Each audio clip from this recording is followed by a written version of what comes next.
ভিত্তিত আমি কাৰ্যকৰী পদক্ষেপ গ্ৰহণ কৰিবৰ কাৰণে প্ৰয়াস হাতত। Question number 2, Sri Abdul Rashid Mondor. Supplementary হৈছে আছে, sir. নাই হৈছে supplementary time over হৈ গ'ল। ডাঙৰীয়া উত্তৰ সদনৰ Rashid Mondor. আছে Honorable Minister. অধ্যক্ষ ডাঙৰীয়া উত্তৰ পাইছো আৰু উত্তৰত এই কথাটো মই পতিয়ন গৈছো যে চৰকাৰে যে আৰ্টিকল 21 অফ ইণ্ডিয়ান কনষ্টিটিউশ্যন অৰ্থাৎ নাগৰিকৰ যিটো জীয়াই থকাৰ মৌলিক অধিকাৰ চৰকাৰী সন্ত্ৰাসৰ দ্বাৰা ভংগ কৰিছে চৰকাৰে নিজেই স্বীকাৰ কৰিছে চৰকাৰৰ যিটো উত্তৰ তাত দেখা গৈছে যে যোৱা দিনবিলাকত 2006 চনত যিটো চাইল্ড মেৰেজ প্ৰহিবিশ্যন এক্ট হৈছিল সেই এক্ট ইমপ্লিমেণ্ট কৰাৰ কাৰণে এতিয়ালৈকে ছ'চিয়েল চাইল্ড মেৰেজ প্ৰটেকশ্যন যিটো মেৰেজ অফিচাৰ এপইণ্টমেণ্ট সেইটো দিয়া হোৱা নাই আনকি ৰুল ফ্ৰেম নকৰাকৈ চৰকাৰে দেখা গৈছে যিমান মানুহ এৰেষ্ট কৰিছে তাৰে 6174 জনক বেইল দিছে যিটো নেকি এই অফেন্সবিলাক আছে নন বেইলেবল অৰ্থাৎ চৰকাৰ নিজেই স্বীকাৰ কৰিছে যে চৰকাৰে অত্যাচাৰ কৰিছিল সন্ত্ৰাস কৰিছিল যাৰ কাৰণে এই অফেন্স নন বেইলেবল হোৱাৰ পিছত অৰ্থাৎ অফেন্স কৰা নাই চৰকাৰে নিজে স্বীকাৰ কৰিছে যে তেওঁলোকে আৰ্টিকল 21 যিটো সেইটো ভায়োলেশ্যন কৰিছে চৰকাৰী সন্ত্ৰাস হৈছে গতিকে চৰকাৰে এই যিবিলাক মানুহক অত্যাচাৰ কৰিলে সন্ত্ৰাস চলালে সেইবিলাক মানুহক উপযুক্ত ক্ষতিপূৰণ দিব লাগে আৰু চৰকাৰে সেইবিলাক মানুহৰ ওচৰত Honorable Minister. অধ্যক্ষ ডাঙৰীয়া মই সন্মানীয় সদস্যগৰাকীৰ প্ৰশ্নটো বুজি নাপালো কেনেকৈ সন্ত্ৰাস হ'ল এখন আইন দেশত এখন আইন আছে চাইল্ড মেৰেজ প্ৰহিবিশ্যন এক্ট 2006 সেই আইনখন যদি ৰুল ফ্ৰেম কৰা নাই আপোনালোকে কৰা নাই 6 চনৰ পৰা 15 চনলৈকে আপোনালোকে চৰকাৰ আছে এনে অবান্তৰ কথা কিয় কয়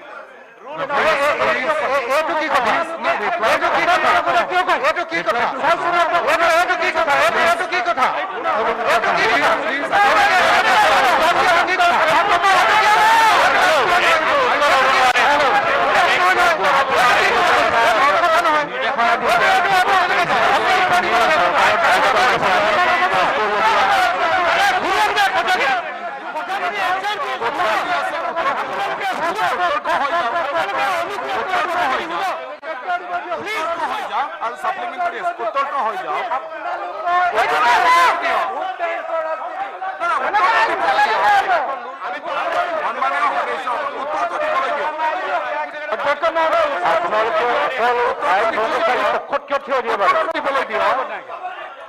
উত্তৰটো দিবলৈ দিয়ক অসমৰ সংসদৰটো দিবলৈ দিয়ক কাৰণে আটাইতকৈ লজ্জাজনক ঘটনা যে এনেকে বাল্য বিবাহৰ সপক্ষে এনেকে সদনৰ মজিয়া ভাগ হৈছে তাতকৈ আৰু লজ্জাজনক ঘটনা নাই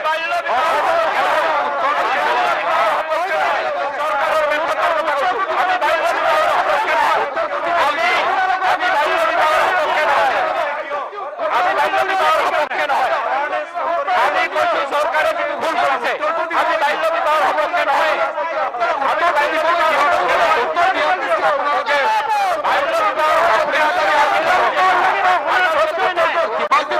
কিবা আছে আপোনালোকে প্ৰশ্ন কৰিব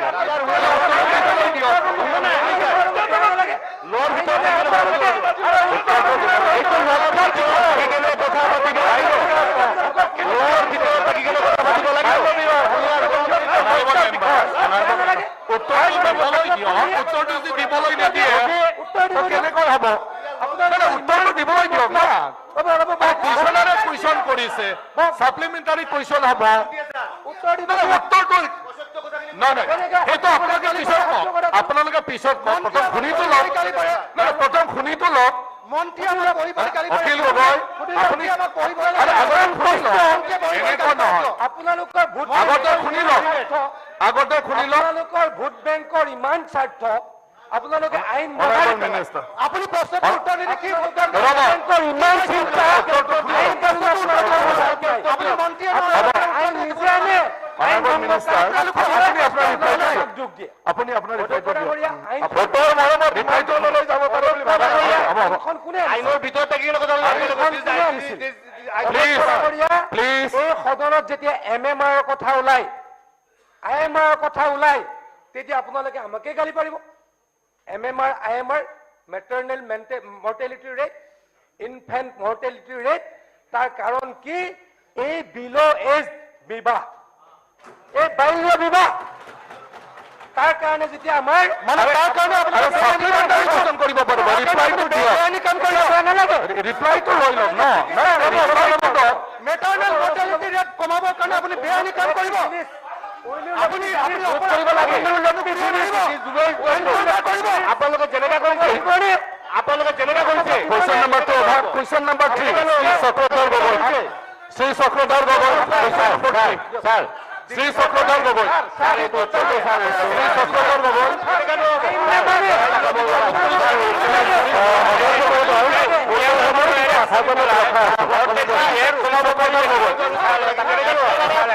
কুৱেশ্যন নম্বৰ 3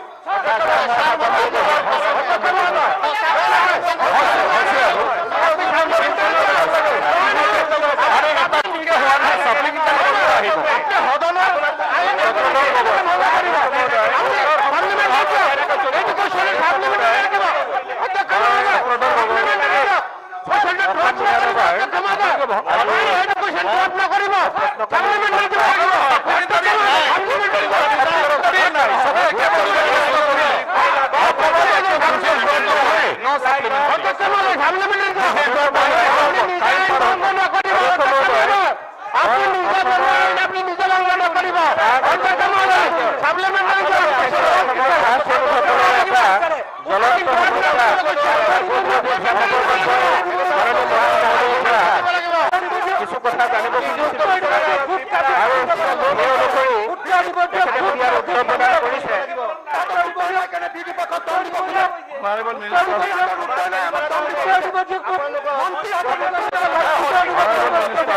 আজি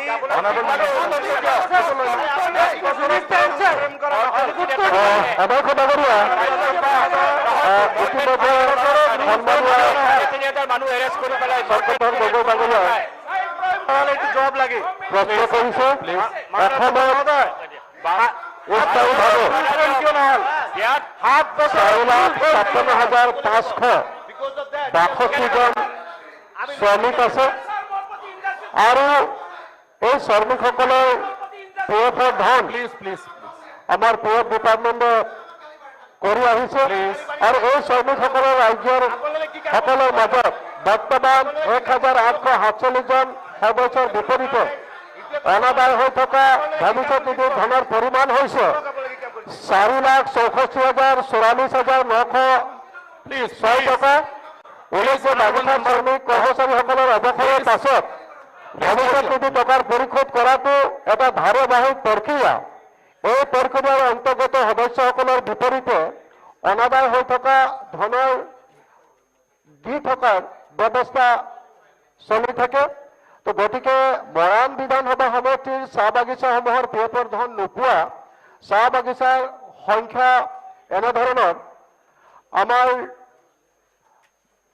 মাহমৰা চাহ বাগিচাৰ এজন শ্ৰমিকৰ বাকী থকা ধনৰ পৰিমাণ হৈছে 2,41,519 টকা। তাৰ পাছত থাওৰা চাহ বাগিচাৰ 5 জন শ্ৰমিকৰ ধনৰ পৰিমাণ হৈছে 27,23,856 টকা আৰু লগতে লেপেটকটা চাহ বাগিচাৰ এজন শ্ৰমিক 2,73,168 টকা। টোটেল 32,38,543 টকা। অধ্যক্ষ ডাঙৰীয়া, আৰু এই এটা ধাৰাবাহিক প্ৰক্ৰিয়া আৰু খুব সোনকালে এই শ্ৰমিকসকলৰ ধনৰ পৰিশোধ ব্যৱস্থা কৰা হ'ব। যেতিয়াই আমি বাগিচাসমূহৰ নথি পত্ৰসমূহ আমি পাম আৰু তৎকালীনভাৱে এই শ্ৰমিকসকলৰ এই টকাখিনি আমাৰ মুখ্য কাৰ্যালয়ৰ পৰা মানে তেওঁলোকক প্ৰদান কৰাৰ ব্যৱস্থা কৰা হ'ব। অধ্যক্ষ ডাঙৰীয়া, অহা 30 দিনৰ ভিতৰতে এই শ্ৰমিকসকলৰ ধন তেওঁলোকে পাবৰ কাৰণে সক্ষম হ'ব। অধ্যক্ষ ডাঙৰীয়া, মই আপোনালোক জনাব বিচাৰো যে অসম চাহ শ্ৰমিক কৰ্মচাৰী ভৱিষ্যত নিধি সংগঠন ATPFO অসমৰ চাহ বাগিচা আৰু কলঘৰত কাম কৰি থকা শ্ৰমিক কৰ্মচাৰীসকলৰ বাবে সামাজিক সুৰক্ষা প্ৰদান কৰি আহিছে। বাগিচা তথা কলঘৰত কাম কৰা শ্ৰমিক কৰ্মচাৰীসকলৰ চাকৰিৰ পৰা অৱসৰ লোৱাৰ পিছত তেওঁলোকক ভৱিষ্যত নিধি ধনৰ পৰিশোধ কৰাৰ লগতে পেঞ্চন, জমা ভিত্তিক বীমা আঁচনি কাম কৰি থকা অৱস্থাত মৃত্যু হলে গ্ৰেচুইটি ইত্যাদি প্ৰদান কৰা হয়। ই এটা স্বাভাৱিক আৰু ধাৰাবাহিক প্ৰক্ৰিয়া। কোনো শ্ৰমিক বা কৰ্মচাৰীয়ে চাকৰিৰ পৰা অৱসৰ ল'লে তেওঁলোকৰ বিপৰীতে থকা ভৱিষ্যত নিধিৰ হিচাপ সংশ্লিষ্ট বাগিচা কৰ্তৃপক্ষই তেওঁৰ বেংকৰ একাউণ্টৰ সম্পূৰ্ণ তথ্য বিভাগৰ পৰ্টেলৰ অনলাইনৰ যোগে প্ৰত্যক্ষ হস্তান্তৰণৰ প্ৰক্ৰিয়াৰ মতে বিভাগৰ স্থায়ী কাৰ্যালয়ত আবেদন কৰে। স্থায়ী কাৰ্যালয়ত সমগ্ৰ তথ্য শুদ্ধ হোৱাৰ পিছত তেওঁলোকে গুৱাহাটীস্থিত মুখ্য কাৰ্যালয়ৰ ভৱিষ্যত নিধি ধন পৰিশোধ কৰি পঠিয়ায়। এই ব্যৱস্থা মতে বাগিচাৰ পৰা আবেদন দিয়াৰ পৰা 15 পৰা 30 দিনৰ ভিতৰত অধ্যক্ষ ডাঙৰীয়া শ্ৰমিকসকলে বা কৰ্মচাৰীসকলে এই ধন পাবৰ কাৰণে সক্ষম হয়। ধন্যবাদ। ধন্যবাদ। একদম অনলি কুৱেশ্যন। মই কুৱেশ্যনটোকে কৰিব খুজিছো, যিহেতুকে এইটো আমাৰ এটা জ্বলন্ত সমস্যা অসমৰ চাহ শ্ৰমিকসকলৰ মাজত। বিৰোধী উৎপাতত বহুখিনি কথা মই ক'বও পোৱা নাই। তো যি নহওক, মই এটা কথা উত্তৰত বৰ সন্তুষ্ট হ'ব নোৱাৰিলোঁ। মাননীয় মন্ত্ৰী মহোদয়ে যিটো উত্তৰ দিলে তাতে কেইবাখনো বাগিচাত PF নোপোৱা মানুহৰ সংখ্যা নীল বুলি দেখুওৱা হৈছে। কিন্তু মই এই সদনত সোমোৱাৰ আগমুহূৰ্তত কেইবাখনো বাগিচাৰ লগত মই কথা বতৰা পাতি, বিশেষকৈ দিখাৰী আৰু তিলৈজানৰ লগত পোনপটীয়া মই যোগাযোগ কৰিছিলোঁ। তেতিয়া মই গম পালোঁ যে তিলৈজান বাগিচা দিখাৰী চাহ বাগিচাৰ প্ৰায় 15 জনমান শ্ৰমিকে আজিৰ পৰা 4 দিনৰ আগত PF অফিচলৈ তেওঁলোকে গৈছে নিজৰ ধন বিচাৰি, হুৱেৰেজ ইয়াত 0 বুলি দেখুওৱা হৈছে। আৰু তিলৈজান চাহ বাগিচাটো কেইবাজনো 20-25 মানুহে এতিয়াও পোৱা নাই, তাতে এইটো 0 বুলি দেখুওৱা হৈছে। গতিকে এইটো সঠিক তদন্ত কৰিব লাগে। আৰু যদি নাই পোৱা, এইটো 30 দিনৰ ভিতৰত দিয়াৰ কথা কৈছে, কিন্তু 30 দিন নহয়, 5 বছৰ 10 বছৰ পৰ্যন্ত আজি PFৰ ধন চাহ শ্ৰমিকে পোৱা নাই। গতিকে সেইসকলক পোৱাৰ ব্যৱস্থা কৰিব লাগে আৰু শ্ৰমিকসকলক প্ৰকৃত মৰ্যাদা দি তেওঁলোকক আগুৱাই যাবৰ কাৰণে এটা অধিকাৰ ধন্যবাদ। অধ্যক্ষ ডাঙৰীয়া, মই সদনক জনাব বিচাৰিম, মই আমাৰ সন্মানীয় বিধায়ক ডাঙৰীকো অনুৰোধ কৰিম যে যদি এখন চাহ বাগিচাৰ তথ্যসমূহ যদি আমাৰ কাৰ্যালয়লৈ আহে, তেওঁলোকৰ হিচাপ নিকাচবিলাক যদি আহে, তেতিয়াহ'লে আমি 1 মাহৰ ভিতৰতে উক্ত সমুদায় আমি দিয়াৰ ব্যৱস্থা কৰোঁ। যদি তেনেকে ধৰণৰ আছে, নিশ্চিতভাৱে যদি ক'ৰবাত তেওঁৰ সমষ্টিত ৰৈ গৈছে বা আন কোনোবা সমষ্টিতো তেনেকে ধৰণৰ আছে, আমাক জনালে এইটো এটা ধাৰাবাহিকভাৱে আমাৰ চলি থকা এটা প্ৰক্ৰিয়া। আমি নিশ্চিতভাৱে তেনেকে ধৰণৰ যদি আছে তেতিয়াহ'লে আমি এইটো Thank you. Question number 4, Mujibur Rahman. সাপ্লিমেন্টাৰি Number Mujibur Rahman. আগতো সাপ্লিমেন্টাৰি এটা আছিল। নাই সময় গ'ল। অধ্যক্ষ ডাঙৰীয়া উত্তৰ সদনৰ মজিয়াত দিয়া আছে।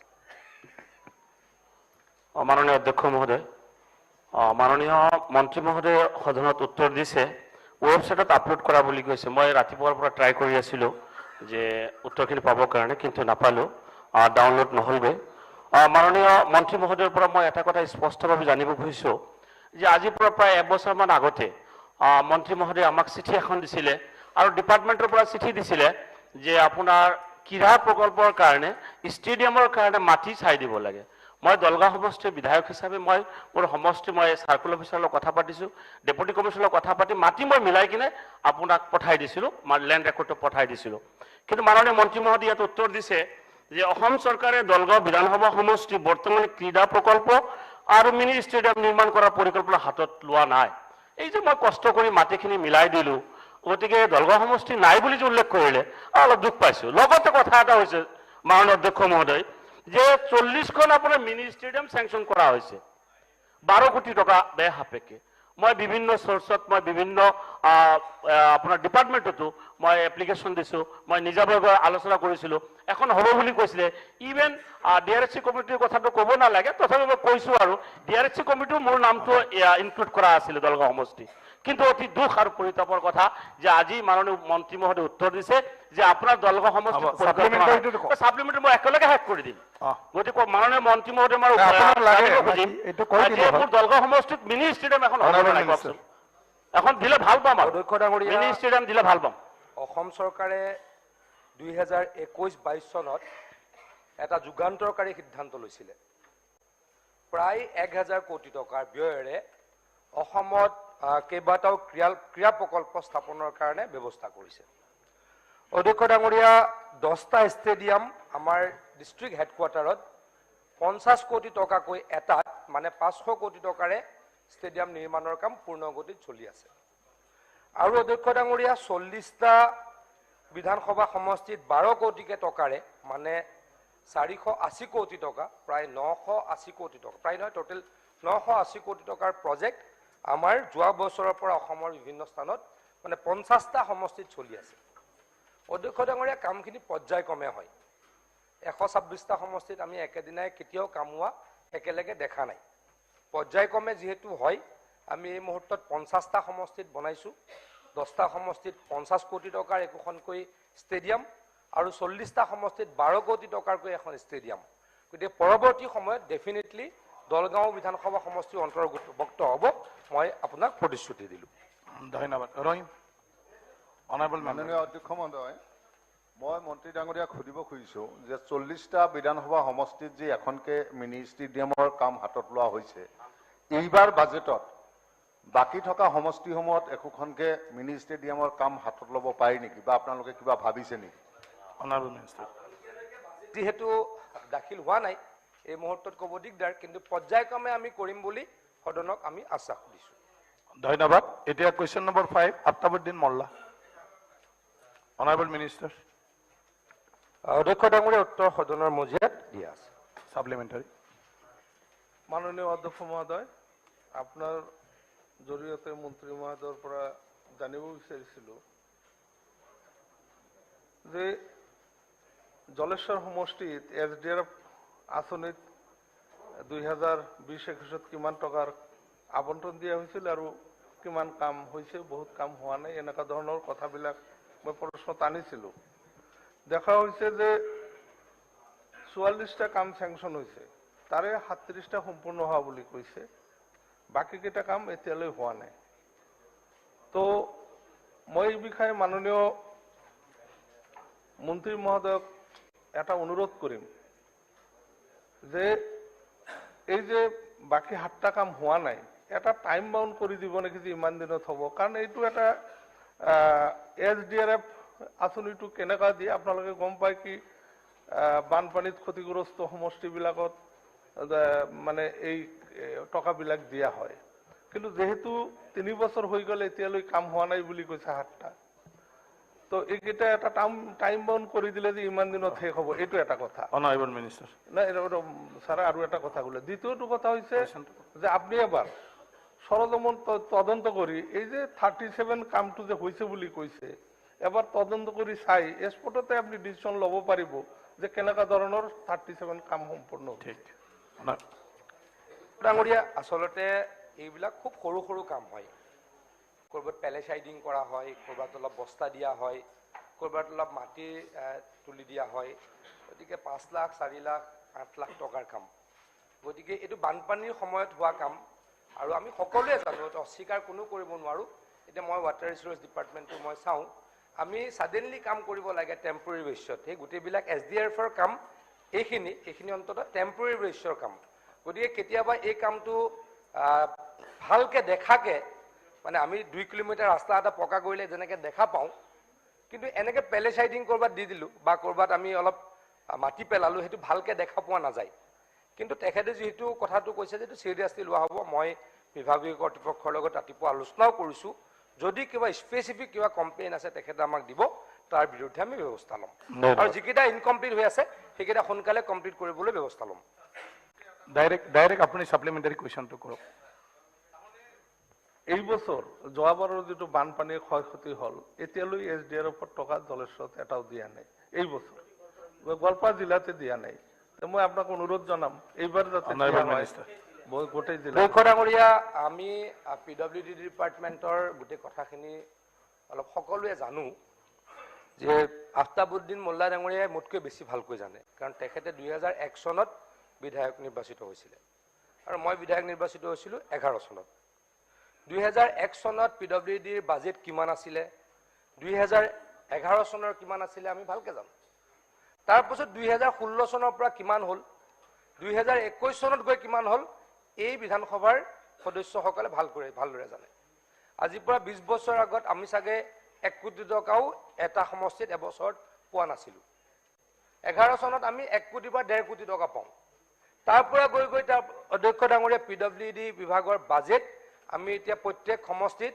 বছৰত 40 কোটি 50 কোটিলৈকে দিয়াৰ ব্যৱস্থা কৰিছোঁ আৰু সকলোৱে পাইছে কোনো অস্বীকাৰ কৰিব নোৱাৰে আপোনালোকেও পায় দাদা সকলোৱে পায় এবাৰ আপোনালোকে চাব এটা সমষ্টিত ক'ৰবাত নাপাব পাৰে এটা সমষ্টি আপুনি এটা এটাকে নকৰিব 90% পাইছে বুলি মই এইটো দিয়তাৰে ক'ম অলপ খলাগিব কথাবিলাক অলপ কথাবিলাক একেবাৰে কিয় হেৰি কৰে কথাবিলাক অলপ ভাল কথাত অলপ সমৰ্থন দিব লাগে চেয়াৰমেন বেছি ওলাব পাৰে ব্ৰিজ ত্ৰিজ মানে সকলো আপুনি অকল এনএলচি ল'ব লাগিব এতিয়া মন্ত্ৰী মহোদয় এক মিনিট ক'বলৈ চান্সটো দিয়ক মন্ত্ৰী মহোদয় এইবাৰ এছডিআৰএফটো পোৱা নাই বুলি কৈছে গতিকে মই সেইটোৱে কৈ আছো গতিকে এতিয়া আগৰ পিডব্লিউডি আৰু এতিয়া পিডব্লিউডিৰ বৃহৎ পাৰ্থক্য আৰু সকলোকে আৰু ৰাস্তা লাগে 40 কোটি পোৱা বিধায়ক দুগৰাকীয়েও কয় যে মোক আৰু 20 কোটি লাগে হয়নে নহয় কওক অস্বীকাৰটো কোনো কৰিব নোৱাৰে গতিকে যিহেতু পিডব্লিউডি বিভাগে 40 কোটি 50 কোটি দিয়ে আছে গতিকে এছডিআৰএফৰ টকা এবাৰ দিয়া হোৱা নাই কিন্তু কামখিনি কৰি দিয়া হ'ব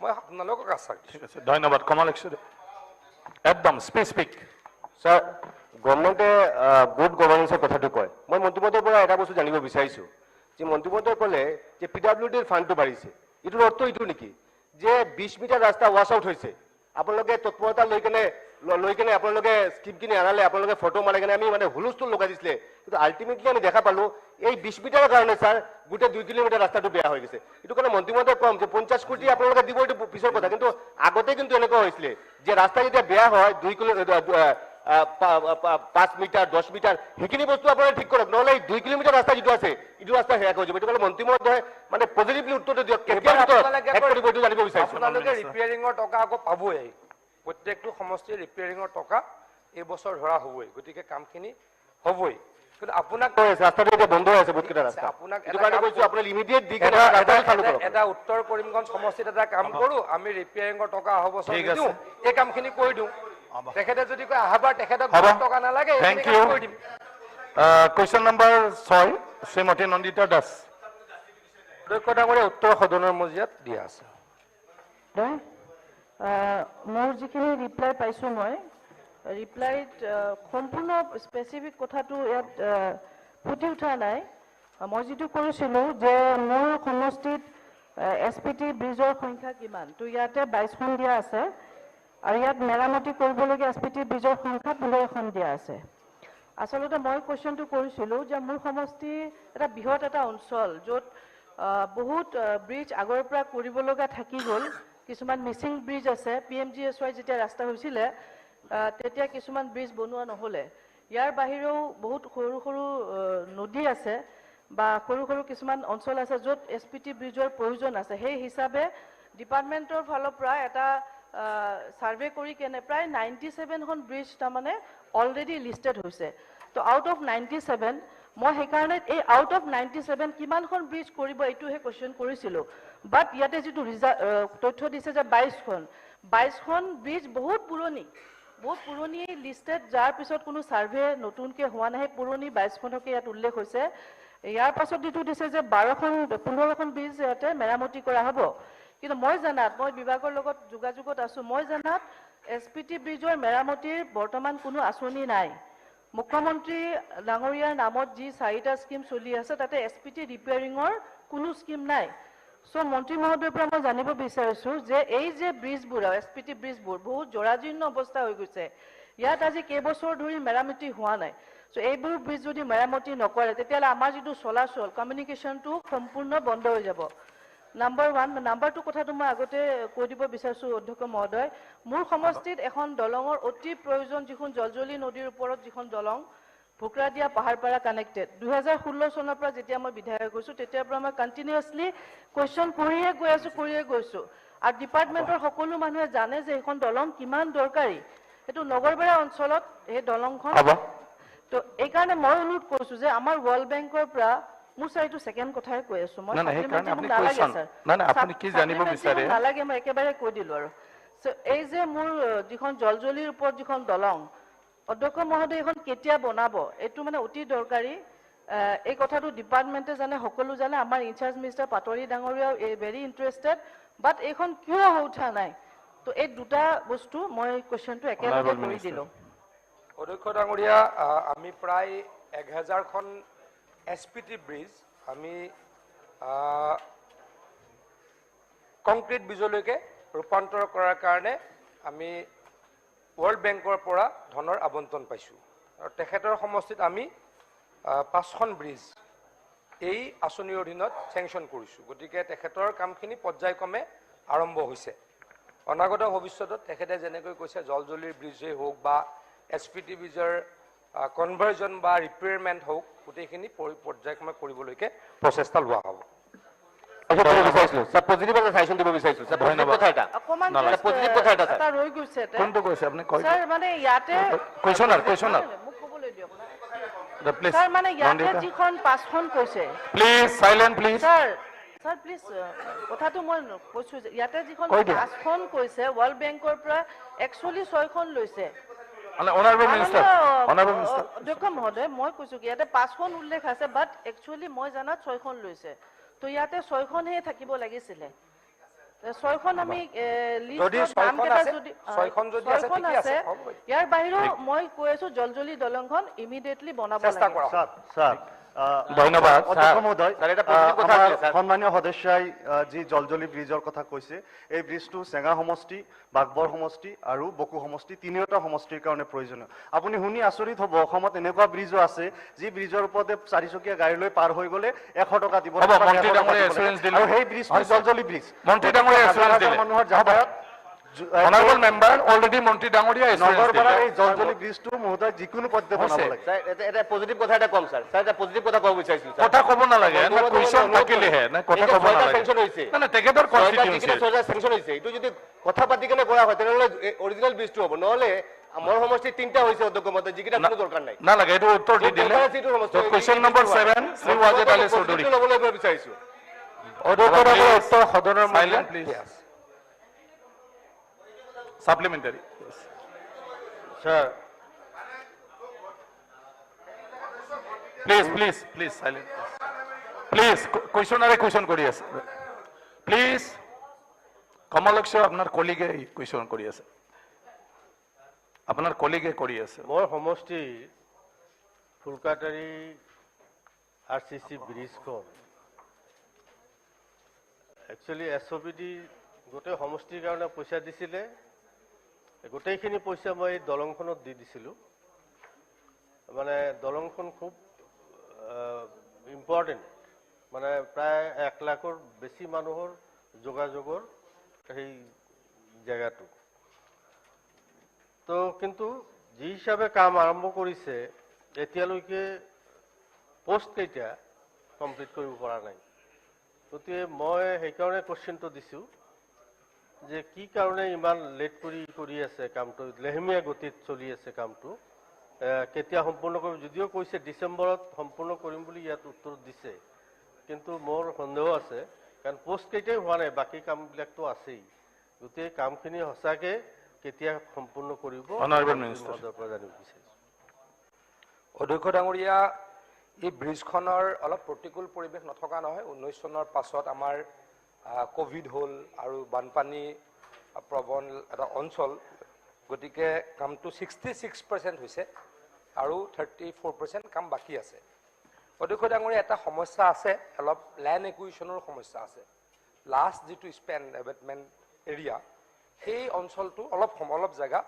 ল্যান্ড একুইজিশ্যনৰ ইস্যু আছে আমি DC মানকাছাৰক ইতিমধ্যে আহ্বান জনাইছোঁ DC ধুবুৰী নহ'লে মই দুইজনৰ লগতে কথা পাতিছোঁ ৰাতিপুৱা মই কনফিউজ অলপ তথাপিও দুইজনকে কোৱা হ'ল তেওঁলোকে কৈছে অতি সোনকালে 1 মাহৰ ভিতৰত ল্যান্ড একুইজিশ্যনৰ সমস্যাখিনি সমাধান কৰি দিব আৰু বিভাগীয় কৰ্তৃপক্ষৰ লগতো আলোচনা কৰিছোঁ আনকি মই ঠিকাদাৰগৰাকীৰ লগতো আলোচনা কৰিছোঁ যিমান সোনকালে পাৰি কামখিনি আমি সম্পূৰ্ণ কৰি দিম ধন্যবাদ এটা কুৱেশ্যন নম্বৰ 8 শ্ৰী চেয়াৰমান আলী আহমেদ আৰু চেয়াৰমান আলী আহমেদ হয় মাননীয় অধ্যক্ষ মহোদয় উত্তৰ সদনমন্ত্ৰীক দিয়া আজি যিখিনি উত্তৰ দিছে these are blatant lies নাই অনাৰেবল মিনিষ্টাৰ ক'লে তেখেতে অনাৰেবল মিনিষ্টাৰ ক'লে অনাৰেবল ক'লে ছাৰ ৰেভিনিউ মিনিষ্টাৰ উইল ক'লে sir okay these are blatant lies and this house is being misled মই কেইটামান পইণ্ট কৈ দিছোঁ 3 নম্বৰত কৈছে no families outside the 400 bigha land. This is the detailed letter I did address to the DC, য'ত 17টা family আপোনাৰ সেই 400 বিঘাৰ বাহিৰত তেওঁলোকক এভিকশন কৰা হৈছে. This is one lie. Another কৈছে যে no families are rendered landless.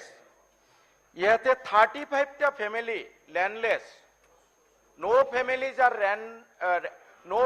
are landless বুলি কওঁতে this should be supported by the dag number, patta number of the people. They have not supported. This is lie. Number 3, তাত বহুতো মানুহে মই detail list দিছো DC সাহেবক 17 জানুৱাৰী 23 যে বহুত মানুহে এই মাটিখিনি বিক্ৰী কৰিছে, তেওঁলোকৰ বিৰুদ্ধে ব্যৱস্থা ল'ব লাগে. উত্তৰত আহিছে the letter has been sent to the circle officer. 17 জানুৱাৰীৰ পৰা আজিলৈ অকল সাৰ্কুল অফিচাৰক চিঠিখন দিয়ে গভৰ্ণমেণ্ট কিয় শান্ত থাকিলে? Number 1. Number 2, this illegal eviction outside the 400 বিঘা কোনে কৰিছে? ভুলটো কোনে কৰিছে? সাৰ্কুল অফিচাৰে কৰিছে, তেওঁ লোকেল অফিচাৰ. আৰু এই চিঠিখন there were 17 families who were evicted outside the plot of 400 bigha. Now I have written a letter to the DC. উত্তৰত কোৱা হৈছে যে এইবোৰ সব সাৰ্কুল অফিচাৰক ফৰৱাৰ্ড কৰিছো. যোনে ক্ৰাইম কৰিছে তাৰ ওচৰত ফৰৱাৰ্ড কৰি পেলাই আপুনি কি ৰিপ্লাই পাব? So these are all blatant lies. I would like to request you, Honorable আপুনি সাপ্লিমেন্টারিটো কৰক, এটা আপুনি সব গম পালে, হয় এতিয়া কোৱেশ্চন এটো ৰিপ্লাই আপুনি এটা সাপ্লিমেন্টাৰি এনে দিছন কি জানিব বিচাৰে? that is I am going. Now I would like to request you, Honorable Speaker sir, please give a House committee inquiry. Please give a House committee inquiry. This is a very serious matter. I am claiming that the Honorable Minister has misled this House by giving false information. Now he will... No, Minister will reply. DRB, he has already given No. reply. You please don't accuse like this. You just inform me, Okay, let and him Minister will reply. Okay, let him reply. Honorable Minister. Honorable Speaker, sir. গভ খাছলেণ্ড ইতিমধ্যে চট্টকণাত যিটো inch ভিলেজটো gov খাছলেণ্ড সেইটোতো 1886 ALR act মতে rule 18 মতে এফেকশ্যন হ'বই.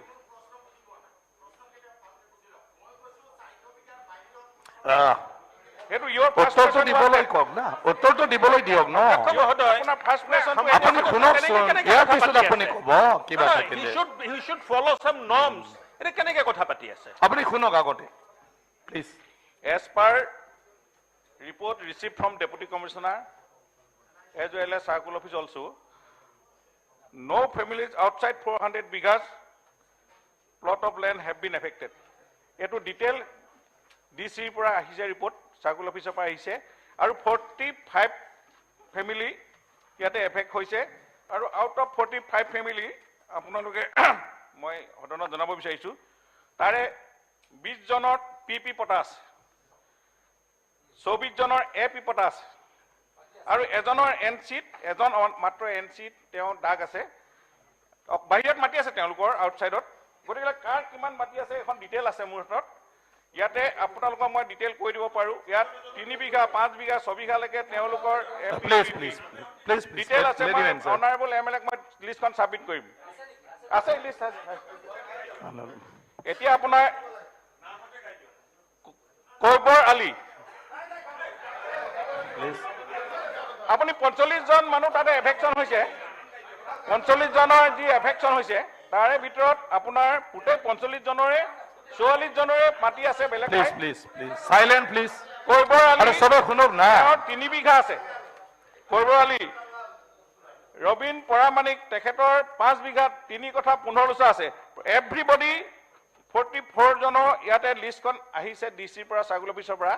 আৰু আমি এইটো ডিচি যেহেতু তেওঁলোকে এনচি ভিলেজত আছে আৰু এইটো গভৰ্ণমেণ্টৰ এক মতেতো এফেকশ্যন হ'বই।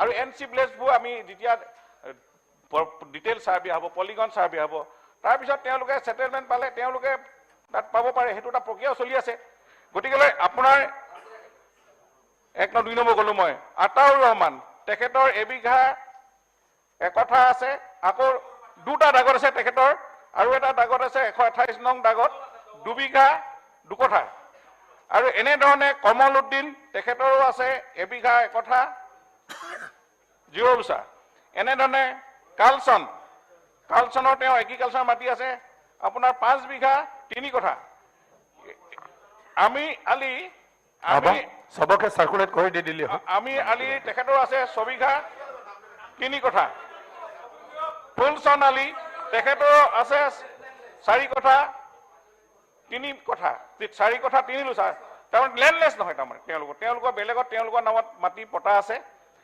এপিও আছে পিপিও আছে আমি যদি লেন্ডলেস আছে 2019 পলিচি মতে আমি তেওঁলোকক আমি মাটি পটা দি আছো গভৰ্ণমেণ্টে আৰু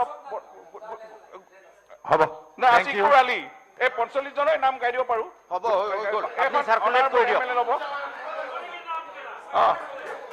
সাৰ্কুলেট কৰি দিয়ক সাৰ্কুলেট কৰক না এতিয়া ছত্ৰ আলী তেখেতৰো আছে 5 বিঘা 3 কঠা 12 লুচা এনে ধৰণে আপোনাৰ তেখেতৰো আছে 3 বিঘা 1 কঠা 18 লুচা মুকান্দাস আলী হ'ব আপুনি সার্কুলেট করে দি দিও এই সময় সার্কুলেট কৰি দিম থ্যাংক ইউ এটা question number 9 Shri Teraj Gowala question আছে হ'ব হৈছে আৰু হ'ব Sir,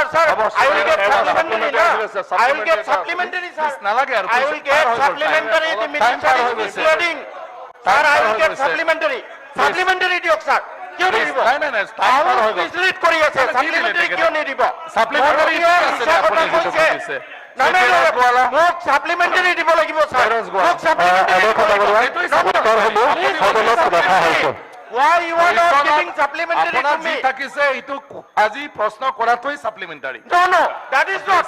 No. Minister, No, sir, please. minister Please sit has down. given false Teros reply.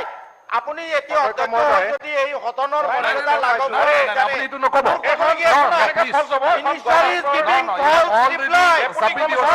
If we allow me to supplementary. তেৰজ Gowala Please, you will have to allow me, sir. DC No, you will have to. আপুনি চাব পাৰে নেকি আৰে DC সকলৰ report সাৰ্কুলাৰ Thank you, Honorable Minister. Thank you. Sir, honorable MLA has right. Thank you.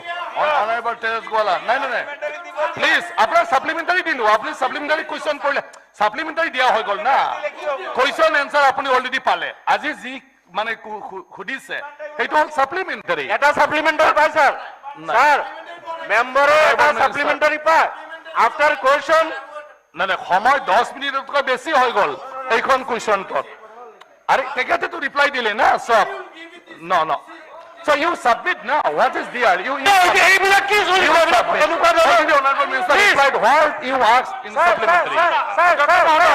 Supplementary এটা time থাকিব তো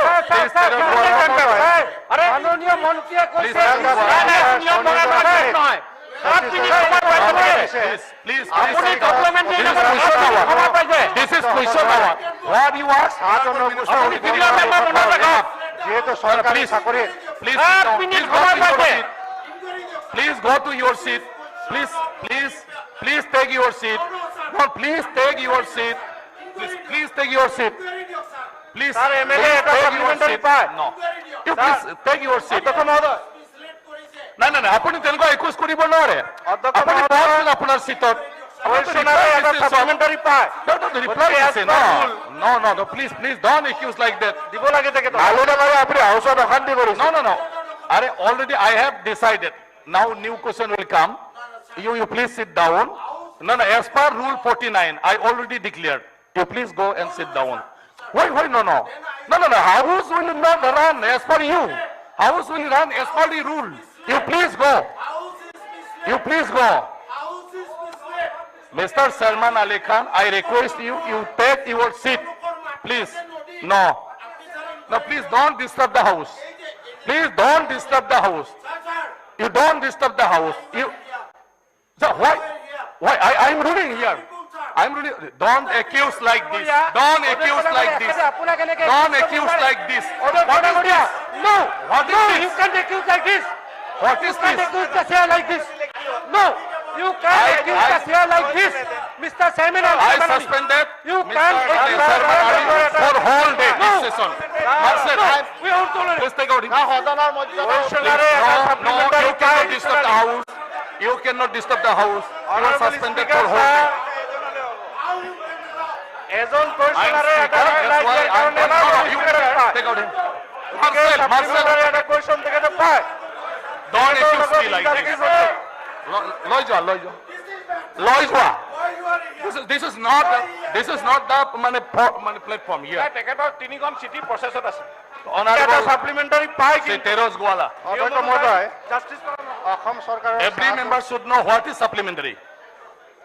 অসম চৰকাৰৰ চাহ জনজাতি কল্যাণ বিভাগৰ কুৱেশ্যনাৰে অধ্যক্ষ মহোদয় নিবনুৱা লোকসকলক কুৱেশ্যনাৰে আফটাৰ কুৱেশ্যন এটা সাপ্লিমেণ্টাৰী পায় আৰে সেইটোই তো এইটো বুজিছে বিএসসিৰ না। সিদ্ধান্ত এইটোই তো question কৰি বিএসসিৰ সিদ্ধান্ত অধ্যক্ষ মহোদয় প্লিজ কুৱেশ্যনাৰে আফটাৰ No. Question Please. এটা সাপ্লিমেণ্টাৰী পায় Please. এইটো আজি তেখেতক দিয়া নহ'ল মাননীয় Please, অধ্যক্ষ মহোদয় you আমিতো keep আপোনাৰ the পৰা জাষ্টিছ বিচাৰিম No, please. সকলো সদস্য সমান গতিকে আফটাৰ কুৱেশ্যন মেম্বাৰৰ ৰাইট এটা সাপ্লিমেণ্টাৰী পোষ্ট Please, কৰিব পাৰে please, কিন্তু এইটো আপুনি কাৰ্টেল কৰি Please sit down. দিলে এই চাকৰিৰ ক্ষেত্ৰতো চাহ জনগোষ্ঠীৰ লোকসকল যোগ্যতা বা অৰ্হতাৰ আধাৰত চাকৰি নাপাব কাৰণ এতিয়া আমি অন্যান্যসকলে স্কুল পঢ়ি শেষ কৰিলে আমাৰ এই জনগোষ্ঠীৰ লোকসকল এতিয়া স্কুললৈ গৈছে সেই সময়ত মই ভাবোঁ দয়াল দাস পানিকাৰ যি 25,000 টকা অনুদান সংস্থাপনৰ কাৰণে দিছে মই ভাবোঁ এইটো ন্যূনতম 2 লাখ টকা কৰিব নেকি দ্বিতীয়টো হ'ল আগতে চাহ জনগোষ্ঠী কৃষকসকলক পাৱাৰ টিলাৰ দিয়া হৈছিল এতিয়া দিয়া তথ্য মতে পাৱাৰ টিলাৰ কাৰ্যসূচীটো বন্ধ হ'ল নেকি কাৰণ বহুত বছৰ হ'ল আজি আমাৰ গভৰ্ণমেণ্টৰ পিছত আমি পাৱাৰ টিলাৰটো পোৱা নাই তৃতীয়তে নিবনুৱাসকলক অটো ভেন দিয়াৰ ব্যৱস্থা আছিলে অটো ভেনবিলাকো দিয়া হোৱা নাই এইবিলাক বন্ধ হ'ল নে দিয়া হ'ব এই কথাটো মই জানিব বিচাৰোঁ অধ্যক্ষ ডাঙৰীয়া ইতিমধ্যে উত্তৰ মই দিছিলোঁ মাননীয় তেৰেছ গোলা ডাঙৰীয়াক মই জনাব বিচাৰিম সদনত যে চাহ জনগোষ্ঠীৰ লোকসকলৰ পৰিয়ালৰ 10 বিঘাতকৈ কম ভূমি থকা 20 পৰা 35 বছৰ বয়সৰ যিসকল শিক্ষিত নিবনুৱা যুৱক যুৱতী আছে তেখেতসকলক 25,000 টকাকৈ দয়াল দাস পানিকা নামৰ যি আঁচনি আছে এই আঁচনিৰ জৰিয়তে তেখেতসকলক এই অনুদান প্ৰদান কৰা হয় আৰু এইবাৰ আমি প্ৰায় অনলাইন যোগে আবেদন গ্ৰহণ কৰিছিলোঁ অধ্যক্ষ ডাঙৰীয়া আৰু অনলাইন যোগে ইতিমধ্যে তেনেধৰণৰ প্ৰায় 53,458 গৰাকী যুৱক যুৱতী আবেদন কৰিছিল কিন্তু আমি যি হিচাপত আমাৰ হাতত পুঁজি আছে তেনেদৰে আমি প্ৰায় 7,920 গৰাকী যুৱক যুৱতীলৈ আমি এইবাৰ 25,000 টকাকৈ অনুদান দিবৰ কাৰণে আমি সক্ষম হ'ম অধ্যক্ষ ডাঙৰীয়া ইতিমধ্যে আমি এই আঁচনি 25,000 টকাকৈ আছিলে নিশ্চিতভাৱে আমি এইখন এখন বোৰ্ড আছে বোৰ্ডত যদি আমি আলোচনা কৰোঁ তেৰেছ গোলা ডাঙৰীয়া নিজেও এইখন বোৰ্ডত আছে তো গতিকে অদূৰ ভৱিষ্যতে যদি তেখেতসকলৰ পৰা পৰামৰ্শ পাওঁ আৰু নিশ্চিতভাৱে আমি সকলোৱে বিবেচনা কৰি পেলাই যদি এইটো আমি বঢ়াব পাৰোঁ তেতিয়াহ'লে নিশ্চিতভাৱে আগন্তুক দিনত এই টকা তেখেতে যিদৰে কৈছে যে প্ৰায় 25,000 পৰা 2 লাখ টকাকৈ লৈ যাব লাগে আমি বোৰ্ডত এই কথা আলোচনা কৰি পেলাই আমি মাননীয় মুখ্যমন্ত্ৰী ডাঙৰীয়াক এই বিষয়টো অৱগত কৰিম যদি তেখেতে অনুমতি প্ৰদান কৰে তেতিয়াহ'লে নিশ্চিতভাৱে আমি এই বিষয়টো আমি আগুৱাই লৈ যাবৰ কাৰণে সক্ষম হ'ম এই কথাটো মই তেখেতক জনালোঁ তাৰ লগতে আমি বাকী অন্যান্য ক্ষেত্ৰতো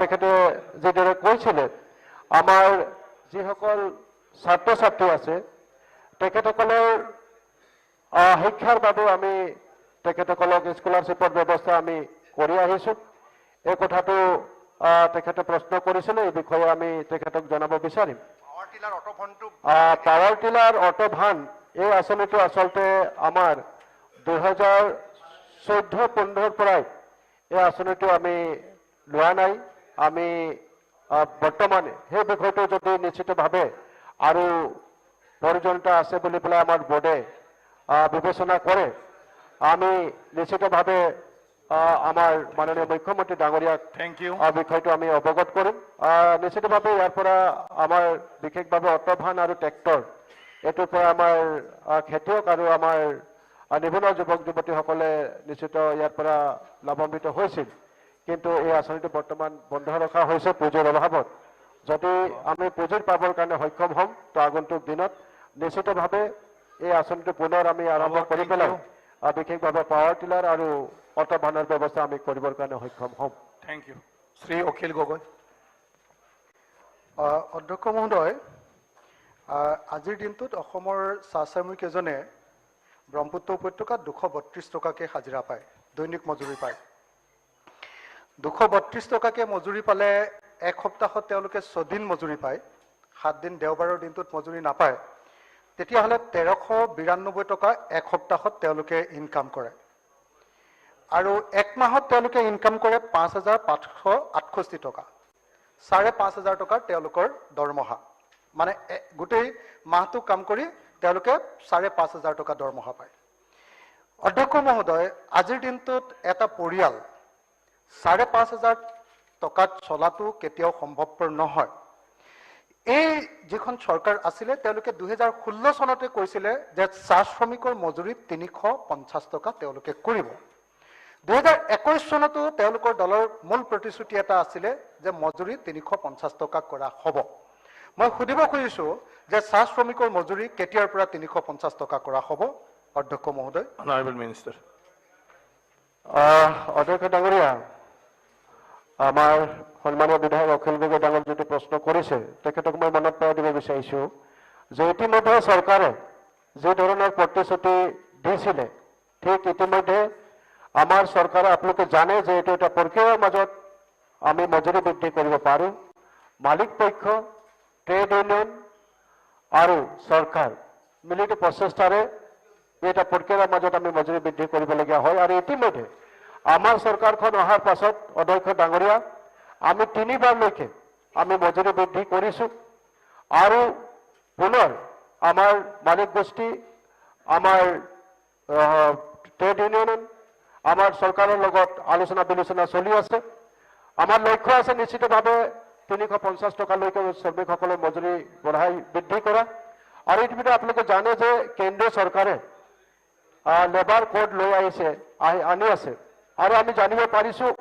যে কেন্দ্ৰীয় চৰকাৰে এটা বিষয় বিবেচনা কৰিছে যে প্ৰত্যেকটো ৰাজ্যৰে যিসকল এনেধৰণৰ শ্ৰমিক আছে সেই শ্ৰমিকসকলৰ মজুৰিটো প্ৰত্যেকটো ৰাজ্যতে একে ধৰণৰ হোৱাৰ কাৰণে এটা পৰিকল্পনা ইতিমধ্যে কেন্দ্ৰীয় চৰকাৰে কৰিছে অধ্যক্ষ মহোদয় আমাক প্ৰশ্নটোৰ উত্তৰ লাগিছিলে যে কেতিয়া 350 টকা তেওঁলোকে প্ৰতিশ্ৰুতি দিছিলে নিশ্চিতভাৱে 350 টকাৰ প্ৰতিশ্ৰুতি আছিলে এতিয়া বেলেগ বেলেগ কথা আমাক নালাগে তেওঁলোকে প্ৰতিশ্ৰুতি ৰক্ষা কৰা নাই অখিল গগৈ ডাঙৰীয়া প্ৰতিশ্ৰুতি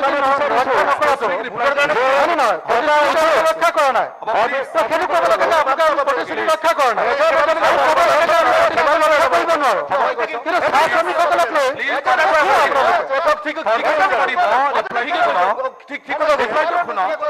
অনাৰেবল মিনিষ্টাৰ অধ্যক্ষ মহোদয় আপুনি এইটো ক'ব লাগে যে 350 টকা কোনদিনা হ'ব আমাৰ চৰকাৰে নিশ্চিতভাৱে প্ৰতিশ্ৰুতিবদ্ধ যে শ্ৰমিকসকলৰ হিতৰ কাৰণে আজি আপোনালোকে জানে যে বিগত চৰকাৰৰ দিনত যি হাজিৰা আছিলে তাতকৈ যথেষ্ট আমি বৃদ্ধি কৰিছোঁ আৰু আমাৰ লক্ষ্য আছে 350 টকা আপুনি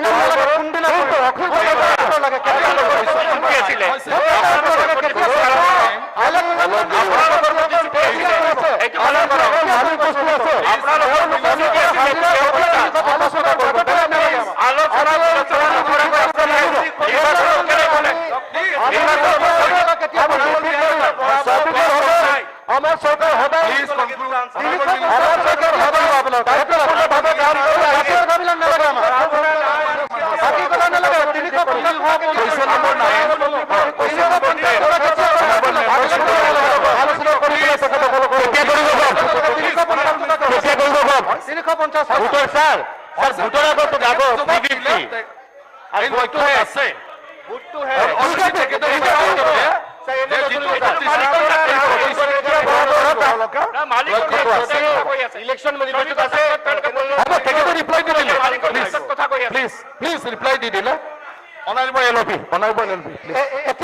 বিজেপি চৰকাৰ মালিকৰ প্ৰশ্ন বুজি গ'ল তেওঁলোকে চাহ শ্ৰমিকক ঠগিছে ৰাম ঠগন দিছে চাহ শ্ৰমিকক চৰকাৰে ৰাম ঠগন দিছে তেনেকুৱা ক'ব নালাগে অখিল গগৈ ৰিপ্লাই দি দিলে মন্ত্ৰী ডাঙৰীয়াই আপোনাৰ কোৱেশ্যনটো আৰু আমাৰ প্ৰতিশ্ৰুতি প্লিজ অলৰেডি এছাৰেঞ্চ দিছে বহাই আছো হাউচত অলৰেডি তেখেতসকলে ৰাখিছে অনাৰেবল এলপি 2 বছৰ গ'ল অনাৰেবল এলপি ছাৰ মোৰ প্ৰশ্নৰ উত্তৰ লাগে অনবৰত ডাঙৰীয়া মই বাৰে বাৰে কৈছো যে এইখিনিতে আমি তিনিবাৰ আমি বছৰে বৃদ্ধি কৰিছো গতিকে আমি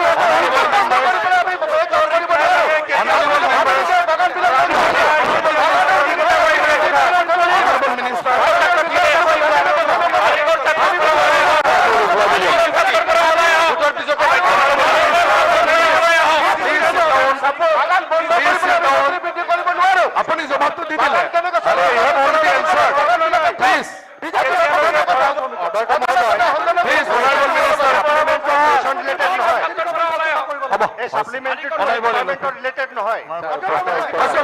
আমি দিয়া প্ৰতিশ্ৰুতি দুবাৰ তিনিবাৰ ভৰাইছো অধ্যক্ষ মহোদয় লাষ্ট কুৱেশ্যন আছে প্লিজ অধ্যক্ষ মহোদয় বাগানৰ সকলো এমএলএ আপুনি ক'লে কথাটো ৰাখিলে আপুনি আপোনাৰ কথাটো ৰাখিলে ক্লিয়াৰ কওক আৰে প্লিজ আপোনাৰ বঢ়াব হোৱাট ইজ দিছ বিধানসভাত আমাৰ সাধাৰণ অঞ্চলৰ সন্মানীয় বিধায়কসকল আৰে কুৱেশ্যন হওঁতে গত প্লিজ বঢ়াব না নাই কেতিয়া বঢ়াব honourable member please honourable member please আপোনাক মই সাপ্লিমেণ্টাৰী দিলো ৰিপ্লাই দিলে আপুনি বহক ন এনেকুৱা নহয় ত্যাগ আৰু দেশ প্ৰেমৰ কথা আমি সকলোৱে জানো ইয়াৰ বাবে এটা প্ৰকল্প দিয়া হৈছিল কেন্দ্ৰ চৰকাৰৰ ওচৰত আৰু ইয়াত মোক আজি কোৱা হৈছে যে অসম চৰকাৰৰ সাংস্কৃতিক সঞ্চালকালয় আৰু শিৱসাগৰ জিলাৰ উপায়ুক্তৰ পৰা সময়মতে কাগজ পত্ৰ নোপোৱাৰ বাবে এই প্ৰস্তাৱটো ভাৰত চৰকাৰে 2017 চনৰ পিছত আঁচনি বন্ধ হৈ যোৱাৰ বাবে গ্ৰহণ কৰিব পৰা নাই 2010 চনৰ প্ৰস্তাৱটো আমি 17 চনলৈকে আঁচনিখন আছিল তাৰপিছত আৰু আঁচনি বন্ধ হৈ গ'ল এই গতিকে ছাৰ যিসকলৰ বাবে এইখিনি গাফিলতি হ'ল লেপছ কৰিলে সেই উপায়ুক্ত আৰু সাংস্কৃতিক সঞ্চালকালয়ৰ বিষয়াসকলৰ ওপৰত জবাবদিহি হ'ব লাগে তেওঁলোকে চৰকাৰী কামৰ গাফিলতিৰ বাবে ব্যৱস্থা ল'ব লাগে দ্বিতীয়তে যিহেতু এনেকুৱা কোনো বাজেট নাই শিৱসাগৰ জিলাক 500 কোটি টকা দিয়া হৈছে আইকনিক ডিষ্ট্ৰিক্ট হিচাপে তাৰ পৰা মহান এই মহিয়সী নাৰীগৰাকীৰ যি স্মৃতি নিৰ্মাণ কৰাৰ কথা সেইখিনি বিবেচনা কৰিব নেকি এই কথাটো জানিব বিচাৰিছোঁ অধ্যক্ষ ডাঙৰীয়া আচলতে কেনাটো লাগিছিলে 2010-11 চনতেই গতিকে তেতিয়াই আপুনি যেনেকৈ কৈছে যিসকলে কামটো লেহেমীয়া গতিত কৰিলে তেতিয়াই আপোনালোকৰ চৰকাৰ দিনতে একশ্যন ল'ব পাৰিলে হয় মই কৈ আছোঁ মই ফিনিছ কৰি আছোঁ তাৰমানে 2010-11 আৰে কি ভাই প্লিজ টাইম নাই হা কি হৈছে ক'ব লাগে কথা কিন্তু ক'ব লাগিব ন মই কথা কিন্তু নক'লে কেনেকৈ হ'ব এইটো 2010-11 চনৰ স্কিম আছিলে NLCPৰ তেতিয়া চেংচন হৈছিলে মানে ইন প্ৰিন্সিপল তাৰপাছত এইটো কালচাৰেল ডিপাৰ্টমেণ্টে DPR বনাব লাগিছিলে আৰু DPR নবনালে 2 মাহৰ ভিতৰত গতিকে ড্ৰপ হৈ গ'ল তাৰ পাছৰ পৰা কৰা হোৱা নাই এইটো কিন্তু 2011-12 গতিকে তেতিয়াই গণ্ডগোলটো লাগিছিল কেনাটো তেতিয়া লাগিছিল যি কি নহওক এটা অত্যন্ত গুৰুত্বপূৰ্ণ কথা আমি সতী জয়মতীৰ কথা অসমৰ প্ৰত্যেকজন মানুহে আমাৰ মুখে মুখে আমি সৰুতে সতী জয়মতীয়ে পঢ়োঁ সতী জয়মতীয়ে কেনেকৈ নিজৰ গিৰিয়েকক বচাবলৈ গৈ নিজৰ জীৱন আহুতি দিছিল গতিকে এই কথাবিলাকতো সকলোৱে জানো গতিকে প্ৰত্যেকগৰাকী ব্যক্তিৰ সন্মানৰ সতী জয়মতী আমি কলাক্ষেত্ৰৰ ব্যৱস্থাটো আমি নিশ্চয়কৈ বিবেচনা কৰিম কিন্তু ইয়াৰ লগে লগে আমি তেখেতৰ জন্মস্থলীত 4 কোটি টকা ইতিমধ্যে আবণ্টন দিছোঁ মিউজিয়াম টাই স্কুল আৰু প্ৰতিমূৰ্তি স্থাপনৰ বাবে অধ্যক্ষ ডাঙৰীয়া অহা 28 তাৰিখে এই মাহৰ 28 তাৰিখে এই প্ৰজেক্টটোৰ আধাৰশিলা হ'ব গতিকে যদিও NLCPৰ কামটো নহ'ল আপোনালোকৰ দিনতেই নহ'ল আমাৰ দিনত আমি 4 কোটি টকা দিছোঁ আমি কামটো 28 তাৰিখে আৰম্ভ কৰিম আপোনালোকৰ দিনত কোৱাকৈ সেইটো আমাৰ কওক এইটো আমাৰ কওক কলাক্ষেত্ৰখন সেইটো আমাৰ দিনত হৈছিল এইটো আমাৰ দিনত হৈছিল নহ'ল আপোনালোকৰ দিনত নহ'ল আপোনালোকৰ দিনত নহ'ল আমি এতিয়া কৰিম মানে জয়মতী কলাক্ষেত্ৰখন হ'ব নে নাই আপোনালোকৰ দিনত নহ'ল তেতিয়া আপোনালোকে আছিলে মই আছিলোঁ অৱশ্যে আপুনি নহয় চৰকাৰখনৰ কথা কৈছোঁ চৰকাৰখনৰ কথা কৈছোঁ চৰকাৰ মই মন্ত্ৰী নাছিলোঁ মানে জয়মতী কলাক্ষেত্ৰখন হ'ব নে নাই আপুনি আছিলে মন্ত্ৰীও আপোনালোকে মই মন্ত্ৰী নাছিলোঁ আজিও আছিল এতিয়াও মই মন্ত্ৰী নাছিলোঁ আৰু আগত যেতিয়া এইখিনি যাম তেতিয়াও থাকিব মই মন্ত্ৰী নাছিলোঁ জয়মতী কলাক্ষেত্ৰখন হ'ব নে নহ'ব আৰু আমি তেতিয়াতো চৌকল কি আছিলোঁ জয়মতী কলাক্ষেত্ৰখন হ'ব নে নহ'ব চলিছিল জয়মতী কলাক্ষেত্ৰখন হ'ব নে নহ'ব কলাক্ষেত্ৰখন বিবেচনা কৰা হ'ব কিন্তু কৈছো জয়মতীৰ য'ত জন্মস্থান তাত ইতিমধ্যে 4 কোটি টকা আমি দিলো Question hour over. 28 তাৰিখে আধাৰশিলা কৰিবলৈ আমি নহয় জয়মতী কলাক্ষেত্ৰখন Question hour over. Sir Honorable House, মই আজি হাউচ স্থগিতকৰণ কৰাৰ কাৰণে দুটা নোটিছ পাইছিলোঁ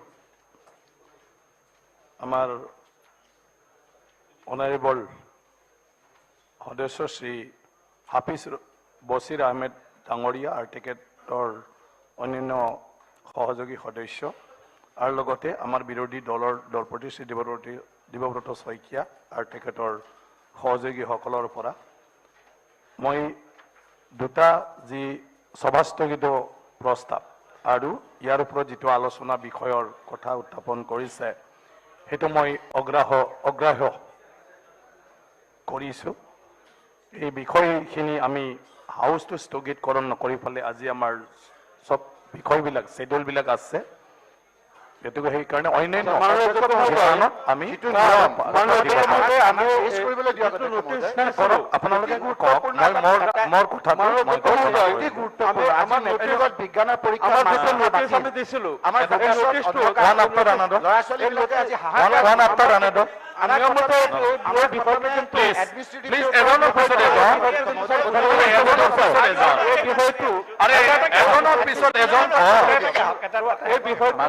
অধ্যক্ষ মহোদয় আমাৰ এই আগতে প্লিজ মই ক'বলৈ দি আছো আপোনাক মই ক'বলৈ দি আছো আপোনাক মই ক'বলৈ দি আছো আপোনাক মই ক'বলৈ দি আছো আপুনি বহকচোন অনাৰেবল শ্ৰী দেৱব্ৰত শইকীয়া মাননীয় অধ্যক্ষ মহোদয় আজি ৰুল 56 অধীনত আমি যিটো সভা স্থগিতৰ প্ৰস্তাৱ আনিছোঁ এইটোৱে যিখিনি ৰাজহুৱা গুৰুত্বপূৰ্ণ বিষয়ৰ ওপৰত সভা স্থগিতৰ প্ৰস্তাৱৰ বাবে আপোনাৰ ডিছকাশ্যনত যিখিনি গুৰুত্বপূৰ্ণ হয় নহয় সিদ্ধান্ত ল'ব লাগে তাৰ সকলোখিনি ক্ৰাইটেৰিয়াই পূৰণ কৰিব কাৰণ আপুনি জানে যে আমাৰ অসমত শিক্ষা ব্যৱস্থাৰ প্ৰথম ৰাজহুৱা পৰীক্ষাটো হৈছে মেট্ৰিক পৰীক্ষা আৰু সকলোৱে ইয়াৰ বাবে অধীৰ আগ্ৰহেৰে লক্ষ্য কৰি থাকে সকলোৱে প্ৰিপেয়াৰো হয় আৰু এইবাৰ 4 লাখতকৈ অধিক ছাত্ৰ ছাত্ৰীয়ে এই পৰীক্ষাত অৱতীৰ্ণ হৈছে আৰু এই পৰীক্ষাটো অন্যতম দায়িত্ব হ'ল আমাৰ সেৱাৰ আৰু সেৱাৰ এতিয়া বহুত কাম দিছে কিন্তু তাৰ ভিতৰত মুখ্য দায়িত্ব এই কাম আৰু এই কামটো তেওঁলোকে যোৱা সময়ছোৱাত বিভিন্ন সময়ত বিভিন্ন অভিযোগ উত্থাপিত হৈছে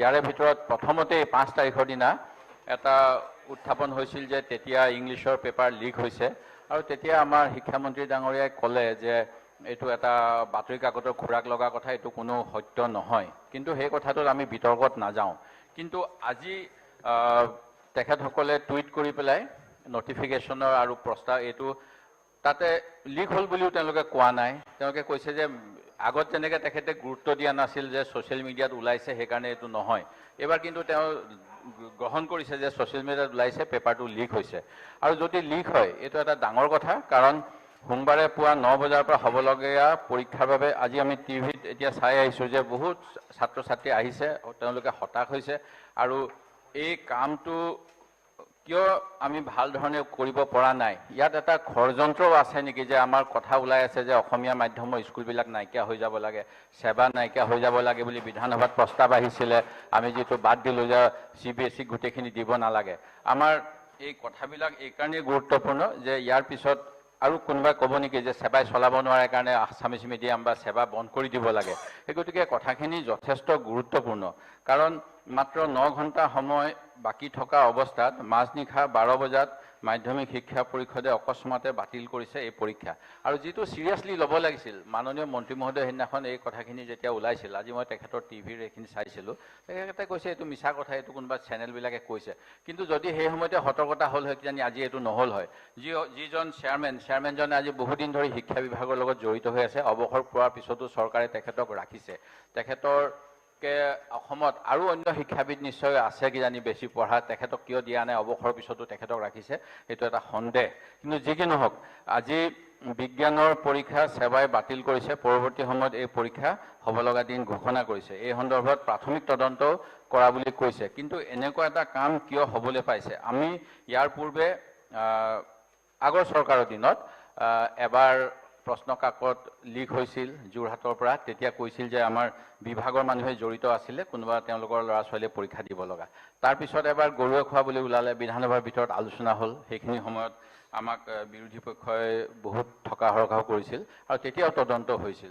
এতিয়া এই কথাখিনি যিহেতু ইমান গুৰুত্বপূৰ্ণ, আমি যদি অসমৰ মানুহে আজি আমালৈ চাই আছে যে এই গোটেই 4 লাখ অভিভাৱক, তাৰ লগত থকা শিক্ষকসকল আৰু অন্যান্য সকলোৱে লক্ষ্য কৰি আছে যে বিধানসভাত যিটো হ'ল আমাৰ মূল মন্দিৰ, তাত অসমৰ সুখ দুখৰ কথা আলোচনা হ'ব লাগে, তাত যদি আমি এই কথাখিনি আলোচনা নকৰোঁ, আমি এটা কেনেকুৱা মেছেজ দিম, এই কথাখিনি মহোদয় আপুনি চাব লাগে।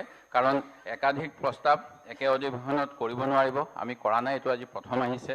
একেটা প্ৰস্তাৱত একাধিক বিষয়, আমি একাধিক বিষয় আলোচনা নকৰোঁ। অকল মেট্ৰিকৰ পৰীক্ষাটো কিয় সুকলমে হোৱা নাই, কিয় লিক হ'বলগীয়া হ'ল, যি সময়ত গোটেই ভাৰতবৰ্ষত CBSE পৰীক্ষা কৰাই থাকে, ICSE কৰাই থাকে, ক'তো এনেকুৱা শুনা নাই। আমি অসমৰ মাত্ৰ ইমান কম, আমি অকৰ্মণ্য মানুহক আমি দায়িত্বত ৰাখিছোঁ নেকি, এই প্ৰশ্ন এটা আহিছে। ঠিক তেনেকৈ একে অধিৱেশনত এইটো আলোচনা হোৱা নাই। সদনৰ যুক্তিসংগত সময়ৰ ভিতৰত প্ৰত্যাশিত বিষয়ৰ উত্থাপনৰ সম্ভাৱনালৈ চাই এনে বিষয়ে অনুমান কৰিব নোৱাৰি যে পূৰ্বতে এইটো নিয়োজিত হৈছে, আজি হঠাৎ হোৱা কথা এইটো। আৰু ঠিক তেনেকৈ এনে বিষয়ৰ ওপৰত আলোচনা নকৰে, যাৰ ওপৰত সংকল্প প্ৰস্তাৱ উত্থাপিত হ'ব পৰা নাছিল। এনে কোনো বিষয়ৰ লগত প্ৰস্তাৱটোৰ সম্পৰ্ক নাথাকিব যিটো ভাৰতৰ অন্য কোনো অংশৰ ন্যায়ৰ লগত জড়িত। প্ৰস্তাৱটোৱে কোনো বিশেষ অধিকাৰ, কাৰো বিশেষ অধিকাৰ ভংগ নহয়।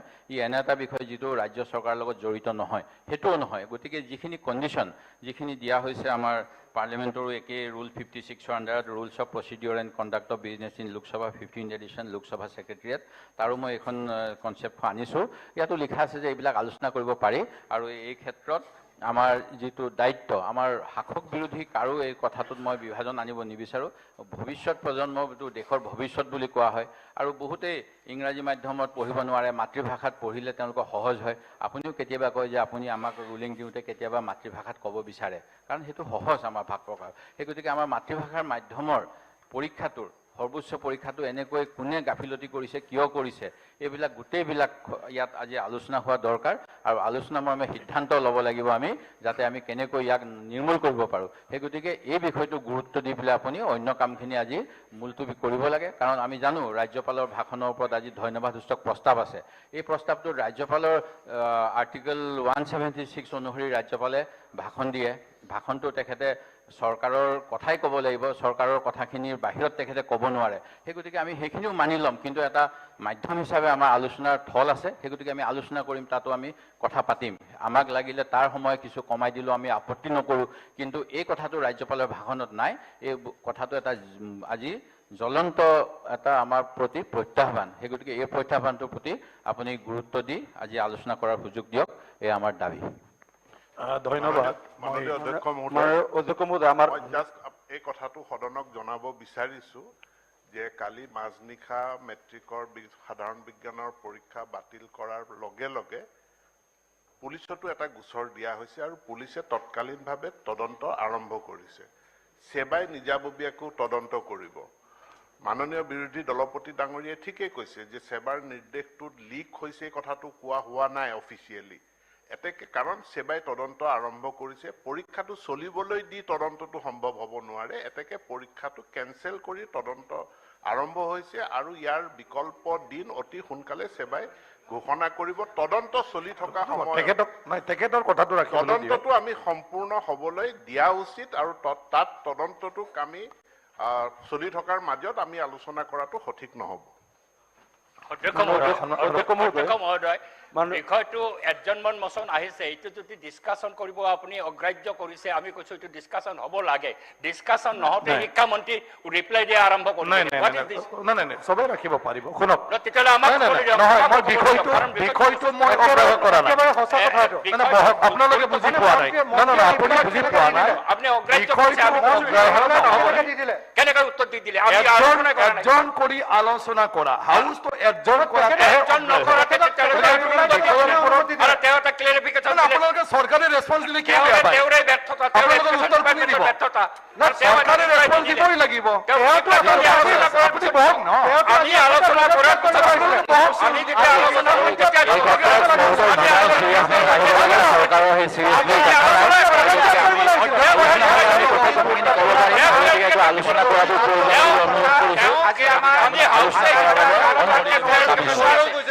নিৰ্বাচন কৰা নাই হয় এইটো আলোচনা কৰিব দিয়ক। তেওঁলোকে ready হৈ আছে। তেওঁলোকে ready হৈ আছে, গতিকে আলোচনা কৰিব দিয়ক। না আপোনালোকে দেউতাৰ সপোনৰ কথা আছে। বিষয়বিলাক যিটো যদি প্ৰত্যেকজন মানুহে কোৱাৰ ওপৰত যদি বাধা প্ৰদান কৰি থাকে, সদন কেনেকৈ চলিব? মই কৈ আছো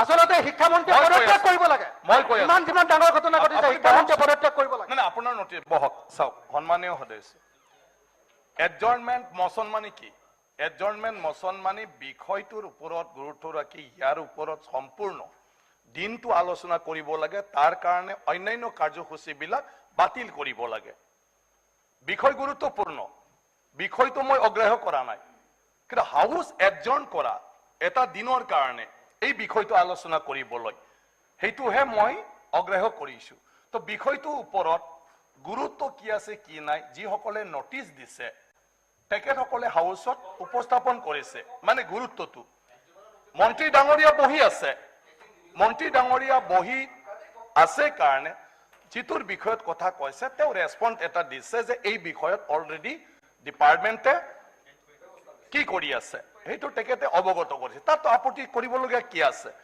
এতিয়া মই ক'ব খোজা কথাটো হ'ল যে এই বিষয়ত আমি আলোচনা যদি একদম কৰিব লাগিব বুলি সব সদনে যদি হয় আমি নহয় মই কথাটো কৈছো কিয় হাল্লা কৰে আলে হাল্লা নকৰিলে নহয় নেকি হাল্লা নকৰিলে নহয় নেকি চিঞৰিলে নহয় লাগে লাগে লাগে লাগে সব কথা চিঞৰি ক'ব লাগে নেকি ভালকে পাতিব নোৱাৰে পুৰা আলোচনা হ'ব লাগে কি আছে নহলে তেওঁ ডাইৰেক্ট পদত্যাগ বিষয়টো আলোচনা কৰিব নালাগে নেকি মই আলোচনা কৰক চাইকেললৈ আলোচনা কৰক মই কোনটো কথা কৈ আছো সদন মই কোনটো কথা কৈ আছো যে আমি আলোচনা কৰক আলোচনা কৰি ফালে আমি 5 এপ্ৰিললৈকে বিধানসভা আছে যদি সকলোৱে একমতত উপনীত হ'ব পাৰে তেতিয়া কোনবা এটা দিনটোত 0 আৱাৰ আমি অকল এটাই আনিম তাতে আমি সম্পূৰ্ণ এই বিষয়টো কথা পাতিম 30 আৰে মই স্পিকাৰে কৈ আছো অধ্যক্ষই কৈ আছো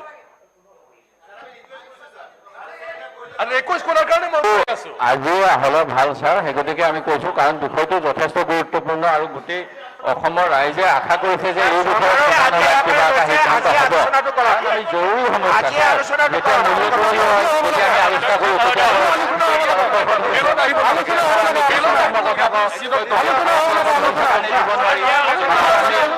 সন্ত্ৰাসবাদৰ কথা গোটেই বিশ্বতে হৈছে আৰু আজি এটা অসমৰ স্পেচিফিক দিছো অসমৰ স্পেচিফিক আমি অসম বিধানসভাত কিয় আলোচনা নকৰিম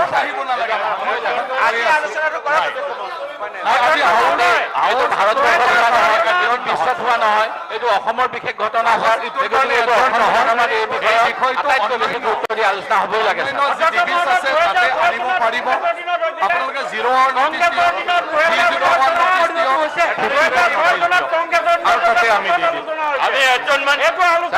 গোটেই ভাৰতবৰ্ষত হোৱা ঘটনা নহয় এইটো ঘটনা নহয় কাৰণে ভাৰতত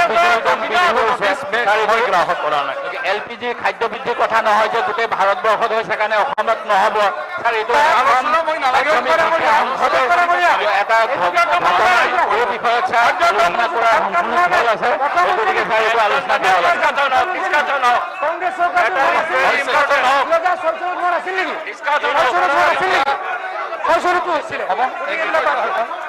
কাৰ্য উপদেষ্টা সমিতিৰ প্ৰতিবেদন অসম বিধানসভাৰ প্ৰক্ৰিয়া আৰু কাৰ্য পৰিচালনা নিয়মাৱলীৰ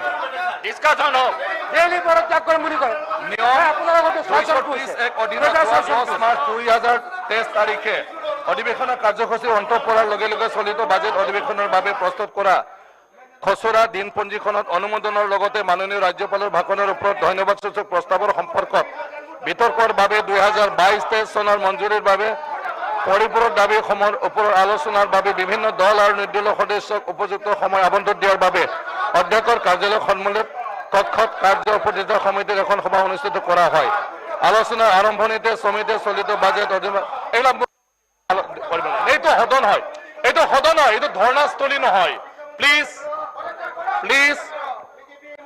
প্লিজ আৰে এইটো স্লোগান ইয়াৰ কৰিব নালাগে না প্লিজ কমলেশ্বৰ ডাঙৰীয়া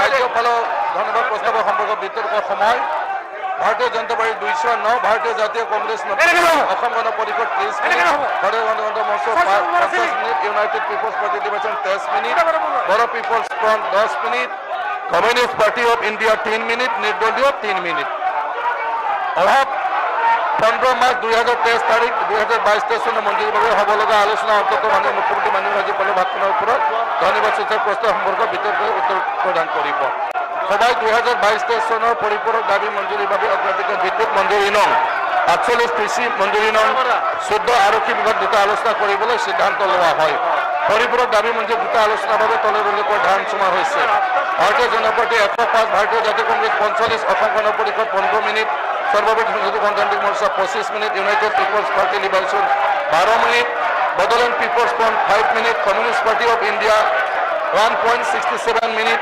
নিৰ্দলীয় 1.67 মিনিট সমিতি হয় 21 মাৰ্চ 2023 তাৰিখে আবেলি সদনত G20 বিষয়বস্তুৰ সন্দৰ্ভত বিস্তৃত আলোচনা আৰু 4 এপ্ৰিল 2023 তাৰিখে আবেলি অধ্যক্ষৰ দিকে সিদ্ধান্ত prevention of drug and child trafficking বিষয়টো ওপৰত অনুষ্ঠিত কৰাৰ সিদ্ধান্ত লৈছে আশা কৰোঁ এই পদৰ পৰা মাননীয় সদনৰ অনুমতি আছে The House adjourned for 10 minutes.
दानिया देंखो आरो मोसानाय हाबाफारि बे हाबाफारियाव दं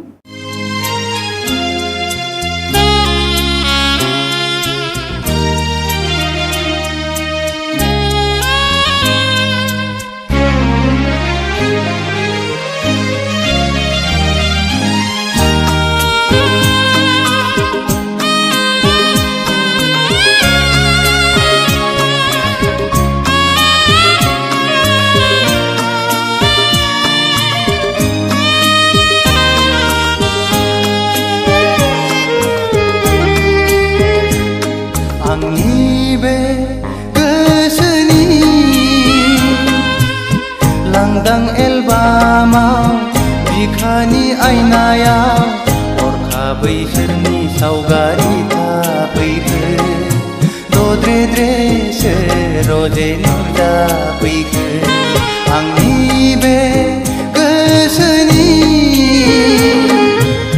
लांदां एलबामाव बिखानि आयनायाव हरखाबै सोरनि सावगारि थाफैखो दद्रेद्रेसो रजे नुजाफैखो आंनि बे गोसोनि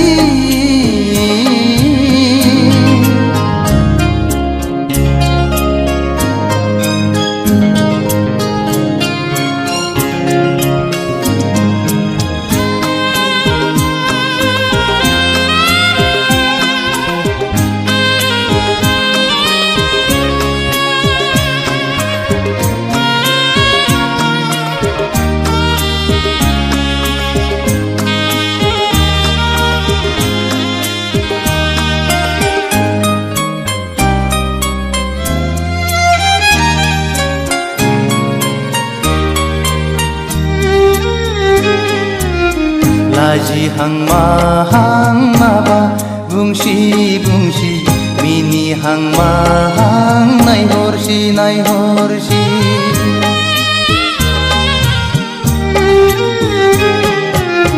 गाबहां माहां मोदै गसि गसि थाबायहां माहां आंजों फैसि फैसि बारजों बिरदों खानाय बिलाइ फासोरा रुबै फोलाव हरदों आंनि फारसे आखाइ थाइनै माबोरै हमथाहरनो हाबावनो नोंखौ रजे गोसोआ आंनि जावलिया जासै रजे गोसोआ आंनि पागला जासै आंनि बे गोसोनि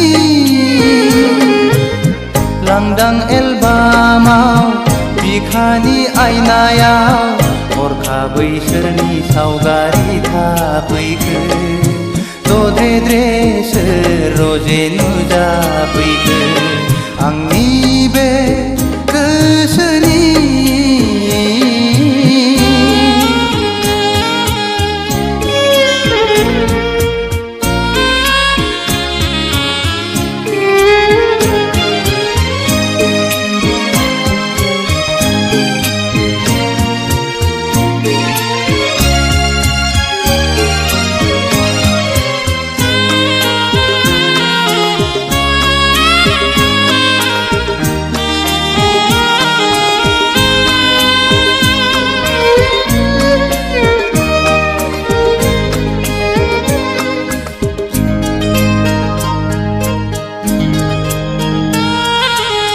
मेगना अरायबो नोंखौल' नुसै रजे मेसेबना थाबोलाबो नोंखौल' नुसै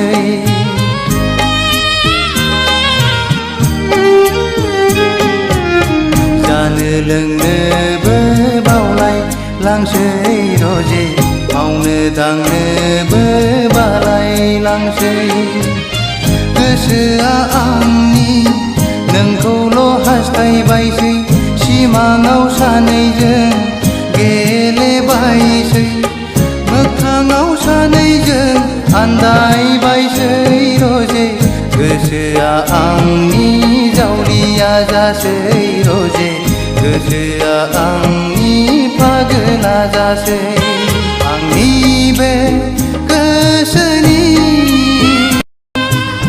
लांदां एलबामाव बिखानि आयनायाव हरखाबै सोरनि सावगारि थाफैखो दद्रे सोर रजे नुजाफैखो आंनि बे गोसोनि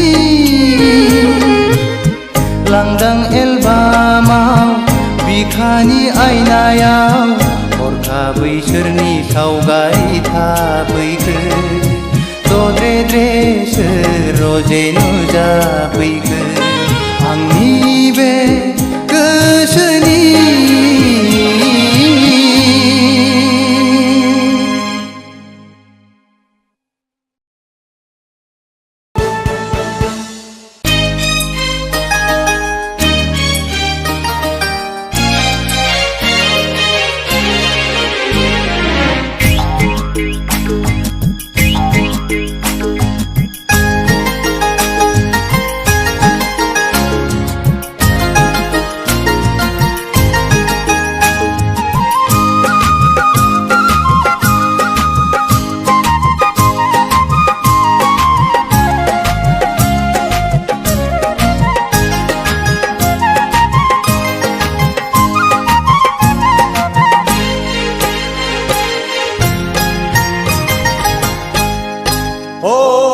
गाम्बारि बिलोनि समायना सिखोला नोंहालाय आंखौनो आसा नामा नोंहालाय आंखौनो आसा नामा जाहोनो हाया गारा फिसिनो हाया गारा माबोरै नोंखौ आं गोसो थोनो माबोरै नोंखौ आं हाबा लानो सिखिरि सुबुंनि जरायदाव जरायदाव जरायनायाव आंहाबो नोंखौनो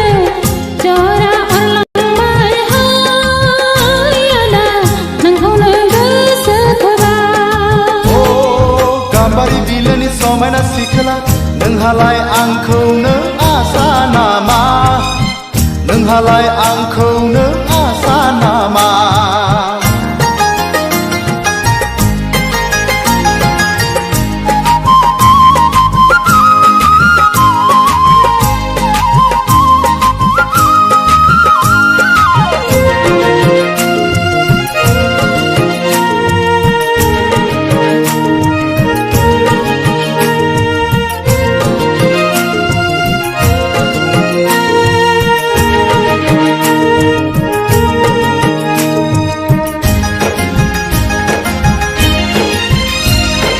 फारि फारि जालांजोब्बाय हाय हाबाब सेंग्रा सिख्ला आंनि लोगोफ्रा फारि फारि जालांजोब्बाय हाय हाबाब फंबाय बिनानाव जोंहा नखराव दोनखिना लाबायाव लासै बांसिनै नोंखौनो आं मोजां मोनो हालाव थाङा मैयाव थाङा आंलाय जेरावबो उदाय रोङा साख्रि गैया बाख्रि गैया गावनि आथिङाव गसंनो हाया अ माबोरै नोंखौ आं हाबा लानो माबोरै नोंजों आं रायजो जानो दासि दासि आदा जेंना दासि हाबा लानायखौ जेंना दासि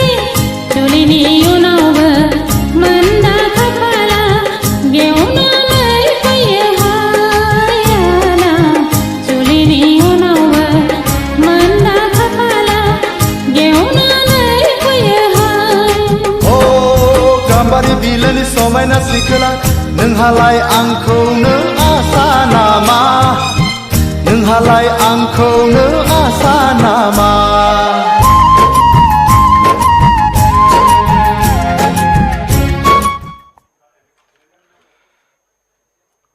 এইটো লাষ্টত আহিব মাননীয় অধ্যক্ষ মহোদয় হয় ৰব এক মিনিট তাৰমানে এমেণ্ডমেণ্টখিনি এতিয়া ৰাষ্ট্ৰপতিৰ কিবা ৰাজ্যপালৰ যিটো ধন্যবাদ সূচক প্ৰস্তাৱৰ ওপৰত ডিছকাশ্যন হ'ব আৰু তাতে গোটেই পইণ্টটো আপোনালোকে ৰাখিব ৰিপ্লাইৰ পিছত আমি যেতিয়া সেইটো পাছ কৰিবলৈ ল'ম তেতিয়া সেইটো মোক কৰিব নহয় এমেণ্ডমেণ্টটো চব গ্ৰহণ হৈ গ'ল মানে যিটো নটিছ ছাবমিশ্যন এমেণ্ডমেণ্ট প্ৰস্তাৱটোতো হৈ গ'ল গ্ৰহণ কিন্তু মুভটো আপোনাৰ উত্তৰৰ পিছত যেতিয়া আমি সেই মচনটো ভোটিং কৰিম এই ভোটিঙৰ সময়ত এমেণ্ডমেণ্টটো মুভ কৰিব এতিয়া আপোনালোকৰ কথাখিনি আপোনালোকে এতিয়াই ৰাখি দি দিব কোনটো নাই নালাগে এইটো মানে সেইটো হৈ গ'লে ডিছকাশ্যন বহুত সময় লাগিব মানে সেইটোত নহয় মই কৈছোঁ কি অলৰেডি ছাবমিশ্যনটোৱে সেইটো আমি লৈ ল'লোঁ এমেণ্ডমেণ্টটো পালোৱে এমেণ্ডমেণ্ট প্ৰস্তাৱটো নাই মুভটো আমি এনচাৰৰ পিছত ডাইৰেক্ট মুভ আৰু তাতে আমি ভোটিংটো হৈ যাব বিষয়টো অনাৰেবল মেম্বাৰ মাননীয় অধ্যক্ষ মহোদয় চলিত বিধানসভাৰ যোৱা 10 মাৰ্চত অসমৰ মহামান্য ৰাজ্যপাল মহোদয়ে দিয়া ভাষণৰ ওপৰত এই ধন্যবাদ সূচক প্ৰস্তাৱ তাত সমৰ্থন কৰি কিছু ক'ব বিচাৰিছোঁ অধ্যক্ষ মহোদয় পোনপ্ৰথমে মই নৱনিযুক্ত ৰাজ্যপাল মহোদয়ক শুভেচ্ছা জ্ঞাপন কৰিছোঁ যে প্ৰবল ব্যক্তিত্বৰ অধিকাৰী দেশৰ এগৰাকী বিশিষ্ট বুদ্ধিজীৱী সমাজকৰ্মী আজি আমাৰ ৰাজ্যপাল হিচাপে পোৱাটো আমাৰ বাবে সৌভাগ্য অসমৰ ৰাজ্যৰ মৰমৰ আশীৰ্বাদ লৈ দেশৰ ভিতৰতে জনপ্ৰিয় মুখ্যমন্ত্ৰী মাননীয় ডক্টৰ হিমন্ত বিশ্ব শৰ্মা ডাঙৰীয়াৰ নেতৃত্বত আমাৰ অসম চৰকাৰে অভূতপূৰ্ব শান্তি প্ৰগতি আৰু উন্নয়নৰ এক নতুন যাত্ৰা আৰম্ভ কৰিছে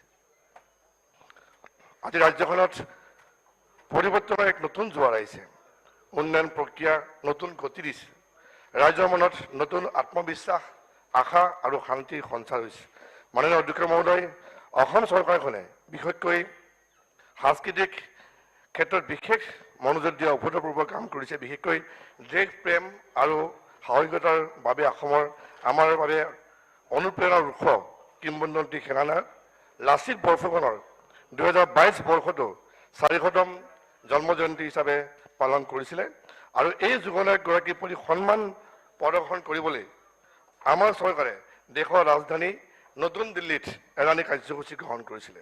অধ্যক্ষ মহোদয়, য'ত ভাৰতৰ প্ৰধানমন্ত্ৰী, মাননীয় গৃহমন্ত্ৰী, মাননীয় বিত্তমন্ত্ৰী মহোদয়ে অংশগ্ৰহণ কৰিছে আৰু আমাৰো এই বিধানসভাৰে প্ৰায়বিলাক বিধায়ক আমি অংশগ্ৰহণ কৰিছিলোঁ। আৰু ৰাষ্ট্ৰীয় ৰাজধানীত আয়োজিত এনে অনুষ্ঠানে আহোম ৰাজ্যৰ কিংবদন্তিমূলক সেনানায়কগৰাকীৰ বিষয়ে ব্যাপক সজাগতা সৃষ্টি কৰিছিলে। অধ্যক্ষ মহোদয় আন্তঃৰাষ্ট্ৰীয় মানচিত্ৰতো আহোমৰ শাসনক স্থান দিয়াৰ বাবে সুযোগ প্ৰদান কৰিছিলে। বিশেষকৈ লাচিত বৰফুকনৰ বিষয়ে 42,94,000 লিখনি লাভ কৰাৰ ফলত অসমে অনলাইন যোগে দাখিল কৰা হাতে লিখা ৰচনাকত বিশ্ব অভিলেখ স্থাপন কৰিবলৈ সক্ষম হৈছিল। ই আমাৰ বাবে আমাৰ গৌৰৱৰ বিষয়। এয়া অসম চৰকাৰৰ এক বিশেষ কৃতিত্ব আৰু অসম আৰু অসমীয়াৰ বাবে এক উল্লেখযোগ্য স্বীকৃতি। অধ্যক্ষ মহোদয়, বিহু আমাৰ বাপতি সাহোন, অসমৰ জীৱন ৰেখা, অসম আৰু অসমীয়াৰ গৌৰৱ। আমাৰ বিহুক বিশ্বমঞ্চলৈ লৈ যোৱাৰ লগতে গ্ৰীনিছ বুক অফ ৱৰ্ল্ড ৰেকৰ্ডত অন্তৰ্ভুক্তৰ বাবে মাননীয় মুখ্যমন্ত্ৰী মহোদয় এক সুন্দৰ পৰিকল্পনাৰে সৰুসজাই ক্ৰীড়া প্ৰাংগণত অহা 14 এপ্ৰিল তাৰিখে প্ৰায় 11,000তকৈ অধিক নৃত্যশিল্পী অংশগ্ৰহণে এক বিশাল বিহু নৃত্যৰ অনুষ্ঠানৰ আয়োজন কৰিছে, য'ত তাতো দেশৰ প্ৰধানমন্ত্ৰী মাননীয় মোদী ডাঙৰীয়াই অংশগ্ৰহণ কৰিব। আৰু এনে পদক্ষেপ লোৱাৰ বাবে মই মাননীয় মুখ্যমন্ত্ৰী মহোদয়ক ধন্যবাদ জনাইছোঁ। মাননীয় অধ্যক্ষ মহোদয়, ৰাজ্যৰ নাগৰিকৰ বাবে স্বাস্থ্যৰ দিশত চৰকাৰখনে কাম কৰাটো অতি আৱশ্যক। আমাৰ চৰকাৰে দায়িত্ব লোৱাৰ দিন ধৰি স্বাস্থ্য খণ্ডত বহু পদক্ষেপ লৈছে। শেহতীয়াকৈ ধুবুৰী, কোকৰাঝাৰ আৰু নগাঁৱত 3খনকৈ নতুন চিকিৎসা মহাবিদ্যালয় আৰম্ভ কৰাৰ বাবে অনুমতি লাভ কৰিছে। নগাঁও জিলাৰ জনপ্ৰতিনিধি হিচাপে নগাঁৱত নতুনকৈ চিকিৎসা মহাবিদ্যালয় দিয়াৰ বাবে মাননীয় মুখ্যমন্ত্ৰী মহোদয়ক লগতে আমাৰ স্বাস্থ্যমন্ত্ৰী মহোদয়কো ধন্যবাদ জ্ঞাপন কৰিছোঁ।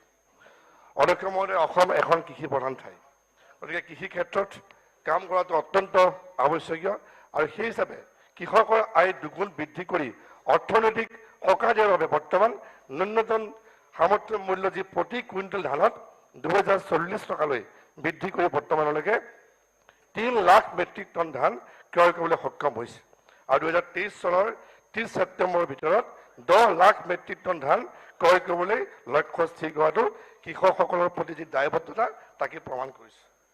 অধ্যক্ষ মহোদয়, দেশৰ ভিতৰতে এখন তুলনামূলকভাৱে আজি অসম শান্তি আৰু উন্নয়নশীল এখন ৰাজ্য। এসময়ৰ অশান্ত ৰাজ্যৰ অসম এতিয়া অতীত হ'ল। আন্দোলন বন্ধ হৈছে, বন্ধ সংস্কৃতি, ধৰ্ণা সংস্কৃতি প্ৰায় নাইকিয়া হৈছে। অধ্যক্ষ মহোদয়, ৰাজ্যখনৰ আইন শৃংখলাৰ পৰিস্থিতি ব্যাপক উন্নতিৰ লক্ষণীয়। অপৰাধ আৰু অসামাজিক কাম প্ৰায় হ্ৰাস পাইছে। চৰকাৰখনে অপৰাধ আৰু অসামাজিক কামক কঠোৰভাৱে দমন কৰাটো অসমৰ ৰাইজে অত্যন্ত সুখী হৈছে। অধ্যক্ষ মহোদয়, আমাৰ কেইবাটাও গুৰুত্বপূৰ্ণ আঁচনি অসম চৰকাৰৰ মাননীয় মুখ্যমন্ত্ৰীৰ নেতৃত্বত যোৱা সময়ছোৱাত সুন্দৰকৈ পৰিচালিত হৈছে। বিশেষকৈ মিছন বসুন্ধৰা। মিছন বসুন্ধৰা আছিলে প্ৰথমতে 1, এতিয়া বৰ্তমান 2। আৰু এই মিছন বসুন্ধৰাত আমি দেখা পাইছোঁ যে সচৰাচৰ আমাৰ যিখিনি মাটিৰ সমস্যা থাকে, যে আগতে আমাৰ পিতৃপুৰুষৰ নামত মাটি আছিলে, কিবা কাৰণত আমাৰ নামলৈ অহা নাছিলে।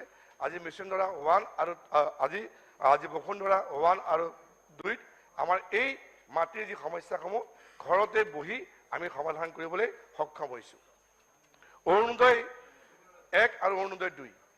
অৰুণোদয় 1 সফলভাৱে ৰূপায়িত হোৱাৰ পিছত এতিয়া অৰুণোদয় 2 আৰম্ভ হৈছে মাননীয় মুখ্যমন্ত্ৰীৰ নেতৃত্বত। আৰু যিগৰাকী মহিলা বিধৱা হওক, বিবাহ বিচ্ছেদিত হওক বা বিয়া নোহোৱা হওক, শাৰীৰিকভাৱে সক্ষম ব্যক্তিসকলে হওক, এইসকল ব্যক্তিক আজি অৰুণোদয় অন্তৰ্ভুক্ত কৰি তেওঁলোকক মাহেকত 1250 টকা দিয়াৰ যি ব্যৱস্থা ইতিমধ্যে কৰা হৈছে, যাৰ কাৰণে এই পৰিয়ালসমূহে সকাহ পাইছে। ইতিমধ্যে মাইক্ৰ' ফাইনেন্সৰ পৰা আমাৰ মহিলাসকলক অসম চৰকাৰখনে সকাহ দিছে। অধ্যক্ষ মহোদয়, পানীয়ে হৈছে আমাৰ প্ৰাণ। আমি সাধাৰণতে এটোপাল বিশুদ্ধ খোৱা পানীৰ কাৰণে আমি অশেষ কষ্ট কৰিবলগীয়া হয়। ভাৰত চৰকাৰৰ বিশেষ পদক্ষেপত জল জীৱন মিছন আঁচনিৰ অধীনত আজি অসমৰ প্ৰতিখন গাঁও চুকে কোণে আজি জল জীৱন আঁচনিৰ অধীনত মানুহে খোৱা পানীৰ ব্যৱস্থা ইতিমধ্যে পাইছে, আৰম্ভ হৈছে। এতিয়া এক বহল, এক ব্যাপক এটা আমাৰ মিছন। অধ্যক্ষ মহোদয়, যিধৰণে আমাৰ পানী আমাৰ প্ৰাণ, এটুকুৰা পানী আমাৰ কাৰণে আৱশ্যক, এটা থাকিবৰ কাৰণে ঘৰ, আৰু এই ঘৰটোৰ সাধাৰণতে এগৰাকী দুখীয়া মানুহে এটা ঘৰ বনাবৰ কাৰণে এটা সপোন। আজি প্ৰধানমন্ত্ৰী আৱাস যোজনাৰ অধীনত আজি সুন্দৰকৈ আজি চহৰতে হওক বা গ্ৰাম্যাঞ্চলতে হওক আজি ঘৰ দিয়াৰ ব্যৱস্থা কৰিছে। প্ৰধানমন্ত্ৰী আৱাস যোজনা আৰবান বা আমাৰ গ্ৰাম্য অঞ্চলত আজি প্ৰায় 17 লাখতকৈ বেছি ঘৰ অনুমোদন পায়, প্ৰায় 7 লাখতকৈ বেছি ইতিমধ্যে সম্পূৰ্ণ হোৱাটো অসম চৰকাৰৰ বাবে কৃতিত্বৰ বিষয়। অধ্যক্ষ মহোদয়, এই 2 বছৰত আমি যদি চাওঁ, মাননীয় মুখ্যমন্ত্ৰী ডক্টৰ হিমন্ত বিশ্ব শৰ্মা ডাঙৰীয়াৰ নেতৃত্বত অসম এতিয়া আগৰ অসম হৈ থকাৰ কাৰণে অসম পৰিৱৰ্তন হৈছে, আৰু অসমৰ যিধৰণে কাম কাজ কৰি গৈছে, চৰকাৰখনে যিধৰণে কাম কাজ কৰিছে, ৰাইজে বৰ্তমান এক আত্মসন্তুষ্টি পাইছে, আৰু সেইকাৰণে আজি প্ৰতিটো স্কিম প্ৰতিটো ঠাইতে ৰাইজক যিধৰণে আমি দিছোঁ, কোনো ধৰণৰ দুৰ্নীতি নোহোৱাকৈ এক সুন্দৰভাৱে যোগ্যজনে পোৱাৰ ব্যৱস্থা ইতিমধ্যে চৰকাৰখনে কৰিছে। মই বেছি দীঘলীয়া বক্তব্য নাৰাখোঁ মহোদয়, মই বিশেষভাৱে মই আমাৰ মাননীয় প্ৰধানমন্ত্ৰী আধুনিক ভাৰতৰ খনিকৰ নৰেন্দ্ৰ মোদী ডাঙৰীয়াৰ পদক্ষেপত উত্তৰ পূৰ্বৰ বিকাশৰ ইঞ্জিনক তীব্ৰ গতি দি অসমক নেতৃত্ব দিয়া মাননীয় মুখ্যমন্ত্ৰী মহোদয়, যিগৰাকী মুখ্যমন্ত্ৰী মহোদয় ভাৰতবৰ্ষৰ ভিতৰত এগৰাকী শ্ৰেষ্ঠ মুখ্যমন্ত্ৰী হিচাপে ইতিমধ্যে পৰিগণিত হৈছে। তেখেতৰ যি ত্যাগ, যিধৰণে কষ্ট ফল আজি দিনে নিশাই কাম কৰি গৈছে, আমি আশা কৰিছোঁ আমাৰ যি সপোন যে অসমক ভাৰতৰ 5খন ৰাজ্যৰ ভিতৰত আগশাৰী স্থাপন কৰিবৰ কাৰণে আমি নিশ্চিত যে এইখন চৰকাৰৰ দিনতেই ভাৰতবৰ্ষৰ অসম আজি ভাৰতবৰ্ষৰ 5খন ৰাজ্যৰ ভিতৰতে প্ৰতিষ্ঠিত হ'ব। আৰু এইখিনি কথা কৈ মই ধন্যবাদ জনাই মোৰ বক্তব্য সামৰণি মাৰিছোঁ। ধন্যবাদ। ধন্যবাদ। Honourable LOP Shri Devendra Saikia.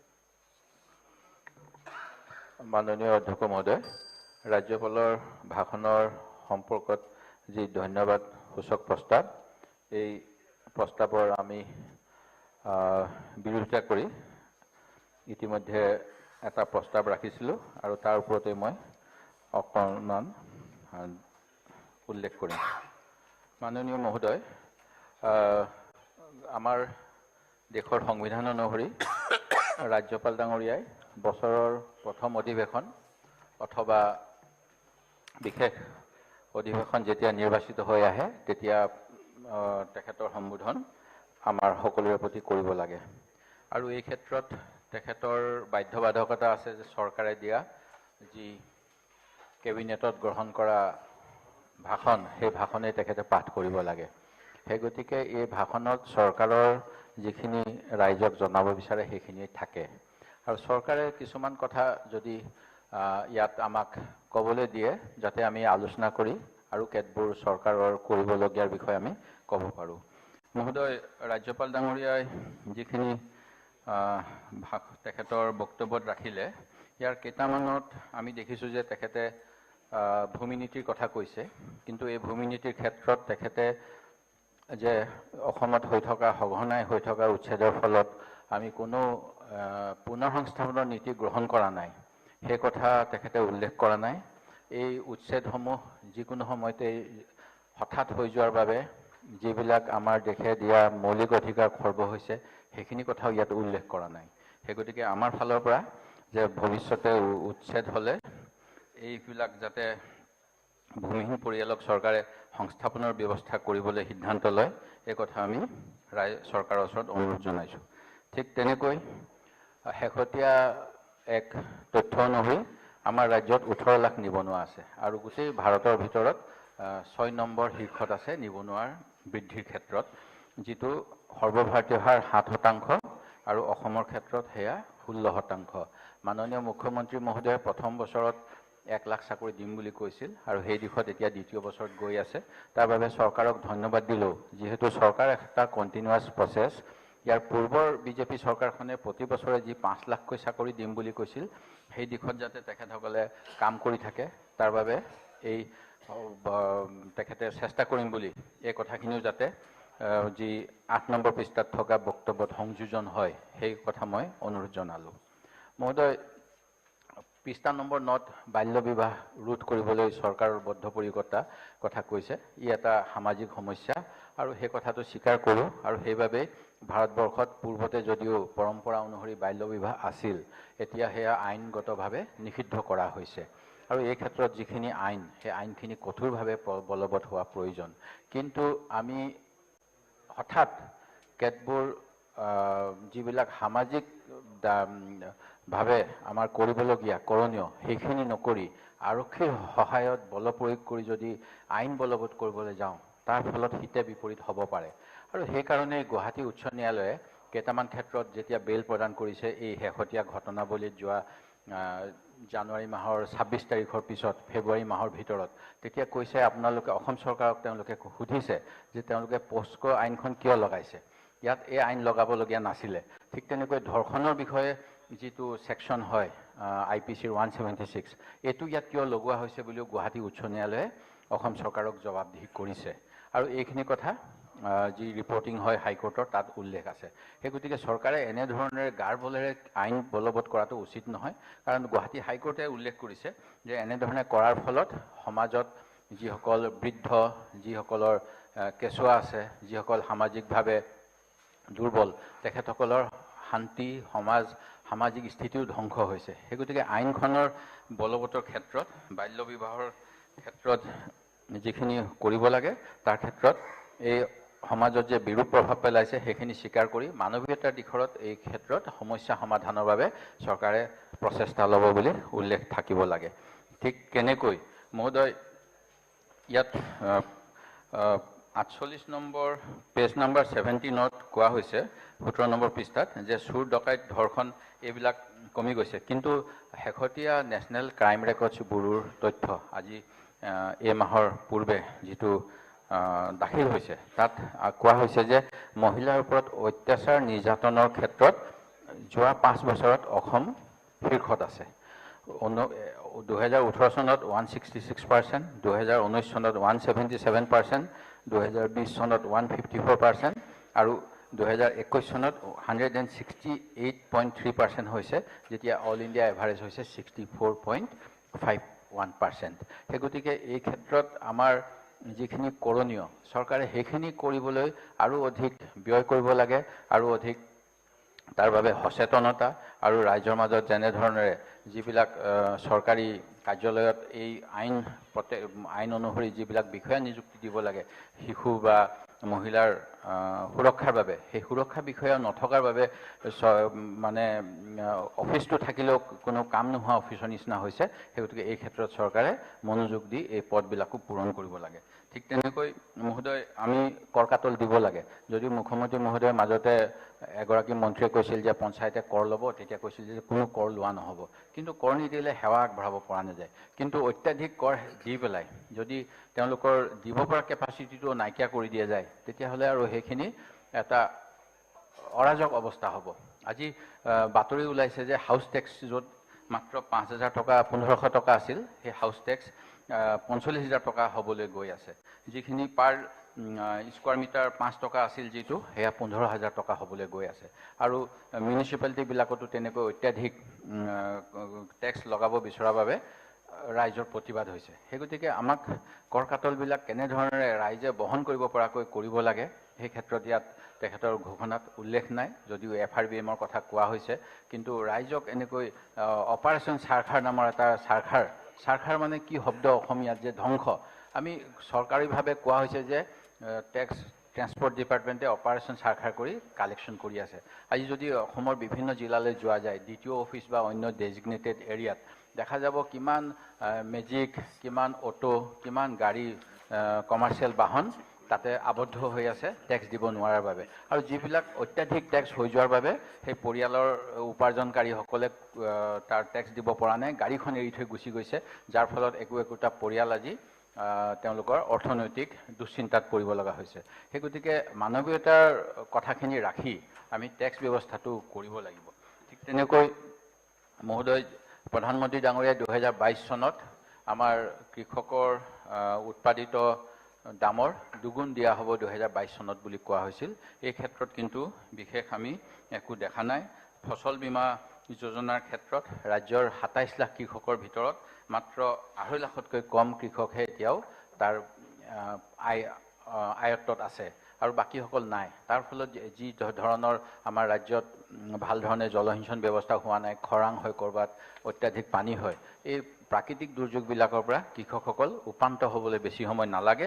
সেই গতিকে এই ক্ষেত্ৰতো যি কৃষি বিভাগৰ সফলতাৰ কথা কোৱা হৈছে, যোৱা সময়ছোৱাত বহুত এক্সপৰ্ট কৰিছোঁ বা কিবা কিবি, এইখিনি ক্ষেত্ৰত কিন্তু সকলোৱে এক্সপৰ্ট কৰিব নোৱাৰিলেও তেখেতসকলৰ বজাৰত যাতে এটা মূল্য পায়। আজি কিছুদিন আগত বিলাচীপাৰা যি জলকীয়াৰ বজাৰ, তাত এটা কোনোবাই চিণ্ডিকেট কৰি তাৰ দাম 30 টকাৰ পৰিৱৰ্তে কিলো 10 টকা কৰি দিছে বুলি কৈছে। এই ক্ষেত্ৰত আমাৰ যিবিলাক মানে পৰিদৰ্শন ব্যৱস্থা থাকিব লাগে কৃষিৰ, সেইবিলাকো যাতে হয়, সেই কথাখিনি ইয়াত উল্লেখ থাকিব লাগে। ঠিক তেনেকৈ যোৱা সময়ছোৱাত গুৱাহাটী উচ্চ ন্যায়ালয়ৰ সিদ্ধান্ত মৰ্মে আমাৰ প্ৰাকৃতিক সুৰক্ষাৰ বাবে জাষ্টিছ বি.পি. কটকীৰ এখন কমিটি হৈছিল। এই কমিটিও কৈছিল যে আমাৰ যিবিলাক সেই সময়ৰ চিফ ছেক্ৰেটাৰীয়ে সেই মেণ্ডেট এটা দিছিল যে কেনেকৈ যিসকল দোষী আমাৰ বনজ ধ্বংস কৰাৰ বাবে তেখেতসকলক চিনাক্ত কৰিব লাগে, ভৱিষ্যতে যাতে এনেকুৱা নহয় মেকানিজম ল'ব লাগে। সেই দিশত কোনো বিশেষ কাম আগবঢ়া নাই, যাৰ ফলত উজনি অসমত প্ৰায়ে অবৈধ কয়লা খনিত কাম কৰাৰ বাবে বিভিন্ন অঞ্চলৰ শ্ৰমিকসকলে গৈ মৃত্যুমুখত পৰিব লগা হয়। আৰু শেহতীয়া ঘটনা তেনেকৈ যোৱা ফেব্ৰুৱাৰী মাহতো ঘটিছে বুলি, বিহুৰ আগে আগে ঘটিছে বুলি আমি গম পাইছোঁ। সেই গতিকে এইবিলাক ৰোধ কৰাৰ বিষয়ে যেনেধৰণে আমি এটা আগন্তুক সময়ত এনেকুৱা কামবোৰ কৰিম বুলি চৰকাৰৰ ফালৰ পৰা যিখিনি পাব লাগিছিল সেইখিনি পোৱা নাই। সেই গতিকে এনেকুৱা ধৰণৰ সংশোধনখিনি আশা কৰি মই ৰাজ্যপালৰ ভাষণৰ এই ধন্যবাদ সূচক প্ৰস্তাৱৰ বিৰোধিতা কৰিছোঁ আৰু এইবিলাক অন্তৰ্ভুক্ত কৰিবলৈ দাবী জনাইছোঁ। ধন্যবাদ। ধন্যবাদ। এতিয়া শ্ৰী চক্ৰধৰ গগৈ।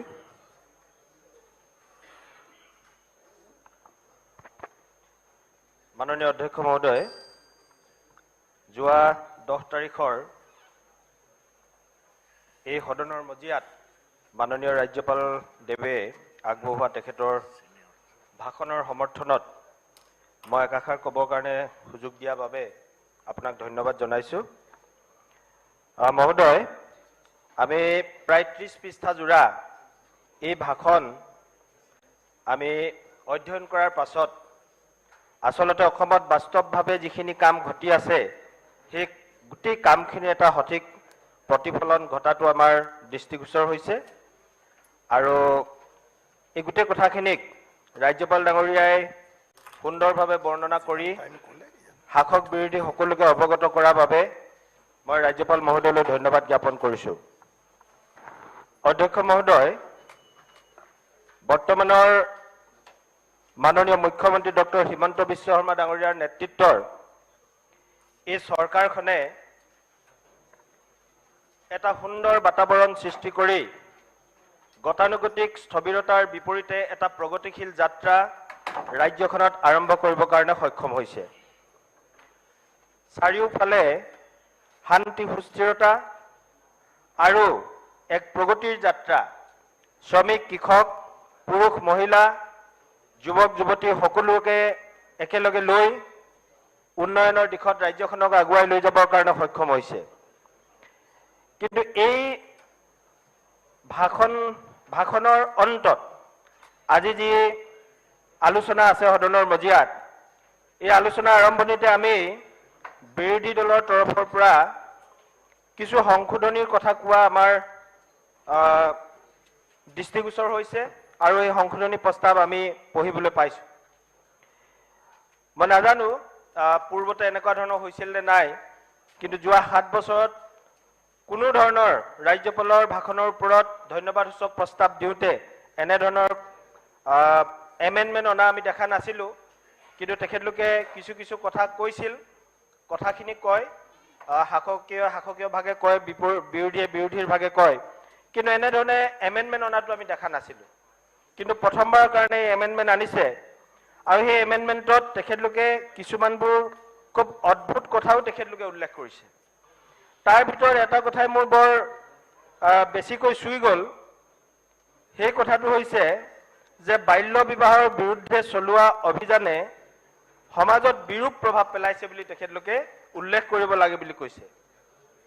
মই কথাটো নুবুজিলোঁ যে কেনেধৰণে বিৰূপ প্ৰভাৱ পেলাইছে, কাৰণ বাল্য বিবাহ ৰোধ কৰাটো আমি প্ৰত্যেকগৰাকী মাতৃ পিতৃয়ে বিচাৰে। এজনী ছোৱালী কোনেও নিবিচাৰে যে 12 বছৰ, 13 বছৰ, 14 বছৰ, 15 বছৰত বিয়া হৈ যাওক। সাংবিধানিকভাৱেও স্বীকৃতিপ্ৰাপ্ত যে এগৰাকী ছোৱালী বিয়া হ'বলৈ হ'লে 18 বছৰ বয়স হ'ব লাগে। আৰু আজি বিৰোধীয়ে ক'ব খোজে যে এইটো বাল্য বিবাহ অভিযান চলোৱাটো সমাজত বিৰূপ প্ৰভাৱ পেলাইছে। হয়তো তেখেতলোকৰ মনত বিৰূপ প্ৰভাৱ পেলাব পাৰে, কাৰণ তেখেতলোকে গোটেই কথাবিলাক সদায় ৰাজনৈতিক দৃষ্টিভংগীৰে চায় যেন মোৰ অনুমান হয়। গতিকে এই ৰাজনৈতিক দৃষ্টিভংগীটো আঁতৰাই তেখেতলোকে বাস্তৱ ছবিখন অনুভৱ কৰাটো আজি প্ৰয়োজন হৈ পৰিছে। কাৰণ আজিৰ পৰা 6 মাহমানৰ আগতে আমি সদনৰ এটি দল, যেতিয়া আমাৰ মাননীয় বিধায়ক আমগুৰিৰ বিধায়ক প্ৰদীপ হাজৰিকা ডাঙৰীয়াৰ নেতৃত্বত আমি যেতিয়া গোৱালপাৰা ধুবুৰী এইবিলাক জিলাত যেতিয়া গৈছিলোঁ, তেতিয়া সেই অঞ্চলত MMR কিয় বৃদ্ধি পাইছে বা কমিছে এই কথাবিলাকৰ আলোচনা কৰিছিলোঁ আমি বিভিন্ন সমাজৰ বিভিন্ন স্তৰৰ লগত। আৰু জনসংখ্যা কিয় বৃদ্ধি পাইছে এই কথাবিলাকো আলোচনা কৰিছিলোঁ। তেতিয়া সেই অঞ্চলৰ স্থানীয় বহু লোকে আমাক কৈছিল যে সেই অঞ্চলবিলাকত জনসংখ্যা বৃদ্ধি পোৱাৰ অন্যতম কাৰণ হৈছে বাল্য বিবাহ। এইটো তাৰ স্থানীয় মানুহে কোৱা কথা, এইটো চক্ৰ গগৈ মৰাণৰ বিধায়ক হিচাপে কোৱা কথা নহয়। আৰু সেই কথাবিলাক পাতি থাকোঁতেই আমি এজন চিকিৎসা বিষয়া, এজন জিলাখনৰ চিকিৎসা বিষয়া, ৰিটায়াৰ্ড চিকিৎসা বিষয়াক লগ পাইছিলোঁ। আৰু তেখেতে তেতিয়া আমাক উল্লেখ কৰি কৈছিলে যে ছাৰ, এইটো আমাৰ কাৰণে সঁচাকৈ এটা অভিশপ্ত কথা যে মই নিজৰ চেম্বাৰত আজি এগৰাকী মই প্ৰসূতি এগৰাকী মহিলাক লগ পালোঁ, মোৰ চেম্বাৰলৈ আহিছিল বুলি তেখেতে কৈছে। আৰু সেই মহিলাগৰাকীৰ বয়সে তেতিয়া আছিল বয়স আছিল তেখেতৰ 23 বছৰ। আৰু সেই 23 বছৰীয়া মাতৃগৰাকী গৰ্ভৱতী মাতৃ, তেওঁ সন্তান প্ৰসৱ কৰিবৰ কাৰণে পৰামৰ্শ ল'বৰ বাবে আহিছে। আৰু সেই পৰামৰ্শ ল'বলৈ অহা মাতৃগৰাকীক ডক্টৰজনে সুধিছিল, চিকিৎসা বিষয়াগৰাকীয়ে, তেখেত যিহেতুকে এজন ডক্টৰো হয়, তেখেতে সুধিছিল যে আপুনি এইটো কেই নম্বৰ সন্তান জন্ম দিব? সেই মাতৃগৰাকীয়ে কৈছিলে যে এইটো মোৰ 6 নম্বৰ সন্তান জন্ম হ'ব। 23 বছৰ বয়সত যদি 6 নম্বৰ সন্তানটি জন্ম দিবলৈ হয়, আপুনি ভাবক সেই ছোৱালীজনী কেইবছৰ বিয়া হৈছে বা হ'ব লাগিব। গতিকে এই যিটো বাল্য বিবাহ, এই বাল্য বিবাহ হোৱা কাৰ্যটোক আমি সমালোচনা কৰা, ইয়াক প্ৰতিৰোধৰ ব্যৱস্থা কৰাৰ বিপৰীতে তেওঁলোকে আকৌ এই কামটো কৰাৰ বাবে চৰকাৰৰ কাৰ্য হেনো ৰাইজকহে মানে কিবা এটা বেলেগ ধৰণৰ ক্ৰিয়া প্ৰতিক্ৰিয়া সৃষ্টি হোৱা বুলি তেখেতলোকে উল্লেখ কৰিব খুজিছে। গতিকে এনেকে ধৰণৰ সমাজ বিৰোধী, জনহিতকৰ বিৰোধী কথা কোৱাটো বিৰোধী এটা লক্ষণত উপনীত হৈছে। আমি আশা কৰোঁ যে এনেকুৱা ধৰণৰ কথাবিলাক কৈ যাতে সমাজলৈ এটা ভুল বাৰ্তা তেখেতলোকে প্ৰেৰণ নকৰে।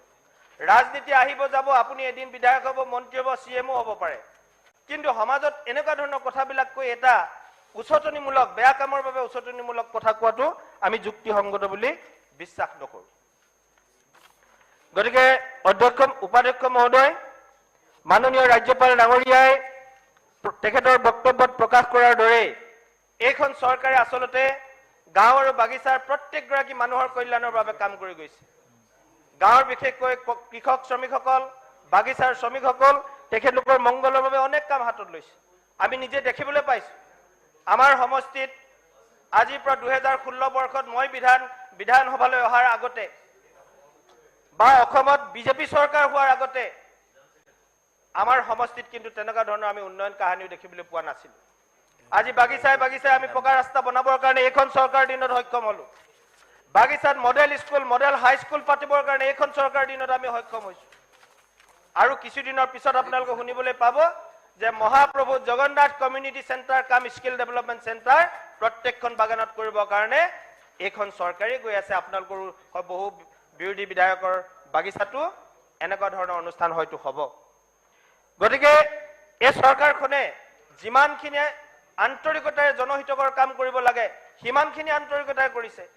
এইখন চৰকাৰৰ দিনত মাননীয় মুখ্যমন্ত্ৰী ডাঙৰীয়াৰ নেতৃত্বত আমি দেখিবলৈ পাইছোঁ যে অসমৰ মন্ত্ৰীসকল, অসমৰ প্ৰত্যেকগৰাকী বিধায়কে আজি বিশ্ৰাম ল'বৰ কাৰণে কোনেও সাহস নকৰে। কাৰণ আমি এটা নতুন সংস্কৃতি নিৰ্মাণ কৰিবৰ কাৰণে মুখ্যমন্ত্ৰী ডাঙৰীয়াই প্ৰয়াস কৰিছে। এচাম মানুহৰ সেই ৰাজপথৰ আন্দোলনৰ পৰা এতিয়া মানুহক ৰাজপথৰ পৰা উভতাই নি কৰ্মৰ পথাৰলৈ নিবৰ কাৰণে আজি এইখন চৰকাৰ সক্ষম হৈছে।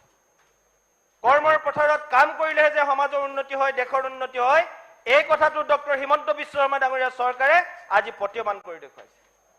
আমি সেইকাৰণে বাহাদুৰিকে ক'ব পাৰোঁ যে আমাৰ চৰকাৰৰ দিনত গাঁৱে গাঁৱে ৰাস্তা পদূলি বনিছে।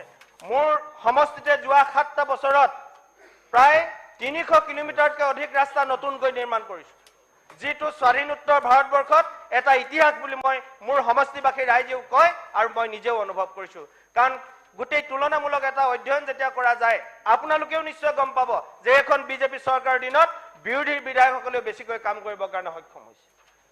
গতিকে এই যিখিনি আমাৰ চৰকাৰখনৰ সক্ৰিয়তা, কামৰ যোগেদি সমাজখনক আগুৱাই নিয়াৰ যিটো সক্ৰিয়তা, এইখিনি আমাক নিশ্চয় উৎসাহিত কৰিব। আজি মহিলা সবলীকৰণৰ ক্ষেত্ৰত এইখন চৰকাৰে বিভিন্ন ধৰণৰ কাৰ্য ব্যৱস্থা হাতত লৈছে। আজি কৰোনা সংকটৰ সময়ত মহিলাসকলৰ যি অৱস্থা হৈছিল, পৰিয়াল চলাবৰ কাৰণে যিটো কষ্ট হৈছিল, সেই পৰিয়াল চলাবৰ কাৰণে কষ্ট হোৱা মহিলা আইসকলক জনধন একাউণ্টৰ যোগেদি পইচা দিয়াৰ ব্যৱস্থা এইখন ডক্টৰ হিমন্ত বিশ্ব শৰ্মা ডাঙৰীয়াৰ চৰকাৰৰ নেতৃত্বত কৰা হৈছিল। তাৰ উপৰিও আজি যিসকল মহিলা বাই ভনীয়ে লক্ষ লক্ষ টকাৰ ঋণ লৈ বা হাজাৰ হাজাৰ টকাৰ ঋণ লৈ তেখেতলোকে ধৰুৱা হৈ আছিল, গৃহকন্দলত তেখেতলোকে লিপ্ত হ'ব লগা হৈছিল, সেই মহিলা বাই ভনীসকলক আজি সেই ঋণমুক্ত কৰিবৰ কাৰণে এইখন চৰকাৰ সক্ষম হৈছে। ইতিমধ্যে প্ৰথমটো ফেজ আৰু দ্বিতীয়টো ফেজ প্ৰদান কৰিছে আৰু তৃতীয়টো ফেজ দিলে প্ৰায় 10 লাখতকৈ অধিক মহিলাই এনেধৰণৰ ঋণৰ পৰা মুক্ত হৈ পুনৰ স্বাভাৱিক জীৱনলৈ ঘূৰি আহিবৰ কাৰণে তেখেতলোকে সক্ষম হ'ব। গতিকে এইবিলাক কাম মহিলা সবলীকৰণৰ ক্ষেত্ৰত কৰা এটা খুব সুন্দৰ কাম হৈছে। গতিকে আমি চৰকাৰখনক ধন্যবাদ জনাইছো। ইয়াৰ উপৰিও ছাত্ৰ ছাত্ৰীসকলৰ বিকাশৰ বাবে এইখন চৰকাৰে বিভিন্ন ধৰণে ব্যৱস্থা লৈছে।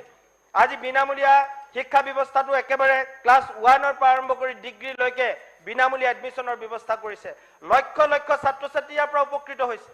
আজি আপোনালোকে বুজি নাপাব যে গাঁৱৰ এটা পৰিয়ালে BSc এডমিশ্যন দিবৰ কাৰণে যেতিয়া 6,000 বা 7,000 টকা দিব লগা হয়, সেইটো আপোনালোকে অনুভৱ নকৰিব যে সেই মানুহজনৰ কিমান কষ্ট হয়। কিন্তু গাঁৱৰ সেই দুখীয়া পৰিয়ালটোৱে যদি সেই 6,000 বা 7,000 টকা চৰকাৰৰ পৰা পোৱা বিনামূলীয়া এডমিশ্যনৰ যোগেদি যদি সমাপন হৈ যায়, তেখেতলোক আনন্দিত হয়।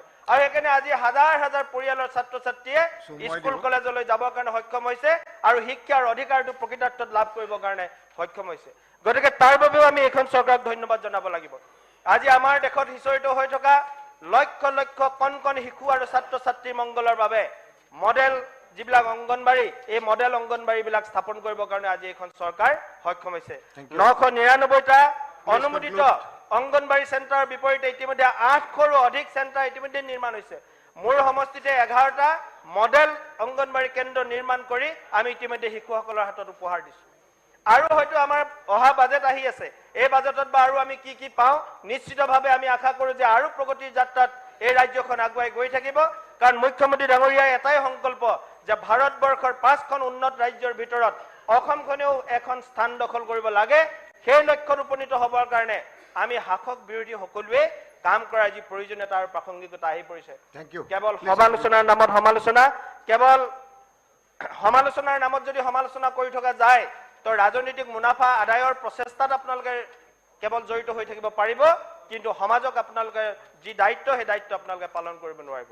গতিকে আমি আশা কৰোঁ যে ডক্টৰ হিমন্ত বিশ্ব শৰ্মা ডাঙৰীয়াৰ নেতৃত্বৰ এই চৰকাৰখনে যি প্ৰগতিৰ যাত্ৰা আৰম্ভ কৰিছে, এই যাত্ৰাত আহক আমি সকলোৱে শাসক বিৰোধী লগ লাগি আমি আগুৱাই যাওঁ। কাৰণ আপোনালোকে মনত ৰাখক, 2016 চনৰ আগতে ভাৰতবৰ্ষত অসমত বিশেষকৈ বিজেপি চৰকাৰৰ নেতৃত্বত চৰকাৰ নাছিলে। তাৰ আগত কাৰ কাৰ চৰকাৰ আছিল আপোনালোকৰ হাতত হিচাপ আছে। সেই চৰকাৰৰ দিনত কিমান কি কাম কৰিব পাৰিলে, কিমান দুৰ্নীতি আপোনালোকক গ্ৰাস কৰি ধৰিছিল, সেই কথাবিলাক আপোনালোকে মনত ৰাখক আৰু সেইবিলাক কথা সোঁৱৰি নতুনৰ যাত্ৰাই আহক, আমি সকলোৱে লগ লাগি আগুৱাই যাওঁ। ধন্যবাদ, নমস্কাৰ। Thank you. মাননীয় সদস্য আমিনুল ইছলাম সিনিয়ৰ। মাননীয় উপাধ্যক্ষ মহোদয়, ৰাজ্যপালৰ যিটো ভাষণৰ ওপৰত বিতৰ্ক চলি আছে, অসমৰ ৰাজ্যপালগৰাকী নতুনকৈ আহিছে, তেখেতে হয়তো ভালকৈ জনা নাই যে এইখন অসমত বিগত দিনত কি কি কাম কেনেকৈ হৈ আছে আৰু বৰ্তমানলৈকে অসমৰ আৰ্থ সামাজিক স্থিতি, আইন শৃংখলা পৰিস্থিতি আৰু অন্যান্য কথাবিলাক তেখেতে হয়তো ভালকৈ জনাই নাই। তেখেতে আহি জইন কৰাৰ পিছতেই আমাৰ এই সেশনটো আৰম্ভ হ'ল আৰু তেখেতক এটা প্ৰিপেয়াৰ কৰি দিয়া হ'ল বক্তব্য, আৰু তেখেতে ৰেডিমেড বক্তব্যটো আহি ইয়াত দি থৈ গ'ল। কিন্তু প্ৰকৃত সত্যটো তেখেতে কিছুদিনৰ ভিতৰত জানিব পাৰিব যে এইখন অসমত কি চলি আছে আৰু আৰ্থ সামাজিক স্থিতি কি। হয়তো অহা বছৰত তেখেতৰ বক্তব্যত সেই কথাবিলাক অলপ প্ৰতিফলিত হ'ব বুলি আমি আশাবাদী। এটা কথা উপাধ্যক্ষ মহোদয়, মাননীয় ৰাজ্যপাল মহোদয়ৰ বক্তব্যত যেটো কথা উল্লেখ কৰিছে, আচ্ছা ৰাজ্যপালৰ বক্তব্যত তেখেত না ঠিক আছে, ৰাজ্যপালৰ বক্তব্যত তেখেতে আহিছে নতুনকে আহি পেলাই যেটো কৰিছে না, আপোনালোকে অলপ ধৈৰ্য ৰাখক, অলপ শুনিবলৈ ধৈৰ্য ৰাখক, মুখ খুলিবলৈ দিব, অলপ ধৈৰ্য ৰাখক। এটা কথা ৰাজ্যপাল মহোদয়ে তেখেতৰ বক্তব্যত কৈছে যে এইখন অসমত 43,978 গৰাকী কৃষকৰ পৰা ধান ক্ৰয় কৰা হৈছে বিগত বৰ্ষত, আৰু বিগত বৰ্ষত যেটো অসমত মাত্ৰ 43,978 গৰাকী ধান ক্ৰয় কৰা হৈছে, আৰু 1 লাখো হোৱা নাই। অসমত কিন্তু 1 লাখ কৃষকৰ পৰাও এই বছৰটো ধান ক্ৰয় কৰা নাই। গতিকে কৃষকৰ প্ৰতি চৰকাৰ কিমান দায়বদ্ধ আপোনালোকে ইয়াত বুজি পাব। ৰাজ্যপাল মহোদয়ে তেখেতৰ বক্তব্যত কৈছে যে পাৰ কেপিটা ইনকাম 10.61% বাঢ়িব বুলি তেখেত আশাবাদী। তেখেতে আশা কৰিছে, ভাল, আমি তেখেতক ধন্যবাদ জনাও যে তেখেতে আশা কৰিছে যে পাৰ কেপিটা ইনকাম 10.61% বাঢ়িব। কিন্তু অসমত আমি যদি দেখো যে যি কৃষকসকলৰ তেওঁলোকে কিমান আগুৱাই যাব পাৰিছে, আৰু যিসকল ব্যৱসায়ী, ক্ষুদ্ৰ ব্যৱসায়ী, মধ্যবিত্ত পৰিয়াল, তেওঁলোকৰ অৱস্থা কি, দিনক দিনে কোন অৱস্থাত গৈ আছে, বাস্তৱ যেটো চিত্ৰ আৰু তেখেতৰ বক্তব্যত যেটো আশা কৰিছে, আমি নাভাবো যে তেখেতৰ বক্তব্যত যেটো এই আশাটো বাস্তৱ চিত্ৰৰ লগত সামঞ্জস্য আছে বুলি আমি নাভাবো। উপাধ্যক্ষ মহোদয়, এটা কথা ৰাজ্যপাল মহোদয় তেখেতৰ বক্তব্যত উল্লেখ কৰা নাই যে ৰাজ্যখন বৰ্তমান ধাৰৰ বোজাত কক বকাই আছে। বহিৰাজ্যৰ পৰা বা কেন্দ্ৰৰ পৰা বিভিন্ন উৎসৰ পৰা যিমান ধাৰ লৈছে ৰাজ্যখনে, ধাৰৰ বোজাত কক বকাই আছে। আজি জন্ম লোৱা শিশুটোৱে 38,000 টকা ধাৰৰ বোজা মূৰত লৈ পেলাই জন্ম ল'ব লগা হৈছে এইখন অসমত। ৰাজ্যপাল মহোদয়ে কিন্তু তেখেতৰ বক্তব্যত বিত্তীয় সংস্কাৰৰ কথাবিলাক কওঁতে এই কথাটো কিন্তু উল্লেখ নকৰিলে। উপাধ্যক্ষ মহোদয়, ৰাজ্যপাল মহোদয়ে তেখেতৰ বক্তব্যত আইন শৃংখলা পৰিস্থিতি উন্নত হোৱাৰ কথাটো কৈছে, কিন্তু তেখেতে জইন কৰিছে নতুনকে। কিন্তু এইখন অসমত আইন শৃংখলা পৰিস্থিতিৰ নামত যি আইন শৃংখলাৰ অৱনতি আৰক্ষীৰ দ্বাৰা ঘটি আছে, এই কথাটো কিন্তু এই বক্তব্যত উল্লেখ হোৱা নাই। এনকাউণ্টাৰৰ নামত দিগন্ত দিনত কিমান লোক আৰক্ষীৰ জিম্মাত নিহত হল, এই কথাটো ৰাজ্যপালৰ বক্তব্যত উল্লেখ নাই উপাধ্যক্ষ মহোদয়। আৰু এই এনকাউণ্টাৰ এবাৰ দুবাৰ হ'ব পাৰে, কোনোবা অপৰাধী আৰক্ষীৰ জিম্মাৰ পৰা পলাই যাব পাৰে, পলাই যাওঁতে গুলি হ'ব পাৰে। কিন্তু এই নতুন চৰকাৰ অহাৰ পিছৰ পৰা আৰক্ষী ইমান দুৰ্বল হৈ গ'ল যে 1 ডজন, 2 ডজন, 3 ডজন আৰক্ষীৰ মাজৰ পৰা এজন নিৰস্ত্ৰ অপৰাধী তেওঁ পলাই যাব পাৰে আৰু বাৰে বাৰে গুলিয়াব লগা হয়। আৰক্ষী আগতেতো এনেকে এনকাউণ্টাৰ কৰিব লগা হোৱা নাছিল, এনেকে পলাব লগা হোৱা নাছিল। হঠাৎ আৰক্ষী বিভাগ ইমান দুৰ্বল কেনেকে হৈ গ'ল যে তেওঁলোকৰ 20, 30, 40 জনৰ মাজৰ পৰা হঠাৎ এজন অপৰাধী তেওঁলোকে পলাই যাব পাৰে। গতিকে এই কথাটো এটা বহুত গুৰুত্বপূৰ্ণ কথা। আৰক্ষী বিভাগ সংস্কাৰৰ কথাই চৰকাৰ কৈ আছে, আৰক্ষী বিভাগ কিমান অত্যাধুনিক কৰিছে, কিমান সংস্কাৰ কৰিছে, এই বিষয়টো আমি বুজিব পৰা নাই। এতিয়া বাৰে বাৰে আৰক্ষীৰ জিম্মাৰ পৰা আৰক্ষী পলায়ন কৰি আছে আৰু গুলিয়াব লগা হৈ আছে। গতিকে এই কথাটো কিন্তু গৃহ বিভাগে আৰু মুখ্যমন্ত্ৰীয়ে এই কথাটোত গুৰুত্ব দিব লাগে যে আৰক্ষী বিভাগ ইমান দুৰ্বল কেনেকে হ'ল। আগততো এনেকুৱা হোৱা নাছিল, আৰক্ষীৰ জিম্মাৰ পৰা নিৰস্ত্ৰ অপৰাধী এনেকে পলাই যাব পৰা নাছিল। এই কথাবিলাক ৰাজ্যপালৰ বক্তব্যত উল্লেখ হোৱা নাই। য'ত কেনাৰাম বসুমতাৰী নামৰ এজন ডকাইতক এনকাউণ্টাৰৰ কথা কৈ আৰক্ষীয়ে তেওঁলোকে টুইট কৰি দিলে, প্ৰচাৰ কৰি দিলে, তাৰপিছত দেখা গ'ল যে সেইজন কেনাৰাম বসুমতাৰী নামৰ ডকাইত নহয়, মিঠাৰাম মুছাহাৰী নামৰ এজন ব্যক্তি, কিবা এজন কৃষক, কিবা মুছাহাৰী নামৰ এজন কৃষক, তেওঁলোকে ঢাক ঢোল বজাই আছিলে। আৰু সঁচাকেই যদি তেওঁ ডকাইত হলে হয়, কেনাৰাম বসুমতাৰী হলে হয়, তেনেহলে তেওঁ পলায়ন কৰিলে হয়, গুলিয়ালে হয়। কিন্তু তেওঁলোকে ভাবিছে, ভুল মানুহ এজনক ধৰি ভাবিছে কেনাৰাম বসুমতাৰী, ভাবি পেলাই তেওঁক গুলিয়াই দিলে। নিহত হোৱাৰ পিছত ঢাক ঢোল বজাই দিলে যে আমি এজন দুৰ্দৰ্শ ডকাইতক আমি হত্যা কৰিলো। তাৰ পিছত দেখা গ'ল মানুহজন এজন কৃষকহে, তেওঁ কিন্তু সেই ডকাইতজন নহয়। গতিকে এনকাউণ্টাৰ বিলাক কিমান সত্য আৰু কিমান ভুৱা এই কথাতেই প্ৰমাণ হয়। নগাঁৱত যেনেকৈ কীৰ্তিকমল ভূঞাৰ যিজন ছাত্ৰ নেতা মেডিচিন আনিবলৈ গৈছিল মাকৰ কাৰণে, তেওঁক যেতিয়া গুলিয়াই দিলে তাৰপিছত দেখা গ'ল তেওঁতো কোনো ড্ৰাগছৰ কাৰণে যোৱা নাছিল, মেডিচিন আনিছিল মাকৰ কাৰণে। গতিকে এই কথাবিলাকে প্ৰমাণ কৰে এনকাউণ্টাৰবিলাক অপৰাধিক কৰা হয়, কিমান হোটেল মস্তিষ্কৰে কেনেকৈ কৰা হৈছে এই কথাবিলাক কিন্তু গৃহ বিভাগে ইয়াত এইবিলাক কথা নিশ্চয় তেওঁলোকে চাব লাগে আৰু ৰাজ্যপাল মহোদয়ৰ জ্ঞাত হ'ব লাগে এই কথাবিলাক যে অসমত কি আইন শৃংখলা পৰিস্থিতিৰ নামত কি হৈ আছে।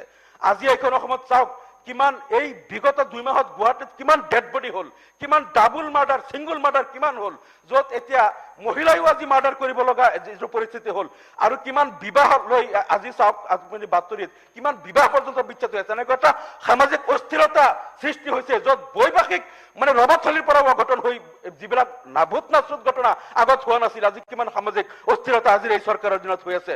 মাননীয় উপাধ্যক্ষ মহোদয়, এই চৰকাৰে কৈছিলে যে 2022 চনৰ 31 মাৰ্চৰ ভিতৰত 1 লাখ লোকক চাকৰি দিয়া হ'ব, কিন্তু 2022 চনৰ 31 মাৰ্চটো পাৰ হৈ গ'ল, এতিয়া 2023 চনৰ 31 মাৰ্চ আহি আছে, এতিয়ালৈকে কিন্তু 1 লাখৰ আধাও দিব পৰা নাই চৰকাৰে।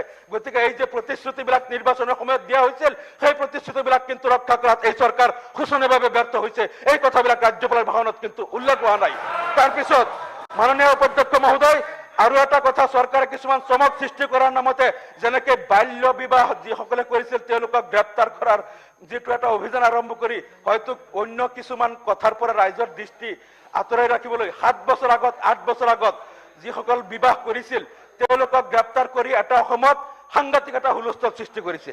আৰু সেইটো সময়ত যেতিয়া G20ৰ সন্মিলন চলি আছিল, আৰু সেই সময়ত আচৰিত কথা এনেকুৱা কিছু লোকক গ্ৰেপ্তাৰ কৰা হ'ল য'ত সেই মহিলাগৰাকীয়ে আহি পেলাই সংবাদ মাধ্যমৰ আগত ক'বলৈ বাধ্য হৈছে যে মোৰ বিয়াৰ সময়ত মোৰ বয়স আছিল 18 বছৰ 4 মাহ, কিছুমানে কৈছে মোৰ বয়স আছিল 18 বছৰ 7 মাহ যেতিয়া মোৰ বিয়া হৈছিল। তেওঁলোকে সংবাদ মাধ্যমত তথ্য দেখুৱাইছে, কিন্তু কি তথ্যৰ আধাৰত আৰক্ষীয়ে তেওঁলোকৰ স্বামীক গ্ৰেপ্তাৰ কৰি পক্সো আইনৰ অধীনত তেওঁলোকক মানে আজীৱন কাৰাগাৰত বন্দী কৰি এই পৰিয়ালটোক ধ্বংস কৰাৰ কাৰণে, তেওঁলোকৰ ল'ৰা ছোৱালীক ধ্বংস কৰাৰ কাৰণে ষড়যন্ত্ৰ কৰিছিল, য'ত বাল্য বিবাহ হোৱাই নাই, মেচিউৰ ছোৱালীক তেওঁলোকে বিয়া কৰিছিল। এনেকুৱা বহুত ঘটনা হৈছিল। গতিকে ইয়াত আইন শৃংখলা পৰিস্থিতিৰ নামত এই চৰকাৰে কি কৰিছে এই কথাবিলাক ৰাজ্যপালৰ ভাষণত কিয় প্ৰতিফলিত হোৱা নাই, এই কথাটো কিন্তু আমি আচৰিত হৈছো উপাধ্যক্ষ মহোদয়। আৰু তাৰ লগতে মাননীয় উপাধ্যক্ষ মহোদয়, আপোনাক এটা কথা ক'ব বিচাৰিছো যে আজি শিক্ষা ব্যৱস্থাত যিটো পয়া লগা অৱস্থা এইখন অসমত হৈছে, আজি কেন্দ্ৰীয় আজি লোকসভাত এগৰাকী সাংসদৰ প্ৰশ্নৰ উত্তৰত তাত কেন্দ্ৰীয় মন্ত্ৰীয়ে উল্লেখ কৰিছে যে আটাইতকৈ বেছি আন্তঃগাঁথনি দুৰ্বল কেঁচা স্কুল ঘৰ আন্তঃগাঁথনি দুৰ্বল থকা ৰাজ্যখন অসম। ভাৰতৰ ভিতৰত আটাইতকৈ বেছি স্কুল কলেজৰ আন্তঃগাঁথনি দুৰ্বল থকা ৰাজ্যখন অসম। এইটো পাৰ্লিয়ামেণ্টত ৰিপ্লাই দিছে। আৰু তাৰ লগতে এমালগেমেশ্যনৰ নামত বহুত দেখা গৈছে 2-3 কিলোমিটাৰ দূৰৰ স্কুল আহি একত্ৰিত কৰি পেলাইছে। আৰু বহুত ঠাইত এনেকুৱা হৈছে যে 2-3খন স্কুল আনি পেলাই বলপূৰ্বক জাপি দিছে, য'ত এই স্কুলত আগৰ পৰাই 500-600 ছাত্ৰ ছাত্ৰী আছিল, আৰু 300 ছাত্ৰ ছাত্ৰী থকা কোনো স্কুল আনিছে। এতিয়া ইহঁতে বহিবলৈ জেগা নাই, ইহঁতৰ পাঠদান কৰিবলৈ কোনো সুবিধা নাই। এনেকৈ ছাত্ৰ ছাত্ৰীৰ মানে গোটেই কেৰিয়াৰ ধ্বংস কৰাৰ কাৰণে এটা পৰ্যায় আৰম্ভ হৈছে। এই শিক্ষা ব্যৱস্থাত যিটো পয়া লগা অৱস্থা, ৰাজ্যপাল মহোদয়ৰ ভাষণত কিন্তু এই কথাটো উল্লেখ হোৱা নাই। মেট্ৰিক পৰীক্ষালৈ আজি সদনত বিতৰ্ক হৈছে, ইয়াত এডজৰ্নমেণ্ট মোচন আহিছিল। মেট্ৰিক পৰীক্ষাত প্ৰত্যেকবাৰে আজি প্ৰশ্ন কাকত ফাদিল হৈছে, আগত 2টা পৰীক্ষা গ'ল, আজি আকৌ পৰীক্ষা বাতিল কৰিব লগা হ'ল। এই যে শিক্ষা ব্যৱস্থাৰ পয়া লগা অৱস্থা, এই কথাটো শিক্ষকৰ কিমান সমস্যা, আজি টিউটৰ বনাই কিমান কোৱালিফাইড শিক্ষক যিসকল শিক্ষক হ'ব লাগে তেওঁলোকক টিউটৰ বনাই থৈ দিছে, তেওঁলোকক নামমাত্ৰ এটা ৰিমিনেশ্যন দিছে। আৰু ছাত্ৰ ছাত্ৰীৰ যিমান সমস্যা, আজি উচ্ছেদ কৰি চৰ্চাপুৰী বিভিন্ন ঠাইত স্কুলবিলাক ভাঙি দিয়া হৈছে। হাজাৰ হাজাৰ ল'ৰা ছোৱালীক তেওঁলোকে right to education act 2009 violate হৈছে, তেওঁলোক শিক্ষাৰ অধিকাৰৰ পৰা বঞ্চিত হৈছে। এই চৰকাৰে উচ্ছেদ কৰোঁতে, right to education act violate কৰোঁতে কিন্তু এবাৰো ভাবি চোৱা নাই যে আমি শিশুৰ মৌলিক অধিকাৰ বঞ্চিত কৰি আছো। এই চৰকাৰৰ এই কথাবিলাক ৰাজ্যপালৰ ভাষণত উল্লেখ হ'ব লাগিছিল উপাধ্যক্ষ মহোদয়, কিন্তু ৰাজ্যপালৰ ভাষণত এই কথাবিলাক উল্লেখ নোহোৱাত আমি আচৰিত হৈছো উপাধ্যক্ষ মহোদয়। তাৰপিছত ৰাজ্যপালে এটা কথা কৈছে যে খিলঞ্জীয়া লোকৰ সংৰক্ষণৰ কাৰণে চৰকাৰ দায়বদ্ধ। আমি দেখিছো বৰঝাৰ এয়াৰপৰ্টৰ ওচৰত খিলঞ্জীয়া লোকে বসবাস কৰা গাঁৱত এইটো আদানীৰ বোলে লাগে, সেই লোকসকলক তাৰ পৰা জাননী দিছে গাঁও খালী কৰিব লাগে, আদানীক দিব লাগে। তাৰমানে এই চৰকাৰৰ দৃষ্টিত যিসকল অসমৰ ভূমিপুত্ৰ তেওঁলোক খিলঞ্জীয়া নহয়, আদানী, ৰামদেৱ, পিঠানী তেওঁলোক খিলঞ্জীয়া, তেওঁলোকক ভূমি দিয়ে চৰকাৰে। গতিকে এই কথাবিলাক ৰাজ্যপালৰ ভাষণত উল্লেখ হোৱা নাই মাননীয় উপাধ্যক্ষ মহোদয়। তাৰ লগতে আৰু এটা কথা ৰাজ্যপাল মহোদয়ে কৈছে যে মৌলিক মানৱীয় প্ৰয়োজনখিনি পূৰণৰ কাৰণে মোৰ চৰকাৰে কাম কৰি যাব। কিন্তু আমি দেখিছো মৌলিক মানৱীয় প্ৰয়োজন দূৰৰ কথা, তেওঁলোকক মানৱীয় সা সুবিধাৰ পৰা বঞ্চিত কৰি এই চৰকাৰে তেওঁলোকক আজি উচ্ছেদ কৰিছে বা বিভিন্ন ধৰণে মানৱীয় সা সুবিধাৰ পৰা বঞ্চিত কৰি মুকলি আকাশৰ তলত থকাৰ কাৰণে তেওঁলোকক আজি জন্তুক জীৱন যাপন কৰাৰ কাৰণে এই চৰকাৰে বাধ্য কৰিছে, মানৱীয় অধিকাৰ খৰ্ব কৰিছে। এখন কল্যাণকামী চৰকাৰৰ প্ৰথম কাম হ'ল যিসকলৰ মূৰৰ ওপৰত চাল নাই তেওঁলোকক আশ্ৰয় দিয়া, যিসকল ক্ষুধাৰ্ত তেওঁলোকক অন্ন দিয়া, বস্ত্ৰহীনসকলক বস্ত্ৰ দিয়া। কিন্তু এই চৰকাৰে অন্ন কাঢ়ি ল'ব পাৰে, বস্ত্ৰ কাঢ়ি ল'ব পাৰে, আশ্ৰয় কাঢ়ি ল'ব পাৰে, কিন্তু নিৰাশ্ৰয় লোকক আশ্ৰয় দিব নোৱাৰে। এই চৰকাৰৰ কথাটো কিন্তু ইয়াত উল্লেখ হোৱা নাই। মাননীয় উপাধ্যক্ষ মহোদয় আৰু এটা কথা ইয়াত কৈছে যে ড্ৰাগছৰ বিৰুদ্ধে অভিযান কৰিবলৈ আমাৰ চৰকাৰ বদ্ধপৰিকৰ। প্ৰথম কিছুদিন আমি দেখিল চমক দিছিল, বৰ্তমান কিন্তু ড্ৰাগছৰ বিৰুদ্ধে অভিযান স্থবিৰ হৈ গৈছে। এতিয়া ড্ৰাগছৰ সৰবৰাহ য'ত হৈ আছে, বহুত ক্ষেত্ৰত থানাৰ জনাজোন তেওঁলোকৰ জ্ঞাতসাৰী কৰি আছে, চৰকাৰ কিন্তু এতিয়া বহুত ঠাণ্ডা হৈ গ'ল। তাৰপিছত এই উচ্ছেদ নীতি লৈ পেলাই আপোনাৰ চাওক, আজি বুঢ়া চাপৰি অভয়াৰণ্যৰ নামত চৰ চাপৰিত যিটো উচ্ছেদ হৈছে, তাত শোণিতপুৰ জিলা প্ৰশাসনে এনেকৈ উচ্ছেদ কৰিছে আহি পেলাই যে তেওঁলোক যেন বিদেশী ৰাষ্ট্ৰৰ শত্ৰুপক্ষক আক্ৰমণ কৰিছে। তাত তেওঁলোকে যিবিলাক অভয়াৰণ্যৰ বাহিৰত যিবিলাক চৰ আছে সেইবিলাকতো উচ্ছেদ কৰিছে। দুদিন আগতে তেওঁলোকে আহি পেলাই নগাঁও আৰু শোণিতপুৰ জিলাৰ সীমা এটা নিৰ্ধাৰণ কৰি থৈ গ'ল। আৰু সেই সীমাৰ বাহিৰত তাৰপিছত বহু লোকে চৰৰ পৰা আহি সীমাৰ বাহিৰত নগাঁও জিলাত আহি পেলাই তেওঁলোকে তাত শিবিৰ পাতি তাত তেওঁলোকে নগাঁও জিলাত আহি পেলাই আশ্ৰয় লৈছে। যিদিনা উচ্ছেদ কৰিবলৈ আহিছে তেওঁলোকে আহি পেলাই চৰ চাপৰি ঘৰবিলাক উচ্ছেদ কৰি নগাঁও জিলাৰ সীমাৰ ভিতৰত সোমাই পেলাই এই যে আশ্ৰয় শিবিৰৰ ভিতৰত মহিলা শুই আছিল, বৃদ্ধ লোক শুই আছিল, তাতে বুলডোজাৰ চলাই ওপৰত টিনৰ চালি তেওঁলোকক গাত পেলাই দিছে। 4-5জন মানুহ আহত হৈছে, তেওঁলোক এজন চেঞ্চলেছ হৈ গৈছে। এগৰাকী মহিলা এতিয়ালৈকে হস্পিটেলত আছে। বৃদ্ধ লোকক যেন শত্ৰু ৰাষ্ট্ৰক তেওঁলোকে আক্ৰমণ কৰিছে। আহি পেলাই তেওঁলোকে নগাঁও জিলাৰ ভিতৰত সোমাই আশ্ৰয় শিবিৰত থকা মানুহৰ টিনৰ চাল গাত পেলাই দিছে। তেওঁলোকে এনেধৰণে বৰ তেওঁলোকে কাম কৰিছে। আৰু তেওঁলোকে নগাঁও জিলাৰ ভিতৰত সোমাই বহুত পট্টা থকা প্ৰায় 8 ঘৰ মাটিৰ পট্টা থকা লোকক তেওঁলোকে উচ্ছেদ কৰিছে। গতিকে এই যে এনেকুৱা এটা কায়দাৰে আহিছে, তেওঁলোকে যেন শত্ৰু ৰাষ্ট্ৰক আহি পেলাই বিদেশী শত্ৰুক যেন আক্ৰমণ কৰিছে। এনেধৰণৰ মানসিকতালৈ চৰকাৰে কল্যাণকামী চৰকাৰ হ'ব নোৱাৰে। ৰাজ্যপালৰ ভাষণত এই কথাটো উল্লেখ হ'ব লাগিছিল। মাননীয় উপাধ্যক্ষ মহোদয়, তাৰ ছাত্ৰ ছাত্ৰীবিলাকৰ কেৰিয়াৰ বৰবাদ কৰি দিয়া হৈছে। আৰু তাৰ লগে লগে এই যিসকল উচ্ছেদিত লোক আছে তাত 50, 60, 70 বছৰ ধৰি আছিল, তেওঁলোক কিন্তু শোণিতপুৰ জিলা প্ৰশাসনে কৈছে আমি নগাঁও মৰিগাঁও জিলাৰ মানুহ, আমাৰ চৰত থাকিব নিদিওঁ। এই চৰবিলাক আগতে নগাঁও জিলাত আছিল। কোন সময়ত কেতিয়া শোণিতপুৰে বেদখল কৰিলে আমি নাজানো। নদীৰ দক্ষিণ পাৰ এইবিলাক নগাঁও জিলাত আছিল। আৰু নগাঁও জিলাৰ ডিচিয়ে এতিয়া এই লোকসকলক সংস্থাপন দিয়াৰ কাৰণে মাটি বিচাৰিছে, কিন্তু চৰ চাপৰি নগাঁও জিলাত নাই, গোটেইকেইটা শোণিতপুৰৰ নামত আছে। এটা চৰ মাত্ৰ নগাঁৱৰ নামত আছে। নগাঁও ডিচিয়ে কৈছে এই মানুহবিলাক তাত আমি সংস্থাপন দিম। মই নগাঁও ডিচিক কলো যে আপুনি এটা চৰতে সংস্থাপন দিব, আৰু তেওঁলোকে কিছুমান চৰতে আছিল। গতিকে একেই ষ্টেটাছৰ একেই কেটেগৰীৰ মাটিত তেওঁলোক আছিল। গতিকে তেওঁলোক যদি ইয়াত থকাৰ কাৰণে বৈধ, তাৰ পৰা কিয় তেওঁলোকক উচ্ছেদ কৰিলে শোণিতপুৰ জিলা প্ৰশাসনে? শোণিতপুৰটো অসমৰ বাহিৰৰ নহয়, মানুহবিলাকতো অসমৰ বাহিৰৰ নহয়, অসমৰ মানুহ, অসমৰ শোণিতপুৰ, অসমৰ নগাঁও, অসমৰ এখন জিলাই অন্য এখন জিলাৰ মানুহক তেওঁলোকৰ দখলত থকা চৰ বুলি কৈ তেওঁলোকক শত্ৰু ৰাষ্ট্ৰৰ নিচিনা আচৰণ কৰি এনেকে উচ্ছেদ কৰাটো কোন পৰ্যায়ত যুক্তিসংগত? এই কথাবিলাক ৰাজ্যপালৰ ভাষণত কিন্তু উল্লেখ নহল উপাধ্যক্ষ মহোদয়। তাৰ লগে লগে আৰু এটা কথা কৈছে যে সামাজিক ন্যায় আৰু সমতা ৰক্ষা কৰিবলৈ মোৰ চৰকাৰ বদ্ধপৰিকৰ। কিন্তু আমি দেখিছো এই চৰকাৰে সামাজিক ন্যায় কোনো পধ্যে মানি লোৱা নাই। আমি দেখিছো কিছুমান বাছি কিছুমান জনগোষ্ঠীক টাৰ্গেট কৰিছে।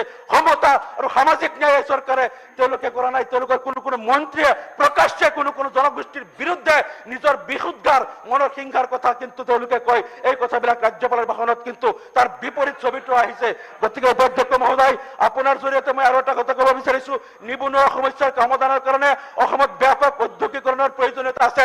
কিন্তু উদ্যোগবিলাক বন্ধ হৈ গ'লে এটাকেই, এই চৰকাৰে এখন উদ্যোগ পুনৰুজ্জীৱিত কৰিব পৰা নাই, নতুন উদ্যোগ স্থাপন কৰিব পৰা নাই। আমাৰ ঢিংচাক ক্ৰাফ্ট পেপাৰ প্ৰজেক্টৰ পূৰ্বৰ চৰকাৰৰ দিনত তাত এটা জুট ইণ্ডাষ্ট্ৰি কৰাৰ কথা আছিল, কিন্তু দেখা গ'ল যে এই নতুন চৰকাৰ আহি পেলাই সেইটোও বন্ধ কৰি দিলে। জাগিৰোড পেপাৰ মিল, 5 গ্ৰাম পেপাৰ মিল আজি তেওঁলোকে নিলাম কৰিবলৈ লাগি গৈছে। গতিকে এই চৰকাৰে তেওঁলোকে গৰাখহনীয়া সমস্যা সমাধান কৰিব পৰা নাই, আৰু সকলো ফালৰ পৰা অসমখন আন্তঃগাঁথনি কিন্তু অসমত উন্নয়ন কৰিব পৰা নাই। এই কথাবিলাক ৰাজ্যপালৰ ভাষণত কিন্তু স্পষ্টকৈ উল্লেখ নহল, আৰু এই কথাবিলাক তাত লুকাই ৰখা হৈছে। গতিকে উপাধ্যক্ষ মহোদয়, মই ৰাজ্যপালৰ ভাষণৰ যিটো ধন্যবাদ সূচক প্ৰস্তাৱ দিছে, সেই প্ৰস্তাৱৰ বিৰোধিতা কৰি এই যিবিলাক আমি ইয়াত প্ৰস্তাৱ দিছো সংশোধনী প্ৰস্তাৱ, এই সংশোধনী প্ৰস্তাৱবিলাক ৰাজ্যপালৰ ভাষণত অন্তৰ্ভুক্ত কৰিব লাগে বুলি আমি দাবী জনাইছো আৰু ৰাজ্যপালৰ ভাষণত এই ৰাজ্যখনৰ প্ৰকৃত ছবি আন্তঃগাঁথনি আৰ্থ সামাজিক স্থিতি তাত প্ৰতিফলিত হ'ব লাগে বুলি দাবী জনাই মোৰ বক্তব্য সামৰিছো। ধন্যবাদ উপাধ্যক্ষ মহোদয়। মাননীয় সদস্য গণেশ কুমাৰ লিম্বু।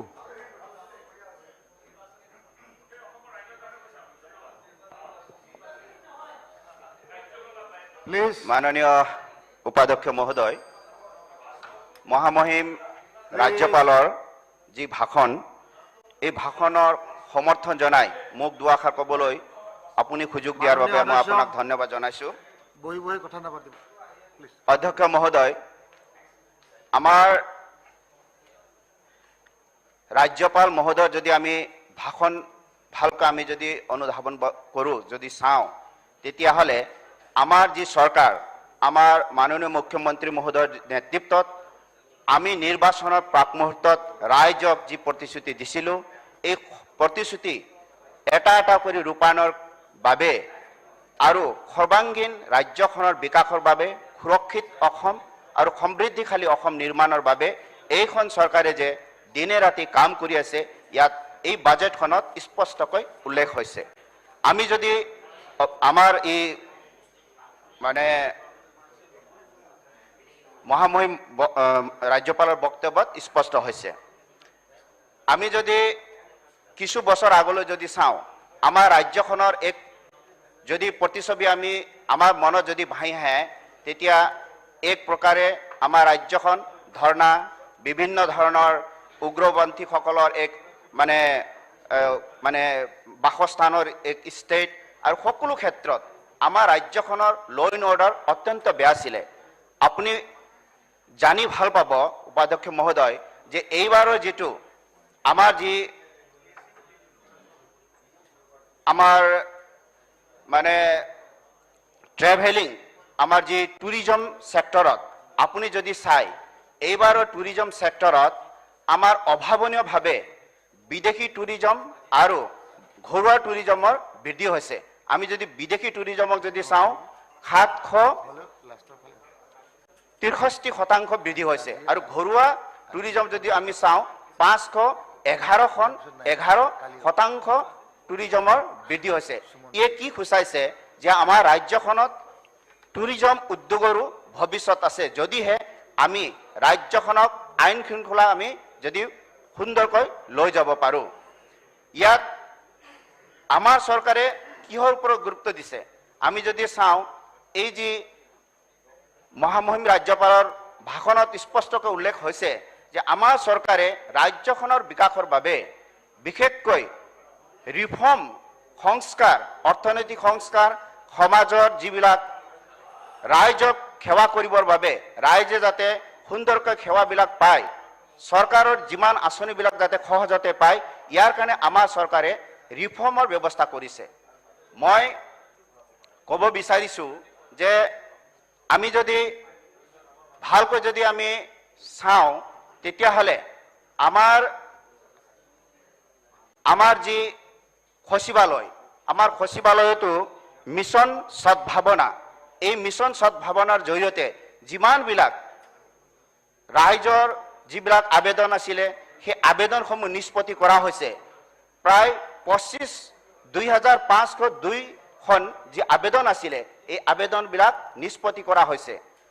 উপাধ্যক্ষ মহোদয়, ইয়াৰ আগতে কি আছিলে, আমাৰ সাধাৰণ শ্ৰেণীৰ মানুহে নিজৰ অৰ্জিত ধন খৰচ কৰাৰ পাছতো দিনে ৰাতি নিজৰ সময় নষ্ট কৰাৰ পাছতো নিজৰ যিবিলাক কাম কৰিব পৰা নাছিলে আৰু চৰকাৰ আৰু ৰাইজৰ মাজত এক বৃহৎ ব্যৱধান সৃষ্টি হৈছিলে। কিন্তু আমাৰ চৰকাৰখনে এই বিষয় উপলব্ধি কৰি এনেধৰণৰ সেৱা প্ৰৱৰ্তন কৰিছে যে এতিয়া দ্বিতীয় অফিচতে হওক, আমাৰ যিবিলাক চাৰ্টিফিকেট, আমাৰ OBC চাৰ্টিফিকেট, বিভিন্ন কাষ্ট চাৰ্টিফিকেটে হওক, আমাৰ ড্ৰাইভিং লাইচেন্সে হওক, ট্ৰেড লাইচেন্সে হওক, সকলো কাম অনলাইনৰ জৰিয়তে কৰাৰ ব্যৱস্থা এইখন চৰকাৰৰ দিনত হৈছে।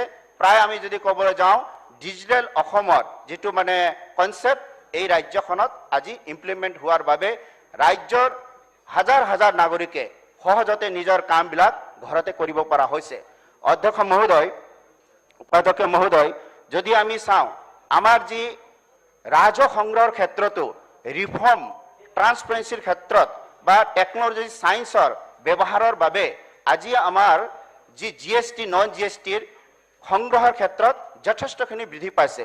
আমি যদি বিত্তীয় বৰ্ষ যদি চাওঁ 2021 আৰু 22 বৰ্ষ যদি আমি বিত্তীয় বৰ্ষ চাওঁ তেতিয়াহ'লে আপুনি দেখিব যে 12,747.53 কোটি টকা সংগ্ৰহ হৈছে আৰু এই সংগ্ৰহ যদি আমি এভাৰেজ যদি চাওঁ বৃদ্ধিৰ হাৰ আগৰ বছৰৰ তুলনাত 25.70%।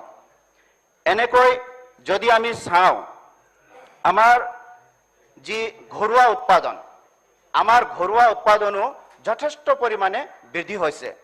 উপাধ্যক্ষ মহোদয় আমাৰ যি 2022 আৰু 23 বৰ্ষত যি চলিত যি মুঠ ঘৰুৱা উৎপাদন আছিলে 3,52,070.98 কোটি টকা আৰু এই যিটো আমাৰ মুঠ ঘৰুৱা উৎপাদন এই বছৰৰ আমাৰ বাজেটৰ শেষত 5 লাখ কোটি টকালৈকে বৃদ্ধি হোৱাৰ সম্ভাৱনা আছে।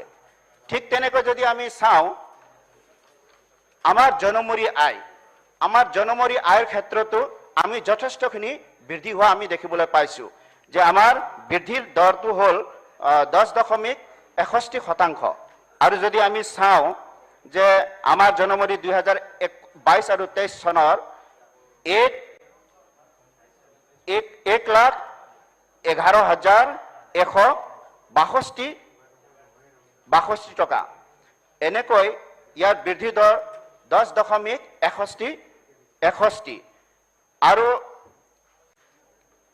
আমি আমাৰ চৰকাৰখনৰ পাৰফৰমেন্সত যদি আমি চাওঁ যে আগতে 2015-16 আপুনি চাব যে তেতিয়াৰ চৰকাৰে আমাৰ বাজেটত ব্যয় কিমান কৰিছিলে বাজেটত 44,000 crores তেওঁলোকে ম্যাক্সিমাম খৰচ কৰিছিলে কিন্তু এইখন চৰকাৰ আহাৰ পাছত এতিয়া প্ৰায়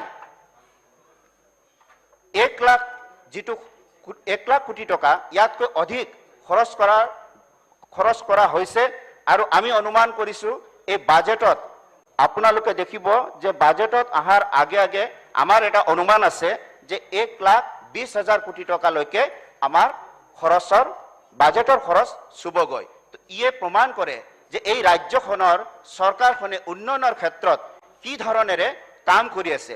এটা চমু উদাহৰণ ইয়াত বাল্য বিবাহৰ কথা হৈছে ইয়াত উচ্ছেদৰ কথা হৈছে। অধ্যক্ষ মহোদয় মই ভাবো যে এছাম মানুহে এনেকুৱা কাম কৰি থাকিব আৰু এছাম মানুহে তাৰ ভুলৰ পৰিণাম পাই থাকিব এটো কেতিয়াও কাম্য হ'ব নোৱাৰে। বাল্য বিবাহ প্ৰতিৰোধ এক্ট আছে আৰু বাল্য বিবাহৰ যৌন নিৰ্যাতনৰ পৰা শিশুৰ সুৰক্ষা আইন 2012 আমাৰ আইন বলবৎ হৈ আছে আৰু ইয়াৰ বেছ কৰি আমাৰ চৰকাৰে 2023 চনৰ 3 ফেব্ৰুৱাৰীৰ পৰা বাল্য বিবাহৰ ওপৰত যি ব্যৱস্থা গ্ৰহণ কৰিছে মই অনুভৱ কৰোঁ যে অসমৰ এছাম যিসকল কনচিয়াছ বুদ্ধিজীৱী মানুহ আছে তেওঁলোকৰ মনত সদায় এটা কৌতূহল আছিলে যে এই ৰাজ্যখনত ইমান মাতৃ আৰু শিশুৰ মৃত্যু হাৰ হোৱাৰ পাছতো অস্বাভাৱিক জনসংখ্যা বৃদ্ধি হোৱাৰ পাছতো এই বাল্য বিবাহৰ ওপৰত এইখন চৰকাৰৰ আইন থকাৰ পাছতো কোনো কাম নকৰাৰ কাৰণ কি হ'ব পাৰে। এই বিষয়ে মই ভাবো চৰকাৰে যি বলিষ্ঠ পদক্ষেপ হাতত লৈছে এই এক অত্যন্ত সাহসী পদক্ষেপ বুলি মই ভাবো। আমাৰ যি চৰ অঞ্চলৰ উচ্ছেদৰ কথা কোৱা হৈছে মই সন্মানীয় বিধায়কক ক'ব বিচাৰো যে তাত আপোনালোকে স্কুলৰ কথা জানি ল'ব তাত আপোনালোকৰ অংগনবাদীৰ কথা আপোনালোকে জানি ল'ব যে সেই স্কুলবিলাকত অংগনবাদীবিলাকত কেনে ধৰণে চলি আছে। মই জানা মতে তাত নামতহে অংগনবাদী আছে কিয়নো ব্ৰহ্মপুত্ৰ আহে আৰু ব্ৰহ্মপুত্ৰ তাৰ ছবি অহা বছৰ নাইকিয়া কৰি দিয়ে তাৰে শিশুবিলাক বহুত ঠাইত বেলেগ ঠাইত গুচি যায় আৰু তাত অংগনবাদী নামত চলি থাকে কিন্তু কোনো তাত মানে শিশু নাথাকে ষ্টুডেণ্টো নাথাকে এনে ধৰণে চলি থাকে। সেইকাৰণে আমি আবেগেৰে কিছুমান কথা কৈ দিলে নহ'ব আমি যুক্তিৰে যাব লাগিব। আমি সেই সমাজখনকো আমি সমাজৰ অন্য মানুহৰ দৰে অন্য শ্ৰেণীৰ দৰে আমি আগত লৈ যাব যদি লাগে তেতিয়াহ'লে আমি তেওঁলোকক এক ব্যৱস্থা কৰিব লাগিব যাতে সকলো লগত সমানে খোজ দিব পাৰে যদি সেই অঞ্চলতে বহিব লাগে বুলি আপুনি মানে ক'ব বিচাৰে তেতিয়াহ'লে মই ভাবো তেওঁলোকৰ পক্ষত আপুনি নহয়, তেওঁলোকৰ ভৱিষ্যতৰ স্বাৰ্থত আপুনি নহয়, তেওঁ এটা ৰাজনৈতিক ষড়যন্ত্ৰতহে আপুনি তাত তেওঁলোকক ঠেলি দিব বিচাৰিছে বুলি মই ভাবো। সেয়েহে উপাধ্যক্ষ মহোদয়, যে আমি যদি এনেকৈ চাওঁ যে আমাৰ চৰকাৰে যিমানবিলাক নিৰ্বাচনৰ আগত যেনেকৈ 1 লাখ মানুহক কথা কৈছিলে চাকৰি দিয়াৰ ক্ষেত্ৰত, প্ৰায় এতিয়া 1 লাখ আমাৰ চৰকাৰৰ কাৰ্যকালতে চুবগৈ, মই তথ্য দিবলৈ সময় নহ'ল। তো আপোনাক ক'ব বিচাৰিছোঁ যে এইখন চৰকাৰৰ দিনত আমাৰ যি চৰাইদেউ মৈদাম, এই চৰাইদেউ মৈদামে ইউনেস্কোত স্বীকৃতি পাবলৈ সক্ষম হ'বলৈ গৈ আছে, আমাৰ কাৰণে অতি আনন্দৰ কথা। আৰু আমাৰ যি গৌৰৱ, বিহুকো আমি 14 এপ্ৰিলত আমাৰ যি ষ্টেডিয়ামত যি বৃহৎ আয়োজন কৰিছোঁ, গিনিজ বুক ৰেকৰ্ডত যাতে অন্তৰ্ভুক্ত হয়, এনেধৰণেৰে এইখন চৰকাৰে আমাৰ ৰাজ্যখনৰ সকলো দিশত যাতে ৰাজ্যখনৰ প্ৰতিচ্ছবি ভাৰতবৰ্ষতে নহয় গোটেই পৃথিৱীত এক উন্নত আৰু এক মানে প্ৰগতিশীল ৰাজ্য হিচাপে নিজৰ প্ৰতিষ্ঠা কৰিব পাৰে, তাৰ বাবে এইখন চৰকাৰে কাম কৰিছে। মই ভাবো আগন্তুক দিনত এক সুৰক্ষিত আৰু সমৃদ্ধিশালী প্ৰগতিশীল অসম নতুন প্ৰজন্মক আমাৰ চৰকাৰেহে দিব পাৰিব। ইয়াকে কৈ মই আমাৰ চৰকাৰক, আমাৰ মানে ৰাজ্যপাল মহোদয়ৰ ভাষণক সমৰ্থন জনাই মোৰ কথা ইয়াতে মই সমাপ্ত কৰিছোঁ। Thank you. সন্মানীয় সদস্য প্ৰদীপ হাজৰিকা।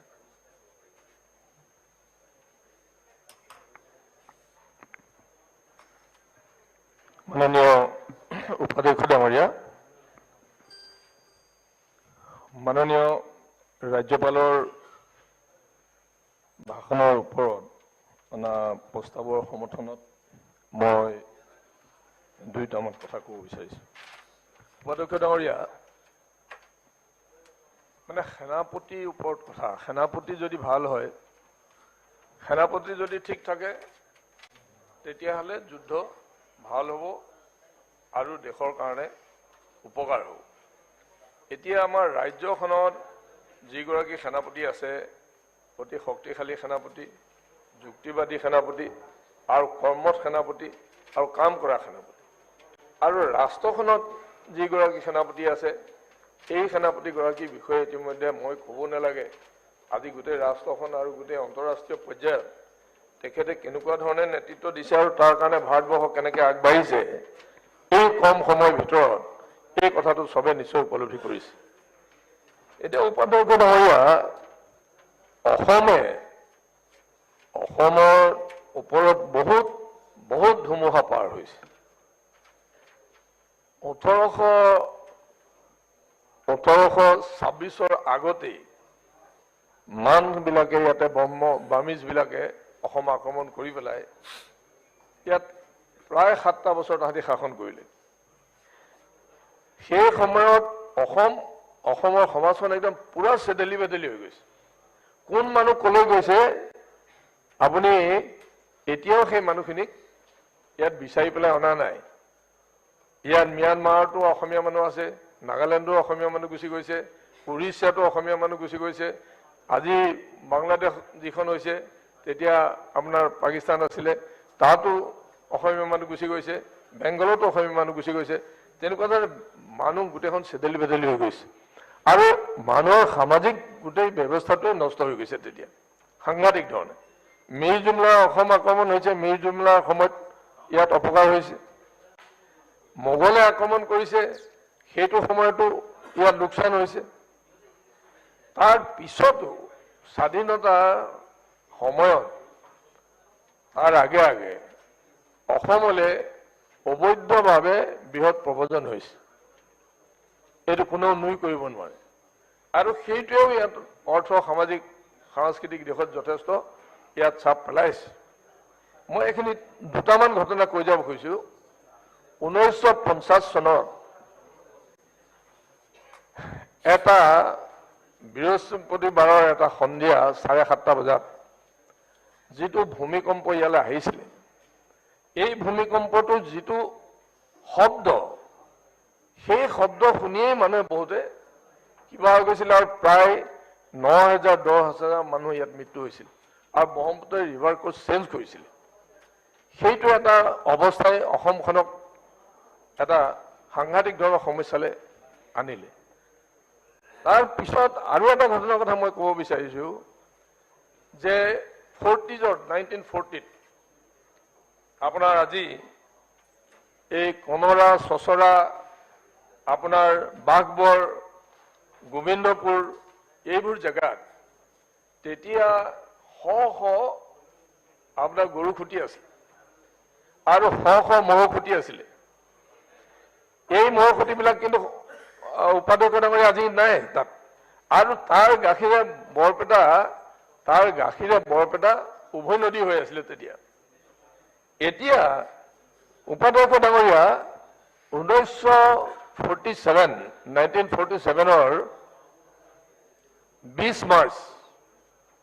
20 মাৰ্চত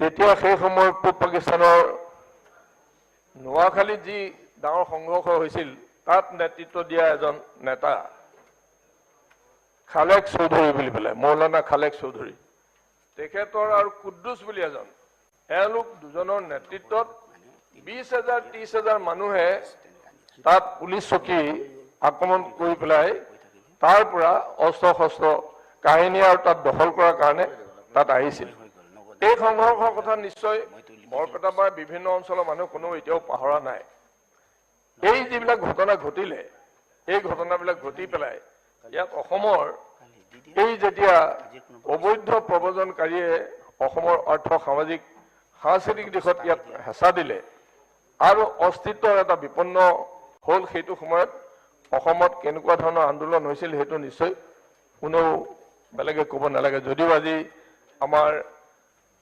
গভৰ্ণৰৰ পিছত এই কথাখিনি উল্লেখ কৰা হোৱা নাই মই এইটো কাৰণে উল্লেখ কৰিবলগীয়া হৈছে যে কি ধৰণে অসমখন ক্ৰমান্বয়ে কেনেধৰণে অসমখনক কিটো এটা অৱস্থালৈ আমি আহি আছো আৰু তাৰ পিছত ইয়াত মানে আপোনাৰ কেনেকুৱা এটা অশান্তিৰ পৰিৱেশ সৃষ্টি হৈছিল এইটো আপুনি গম পায় ইয়াত আনকি অশান্ত অঞ্চল আইন ইয়াত বলবৎ কৰিবলগীয়া হৈছিল মানুহে উন্নয়নৰ কথা ভবাটো বাদেই কথা মানুহবিলাক ভাল ধৰণে জীয়াই থকাৰ কাৰণে সমস্যা ইয়াত হৈছিল আৰু আজি আইন শৃংখলা আজিও যে ভাল হৈছে এই কথাটো আমি ক'ব নোৱাৰো ঠিকে কৈছে আমাৰ এজন সন্মানীয় সদস্যই কৈছে যে আইন শৃংখলা ভাল হোৱা নাই হয় কেলে আজিও ইয়াত অসমত এনেকুৱা কিছুমান গাঁও আছে য'ত মানুহে শান্তিত মানে শুব নাই পৰা এই কথাবিলাক ওলোৱা নাই আৰু এই কথাবোৰ পেপাৰত অহা নাই বা এই কথাবিলাক আমাৰ ইয়াত ভাল ধৰণে আলোচনা হোৱা নাই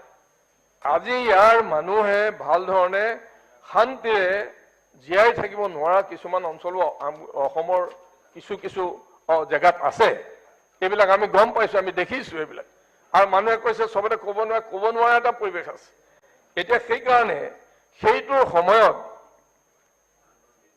আজি কিন্তু এনেকুৱা এটা মানে এটা শান্তিৰ এটা বাতাবৰণ আহিছে আৰু যিটো বাতাবৰণ অহাৰ কাৰণে আজি ৰাজ্যখনে উন্নয়নৰ কথা চিন্তা কৰিবলৈ সুবিধা পাইছে আজি চৰকাৰে বিভিন্ন ধৰণৰ উন্নয়নৰ কামত আগবাঢ়ি যোৱাৰ কাৰণে সুবিধা পাইছে আৰু ইয়াত এই কামবিলাকত আমি সকলোৱে সহযোগ কৰা ভাল মই ভাবো আজি উচ্ছেদৰ কথা যিটো কৈ আছে উচ্ছেদ যিটো অসমত হৈছে আমি সকলোৱে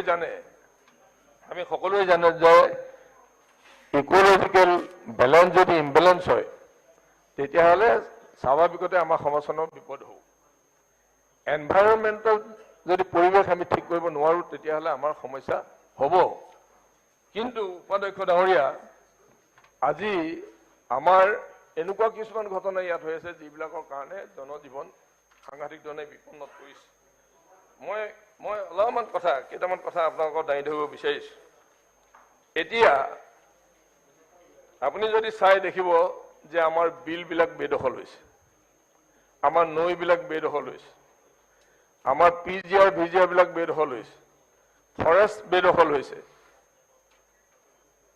আমাৰ বিভিন্ন অঞ্চলৰ কিছুমানৰ মানে স্কুলৰ মাটি বিভিন্ন ধৰণৰ অনুষ্ঠান প্ৰতিষ্ঠানৰ মাটি বেদখল হৈছে এতিয়া এই বেদখলটো আমি ঠিক কৰিব লাগিব নে এই বেদখলটো হোৱাটো আমি এৰি দিব লাগিব যে বেদখল কৰি থাকক আপোনালোকে আমি এইটো কৰিম নে এই বেদখলটো উচ্ছেদ কৰিব লাগিব এইটো উচ্ছেদ নকৰিলে নহ'ব কেলে আজি যদি নৈখন বেদখল হয় তেতিয়াহ'লে নৈয়ে পানী নচলিব বিলত যদি বেদখল হয় তেতিয়া বিলখন যেতিয়া নষ্ট হৈ যাব তেতিয়া তাত আমাৰ ইকোলজিটো বেয়া হ'ব এতিয়া এইখিনি কথা আপোনালোকে চাওক কাপলা বিল কুজি বিল দেওৰা বিল ৰৌমাৰী বিল বৰপেটা বিল সুন্দৰীদিয়া সত্ৰৰ ওচৰৰ বিল অখৰা বিল ভেলেঙি নদী চাউলখোৱা তাৰপিছত হৈছে নখন্দা তাৰপিছত আমাৰ বৰপেটা বিল গলয়া বিল আৰু হাৰিজান বালি সত্ৰৰ ওচৰত কোহবিলাক লেতেৰিখুটি সোণাই নৈ শান্তিজান এতিয়া এই গোটেই গেজিংবিলাক গোটেই গেজিংবোৰ যে আপোনাৰ বেদখল হৈছে এতিয়া এই বেদখলটো আমি তাৰমানে সদনত আমাৰ যিমানবিলাক প্ৰতিনিধি আমি আছো আজি গোটেই অসমখনৰ এইবিলাক যে বেদখল হোৱাৰ কাৰণে অপকাৰ যে হৈছে এই কথাটো আমি চিন্তা কৰিব নালাগিব নেকি এইটো প্ৰয়োজন নাই নেকি য'ত 30,000 বিঘা 35,000 বিঘা মাটি আছিলে মই আগতে কৈছো আপোনাক যে কনৰা চচৰা বাঘবৰ গোবিন্দপুৰ গোটেই ৰিজাৰ্ভ য'ত 35,000 বিঘা মাটি আছে গোটেইবিলাক মাটি এতিয়া তাত নাই তাত আপোনাৰ শ এই যে আপোনাৰ গৰু মানে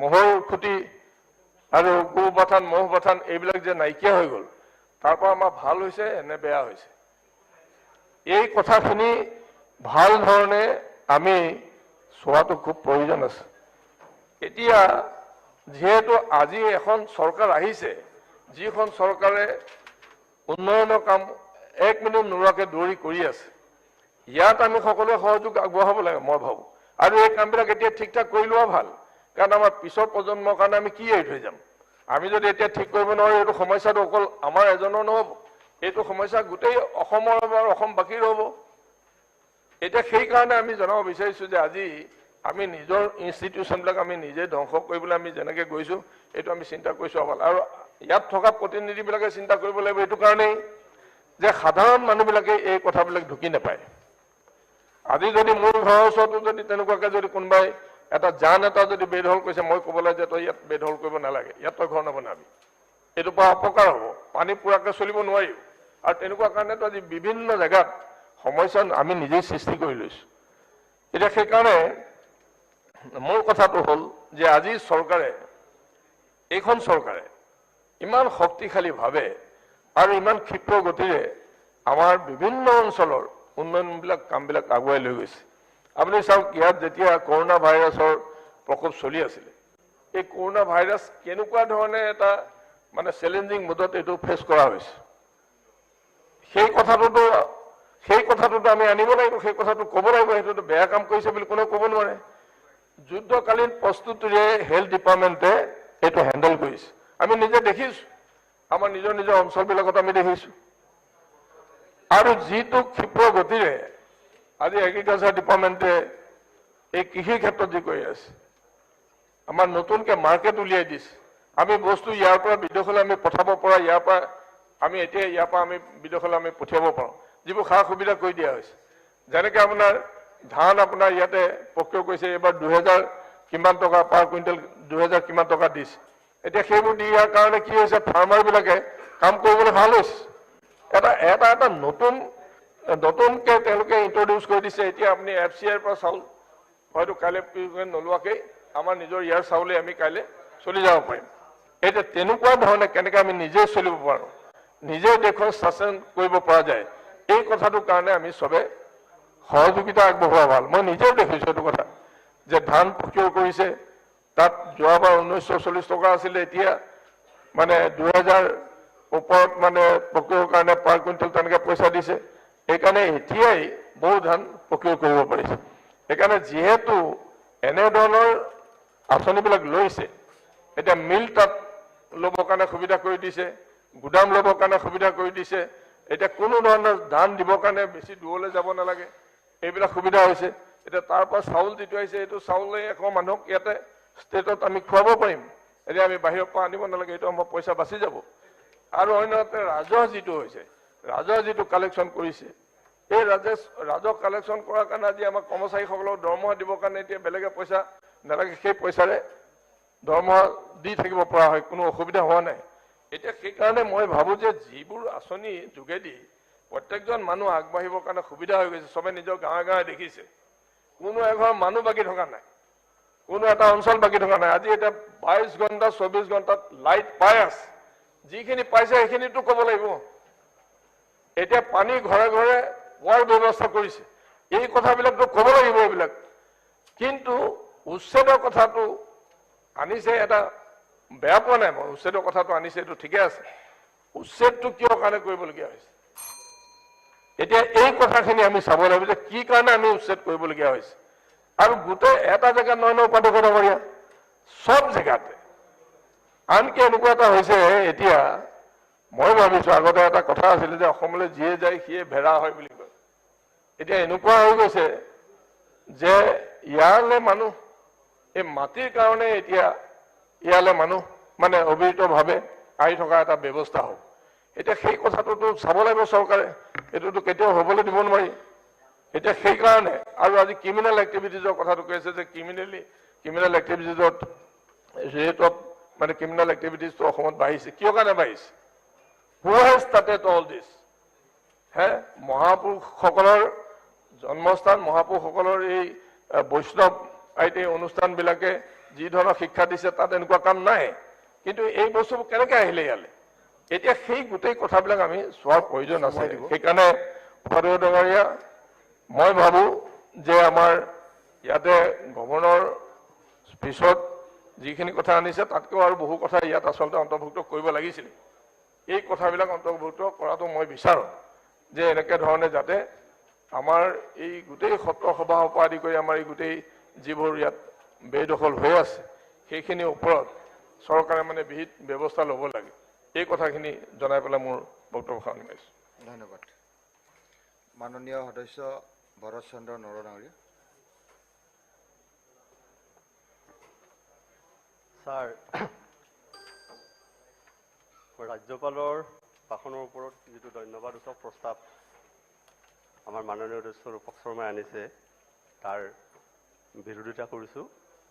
কাৰণ ছাৰ, ৰাজ্যপালৰ ভাষণত অসমৰ কিছুমান যিবিলাক মৌলিক সমস্যা, ফাণ্ডামেণ্টেল প্ৰব্লেম, এইবিলাকক কোনো ইয়াত উল্লেখ কৰা নাই বা এই বিষয়ে কোনো ইয়াত বৰ্ণনা কৰা হোৱা নাই। ছাৰ, বিশেষকৈ আমাৰ অসমৰ এতিয়া আটাইতকৈ ডাঙৰ সমস্যাটো হৈছে নিবনুৱা সমস্যা। নিবনুৱা সমস্যাটো এতিয়া অসমৰ আটাইতকৈ অতি ভয়াৱহ সমস্যা এইটো। 22 লাখৰ পৰা 25 লাখ আমাৰ নিবনুৱা সমস্যা ইয়াত আছে। ছাৰ, এতিয়া ৰাজ্যপালৰ ভাষণত এইটো উল্লেখ আছে যে চৰকাৰে 1 লাখ নিযুক্তি দিম বুলি প্ৰতিশ্ৰুতি দিছিলে, তাৰে 41,000, 41,000, 5জন নে 6জন মানে নিযুক্তি ইতিমধ্যে দিছে আজি তাৰিখলৈকে। বাকীখিনি আৰু 41% মান আৰু 41,000 দিছে আৰু বাকী আছে। ছাৰ, অকল বিজেপি চৰকাৰে অকল 1 লাখৰ কথা কোৱা নাছিলে। আপোনালোকৰ যিটো সংকল্প পত্ৰ আছিলে তাত 8 নম্বৰ, নাম্বাৰ 8, তাত কৈছিলে কি 2022 চনৰ 31 মাৰ্চৰ ভিতৰত 1 লাখ চাকৰি দিয়া হ'ব আৰু 2023 চনৰ 31 মাৰ্চৰ ভিতৰত আৰু 1 লাখ চাকৰি দিয়া হ'ব। এতিয়া ছাৰ মাত্ৰ 41,000। 2021 অসমীয়া প্ৰতিদিনত এইটো এডভাৰটাইজমেণ্ট দিছিলে আপোনালোকে সংকল্প পত্ৰ। ছাৰ, অকল এইটো নহয়, এই 1 লাখ 2 লাখটো নহয়, ইয়াত আৰু লিখিছিলে যে আৰু বিভিন্ন খণ্ডত মানে স্বনিয়োজন কৰি তাৰমানে আৰু 8 লাখ লোকক নিযুক্তি দিয়া হ'ব, সংস্থাপন কৰা হ'ব। এই বিষয়ে ইয়াত একো 8 লাখৰ বিষয়ে ইয়াত একো লিখা নাই। মাত্ৰ ইয়াত এটা কথাই লিখা আছে যে চৰকাৰে এনেকুৱা প্ৰচেষ্টা হাতত লৈছে যাতে নিবনুৱাই চাকৰি নিবিচাৰি চাকৰি দিব পৰা হ'ব, এনেকুৱা কথা এটা ইয়াত লিখা আছে। ছাৰ, এতিয়াতো 2 বছৰ গ'ল, 2 বছৰত 41,000 আৰু 3 বছৰ বাকী আছে তো এইটো আপোনালোকে যেটো এটা নিৰ্বাচনী ইস্তাহাৰৰ ওপৰত ভিত্তি কৰি প্ৰতিটো ৰাজনৈতিক দলে নিৰ্বাচন খেলে আৰু তাৰ ওপৰত ভিত্তি কৰি মানুহে ভোট দিয়ে যে আপোনালোকক মানুহে ভোট দিছে চৰকাৰ কৰিবলৈ আপোনালোকক মেজৰিটি এমএলএ দিছে কিয় আপোনালোকে 2 লাখ প্লাস 8 লাখ তাৰমানে 10 লাখ লোকক সংস্থাপন কৰিব কিন্তু আজিলৈকে আপোনালোকে এইটো কৰিব পৰা নাই স্যাৰ এটা কথা ঠিক এটা আমি বিৰোধী পক্ষ হলেও আমি স্বীকাৰ কৰোঁ অকল চৰকাৰী চাকৰি দি আপুনি নিবনুৱা সমস্যা সমাধান কৰিব নোৱাৰে কাৰণ অসমত 22 লাখ 25 লাখ চাকৰি আছে তাৰ কাৰণে চৰকাৰে কি কৰিব লাগিব চৰকাৰী প্ৰচেষ্টাত ব্যক্তিগত পৰ্যায়ৰ উদ্যোগ প্ৰতিষ্ঠান স্থাপন কৰিব লাগিব কিন্তু যোৱা 2 বছৰ ধৰি আপোনালোকে এনেকুৱা কোনো প্ৰচেষ্টা হাতত লোৱা নাই যাৰ পৰা আপোনালোক অসমলৈ ব্যক্তিগত উদ্যোগ প্ৰতিষ্ঠা কৰিবলৈ বাহিৰৰ পৰা মানুহ আহিছে কোনো মানুহ অহা নাই কোনো উদ্যোগ প্ৰতিষ্ঠান আপোনালোকে স্থাপন কৰিব পৰা নাই তাৰ অনুনি স্যাৰ এটা এটাকে উদ্যোগবিলাক ইফালৰ পৰা বন্ধ হৈ গৈ আছে যোৱা 2 বছৰ আপোনালোকে নিজে দেখিছে জাগিৰোড কাগজ কল আৰু কাছাৰ কাগজ কল মাননীয় সদস্য প্লিজ এই কাৰণে নিবনুৱা পৰ্যায়ত চৰকাৰে সম্পূৰ্ণভাৱে আপোনালোকৰ বিজেপি চৰকাৰ ব্যৰ্থ হৈছে কাৰণ আপোনালোকে জানে যে এতিয়া আমাৰ ভাৰতবৰ্ষৰ যোৱা মাৰ্চ মাহত যেটো হিচাপ অল ইণ্ডিয়া যেটো সৰ্বভাৰতীয় যেটো আনএমপ্লয়মেণ্ট ৰেট এটো 7.6 আৰু অসমৰ 8.6 তাৰ মানে সৰ্বভাৰতীয় হাৰতকৈ এটো চাল national monitoring for Indian economy যেটো CMIE বুলি কোৱা হয় centre for monitoring Indian economy তেওঁলোকে মাৰ্চ মাহত গোটেই অল ইণ্ডিয়া হিচাপ কৰিছে অল ইণ্ডিয়া ৰেটটো 7.6 আৰু আসামৰ 8.6 স্যাৰ এতিয়া এই যেটো ইয়াত এই সংকল্প পত্ৰৰ এই কথাটো লিখিছিলে কি লিখিছিলে যে 2 লাখ দিব 8 লাখ দিব তাৰপিছত আৰু এটা শব্দ বাক্য লিখিছিলে দেশৰ ভিতৰত চাকৰি সৃষ্টিৰ অসম দ্ৰুততম ৰাজ্য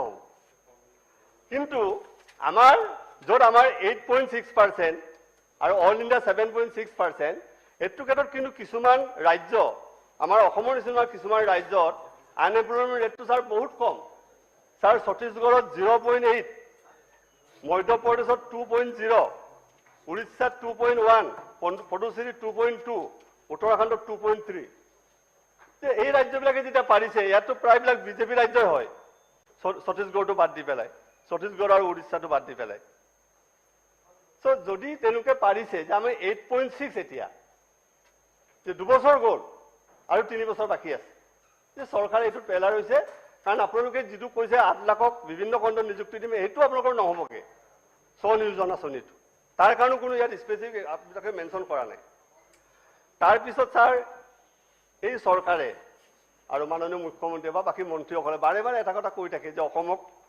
ভাৰতবৰ্ষৰ শ্ৰেষ্ঠ 5খন ৰাজ্যৰ ভিতৰত এখন কৰিবলৈ আমি চেষ্টা চলাই আছো আমি আঁচনি লৈ আছো এতিয়া স্যাৰ চৰকাৰে বহুত আঁচনি লৈছে ইয়াত আপোনালোকে যে ইয়াত লিখা আছে ৰাজ্যপালৰ ভাষণত যে GSDP পাৰিব 5 লাখ কোটিলৈকে আপোনালোকৰ 1,22,000 হ'ব বাজেট এক্সপেণ্ডিচাৰ 1,22,000 হ'ব এটা 1 লাখ মান হৈছে আৰু 1,20,000 হ'ব বুলি কৈছে এক্সটাৰ্নেল এইডেড প্ৰজেক্ট আপোনালোকে 15টা লৈছে 31,000 কোটি টকাৰ বিভিন্ন আঁচনি লৈছে কিন্তু এই আঁচনিবিলাক লোৱাৰ পিছত আমাৰ অসমত যি দৰিদ্ৰ সীমাৰেখাৰ তলত বসবাস কৰা মানুহবিলাকৰ সংখ্যা যোৱা 2 বছৰত কমিছে নে বাঢ়িছে সেইটোৱে মানে মেজাৰমেণ্ট এটা চৰকাৰে কি কাম কৰিব পাৰিছে যে আমাৰ আপোনালোকে যে কয় যে 5খন শ্ৰেষ্ঠ ৰাজ্যৰ ভিতৰত কৰিম কিন্তু এই কথা পাহৰি নাযাব যে নীতি আয়োগৰ ৰাষ্ট্ৰীয় বহুমাত্ৰিক দাৰিদ্ৰ সূচক তালিকা যেতিয়া প্ৰকাশ কৰিছিলে যোৱা 26 নৱেম্বৰত আমাৰ অসমখন 5খন দৰিদ্ৰ ৰাজ্যৰ ভিতৰত 5 নম্বৰত আছে মেঘালয় আৰু আসামে যুটীয়াভাৱে 5th পজিশন আমি দুখীয়া ৰাজ্যত দৰিদ্ৰ ৰাজ্যত 5 নম্বৰত আছে আৰু আমাৰ এটো BPL পাৰ্চেন্টেজটো লৈ পেলাই হিচাপ কৰে 32.67% এই 32.67% যদি আপোনালোকে কমাব নোৱাৰে তেতিয়ালে শ্ৰেষ্ঠ 5খন ৰাজ্যলৈ লৈ যাব নোৱাৰে জানেন আপুনি ভাৰতবৰ্ষৰ এখন ৰাজ্য 10খন দৰিদ্ৰ ৰাজ্যৰ ভিতৰত ওয়েষ্ট বেংগল 10 নম্বৰত আছিল যে ওয়েষ্ট বেংগল এতিয়া 10 নম্বৰ পৰা তেওঁলোকে বাহিৰ হৈ গৈছে তাৰমানে তেওঁলোকে এতিয়া দৰিদ্ৰ ৰাজ্য 10খনৰ পৰা বাহিৰলৈ গুচি গৈছে, চহকী ৰাজ্যলৈ গৈছে। সেইকাৰণে এতিয়া আপোনালোকে যিটো আমাৰ 32.67%, য'ত আমাৰ দৰিদ্ৰ ৰাজ্যৰ পঞ্চমত আমি আছো, আৰু আমি যদি শ্ৰেষ্ঠ 5খন ৰাজ্যলৈ আমি যদি যাব লাগে, তেতিয়া শ্ৰেষ্ঠ 5খন ৰাজ্যত আপুনি জানে কেৰেলা আছে, 0.71 BPL তেওঁলোকৰ শতাংশ, গোৱাৰ 3.76%, ছিকিমৰ 3.82%, তামিলনাডুৰ 4.89 আৰু পঞ্জাৱৰ 5.59। আমিতো অসম 32.67ত আছো। আমি এই BPLটো কমাই পেলাই 5খন ধনী ৰাজ্যৰ ভিতৰত আমি কেতিয়া সোমাম? আৰু 3 বছৰ আছে, 2 বছৰ গ'ল। এতিয়া ৰাজ্যপালৰ ভাষণত এইটো কথা মেনশ্যন কৰিব লাগিছিলে যে আমি চৰকাৰ গঠন কৰোঁতে 32.68% আমাৰ BPL আছিলে পাৰ্চেণ্টেজ, আমি এইটো কমাব পাৰিলো, 1% পাৰিলো, 2% পাৰিলো। এই বিষয়টো স্পষ্ট একো নাই ইয়াতে। 7 years বিজেপি চৰকাৰটো 7 years হৈ গ'ল, সেইটো নহ'ল। সেইকাৰণে BPL পাৰ্চেণ্টেজটো আপোনালোকে কমাব পৰা নাই। আৰু পাৰ কেপিটা ইনকাম ইয়াত বাঢ়িছে বুলি ৰাষ্ট্ৰপতি ভাষণত উল্লেখ কৰিছে যে আগতে 1 লাখ, যোৱাবাৰ 11,000 আছিলে, এইবাৰ 1,22,000 হ'ব বুলি কোৱা হৈছে আপোনালোকে। 1,22,000 হ'লেও আমি ভাৰতবৰ্ষৰ এই 37 ষ্টেট এণ্ড ইউনিয়ন টেৰিটৰীৰ মাজত এতিয়াও অসমৰ পজিশ্যন 20 নম্বৰত আছে। 1,22,000 হওঁতো আমাৰ পাৰ কেপিটা ইনকাম, সেইটো আমাৰ কাৰণে এটা বহুত কম, কাৰণ আমি 20 নম্বৰত আছো। আমি আৰু আগলৈ আগুৱাব লাগিব, আৰু 15টা আগলৈ আমি যাব লাগিব। তাৰ কাৰণে ইয়াত তেনেকুৱা কোনো স্পেচিফিক পাৰ কেপিটা ইনকাম বঢ়াবৰ কাৰণে স্পেচিফিক কোনো আঁচনিৰ কথা লিখা নাই, প্ৰকল্পৰ কথা, বা আপোনালোকে শ্ৰেষ্ঠ 5খন ৰাজ্যৰ এখন কৰিবৰ কাৰণে যিখিনি লাগে এইখিনি ইয়াত লিখা নাই।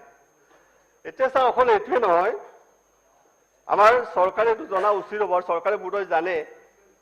ছাৰ আমাৰ অসম MMR বুলি যিটো কয়, অথনি পাৰ্লিয়ামেণ্টাৰী এফেয়াৰ্ছ মিনিষ্টাৰে এটা কুৱেশ্যনৰ এনচাৰ দিওঁতে এইটো কথা উলিয়াইছিলে যে MMRটো যে মেটাৰনেল মৰ্টেলিটি ৰেট, যে ভাৰতবৰ্ষৰ ভিতৰত আমি অসম প্ৰথম। আগতে আমি ইনফেণ্ট মৰ্টেলিটি ৰেটতো আমি প্ৰথম আছিলে, এতিয়া ইনফেণ্ট মৰ্টেলিটি ৰেটৰ পৰা অলপ অসম ওলাই গৈছে। এতিয়া এইটোত অলপ ছাকচেছ হৈছে, কিন্তু মেটাৰনিটি মৰ্টেলিটি ৰেটটোত আমি ভাৰতৰ ভিতৰত আমি প্ৰথম, কাৰণ অল ইণ্ডিয়া এভাৰেজটো 97 আৰু অসমৰ মেটাৰনিটি ৰেটটো 195, 195। 97 মই এইটো কম, 97ৰ পৰা 195 আমাৰ, 97 পাবলৈ আমাৰ কিমান লাগিব? আৰু আপোনালোকে শুনিলে আচৰিত হ'ব যে কেৰেলা, আমাৰ মুখ্যমন্ত্ৰী সদায় কথাই কয় আমি কেৰেলাক ফ'ল' কৰিম, আমি কেৰেলাক মানি চলিম লোনৰ ক্ষেত্ৰত। কিন্তু আপোনালোকে জানেনে মেটাৰনিটি মৰ্টেলিটিত কেৰেলাৰ ৰেট মাত্ৰ 19। কিন্তু অকল সেইটো মই কওঁ, বাল্য বিবাহৰ কথাটো ছাৰ নেশ্যনেল পেমেণ্ট ৰাষ্ট্ৰীয় পৰিয়াল স্বাস্থ্য চাৰ্ভে পাইপ,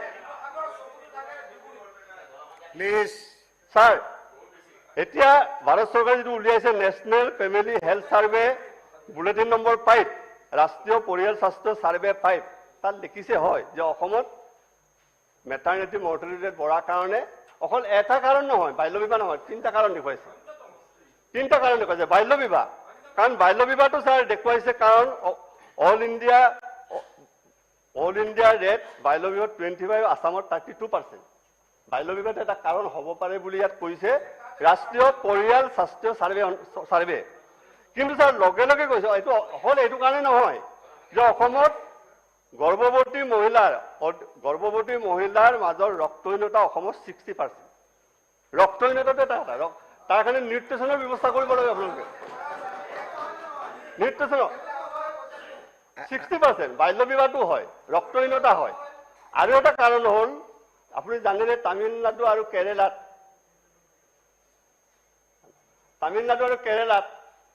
মানে হস্পিটেলত জন্ম দিয়া মহিলাৰ পাৰ্চেণ্টেজটো 100ত 100 আৰু অল ইণ্ডিয়া ৰেটটো 86%, কিন্তু অসমৰ এতিয়া ভাল 84%। এতিয়ালৈকে আমি 100% যাব পৰা নাই। মানে হস্পিটেলৰ বাহিৰত এতিয়াও 16% মানুহে আমাৰ কেঁচুৱা জন্ম দিছে, সন্তান জন্ম দিছে। সেইটো কাৰণে মেটাৰনিটি মৰ্টেলিটি ৰেটটো অসমত বেছি হৈছে। যে চৰকাৰে এইটো যিটো আপোনালোকৰ নেগেটিভ পইণ্ট, আমি নেগেটিভ পইণ্টত আমি প্ৰথম পজিশ্যনত আমি আছো। ছাৰ তাৰপিছত মাজতে কেন্দ্ৰীয় শিক্ষা মন্ত্ৰণালয়ে যোৱা 3 নৱেম্বৰ 2022 কিছুমান এটা পাৰদৰ্শিতাৰ ভিত্তিত গ্ৰেডিং সূচক প্ৰতিবেদন পাব্লিছ কৰিছে পাৰফৰ্মেন্স গ্ৰেডিং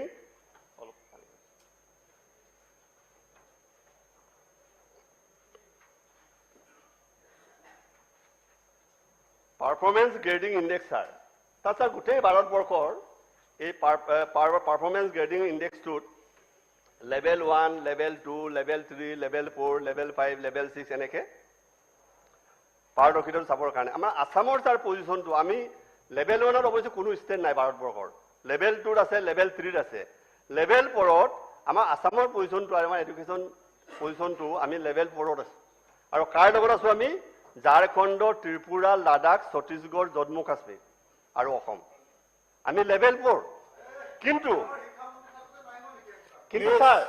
স্যার আমি সকলে জানা উচিত হব আসাম গভর্নমেন্টর 2022 আর 23 আমার যেটো বাজেট টোটাল বাজেট এক্সপেন্ডিচাৰৰ এডুকেশন ডিপাৰ্টমেন্টক আমি কিমান দিছো জানে আটাইতকৈ বেছি সকলো ডিপাৰ্টমেন্টকৈ বেছি এডুকেশন ডিপাৰ্টমেন্টক দিয়া হৈছে 20.1% বাজেটৰ এক্সপেন্ডিচাৰ আমি এডুকেশন ডিপাৰ্টমেন্টক দিছো কিন্তু ভাৰতবৰ্ষৰ অন্যান্য ৰাজ্যত তেওঁলোকৰ এডুকেশন ডিপাৰ্টমেন্টৰ এক্সপেন্ডিচাৰ বাজেটৰ প্ৰভিজনটো মাত্ৰ 15.2%।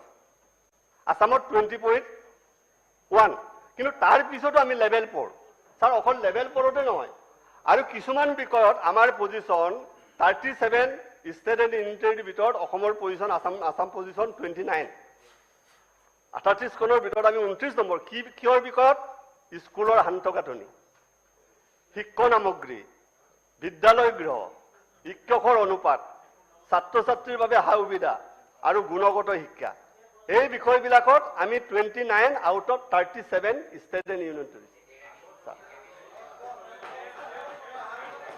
আৰু স্যাৰ অকল এইটোতে নহয় বিদ্যালয় আদাতে এৰা ড্ৰপ আউট ছাত্ৰ ছাত্ৰী স্যাৰ ড্ৰপ আউটৰ সৰ্বভাৰতীয় যিটো পজিশন সৰ্বভাৰতীয় হাৰটো হৈছে 0.75% আৰু অসমৰ 3.3 এইটো লোৱাৰ এলপি স্কুলত স্যাৰ আপাৰ এলপি স্কুলত অল ইণ্ডিয়া পাৰ্চেণ্টেজটো ৰেটটো হাৰটো হৈছে 1.9 আৰু অসমৰ 40.6% ড্ৰপ আউটৰ ক্ষেত্ৰত এইকাৰণে স্যাৰ ড্ৰপ আউটৰ ক্ষেত্ৰত যি 37 ষ্টেট এণ্ড ইউনিটি আছে বিদ্যালয় আদাতে এৰা ছাত্ৰ ছাত্ৰী সংখ্যাৰ তালিকাত অসমৰ স্থান 19 এডুকেশ্যন ডিপাৰ্টমেণ্টত আমি একেবাৰে আগবাঢ়া নাই অথনিতো আমি মেট্ৰিক পৰীক্ষাৰ কথা লৈ পেলাই অলপ আমি এইটো কুৱেশ্যন কৰিছোৱেই যে প্ৰতিবাৰে কুৱেশ্যন পেপাৰ লিক হৈ থাকে সেবাই আমি এইটো সেবাটোক চৰকাৰে চলাইছে তাৰ কাৰণে সেবা ৰেছপন্সিবল চৰকাৰ ৰেছপন্সিবল হ'ব এবাৰ নহয় দুবাৰ নহয় আৰু মেট্ৰিক পৰীক্ষা এনেকৈ ৰাতি 12টা বজাত ঘোষণা কৰিব লগা হৈছে যে কাইলৈ সোমবাৰে মেট্ৰিক পৰীক্ষা নহয় 13 তাৰিখে স্থগিত ৰাখক এনেকুৱা স্যাৰ হৈছে স্যাৰ আৰু আমাৰ আৰু এটা ক্ষেত্ৰত আমি অসম প্ৰথম হৈ আছো এইখিনি ৰাজ্যপালৰ পাকৰত আমি ক'ব লাগিব আমাৰ বিৰোধী দলপতি দেৱব্ৰত শইকীয়াৰ মাজতে কথাটো উলিয়াইছিলে যে আমাৰ অসমে দুটা ক্ষেত্ৰত আগতে দুটা ক্ষেত্ৰত পজিশন আছিলে infant mortality rate and maternity mortality rate আৰু এটা দুটাত আমি আগতে প্ৰথম আছিলো এইটো হৈছে নাৰী নিৰ্যাতন মহিলাৰ বিৰুদ্ধে অপৰাধ আৰু গৃহস্থ হিংসা মানে পাৰিবাৰিক হিংসা স্যাৰ ইয়াত মাননীয় ৰাজ্যপালে কৈছে যে অসমত উগ্ৰপন্থী কাৰ্যকলাপ প্ৰায় বন্ধ হৈ গৈছে এইটো সঁচা কথা বন্ধ হৈ গৈছে অসমত কোনো আন্দোলন হোৱা নাই পিকেটিং হোৱা নাই ধৰ্ণা হোৱা নাই শান্তিৰ পৰিৱেশ আহিছে সেইটো সঁচা কথা এইবিলাক আহিছে উগ্ৰপন্থী কাৰ্যকলাপ নাই আন্দোলন নাই হিংসা নাই শান্তিপূৰ্ণ পৰিৱেশ আহিছে বুলি কৈছে কিন্তু তাৰ আপোনালোকে মন কৰিছে নাই নাজানো তাৰ কিন্তু এই গোটেইবিলাক বন্ধ কৰাৰ পিছত এটা কিছুমান নতুন বস্তু কিছুমান ডেভেলপ হৈছে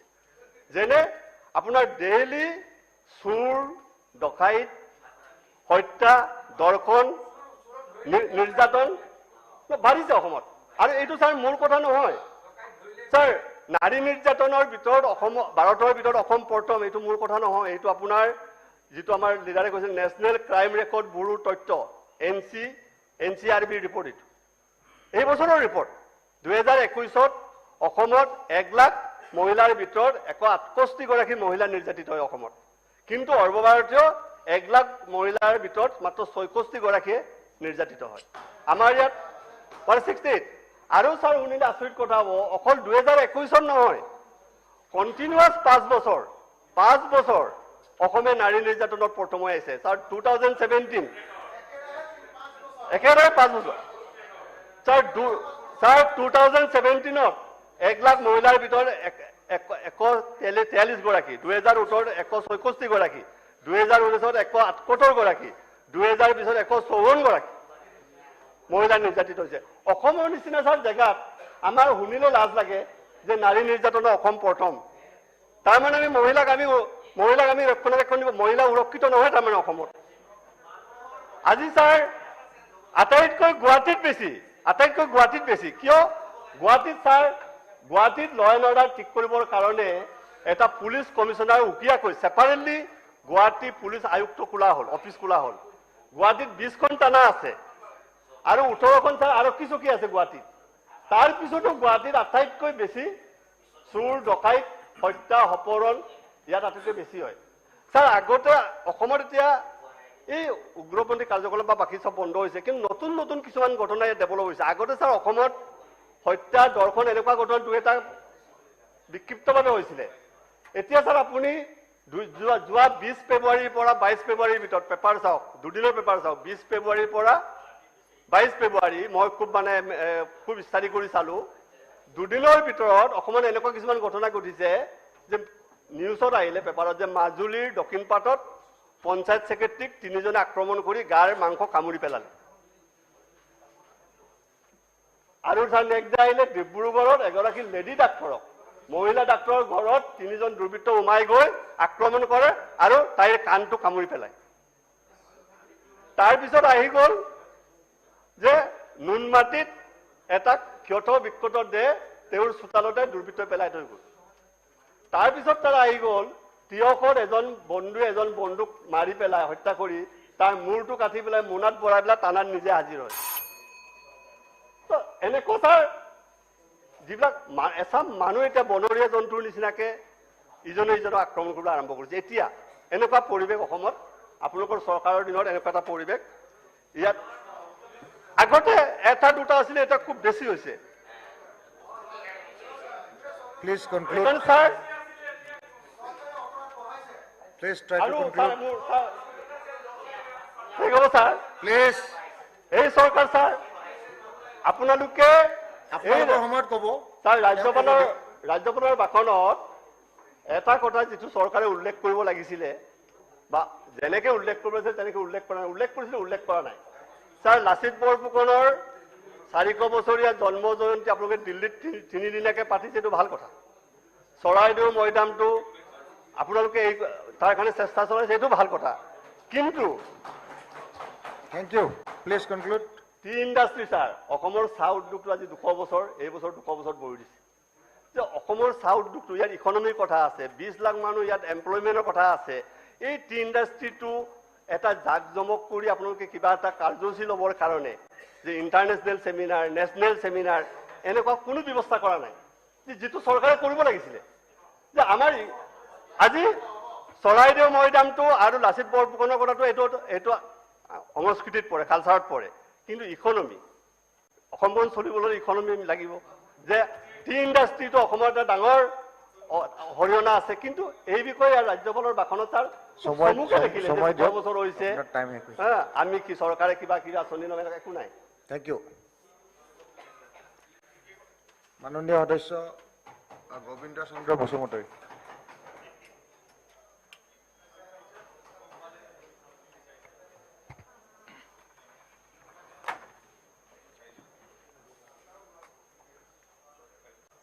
মাননীয় উপাধ্যক্ষ মহোদয় যোৱা 10 তাৰিখে অসমৰ মাননীয় ৰাজ্যপালে যি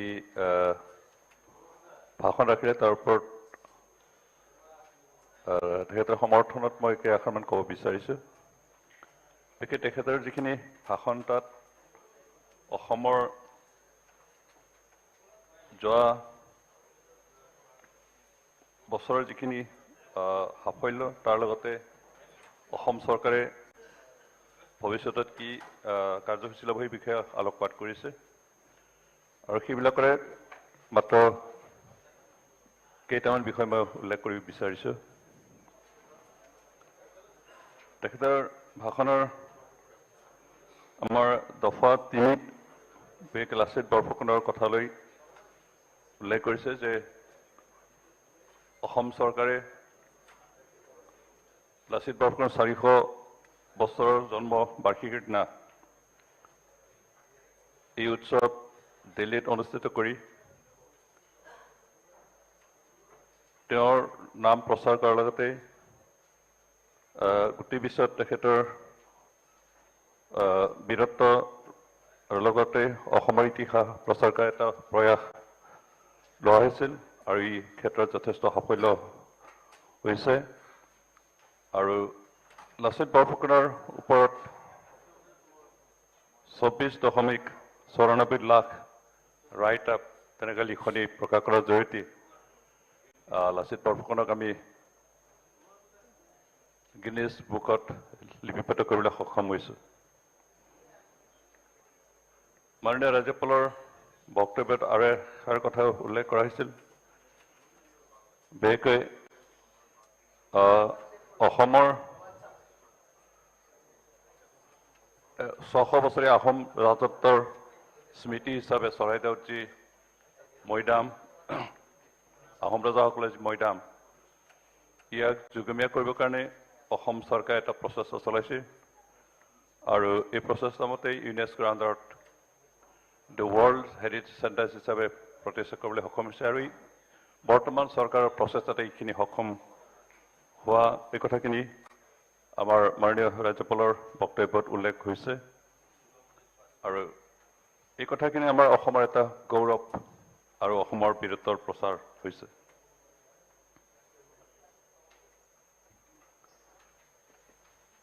তেখেতৰ বক্তব্যত আৰু এষাৰ কথা উল্লেখ হৈছে, বিশেষকৈ অসমৰ বাপতিসাহোন যে ৰঙালী বিহু, ইয়াক সুদূৰ প্ৰসাৰী কৰিবৰ কাৰণে বিশ্বৰ বিভিন্ন ঠাইত প্ৰচাৰ কৰাৰ কাৰণে অসম চৰকাৰে যি প্ৰচেষ্টা হাতত লৈছে, বিশেষকৈ অহা 14 এপ্ৰিলত প্ৰায় 10,000 নাচনী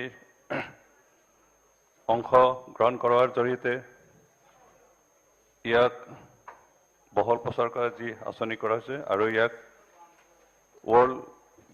গিনিছ বুক অফ ৱৰ্ল্ডত ৰেকৰ্ড কৰাৰ এটা যি প্ৰচেষ্টা কৰা হৈছে, এই কথাখিনি উল্লেখ কৰা হৈছে আৰু আমি আশা কৰোঁ এই কাম সাফল্যমণ্ডিত কৰিব আৰু অসমৰ যি বাপতিসাহোন যে জাতীয় উৎসৱ, ই অন্তত গোটেই বিশ্বত জনাজাত হ'ব, গোটেই বিশ্বৰ মানুহে তাক জানিবলৈ সক্ষম হ'ব আৰু বিহু যে অসমীয়া জাতিৰ পৰিচয় কথাখিনি আমি প্ৰচাৰ কৰিব পাৰিম।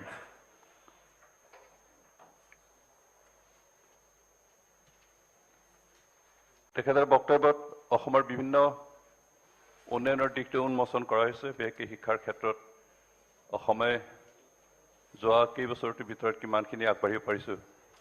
অন্ততঃ অসমত আমি প্ৰতিখন জিলাত মেডিকেল কলেজ গঠন কৰাৰ যি প্ৰচেষ্টা, এই কথাখিনি উল্লেখ কৰা হৈছে। কেইবাখনো নতুনকৈ বিশ্ববিদ্যালয় স্থাপন কৰাৰ কথাখিনি ইয়াত উল্লেখ কৰা হৈছে আৰু শিক্ষানুষ্ঠানৰ ক্ষেত্ৰত পৰিৱৰ্তন অনাই অসম আগুৱাই যোৱাৰ কথাখিনি প্ৰচাৰ কৰিছে। এই অসমত শিক্ষাৰ ব্যৱস্থা আজিৰ পৰা 10-15 বছৰৰ আগতে যেনেকুৱা অৱস্থা আছিল তাতকৈ যথেষ্ট পৰিৱৰ্তন হৈছে। মাননীয় মুখ্যমন্ত্ৰী ডক্টৰ হিমন্ত বিশ্ব শৰ্মাৰ নেতৃত্বত যি চৰকাৰ বৰ্তমানৰ, এই চৰকাৰে অসমৰ শিক্ষা দিশটোত এটা পৰিৱৰ্তন আনিবৰ কাৰণে কাম কৰি আছে আৰু অসমৰ শিক্ষানুষ্ঠানবিলাকৰ যিখিনি আন্তঃগাঁথনি সমস্যা, সেইখিনি সমাধান কৰাৰ কাৰণে নতুন নতুন আলোচনী তেখেতে প্ৰচাৰ কৰি আছে আৰু ইয়াৰ জৰিয়তে নতুন দিশ শিক্ষাৰ ক্ষেত্ৰত আনিবৰ কাৰণে প্ৰচেষ্টা কৰা দেখা গৈছে। বিশেষকৈ অসমত হেৰিটেজ, বিশেষকৈ 100 বছৰ বা তাতকৈ অধিক বছৰ হোৱা তেনেকুৱা স্কুলবিলাকৰ এটা হেৰিটেজ ইনষ্টিটিউশ্যন হিচাপে গঠন কৰাৰ এটা প্ৰচেষ্টা আজি এই চৰকাৰে প্ৰথম আৰম্ভণিত প্ৰচাৰ কৰিছিল আৰু নেক্সট বাজেট বছৰৰ পৰা অসমৰ যিমান হাইস্কুল আৰু হায়াৰ ছেকেণ্ডেৰী স্কুল আছে গোটেইখিনিৰ আন্তঃগাঁথনি বিশেষকৈ স্কুল বিল্ডিংখিনি নতুনকৈ বনোৱাৰ এটা প্ৰচেষ্টা ইতিমধ্যে প্ৰচাৰ কৰিছে আৰু আমি আশা কৰোঁ আমাৰ চৰকাৰৰ উদ্যোগত গোটেই আঁচনিখিনি আমি সাফল্যমণ্ডিত কৰিব পাৰিম আৰু ইয়াৰ জৰিয়তে অসমৰ অন্ততঃ শিক্ষানুষ্ঠানবিলাকৰ এটা নতুন ৰূপান্তৰত ঘটিব।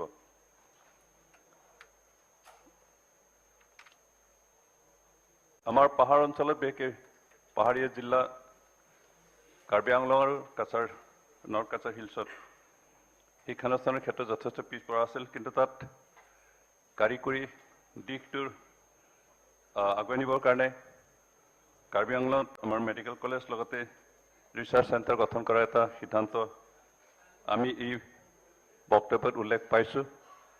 আৰু এই অন্ততঃ আমাৰ কাৰ্বি আংলং পাহাৰত থকা আমাৰ ৰাইজক যথেষ্ট সকাহ দিব। আমাৰ কাৰিকৰী দিশৰ বিশেষ চিকিৎসা বিষয়টোৰ ক্ষেত্ৰত তেওঁলোকে সুশিক্ষা ল'বলৈ এটা সুযোগ পাব।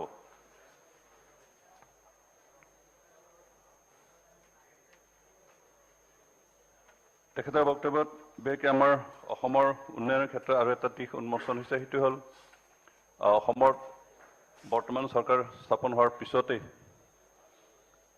প্ৰতিটো সমষ্টিতে নতুনকৈ ৰোড কানেক্টিভিটি ডেভেলপমেণ্ট কৰাৰ এটা প্ৰস্তাৱ দিছিল। আৰু সেইমতে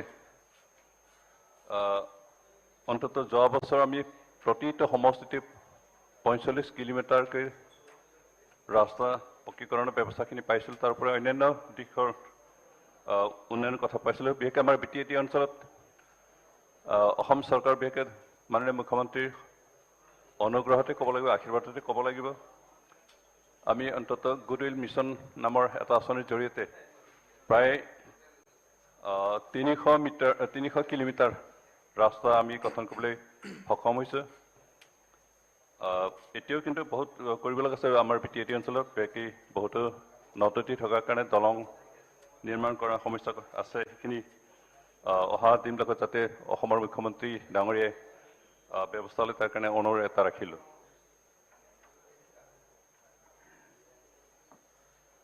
অসমৰ চাহ খেতি আৰম্ভ হোৱা আজি 200 বছৰ আগতে হৈছিল। এই কথাখিনি উল্লেখ আমাৰ গভৰ্ণৰ মহোদয়ৰ বক্তব্যত আমি পাইছোঁ যে 200 বছৰ অতীত হোৱাৰ পিছতো বিশেষকৈ টি গাৰ্ডেন অঞ্চল এতিয়াও পিছপৰা আছে। এই পিছপৰা অঞ্চলখিনি উন্নত কৰিবৰ কাৰণে মাননীয় মুখ্যমন্ত্ৰীৰ নেতৃত্বতেই যোৱা বছৰ আমি টি গাৰ্ডেনসমূহত বিশেষকৈ 100খন মডেল স্কুল নিৰ্মাণ কৰাৰ এটা প্ৰস্তাৱনা আমি পালোঁ। ইতিমধ্যে আৰম্ভ হ'ল আৰু এই বছৰো হয়তো নতুনকৈ তেনেকুৱা মডেল স্কুল ষ্টাৰ্ট হ'ব। মই সুখী যে বিশেষকৈ ধন্যবাদ দিছোঁ আমাৰ মুখ্যমন্ত্ৰী ডাঙৰীয়াক। মোৰ সমষ্টিত ইতিমধ্যে 3খন model school tea garden model school আমি পাইছোঁ আৰু এখন নতুনকৈ দিয়াৰ এটা প্ৰস্তাৱ আহিছে আৰু সেইকাৰণে মই মাননীয় মুখ্যমন্ত্ৰী ডাঙৰীয়াক ধন্যবাদ দিছোঁ।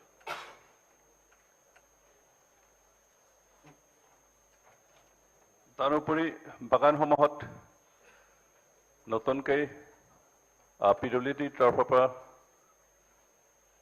ৰাস্তা বনোৱাৰ কথা ইতিমধ্যে আমাক জনাইছে। আমি সুখী হৈছোঁ যে বাগানসমূহত ৰাস্তাৰ যথেষ্ট সমস্যা আছে আৰু এই সমস্যাখিনি সমাধান কৰিবৰ কাৰণে অন্ততঃ প্ৰতিটো সমষ্টিত 10 কিলোমিটাৰকৈ ৰাস্তা দিয়াৰ এটা প্ৰস্তাৱ আমি মাননীয় মুখ্যমন্ত্ৰীৰ পৰা পাইছোঁ। আমি সুখী হৈছোঁ যে অহা বছৰটোৰ ভিতৰত অন্ততঃ 10 কিলোমিটাৰ ৰাস্তা আমাৰ বাগানসমূহত আমি বনাব পাৰিলে। অন্ততঃ মোৰ সমষ্টিত এতিয়া 6টা বাগান আছে, তাৰ ভিতৰত 6টা বাগানতো আমি অন্ততঃ অলপ হ'লেও আমি পথ নিৰ্মাণ কৰি এতিয়া ৰাইজক সকাহ দিব পাৰিম। তাৰোপৰি এইবাৰ মোৰ সমষ্টিত বাগানসমূহৰ উন্নয়নৰ কাৰণে আমাৰ মাননীয় টি ৱেলফেয়াৰ মিনিষ্টাৰৰ তৰফৰ পৰা 4খন কমিউনিটি হল কাম স্কিল ডেভেলপমেণ্ট চেণ্টাৰ হিচাপে আগবঢ়াইছে। মই ধন্যবাদ দিছোঁ আমাৰ মন্ত্ৰী মহোদয় যে এনেকুৱা কাৰ্যৰ জৰিয়তে আমাৰ টি গাৰ্ডেনত বসবাস কৰা পিছপৰা জনগোষ্ঠীক আমি আগুৱাই নিব পাৰিম। কাৰণ অসমৰ সামগ্ৰিক উন্নতি হ'ব লাগিলে অসমত বসবাস কৰা আটাই জাতি জনগোষ্ঠীৰ উন্নতি হ'ব লাগিব, আৰ্থসামাজিক তেওঁলোক সবল হ'ব লাগিব। আৰু এই কথাটো স্মৰণ কৰি আমাৰ মাননীয় মুখ্যমন্ত্ৰী মহোদয়ে এই গোটেই দিশটো আগুৱাই নিবৰ কাৰণে এইখিনি কাম কৰিছে। লগতে যোৱা বছৰ মাননীয় মুখ্যমন্ত্ৰী ডাঙৰীয়াই ঘোষণা কৰিছিল যে টি টুৰিজম ডেভেলপমেণ্ট কৰাৰ এটা প্ৰশ্ন উল্লেখ কৰা হৈছিল আৰু আমি আশা কৰিছোঁ টি টুৰিজম ডেভেলপমেণ্ট কৰাৰ জৰিয়তে অন্ততঃ আমাৰ টি গাৰ্ডেনত বসবাস কৰা ৰাইজেও যথেষ্ট উপকৃত হ'ব, চৰকাৰ উপকৃত হ'ব।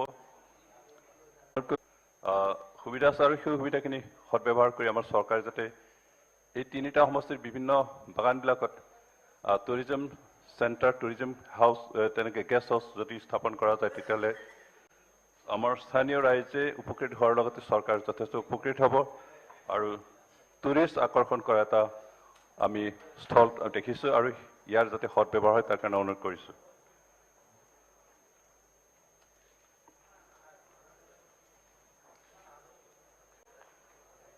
বিশেষকৈ অসম চৰকাৰক ধন্যবাদ দিছোঁ যে অসমৰ লগতে ভাৰতীয় নাগৰিক অসমত যিসকল বসবাস কৰিছে আটাইবিলাকৰ যাতে এডোখৰ ঘৰ বনাই থাকিবৰ কাৰণে ভূমিৰ ব্যৱস্থা পোৱা যায় এই কথা চিন্তা কৰি মিছন বসুন্ধৰা এই চৰকাৰে আৰম্ভ কৰিছিল আৰু ইয়াৰ জৰিয়তে যথেষ্ট আমাৰ খিলঞ্জীয়া জনগোষ্ঠীক আৰু ভাৰতীয় নাগৰিকসকলক ভূমি দিয়াৰ ব্যৱস্থাখিনি কৰিছে।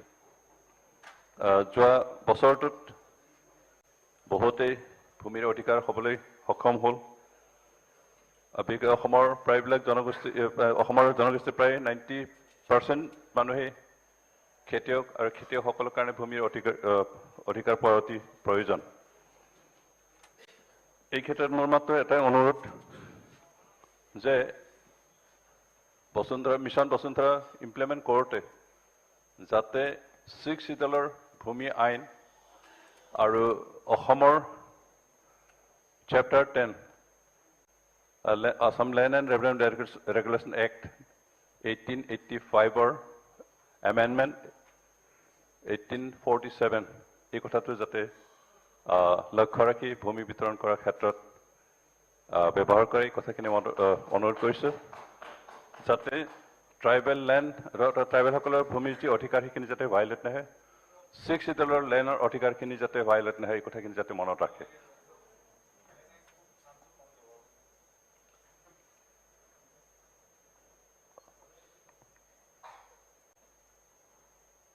মাননীয় গভৰ্ণৰ মহোদয়ৰ বক্তব্যত আৰু এটা কথা স্পষ্টকৈ লিখা আছে আৰু সেইটো হ'ল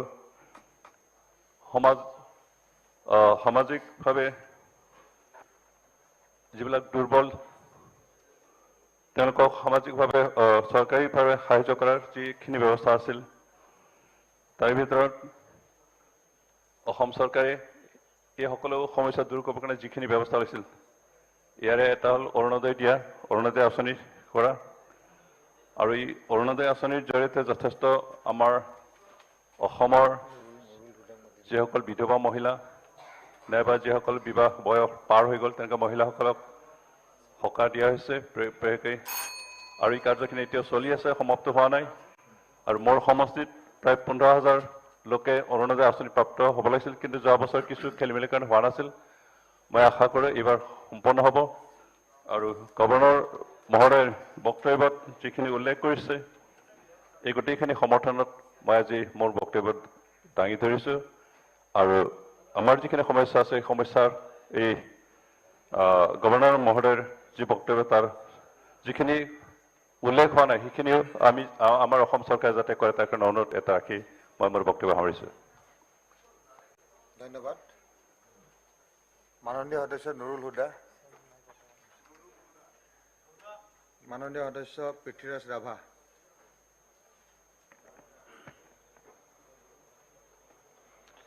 যোৱা 10 তাৰিখে এই সদনত মহামহিম অসমৰ ৰাজ্যপাল মহোদয়ে যি বাজেট অধিৱেশনৰ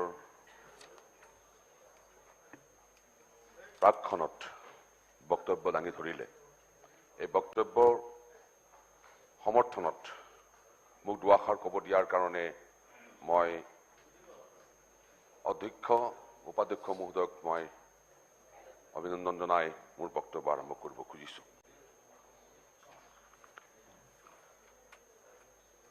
মহামহিম ৰাজ্যপালৰ যি বক্তব্য যিখন পুথি ইয়াত আমাক হাতত দিছে এই পুথিখনেই হৈছে এইখন চৰকাৰৰ আইনা। এইখন চৰকাৰে যি যি উন্নয়নমূলক কাম কাজ কৰিছে, যি যি সমাজৰ কাৰণে, দেশৰ কাৰণে, ৰাজ্যৰ কাৰণে যি যি কাম কৰিবলৈ আগবাঢ়ি আহিছে বা কাম কৰিছে আৰু কাম কৰিব খুজিছে এইখনে হৈছে তাৰ সাক্ষী। আৰু সাক্ষী এইখিনি কথাকে আপুনি আলোচনা কৰিবলৈ কাৰণে উপস্থিত হৈছোঁ। অসমৰ বিষয়ে ক'বলৈ গ'লে কাৰণ মাননীয় মহামহিম ৰাজ্যপাল ডাঙৰীয়াই তেখেতৰ বক্তব্যৰ শেষৰ ফালে কৈছে, সামৰণিৰ মন্তব্যত কৈছে যে স্বাধীনতাৰ পৰৱৰ্তী 6 দশক জোৰা কালত আমাৰ যি অসমে যি সমস্যা ভুগিছিল, এই সমস্যাৰ কথা যদি আমি আলোচনা কৰিবলৈ যাওঁ তেনেহ'লে আমাৰ ভাষা, আমাৰ সাহিত্য, আমাৰ ভূমি, আমাৰ অধিকাৰ অসমৰ মানুহে যেতিয়াই বিচাৰিছিল তেতিয়াই অসমীয়া মানুহে সমস্যাৰ সন্মুখীন হ'বলগীয়া হৈছিল, মাৰ কিল খাবলগীয়া হৈছিল। বছৰ বছৰ জোৰা আমাৰ ভাষা হেৰাই যাব খুজিছিল, আকৌ আমি ভাষাক আমি ঘূৰাই আনিছো, আমি ভাষাক প্ৰতিষ্ঠিত কৰিছো অসমীয়া ভাষা হিচাপে। ৰিফাইনাৰী লাগে আন্দোলন কৰিব লগা হৈছিল, দলং লাগে আন্দোলন কৰিবলগীয়া হৈছিল, যিকোনো উন্নয়নমূলক কাম কাজ কৰিবৰ কাৰণে আমি আন্দোলন নকৰাকৈ আমাৰ অসমত কোনো ধৰণৰ উন্নয়ন প্ৰতিষ্ঠা কৰিবলৈ সক্ষম হোৱা নাছিল। তাকেই বক্তব্যত দাঙি ধৰা হৈছে। আৰু এইখন চৰকাৰ যি আমি মাননীয় ডক্টৰ হিমন্ত বিশ্ব শৰ্মাৰ নেতৃত্বত তদানীন্তন মুখ্যমন্ত্ৰী সৰ্বানন্দ সোণোৱাল ডাঙৰীয়াৰ নেতৃত্বত যি আমি চৰকাৰখন চলাই আছো,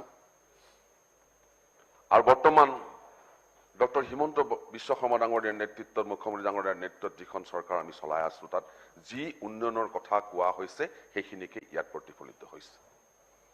ইয়াত প্ৰতিফলিত হৈছে বিভিন্ন ক্ষেত্ৰত। আমি যদি পিছৰ ফালৰ পৰা চাব যাওঁ, আমি শক্তি খণ্ডৰ ক্ষেত্ৰত আমি কৈছো, এই শক্তি খণ্ডৰ ক্ষেত্ৰত আমি কোৱা হৈছে যে এতিয়া আগতকৈ আমাৰ যি বিজুলী ব্যৱস্থা, এই ব্যৱস্থা আমাৰ আগতকৈ বহুত আগবঢ়া। ইয়াত কৈছে গ্ৰাম্য এলেকাত 22 ঘণ্টালৈ আৰু নগৰীয়া এলেকাত 23 ঘণ্টালৈ এই বৃদ্ধি পাইছে, আমি বিজুলী আমি পাই আছো। কিন্তু ইয়াৰ আগতে আমি এই বিজুলী পাবলৈ সক্ষম হোৱা নাছিলো, আমি এতিয়া বহুত উন্নত হৈছে। আমাৰ দীনদয়াল উপাধ্যায় গ্ৰাম জ্যোতি যোজনাৰ কথা কোৱা হৈছে আৰু সৌভাগ্য আঁচনিৰ কথা কোৱা হৈছে, আৰু যাৰ জৰিয়তে গ্ৰাম্যাঞ্চলত আমি বিজুলী দিবলৈ সক্ষম হৈছো।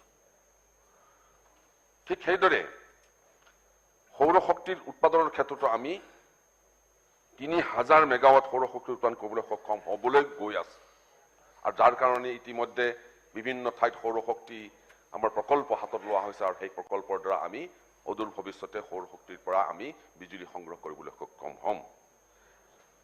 আমি যুৱ সবলীকৰণৰ কথা কোৱা হৈছে। ইয়াত যুৱ সবলীকৰণৰ কথা ক'বলৈ যাওঁতে ইয়াত আমাৰ ITIৰ কথা কৈছে, আমাৰ উদ্যমিতা নিয়োগ আৰু স্কিল দক্ষতাৰ কথা কোৱা হৈছে, যে আমাৰ ল'ৰা ছোৱালীসকলক আমি কেনেধৰণেৰে আমি উন্নত কৰিব পাৰোঁ। আৰু মাননীয় মন্ত্ৰী মহোদয় আছে জয়ন্ত মল্ল বৰুৱা ডাঙৰীয়া, যাৰ নেতৃত্বত ইতিমধ্যে ASDMৰ জৰিয়তে অসমৰ বিভিন্ন ঠাইত আমাৰ ল'ৰা ছোৱালীক কেনেকৈ স্কিল কৰিব পাৰি, দক্ষ কৰিব পাৰি বিভিন্ন বিষয়ত, আৰু দক্ষ কৰি তেখেতসকল কাম কাজত লগাব পাৰি। আৰু ইয়াত এইটো কথাও কোৱা হৈছে যে ইয়াত অকল হিন্দুৱে শিক্ষা ল'ব, অকল মুছলমানেই শিক্ষা ল'ব, অকল খ্ৰীষ্টানেই শিক্ষা ল'ব, এই কথাখিনি কোৱা হোৱা নাই। তাত অসমৰ প্ৰতিটো জাতি, প্ৰতিটো ধৰ্মাৱলম্বী লোকে এই শিক্ষা গ্ৰহণ কৰিব পাৰিব, অসমৰ ব্লক লেভেললৈকে এই শিক্ষা প্ৰসাৰিত কৰা হ'ব। ঠিক সেইদৰে কোৱা হৈছে যে যুৱ কল্যাণৰ ক্ষেত্ৰত কোৱা হৈছে, খেলাৰ ক্ষেত্ৰত ষ্টেডিয়ামৰ কথা কোৱা হৈছে। আমি ষ্টেডিয়াম বনাই গৈ আছো, আমাৰ ল'ৰা ছোৱালীয়ে আজি খেলবোৰত আগবাঢ়িছে, অসমৰ বিভিন্ন খেলত যোগদান কৰা ল'ৰা ছোৱালীয়ে, আমাৰ ল'ৰা ছোৱালীয়ে ভাৰতৰ বিভিন্ন প্ৰতিযোগিতাত গৈ অংশগ্ৰহণ কৰিছে, অংশগ্ৰহণ কৰি তেখেতসকলে পুৰস্কাৰ বুটলিবলৈ সক্ষম হৈছে। আৰু এইখিনি কথাও কোৱা হৈছে যে যিসকল ল'ৰা ছোৱালীয়ে, যিসকল খেলুৱৈ দেশৰ ৰাষ্ট্ৰীয় পৰ্যায়ৰ যিবোৰ খেলত তেখেতসকলে মেডেল লাভ কৰিব, তেখেতসকলক চাকৰি দিয়াৰ ব্যৱস্থাও কোৱা হৈছে। আনকি চাকৰি কৰি থকা অৱস্থাত যিসকল চাকৰিয়ালে এনেধৰণৰ খেলত যোগদান কৰিবলৈ যাব আৰু যোগদান কৰি মেডেল লাভ কৰিব, তেখেতসকলক পদোন্নতিৰ কথাও কোৱা হৈছে। মহিলাৰ সবলীকৰণৰ ক্ষেত্ৰত, শিশুৰ বিকাশৰ ক্ষেত্ৰতো কোৱা হৈছে যে শিশুৰ বিকাশৰ ক্ষেত্ৰত ইয়াত কোৱা হৈছে, ইয়াত অংশ হিচাপে সংহত শিশু উন্নয়ন সেৱা আঁচনিৰ পৰিপূৰক পৰিপুষ্টি কাৰ্যসূচী SNPৰ অধীনত 2022-23 বিত্তীয় বৰ্ষত 37,40,552 গৰাকী হিতাধিকাৰীক সামৰি লোৱা হৈছে। পোষণ অভিযান কৰা হৈছে। আনকি এইটোও কথা কোৱা হৈছে যে যিসকল আমাৰ বিধায়ক আছে, এই বিধায়কসকলে প্ৰতিটো দুখীয়া পুষ্টিহীনতাত ভোগা শিশুসকলক এডপ্ট কৰিবলৈ কোৱা হৈছে। আৰু এডপ্ট কৰাৰ ব্যৱস্থা আমি গ্ৰহণ কৰিছো, আমি এডপ্ট কৰিছো। হয়তো আমাৰ বিধায়ক বহুতেই এইটো কাৰ্যসূচীত অংশগ্ৰহণ কৰিছে। অংগনবাড়ী কেন্দ্ৰৰ কথা কোৱা হৈছে। ইতিমধ্যে অংগনবাড়ী কেন্দ্ৰ আমাৰ অসমৰ বিভিন্ন ঠাইত অংগনবাড়ী কেন্দ্ৰ আমি স্থাপন কৰিছো। 800টাৰ নিৰ্মাণ ইতিমধ্যে সম্পূৰ্ণ হৈছে। 999টা মঞ্জুৰীকৃত আদৰ্শ অংগনবাড়ী কেন্দ্ৰৰ ভিতৰত 800টা ইতিমধ্যে সম্পূৰ্ণ হৈছে। আৰু দ্বিতীয় পৰ্যায়ত আকৌ আমি অংগনবাড়ী কেন্দ্ৰ নিৰ্মাণ কৰিবলৈ আমি আগবাঢ়ি গৈ আছো। ঠিক তেনেকৈ আমি যদি চাওঁ স্বাস্থ্যৰ ক্ষেত্ৰত আমি যদি চাবলৈ যাওঁ, অসমৰ বিভিন্ন গ্ৰাম্যাঞ্চলত, চহৰাঞ্চলত হস্পিটাল, উপস্বাস্থ্য কেন্দ্ৰ, আনকি মেডিকেল কলেজ নিৰ্মাণ কৰিবলৈ অসম চৰকাৰে পিছ পৰি থকা নাই। নগাঁও, কোকৰাঝাৰ প্ৰমুখ্যে এই শেহতীয়া 3খন আমাৰ মেডিকেল কলেজ নিৰ্মাণ কৰিবলৈ গৈ আছে, য'ত আমাৰ আসন বৃদ্ধি হ'ব 1500 আসন। 1500 আসন বৃদ্ধি হোৱাৰ লগে লগে আমাৰ অতিৰিক্ত 1500 ডক্টৰ আমাৰ সৃষ্টি হ'ব। আৰু 1500 ডক্টৰ সৃষ্টি হোৱাৰ লগে লগে অসমৰ স্বাস্থ্য খণ্ডত এই ডক্টৰসকলে গ্ৰাম্যাঞ্চলত, চহৰাঞ্চলত আমাৰ দুখীয়া বা আমাৰ অসমত বসবাস কৰি থকা গ্ৰাম্য আৰু নগৰীয়া ৰাইজে এই সুবিধা লাভ কৰিবলৈ সক্ষম হ'ব। ঠিক তেনেকৈ আমি যদি চাব যাওঁ শিক্ষাৰ ক্ষেত্ৰত আমি লক্ষ্য কৰিছো যে আমাৰ শিক্ষাৰ ক্ষেত্ৰত জ্যোতি হয়, বিজুতি ঘটে, কিন্তু তাক আমি অতিক্ৰম কৰিবলৈ আমি চেষ্টা কৰিছো। যাৰ কাৰণে আমি শিক্ষা খণ্ডত, বিশেষকৈ আমি প্ৰাথমিক শিক্ষাৰ খণ্ডত আমি এতিয়া কৈ আছো যে প্ৰতিটো সমষ্টিত আমি 2টাকৈ ৰুম, কোঠালি আমি নিৰ্মাণ কৰিবলৈ গৈ আছো। মই দেখিছো আমাৰ গ্ৰাম্যাঞ্চলৰ যিবিলাক শিক্ষা অনুষ্ঠান আছে, বিশেষকৈ প্ৰাইমাৰী হাইস্কুল লেভেলত দেখা যায় যে স্কুললৈ যেতিয়া বিশেষকৈ সোমবাৰ, মঙলবাৰ, বুধবাৰ, বৃহস্পতিবাৰ এই 4টা দিনত কিছুমান স্কুলত এনেকুৱা এটা অৱস্থা হৈছে য'ত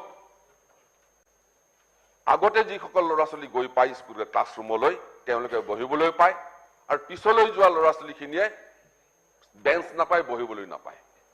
থিয় হৈ তেখেতসকলে এই ছাত্ৰ ছাত্ৰীসকলে 45 মিনিট আমাৰ শিক্ষকৰ যি পঢ়ায় সেইখিনি শুনি থাকিবলগীয়া হয়। তাক বৃদ্ধি কৰিবৰ কাৰণে চেষ্টা কৰা হৈছে, ডেস্ক বেঞ্চ দিবলৈ চেষ্টা কৰা হৈছে। আনকি ক্ৰীড়াৰ ক্ষেত্ৰতো আপুনি দেখিছে, ক্ৰীড়াৰ ক্ষেত্ৰত মই কথা ক'লোৱে আপোনালোকক যে স্বায়ত্ত পৰিষদ আমাৰ যিসকল আছে, স্বায়ত্ত পৰিষদ বিশেষকৈ আমাৰ 2খন কাৰ্বি আংলং আৰু ডিমা হাছাও। কাৰ্বি আংলং, ডিমা হাছাও আজি ইমান দিনে ইমান তলত আছিল ভাবিব নোৱাৰা। ৰাস্তা নাছিল, ঘাট নাছিল, শিক্ষা নাছিল, একোৱেই নাছিল। কাৰ্বি আংলং আপোনাৰ বিশেষকৈ পশ্চিম কাৰ্বি আংলং, বৈঠালাংচুৰ পৰা আৰম্ভ কৰি হামৰেনৰ পৰা আৰম্ভ কৰি এই অঞ্চল এটা দুৰ্গম অঞ্চল আছিল। এই কাৰ্বি আংলঙক আজি উদ্ধাৰ কৰিবৰ কাৰণে এইখন চৰকাৰে, উন্নত কৰিবৰ কাৰণে এইখন চৰকাৰে যি ব্যৱস্থা গ্ৰহণ কৰিছে, ডিমা হাছাওক উন্নত কৰিবৰ কাৰণে এইখন চৰকাৰে যি ব্যৱস্থা গ্ৰহণ কৰিছে, যাতায়াতৰ যি ব্যৱস্থা গ্ৰহণ কৰিছে, ইয়াৰ আগতে এইটো হোৱা নাছিল। গতিকে মই বেছি দীঘলীয়া কৰিব খোজা নাই। আৰু সৰু সৰু কথা কিছুমান আছে যে চৰাইদেউ হেৰিটেজ হ'ব, লাচিত বৰফুকনৰ 400 বছৰৰ জন্ম জয়ন্তী পাতিলো, তাত ৰচনা প্ৰতিযোগিতাত অংশগ্ৰহণ কৰি 42 কিমান ৰচনা লিখি পেলাই ৰেকৰ্ড ব্ৰেক কৰিছে। এইবিলাক বহুত দীঘলীয়া কথা পাতিব লাগিব। গতিকে সেই কম সময়ত এইখিনি কথা ক'বলৈ দিয়াৰ কাৰণে মই মাননীয় এই সদনৰ অধ্যক্ষ মহোদয়, উপাধ্যক্ষ মহোদয়ক মই অভিনন্দন জ্ঞাপন কৰিছো, সকলো মোৰ সতীৰ্থ বিধায়কক। আৰু মহামহিম ৰাজ্যপালে যি ভাষণ প্ৰদান কৰিলে, এই ভাষণৰ সপক্ষে বক্তব্য ৰাখি মোৰ বক্তব্য ইমানতে সামৰণি মাৰিছো। ধন্যবাদ। মাননীয় সদস্য মনোৰঞ্জন তালুকদাৰ।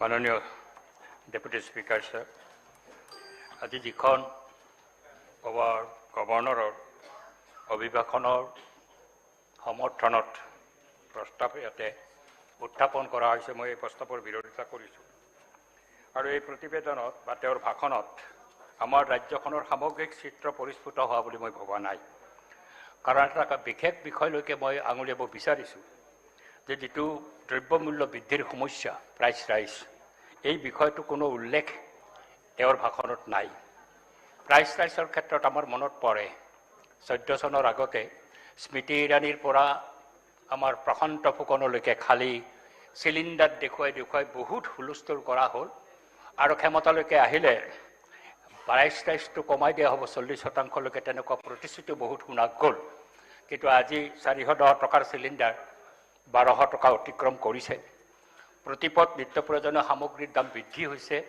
ঔষধৰ দাম ভাবিব নোৱাৰা ধৰণে বৃদ্ধি হৈছে মানুহৰ জীৱন নিৰ্বাহ দুৰ্বিবহ হৈছে এতিয়া এই ক্ষেত্ৰত চৰকাৰৰ কি কৰণীয় আছিল সেই ক্ষেত্ৰত তেওঁলোকৰ বক্তব্য অস্পষ্ট কিন্তু আমাৰ বক্তব্য খুব স্পষ্ট ৰাজহুৱা বিতৰণ ব্যৱস্থাটো যদি সাৰ্বজনীন কৰিলেহেঁতেন বা নিত্য প্ৰয়োজনীয় সামগ্ৰী অন্তত 16 বিধমান সামগ্ৰী যদি ৰাজহুৱা বিতৰণ ব্যৱস্থাৰ জৰিয়তে যোগান ধৰাৰ সুনিশ্চিত ব্যৱস্থা ৰাজ্যখনত গঢ়ি তুলিব পাৰিলেহেঁতেন মানুহ নিশ্চিতভাৱে সকাহ পালেহেঁতেন ৰাজ্যখনো প্ৰগতিৰ দিশত আগবাঢ়ি যাবলৈ সুযোগ পালেহেঁতেন কেৰালা মডেলৰ কথা কয় কেৰালাৰ মডেলটো যদি গ্ৰহণ কৰে ৰাজহুৱা বিতৰণ ব্যৱস্থাৰ ক্ষেত্ৰত অসমে নিশ্চিতভাৱে বহু উপকৃত হ'লহেঁতেন কিন্তু এই ক্ষেত্ৰত চৰকাৰৰ বক্তব্য নাই এভিকশ্যনৰ বিষয়টো আহিছে এভিকশ্যনৰ বিষয়টো সপক্ষে বিপক্ষে বহু কথা বতৰাই কোৱা হৈছে কিন্তু আমাৰ দৃষ্টিভংগীত এভিকশ্যনটো হৈছে এটা অমানৱীয় কাৰবাৰ কাৰণ যিসকল মানুহ এনেকুৱাভাৱে মাটিত থাকে চৰকাৰী মাটি বনাঞ্চলত বা গৌৰী জাবত তেওঁলোক যদি ভূমিহীন হয় চৰকাৰে কৈছে ভূমিহীনক মই মাটি দিম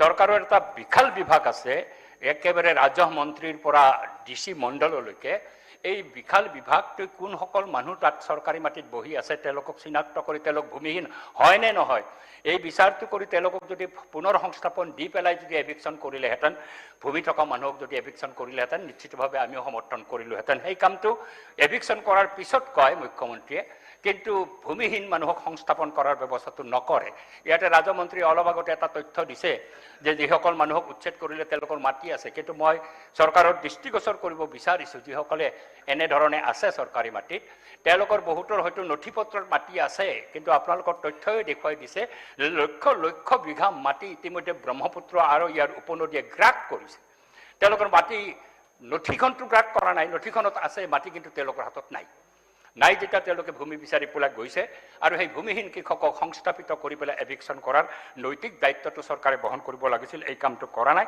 মই স্বাভাৱিকতে চৰকাৰৰ এই বক্তব্যৰ লগত একমত নহয় আৰু মই ইয়াৰ তীব্ৰ বিৰোধিতা কৰিছোঁ চাইল্ড মেৰেজৰ কথা কোৱা হৈছে চাইল্ড মেৰেজ 6 চনৰ আইনখন ইমান দিনে প্ৰয়োগ হোৱা নাই তাৰ কাৰণে সচেতনতা সৃষ্টি কৰা নাই কাৰ ব্যৰ্থতা বিজেপি চৰকাৰতো 6 বছৰ পাৰ কৰিলে 16 চনৰ পৰা বিজেপি ক্ষমতাত আছে এই সময়ছোৱাতো তেওঁলোকে কোনো সচেতনতা সৃষ্টি কৰাৰ কাম নকৰিলে আমি বাল্য বিবাহৰ তীব্ৰ বিৰোধী মই ঘৃণা কৰোঁ বাল্য বিবাহক কিন্তু এই বাল্য বিবাহ আকস্মিকভাৱে এটা চমক সৃষ্টি কৰাৰ কাৰণে 3000 মানুহক জেলত ভৰাই থৈ দিলে বাল্য বিবাহৰ দৰে অভিশাপৰ পৰা ভাৰতবৰ্ষ মুক্ত নহয় কাৰণ আমি জানো পশ্চিমবংগৰ নিচিনা ৰাজ্যত 54% বাল্য বিবাহ হৈ আছে ইউপিৰ নিচিনা ৰাজ্যত 5 চনৰ ভিতৰত এজনে বাল্য বিবাহ কৰে কিন্তু বাল্য বিবাহৰ ক্ষেত্ৰতো যদি মানুহক শিক্ষিত কৰা নাযায় তাৰ কাৰণে বেছিক কামখিনি যদি কৰা নাযায় বাল্য বিবাহ প্ৰতিৰোধ কৰিব নোৱাৰিব সেই ক্ষেত্ৰতো কেৰালাক মডেল হিচাপে লোৱা ভাল আমাৰ মুখ্যমন্ত্ৰী কেৰালা মডেল কৰি থাকে আজিকালি গুজৰাট মডেল নকয় কিন্তু কেৰালা মডেলে গ্ৰহণ কৰক কেৰালাত কি ধৰণৰ বাল্য বিবাহ প্ৰতিৰোধ কৰিছে কেনেকৈ বাল্য বিবাহ তাত নহয় একেবাৰে 0.001লৈকে নামাই আনিছে তাত বাল্য বিবাহৰ এই সমস্যাটো তাতে নাই ৰাজ্যখনৰ উন্নয়ন যদি হৈছে বুলি তেওঁলোকে দাবী কৰিছে এই প্ৰস্তাৱ তেওঁলোকে উত্থাপন কৰি বিৰাট সাফল্যৰ জখলা তেওঁলোকে বগাই আছে কিন্তু ৰাজ্যখনৰ উন্নয়ন সাব্যস্ত হ'ব লাগিলে বিদ্যুতৰ ক্ষেত্ৰত আমাৰ কি সাফল্য সেইটোৰ ওপৰত নিৰ্ভৰ কৰিব কি বিদ্যুতৰ সাফল্য আমাৰ বিদ্যুতৰ সাফল্য কি আছে আমি অলপ ফহিয়াই চোৱা দৰকাৰ আগৰ পূৰ্বৰ যোৱা বছৰত আমি বিদ্যুৎ সম্পৰ্কত বিতং আলোচনা বিলোচনা কৰিছোঁ কিন্তু বিদ্যুতৰ সাফল্য এতিয়া কি আছে কওক চৰকাৰে কিমানখিনি আমাৰ ৰাজ্যৰ চাহিদা কিমান 2073 আমি 2020-21 মতে আমি মেগাৱাট বিদ্যুৎ আমাৰ চাহিদাটো আছে কিন্তু আমি উৎপাদন কৰিছোঁ কিমান 371 371 মেগাৱাট বিদ্যুৎ আমি উৎপাদন কৰিছোঁ। এই ধৰণৰ ব্যৰ্থতাৰ পিছত যদি কোনোবাই ৰাজ্যখনৰ সাফল্যৰ জয়গান গাই থাকে মইতো আশ্চৰ্য প্ৰকাশ কৰোঁ। যিখন ৰাজ্যই প্ৰয়োজনীয় 2073 মেগাৱাট বিদ্যুৎ তৈয়াৰ কৰিব নোৱাৰে, মাত্ৰ 371 মেগাৱাট বিদ্যুৎ তৈয়াৰ কৰিছে, সেই ৰাজ্যই যদি আজি সাফল্যৰ কথা কয় স্বাভাৱিক আমি আশ্চৰ্য প্ৰকাশ কৰিম। আজি ব্যৱহাৰৰ ক্ষেত্ৰত বিদ্যুৎ ব্যৱহাৰ আমাৰ ৰাজ্যত কি পৰিমাণৰ হৈছে? জনমূৰি যদি ব্যৱহাৰ আমি চাওঁ, অসমত মাত্ৰ 339 কিলোৱাট 339 কিলোৱাট ব্যৱহাৰ হয় জনমূৰি, কিন্তু ভাৰতৰ যিটো গড়, ভাৰতৰ গড়টো হৈছে 1122 কিলোৱাট। কিমান তলত আমি নামি আছো বন্ধু, চিন্তা কৰিব নালাগে, বহুত তলত নামি আছো। আমি অন্ধকাৰলৈকে গৈ আছো। এটা বিদ্যুৎ দিছো বিৰাট কৈছো। কি হৈছে আমাৰ এই কথা বতৰাবিলাক স্বাভাৱিকতে ভাবিব লাগিব। মহিলা নিৰ্যাতনৰ কথা কৈছে, ভাৰতবৰ্ষৰ ভিতৰত 1 নম্বৰত আছো। কিন্তু ইমান এই যিবিলাক বেছিক কোৱেশ্যন, প্ৰাইচ ৰাইজৰ দৰে কোৱেশ্যন, এমপ্লয়মেণ্টৰ ক্ষেত্ৰতো এটা ভয়ংকৰ অৱস্থা। মই এইটো কথা কৈ মই সামৰিম। ৰাজ্যত নিবনুৱাৰ হাৰ কিমান হৈছে? 8.6%, এটা ৰেকৰ্ড। এতিয়া ৰাজ্যখনত যদি নিবনুৱাৰ হাৰ 8.6% হয় আৰু 15 পৰা 24 বছৰত তাৰ নিবনুৱাৰ হাৰটো হৈছে 34%। আমাৰ ৰাজ্যত 24 বছৰ বয়সৰ তলত 34%। কিন্তু এই বিজেপি চৰকাৰে 16 চনৰ ভিছন ডকুমেণ্টত প্ৰতিশ্ৰুতি দিছিল 5 বছৰত তেওঁলোকে বছৰি 4,60,000কৈ 23 লক্ষ কৰ্মসংস্থান দিব। এতিয়া 1 লাখৰ কথা কৈ 2 বছৰ উজুতি খাই আছে। যি হিচাপ দিছে তেওঁলোকৰ হিচাপ মতে এতিয়া মাত্ৰ 67,920 জন হ'ব। যদি এই 26,000 দিব পাৰে, তাকো 1 বছৰ কটালে 26,000ৰ ইণ্টাৰভিউ কমপ্লিট কৰি এপইণ্টমেণ্ট দিব পৰা নাই। কিন্তু আমি 1 লাখ নহ'ব আৰু বাকী 23-24 লাখৰ কি হ'ব? এই কথাটো বিচাৰ কৰিলে ৰাজ্যখন যে আগুৱাই যোৱা নাই, পিছুৱাই গৈ আছো, এই কথাই সাব্যস্ত হয়। মই সেইকাৰণে ৰাজ্যপালৰ ভাষণ তীব্ৰ বিৰোধিতা কৰিছো। চৰকাৰৰ ব্যৰ্থতা উদঙাই দি পেলাই মোৰ বক্তব্য সামৰিছো। মাননীয় উপাধ্যক্ষ মহোদয়, ৰাজ্যপাল ৰাজ্য এখনৰ 1 নম্বৰ নাগৰিক। তেওঁ ৰাজ্যবাহীৰ আশা আৰু ভৰসাৰ স্থল। ৰাজ্য এখনৰ শাসন ব্যৱস্থা আৰু সামগ্ৰিক পৰিৱেশ তথা পৰিস্থিতি নিৰপেক্ষ পৰ্যবেক্ষক ৰাজ্যপাল। সেই ৰাজ্যপালগৰাকী হৈছে ৰাজ্যবাহীৰ ন্যায় প্ৰতিষ্ঠাৰ ক্ষেত্ৰত গুৰুত্বপূৰ্ণ ভূমিকাত অধিষ্ঠিত ব্যক্তি। গতিকে সেইগৰাকী ৰাজ্যপালৰ প্ৰশংসা ৰাজ্যবাহী কৰিব লাগে, ৰাজ্যবাহীৰ হৈ ৰাজ্যখনৰ জনপ্ৰতিনিধিসকলে কৰিব লাগে। কিন্তু ৰাজ্যপালগৰাকীয়ে যদি নিজৰ মৰ্যাদা পাহৰি গৈ অকল চৰকাৰৰ গুণ গৰিমাৰ শ্ৰুতলিপিহে পাঠ কৰে, তেতিয়াহ'লে কেনেকৈ তেওঁক ধন্যবাদ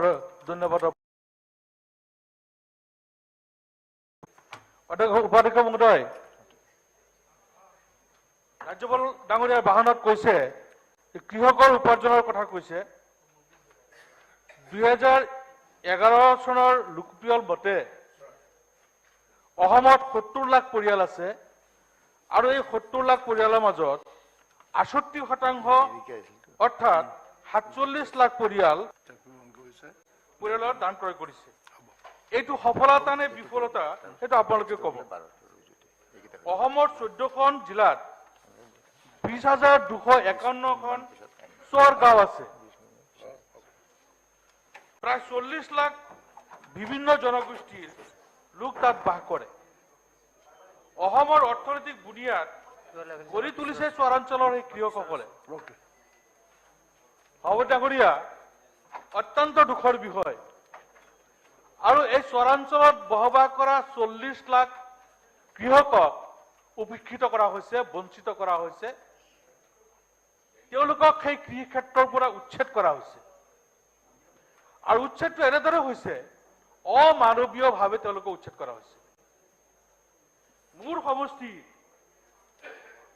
কেইটামান চৰ সমষ্টিৰ লগত লাগি থকা পশ্চিম লাডিবাৰী, পূব লাডিবাৰী, লাডিবাৰী উত্তৰ বস্তি, শিয়ালে চাপৰি, বাগাটাব্বু চৰ, শিয়ালে টাব্বু, শীতলবাৰী পথাৰ, আৰিবাৰী চৰ, গুলিৰপাৰ, গণেশ টাব্বু। এই চৰখিনিত 1175টা পৰিয়ালে বসবাস কৰি আছিল আৰু তেওঁলোকে বসবাস কৰি আছে 60 চনৰ পৰাই। বৰ্তমান যিটো ফৰেষ্ট হিচাপে ঘোষণা কৰিছে 2017-17, ইয়াৰ বহু বছৰ আগতেই তেওঁলোকে বসবাস কৰি আছিলে। তেওঁলোকে যেতিয়া তাত বসবাস কৰে সেই সময়ত কিন্তু এইটো বুঢ়াচাপৰিৰ ফৰেষ্ট নাছিলে, ফৰেষ্ট এলেকাৰ ভিতৰত নাছিলে। সেই সময়ত তেওঁলোকে তাত খেতি কৰি আছিলে আৰু এই খেতি কৰা অৱস্থাতে 2017 চনত আপোনাৰ বুঢ়াচাপৰি ৱাইল্ড লাইফ চেঞ্চুৰীটো এক্সটেণ্ড কৰি সেইখিনি চেঞ্চুৰীৰ ভিতৰত সোমাই লৈ অক্ষয় সিদিনা তেওঁলোকক উচ্ছেদ কৰা হৈছে। আৰু এই উচ্ছেদিত পৰিয়ালসমূহ এতিয়া মানে বহুতুল্য জীৱন যাপন কৰি আছে। তাৰ ভিতৰত মোৰ সমষ্টিৰ 1572 পৰিয়াল, বৰচলাৰ 40টা পৰিয়াল, চামগুৰিৰ 7টা পৰিয়াল, ডিং সমষ্টিৰ 757 পৰিয়াল, লাহৰীঘাটৰ 277 পৰিয়াল, মুঠ 2653টা পৰিয়াল উচ্ছেদ কৰিছে। আৰু এই উচ্ছেদিত পৰিয়ালসমূহৰ মাজত মই যেতিয়া এটা ছাৰ্ভে কৰিছিলোঁ, মই দেখা পালোঁ মাত্ৰ 179টা পৰিয়ালৰ মাটি বেলেগত আছে আৰু বাকী তেওঁলোকৰ তাত কোনো মাটি নাই। বহুতলে আপোনাৰ গৰাখহনীয়াৰ প্ৰমাণ পত্ৰ আছে, গৰাখহনীয়াই তেওঁলোকৰ মাটি বাৰী খহাই লৈ গৈছে, বেটিহীন হৈছে, ভূমিহীন হৈছে আৰু সেই চৰ অঞ্চলত মাটিত গৈ ঘৰ সজাই বসবাস কৰা আৰম্ভ কৰিছে, খেতি বাতি কৰা আৰম্ভ কৰিছে। আজি এই যিখিনি মানুহক উচ্ছেদ কৰা হৈছে সভাপতি ডাঙৰীয়া, এই গোটেইবিলাক মানুহ ভাৰতীয় নাগৰিক। নাগৰিক হিচাপে নাগৰিকৰ যিটো অধিকাৰ, চৰকাৰৰ প্ৰধান দায়িত্ব আৰু কৰ্তব্য নাগৰিকৰ অধিকাৰ সুৰক্ষিত কৰা, সম্পত্তিৰ অধিকাৰ সুৰক্ষিত কৰা, জীৱনৰ বাচি থকাৰ যি অধিকাৰ সেইটো সুৰক্ষিত কৰা। কিন্তু এই গোটেইখিনি খৰ্ব কৰা হৈছে, তেওঁলোক উচ্ছেদ কৰিছে। অধ্যক্ষ মহোদয়, সভাপতি ডাঙৰীয়া, এই চৰকাৰে যোৱা বছৰ বাজেটত 2022-23 চনৰ বাজেটত ক্ৰমিক নম্বৰ 125ত কৈছিলে যে 664 NC নন কেডেষ্ট্ৰিয়েল গাঁও পলিগন জৰীপৰ কাম সম্পূৰ্ণ হৈছে আৰু বাসিন্দাসকলক সম্পত্তি অধিকাৰ দিয়াৰ কথা ঘোষণা কৰা হৈছে। এই পলিগন জৰীপ মোৰ সমষ্টিত চেনিমাৰী NC, চিতলমাৰী NC, চিতলমাৰী পথাৰত সম্পূৰ্ণ হৈ গৈছিলে।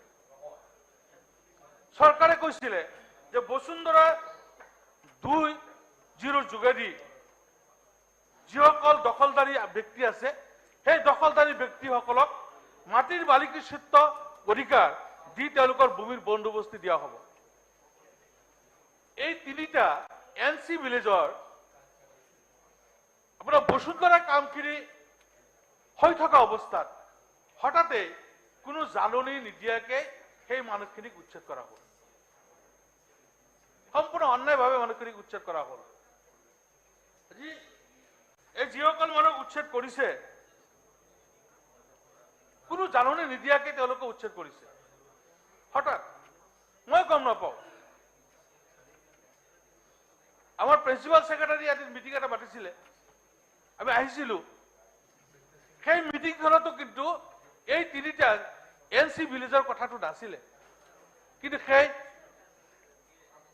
সম্পূৰ্ণ আন্ধাৰত ৰাখি হঠাৎ ৰাতিপুৱা 6 বজাত দুকমুকলাইত গৈ বুলডোজাৰ লগাই এই 3টা গাঁৱৰ প্ৰায় 397টা পৰিয়াল উচ্ছেদ কৰি দিলে।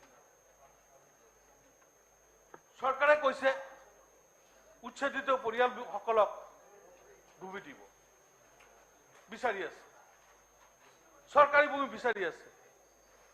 যিখিনি চৰ আছে চৰখিনিতো চৰকাৰী, গতিকে চৰ অঞ্চলৰ পৰা উচ্ছেদ কৰি আকৌ ভূমি ক'ৰ পৰা দিব চৰকাৰে? সেইটো চৰকাৰৰ দায়িত্ব, চৰকাৰে ক'ৰ পৰা দিব সংস্থাপিত কৰিব লাগিব। কিন্তু এটা ডাঙৰ এটা সমস্যা হৈ আছে আমাৰ নগাঁও আৰু শোণিতপুৰৰ। নগাঁও আৰু শোণিতপুৰৰ সীমাত আছিলে ব্ৰহ্মপুত্ৰ নদী, আৰু এই ব্ৰহ্মপুত্ৰ নদী প্ৰথম য'ত আছিলে তাৰ পৰা খহাই খহাই আমাৰ উত্তৰ ফালে আহিছিলে, আকৌ গতি সলনি কৰি আকৌ সেই জেগাখিনি খহাই গৈ নিজৰ জাগাত গৈ ব্ৰহ্মপুত্ৰ নদীখন বহিছে। যিটো সময়ত সীমা নিৰ্ধাৰণ কৰিছিলে শ্বিলঙত যেতিয়া ৰাজধানী আছিল, সেই সময়ত ব্ৰহ্মপুত্ৰ নদী য'ত আছিলে বৰ্তমান ব্ৰহ্মপুত্ৰ নদী তাতে আছে।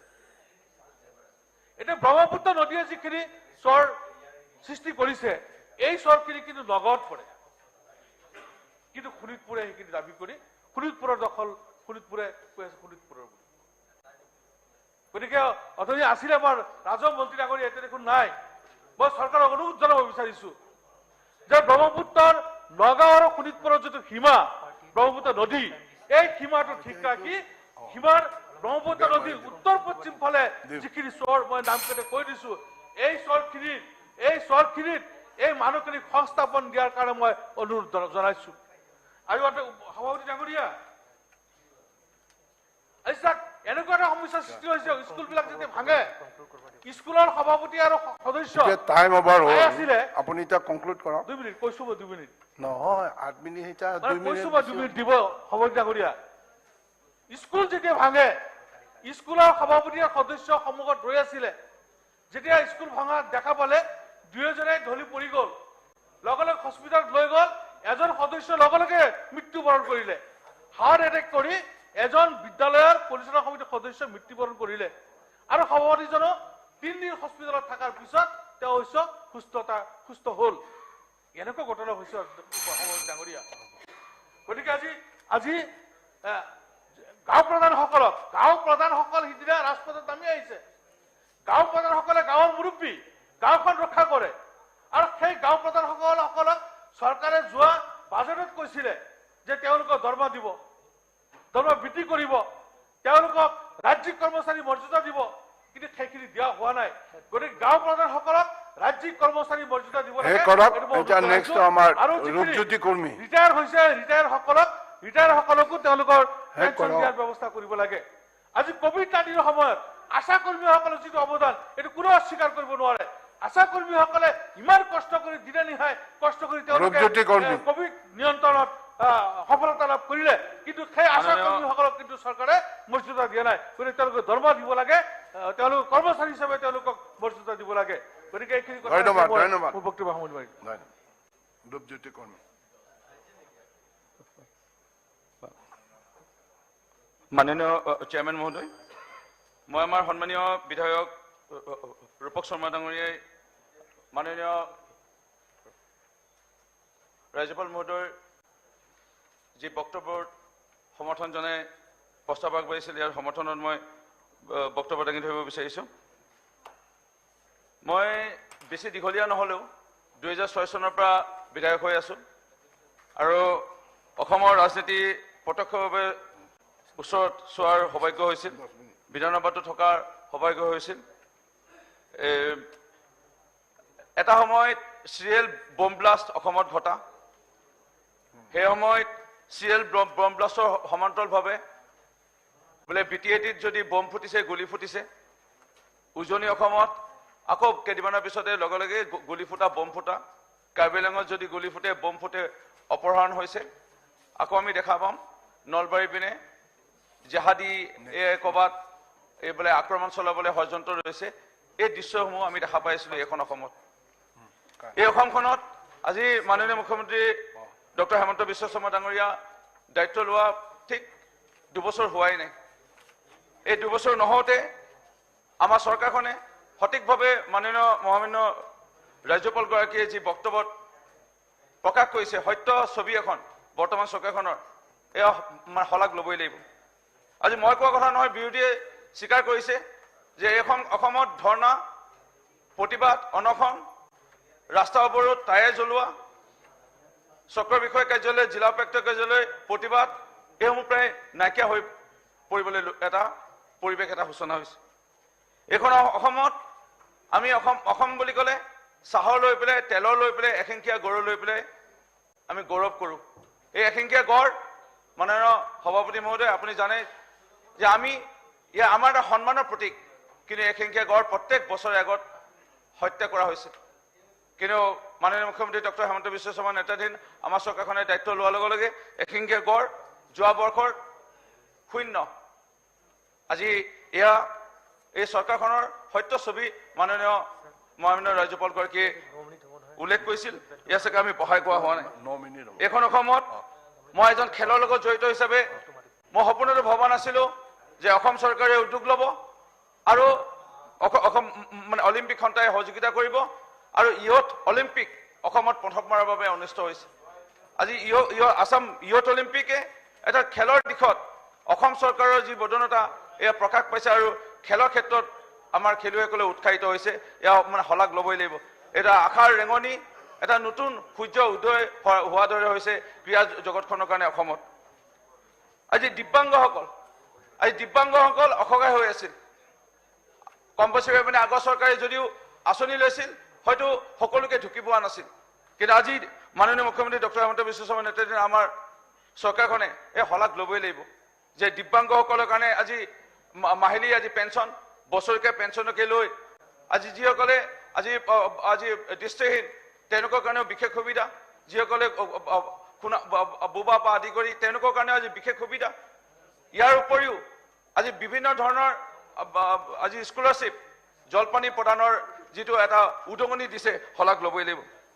চাহ বাগানৰ শ্ৰমিকৰ কথা আজি কোৱা হ'ল। আজি সন্মানীয় বিধায়ক তেৰছ গলে ডাঙৰীয়া এটা প্ৰশ্ন সুধিছিল যে বিশেষভাৱে দয়াল দাস পানিকা আঁচনি আৰু ট্ৰেক্টৰ দিয়া আঁচনি আৰু গাড়ী দিয়া আঁচনিৰ ক্ষেত্ৰত মাননীয় শ্ৰম মন্ত্ৰীৰ পৰা উত্তৰ।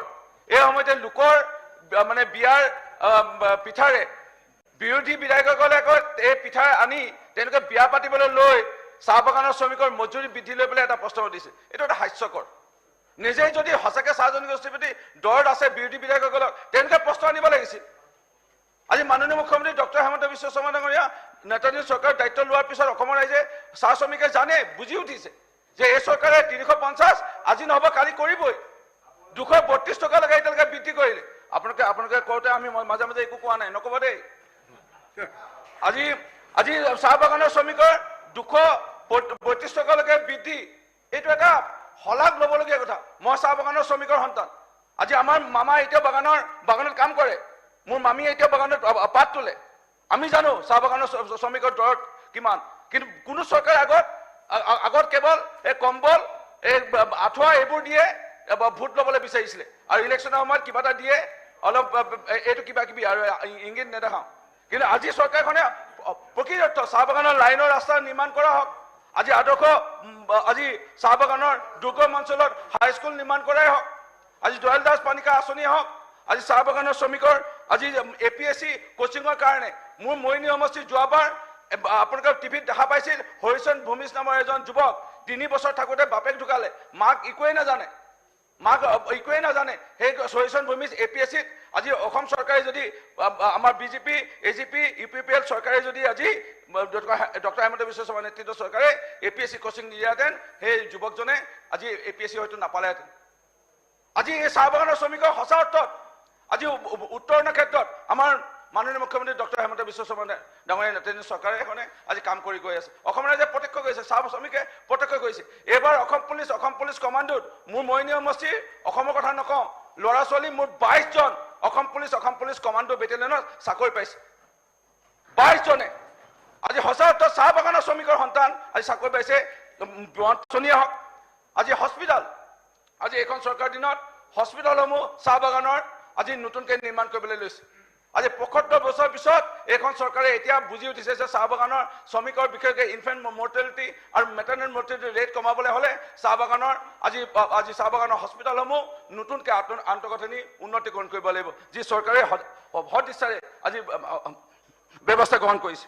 আজি যদি চাই মাইক্ৰ' ফাইনেন্সৰ যিটো আজি সকাহ দিয়া আঁচনি, ঋণ মাফ কৰা আৰু সকাহ দিয়া আঁচনিৰ যোগেদি 10 লাখকৈ অধিক মহিলা উপকৃত হৈছে।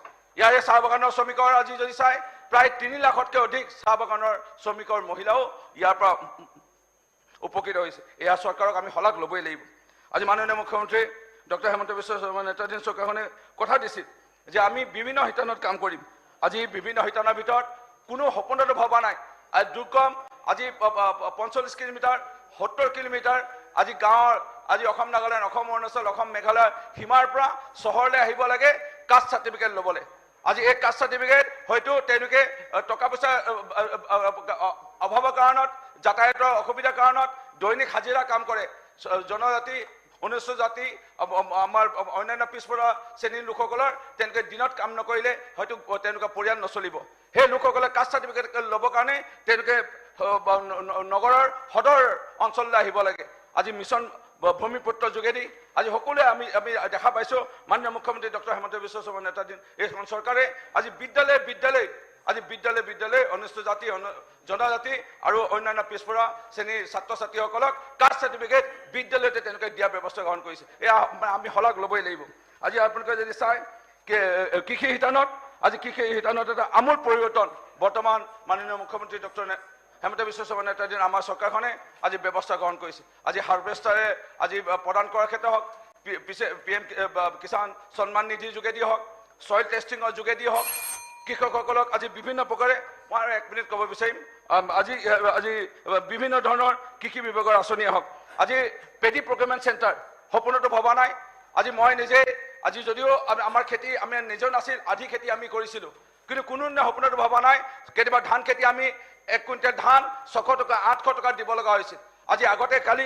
ৱেবছাইটত আগৰ চৰকাৰ দিনত খালি লিখা আছিলে মিনিমাম সেলিং প্ৰাইচ MSP বুলি এটা লিখা আছিল সঁচা অৰ্থত অন্তৰৰ পৰা কৃষকসকলৰ বাবে সন্মান জনাই কোনো চৰকাৰে আগত কাম নকৰিলে মাননীয় মুখ্যমন্ত্ৰী ডক্টৰ হেমন্ত বিশ্ব শৰ্মা নেতৃত্বাধীন চৰকাৰখনে অসমৰ প্ৰকৃতত কৃষকসকলক সন্মান জনাই 2040 টকাকে 1 কুইণ্টেল ধানৰ বাবদ যি দিয়া ব্যৱস্থা গ্ৰহণ কৰিছে নতুন জাগৰণ সৃষ্টি কৰিছে মাননীয় সভাপতি মহোদয় এয়া মই কোৱা কথা নহয় এটা মই PP চেণ্টাৰ খুলিলোঁ যোৱা বছৰ 8 মাহ নহওঁতে এতিয়া লগে লগে আৰু এটা চেণ্টাৰ খুলিব লগা হৈছে পেডি প্ৰকিউৰমেণ্ট চেণ্টাৰ মই সামৰিব বিচাৰিম মই দীঘলীয়া বক্তব্য নাৰাখোঁ মেডিকেল কলেজ আজি সংখ্যা বাঢ়ি গৈ আছে ইঞ্জিনিয়াৰিং কলেজৰ সংখ্যা বাঢ়ি গৈ আছে আজি সকলোৱে আমি গম পাইছোঁ মিছন সদ্ভাৱনাই হওক আজি গিনিছ ৱৰ্ল্ড ৰেকৰ্ড এটা পিছত এটা আমি কৰিবলৈ গৈ আছোঁ বিৰোধীয়ে ভয় খাইছে মই বেছি নহয় 25 বছৰটো ধৰি লৈছোঁ ডক্টৰ হেমন্ত বিশ্ব শৰ্মা নেতৃত্বাধীন আমাৰ বিজেপি চৰকাৰে আমাৰ শাসন কৰিবই ৰাইজক সেৱা কৰিবই শাসন নহয় সেৱা কৰিবই বিৰোধী ভয় খাইছে যি টি ক'বলৈ ধৰিছে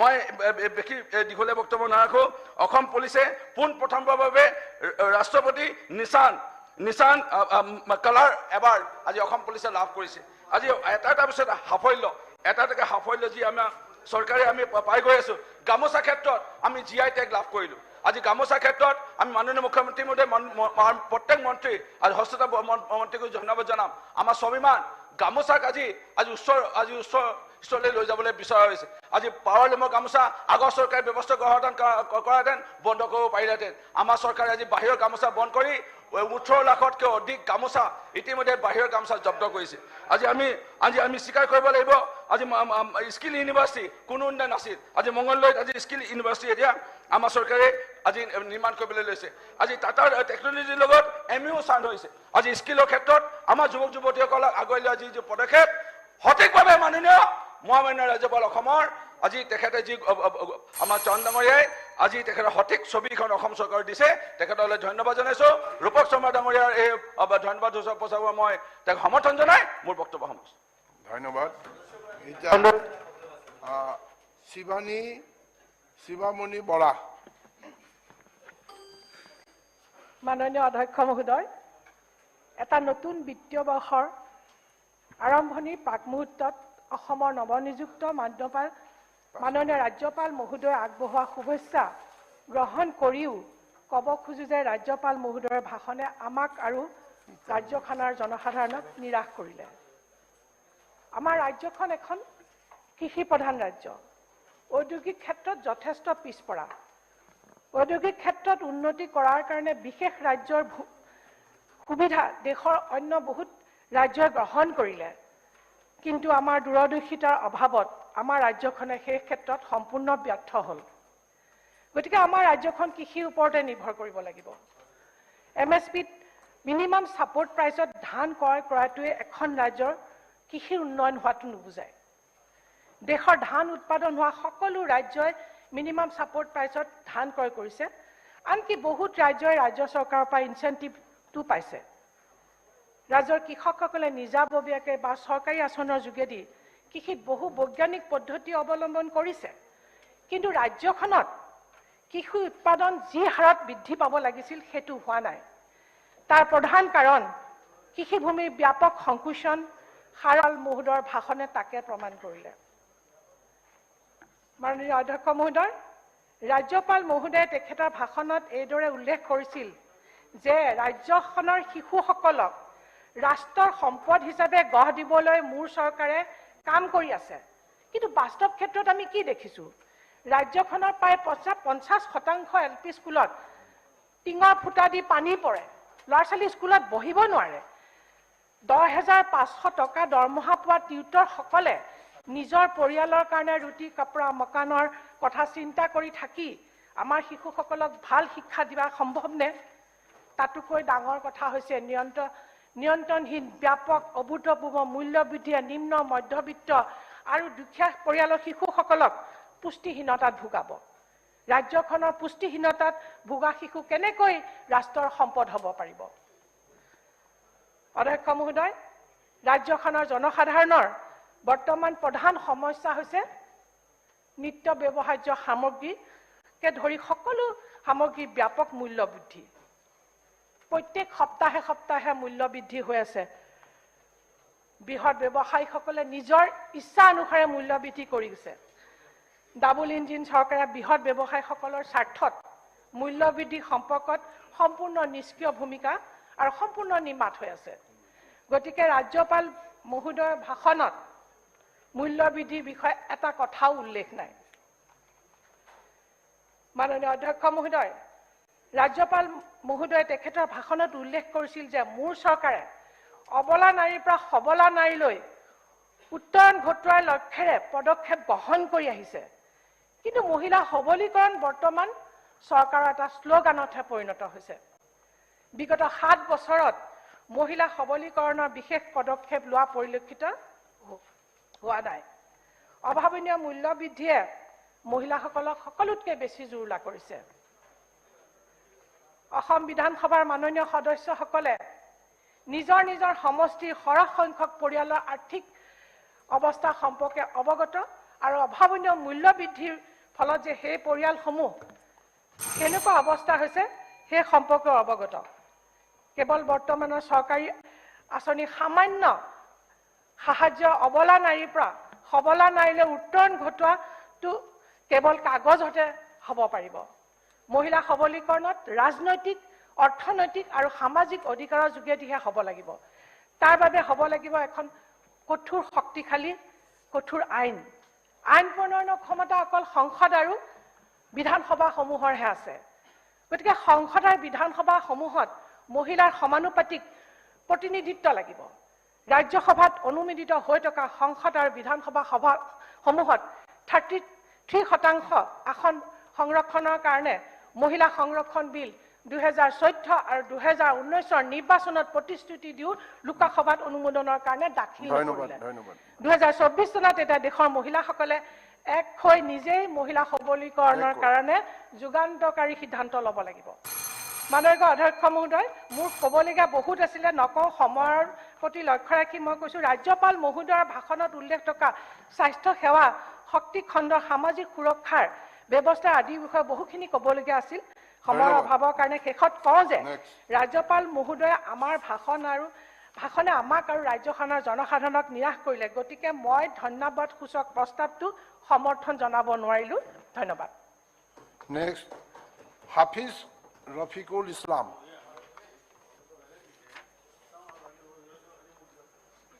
মাননীয় সভাপতি মহোদয়, ৰাজ্যপালৰ ভাষণৰ ওপৰত দীঘলীয়া আলোচনা কৰাৰ যিহেতু থল নাই, আমাৰ আৰু কেইবাজনে বক্তাই ক'ব, গতিকে মই 2-3টা বস্তুৰ ওপৰত অলপ আলোকপাত কৰিম। শিক্ষা, স্বাস্থ্য আৰু ইকুৱেল ডিষ্ট্ৰিবিউশ্যন এখন ৰাজ্যৰ ডেভেলপমেণ্টৰ কাৰণে বহুতই ইম্পৰ্টেণ্ট। মাননীয় সভাপতি মহোদয়, আমি লক্ষ্য কৰিছোঁ ৰাজ্যপাল মহোদয়ে তেখেতৰ বক্তব্যত কৈছে 2021-22 বিত্তীয় বৰ্ষত বাজেটত ধাৰ্য কৰা যি টকা আছিল তাৰ 1 লাখ কোটিও অতিক্ৰম কৰিছে, ব্যয় কৰিছে। ভাল কথা যদি 1 লাখ কোটি টকা ব্যয় হৈছে 2021-22। ঠিক 2022-23ত কনচলিডেটেড ফাণ্ড যিমানখিনি ধাৰ্য কৰা আছিল ফেব্ৰুৱাৰীলৈকে 1,03,000 কোটি টকা ব্যয় কৰিছে ইতিমধ্যে বুলি কৈছে। তো 2021-22 আৰু 22-23 এই দুটা বছৰ যদি আমি লওঁ, মাননীয় উপাধ্যক্ষ মহোদয়, 1 লাখ কোটি যদি আপুনি লয়, 2 লাখ কোটি টকা ব্যয় হৈছে 2 বছৰ। আমাৰ এই যি 2 বছৰত আমি এইবাৰ 21ৰ পিছত নিৰ্বাচিত হৈছোঁ, কিন্তু আমি লক্ষ্য কৰিছোঁ মাননীয় উপাধ্যক্ষ মহোদয়, ইকুৱেল ডিষ্ট্ৰিবিউশ্যন কিছু হোৱা নাই। আজি আমাৰ মাননীয় এজন সদস্যই প্ৰশ্ন কৰিছিল, মই এটা ডিপাৰ্টমেণ্টৰ কথাই কৈছোঁ, যি ডিপাৰ্টমেণ্টৰ PWDৰ কথা, ৰাস্তা ঘাট হয় কম বেছি পৰিমাণে সব এলেকাত হৈ আছে। যদি আমি আপোনাৰ মানে ৰুলিং পাৰ্টিকে সুধো যে আপোনালোকে কওক কোন ডিপাৰ্টমেণ্ট আপোনালোকে সকলোতকৈ ভাল কৰিছে। আমি নহয়, তেখেতসকলে হয়তো ক'ব যে আমি যদি ক'ব দিওঁ যে কোন ডিপাৰ্টমেণ্টত আপোনালোকে ভাল কৰিছে, বেয়াটোতো নকয়, PWD বুলি ক'ব তেখেতসকলে।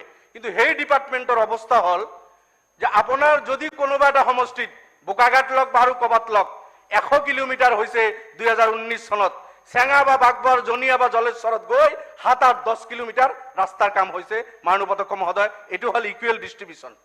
তো এই 2002 বছৰৰ 1 লাখ কোটি টকা 2 লাখ কোটি টকা যদি হয়, এতিয়া মোৰ বৰপেটা জিলাৰ কথাই কৈছো, বৰপেটা জিলাৰ পুৰণি জিলাৰ 6টা সমষ্টি, বজালি লৈ ল'লে 8টা হ'ব। এই 6টা সমষ্টি যদি আপুনি লয়, এতিয়া 1 লাখ কোটি যদি আপুনি 126 দি ডিভাইড কৰে, 800ৰো অধিক কোটি টকা এক বছৰত ব্যয় হৈছে ইতিমধ্যে এটা সমষ্টিত। 2 বছৰত যদি লয় 1600 কোটি টকাৰো অধিক টকা গড়ে ব্যয় হৈছে অসমৰ 126টা সমষ্টিত। যদি এটা সমষ্টিত আমাৰ এই 2 বছৰ কাৰ্যকালত 1600-1700 কোটি টকা ব্যয় চৰকাৰে কৰিছে, তেতিয়া বৰপেটা জিলাতে প্ৰায় 5-10,000 কোটি টকা ব্যয় হ'ব লাগিব যোৱা 2টা কাৰ্যকালত। কিন্তু 10,000 কোটি টকা নহয়। মাননীয় উপাধ্যক্ষ মহোদয়, আমি 500 কোটি টকা দেখা নাই। বৰপেটা গোটেই জিলাখনত যোৱা এই 2টা বছৰত চৰকাৰৰ যিমান দৰমহা আছে বা ইত্যাদি ইত্যাদি সব যদি ইয়াতে লৈ লয়, চাকৰিয়ালৰ দৰমহা লৈ 500 কোটিৰো অধিক খৰচ দেখাব নোৱাৰিব। য'ত আমাৰ ভাগত হয়, ডিষ্ট্ৰিবিউচন যদি ইকুৱেলি কৰা হয়, 10,000 কোটি টকা বৰপেটাই পাব লাগিছিল, 8,000 কোটি টকা গোৱালপাৰাই পাব লাগিছিল, 10-12,000 কোটি টকা ধুবুৰীয়ে পাব লাগিছিল। ঠিক এনেকুৱা প্ৰফেশ্যনেলি এই জিলাবিলাকে পাব লাগিছিল। ইকুৱেল ডিষ্ট্ৰিবিউচন যদি নহয়, মাননীয় উপাধ্যক্ষ মহোদয়, আপুনি যিমান টকা ধাৰ্য নকৰক, যিমান টকা আপুনি খৰচ কৰাৰ হিচাপ এই পুথিবিলাকক আপুনি নিদিয়ক কিয়, ৰাজ্যখনৰ 50% পপুলেশ্যনক লেগ কৰি বাকী অঞ্চলবিলাকৰ প্ৰতি আমি যিমান গুৰুত্ব নিদিওঁ কিয়, তেনেকুৱা যদি মানসিকতা থাকে, তেনেকুৱা যদি কাম কাজ হয়, তেতিয়া আমাৰ যিটো সপোন যে আমি ৰাজ্যখনক 5খন ৰাজ্যৰ ভিতৰত লৈ যাম, কেতিয়াও নহয়। ইতিমধ্যে আমাৰ মাননীয় সদস্য এজনে দেখাইছে যে আমাৰ ৰাজ্যখন আমি কি পজিশ্যনত আছো। আউট অফ 37 ষ্টেট কিছুমান জায়গাত আমি তলৰ পৰা 5 নম্বৰত আছো, তলৰ পৰা 4 নম্বৰ 3 নম্বৰত আছো, 1 নম্বৰত আছো আমি তলৰ পৰা, ওপৰৰ পৰা নহয়। 5খন ৰাজ্যত আমি লৈ যাব বিচাৰো। অলমোষ্ট অল ইণ্ডেক্সত আমাৰ অসমৰ জায়গা 18, 19, 20, 22, 25, 26 এনেকুৱা এটা পজিশ্যনত আমাৰ অসম। তো মাননীয় উপাধ্যক্ষ মহোদয়, ৰাজ্যপাল মহোদয়ৰ বক্তব্যত এই কথাটো ডিটেইলছ নাই। মোৰ পৰামৰ্শ থাকিব, যিখিনি টকা ধাৰ্য হ'ব ইকুৱেলি ডিষ্ট্ৰিবিউচনত যদি ৰাজ্যখনত নহয়, আমাৰ ৰাজ্য কেতিয়াও আগবাঢ়ি নাযায়। হয়, 10-20% ইফাল সিফাল হ'ব পাৰে।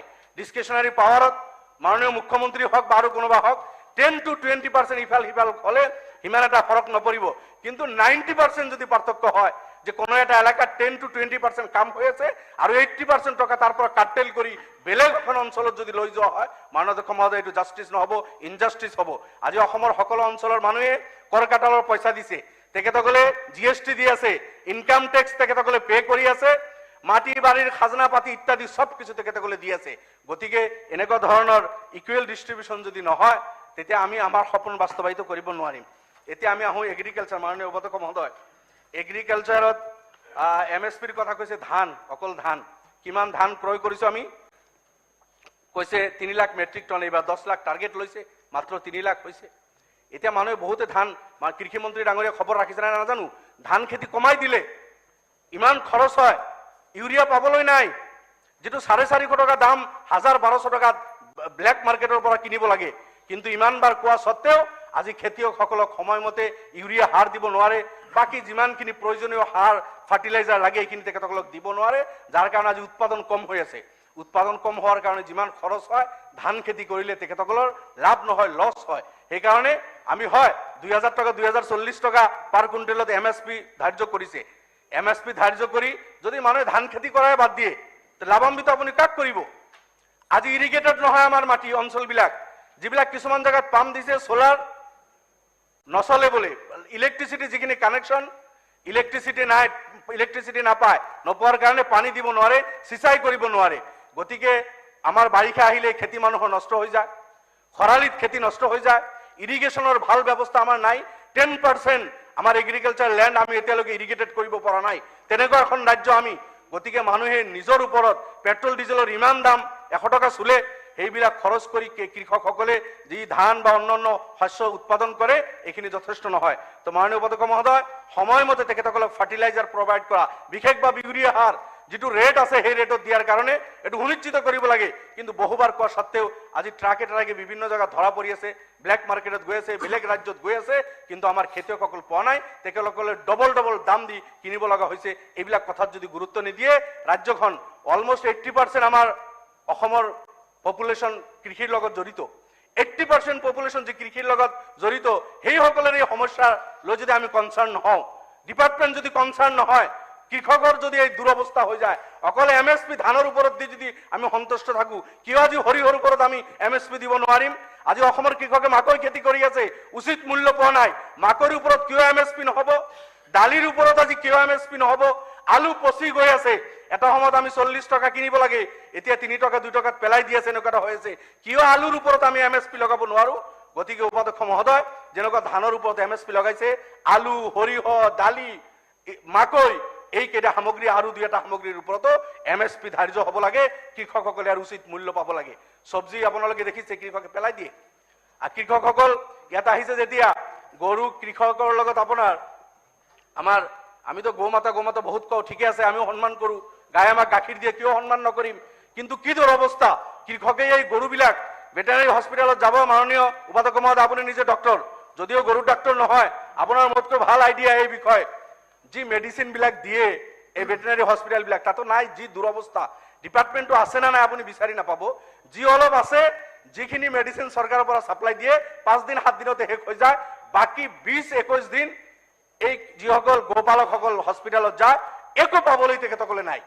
ডক্টৰ পৰামৰ্শ দিয়া ডক্টৰো নাই তেখেতসকলৰ ওচৰত এই হল ভেটেনাৰী ডিপাৰ্টমেন্টৰ অৱস্থা এগ্ৰিকালচাৰৰ এই অৱস্থা গতিকে এইবিলাক যদি ঠিক ঠাক নকৰে ৰাজ্যখন আমি পাঁচখন ৰাজ্যৰ ভিতৰত লৈ যাম এই সপোন আমাৰ সপোন হৈ থাকিব মানৱপদক মহোদয় এডুকেশ্যন মই আগতে কৈছো বেকবোন অফ দ্য সোসাইটি গতিকে এডুকেশ্যনৰ আমাৰ যিটো দুৰৱস্থা আজি সেইটো প্ৰতিফলিত হৈছে পৰীক্ষা আৰম্ভ হৈছে ইংলিছ ফাৰ্ষ্ট ডে ইংলিছ পৰীক্ষা আছিল তেতিয়া ওলাইছিল যে হাতে লিখা কোৱেশ্চন আউট হৈছে অলমোস্ট 90-95-98% বলে তাত সিমিলারিটি আছিল কিন্তু হেতু রিজেক্ট করিল তাত কোনো মন কাম নিদিলে তার পিছত ডেইলি এক্সাম সেন্টারত পরীক্ষা আরম্ভ হয় 10 মিনিট পিছত গোটেই অসমত মানুহৰ মোবাইলে কোৱেশ্চন বিলাক থাকে আফটাৰ এক্সাম মানে আৰম্ভ হওয়াৰ পিছত হৈ যায় আজি তো একেবাৰে যোৱাকালি ৰাতি পাই গলে এই যেটো দুৰৱস্থা আমাৰ ডিপাৰ্টমেন্টত এটো তো পৰীক্ষাৰ কথাহে পঢ়াশুনা কেনেকে চলিছে এটো চাওক আজি 105খন বিদ্যালয় স্বীকৃতি বাতিল কৰিব লগা হল কিয় বাতিল কৰিলে সৰকাৰে বলে ৰেজাল্ট দেওয়াৰ কাৰণে মাননীয় উপাধ্যক্ষ মহোদয়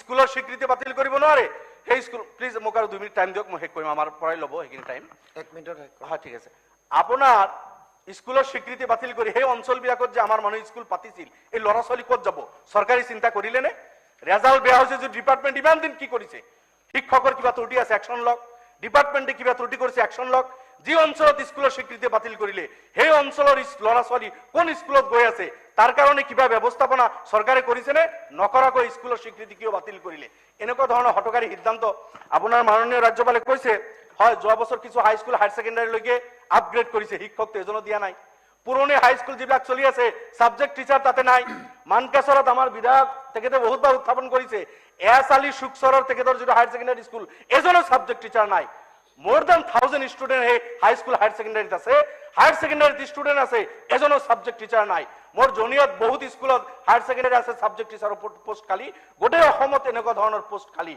মাননীয় উপাধ্যক্ষ মহোদয় এই হল আমাৰ শিক্ষাৰ অৱস্থা তাতে আকৌ ৰেশনালাইজেশন অসমৰে কিছুমান জিলাত আপুনি যাব শিৱসাগৰ তাতে 7 জন 8 জন 10 জন ছাত্ৰ এগেইনষ্টত এজন শিক্ষক আকৌ আপুনি মানকাছৰ গোৱালপাৰা বৰপেটা ধুবুৰীত যাব কিছুমান অঞ্চলত যাব পাহাৰৰ জংগলত যাব তাতে 150-200 ছাত্ৰ এগেইনষ্টত এজন শিক্ষক এই যদি দুৰৱস্থা কিন্তু বছৰ বছৰ পাৰ হৈ আছে আজি ৰেশনালাইজেশন হোৱা নাই এনেকুৱা যদি আমি ঠাণ্ডা অৱস্থাতে এই মেটাৰ বিলাক এৰি দিও কেতিয়াও আমাৰ শিক্ষাৰ ব্যৱস্থা ভাল নহয় মই আৰু দুটামান কথা কৈ শেষ কৰিছো আজি ভেঞ্চাৰ স্কুল মাননীয় উপাধ্যক্ষ মহোদয় ভেঞ্চাৰ স্কুল বিলাক আজি ইমান দিনে হুৰঙা উলাই সেই মানুহবিলাকক বাদ দিয়া হল আজি Hindi subject is compulsory Hindi প্ৰত্যেক এম স্কুলত সাবজেক্ট পঢ়োৱা হয় কিন্তু হিন্দী টিচাৰ বিলাকক পোস্ট লোৱা নহল কিয় এটি ইনজাস্টিস হোৱা নাই 20 বছৰ 25 বছৰ পেটতে আজিও তেখেতসকলক ফোৰ্স কৰি পঢ়াই আছো Hindi is compulsory you have to teach আমি এই কথাটো তেখেতসকলক কৈ আছো but we are not ready to take his তেখেতৰ পোস্ট লোৱাৰ কাৰণে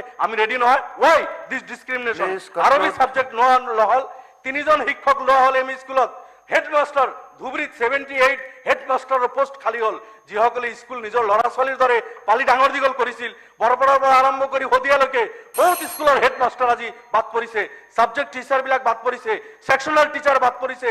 ইছ্যু ডেটৰ ত্ৰুটিৰ কথা কৈ ছেম ডেটত স্কুল প্ৰভিন্সিয়েলাইজড হৈছে, মাননীয় অধ্যক্ষ মহোদয় ৰিকগনিশ্যন হৈছে।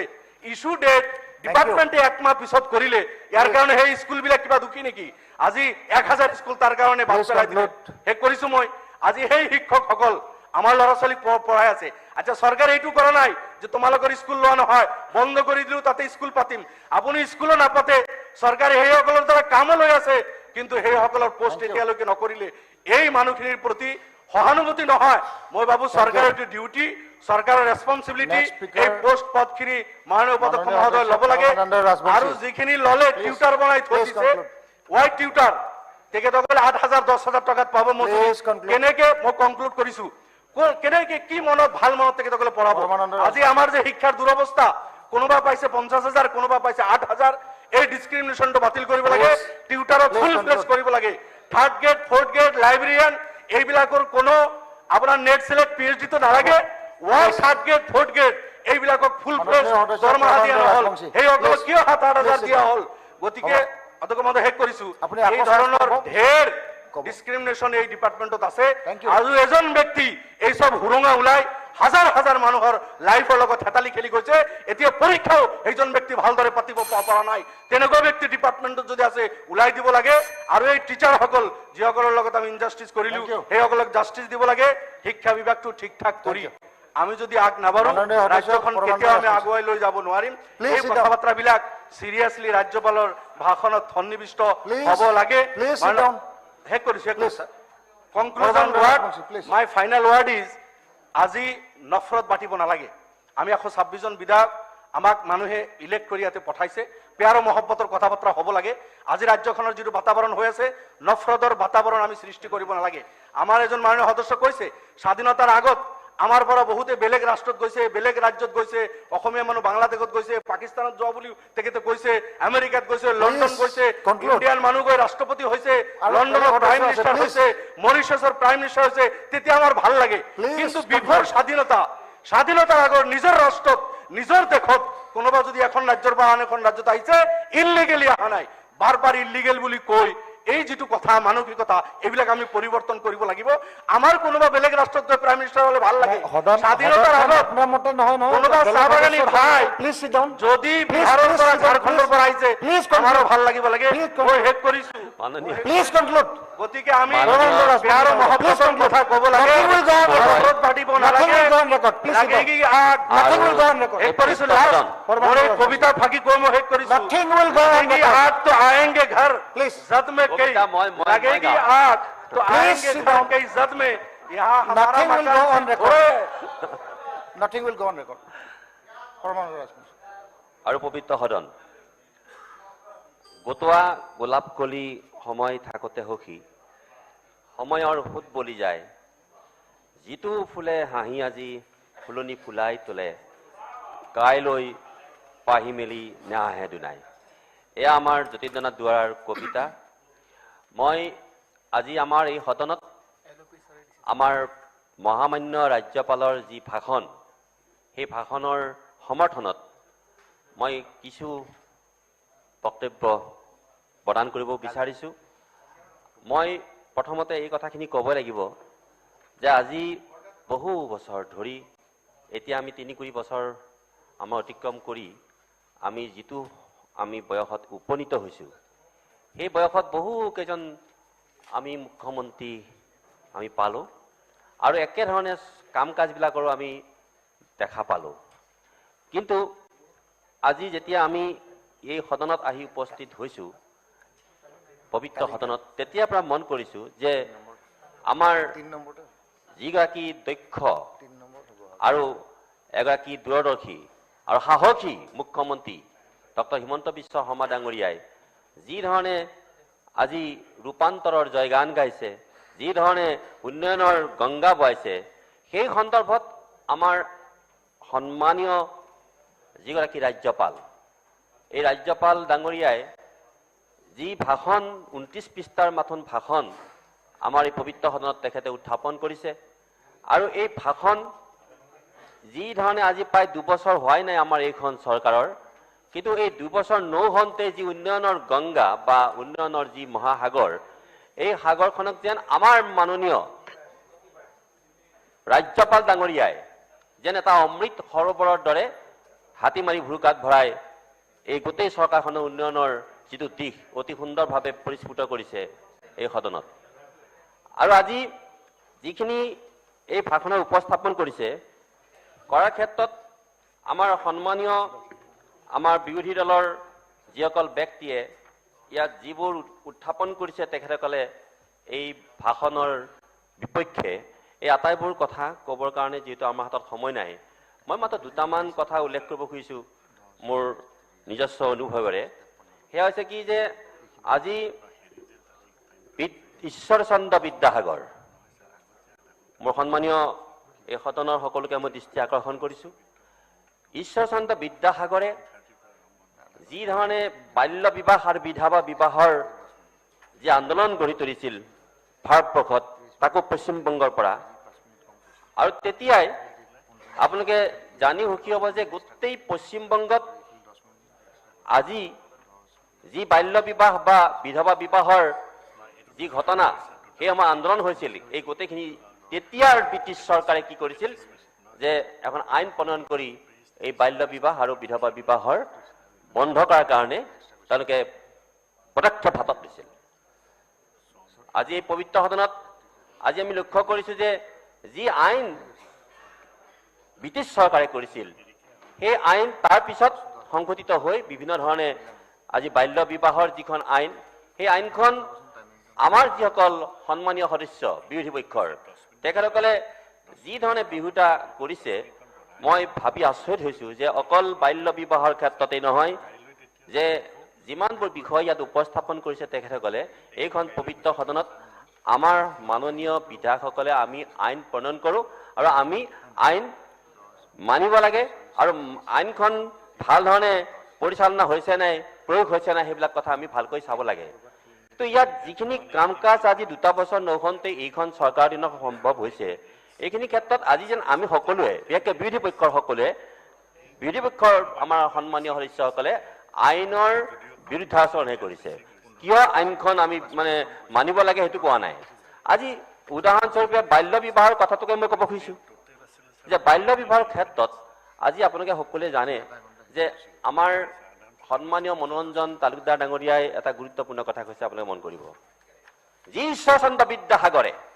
পশ্চিমবংগত যি বাল্য বিবাহৰ যিটো নেকি সেই সময়ত যি ভয়ংকৰ ঘটনাবিলাক ঘটিছিল আপোনালোকে বহু কেইগৰাকী আমাৰ লেখক উপন্যাসিকৰ উপন্যাস পঢ়িব সি লাগিলে আশাপূৰ্ণা দেৱীৰে হওক বা সি লাগিলে আমাৰ শংকৰে হওক বিভিন্ন ধৰণৰ উপন্যাসৰ মাজত বাল্য বিবাহৰ যি ভয়ংকৰ ছবি তাত প্ৰতিফলিত হৈছে তাৰ ফলত আপোনালোকে জানিব যে 1857 চনত আমাৰ এগৰাকী বিশিষ্ট ব্যক্তি সেই বিশিষ্ট ব্যক্তিগৰাকীয়ে আপোনালোকে যদি সময় পায় তেতিয়াহ'লে আপোনালোকক মই অনুৰোধ কৰিছোঁ যে আপোনালোকে ৰাম নৱমী নাটকখন পঢ়িব 1857 চনত গুণাভিৰাম শৰ্মা নামৰ ব্যক্তিজনে লিখিছিল আৰু গুণাভিৰাম শৰ্মা নামৰ ব্যক্তিগৰাকীয়ে যেতিয়া বাল্য বিবাহৰ সপক্ষে বাল্য বিবাহৰ বিৰোধিতা কৰি বিধৱা বিবাহৰ সপক্ষে যি ধৰণে সেই নাটকখন লিখিছিল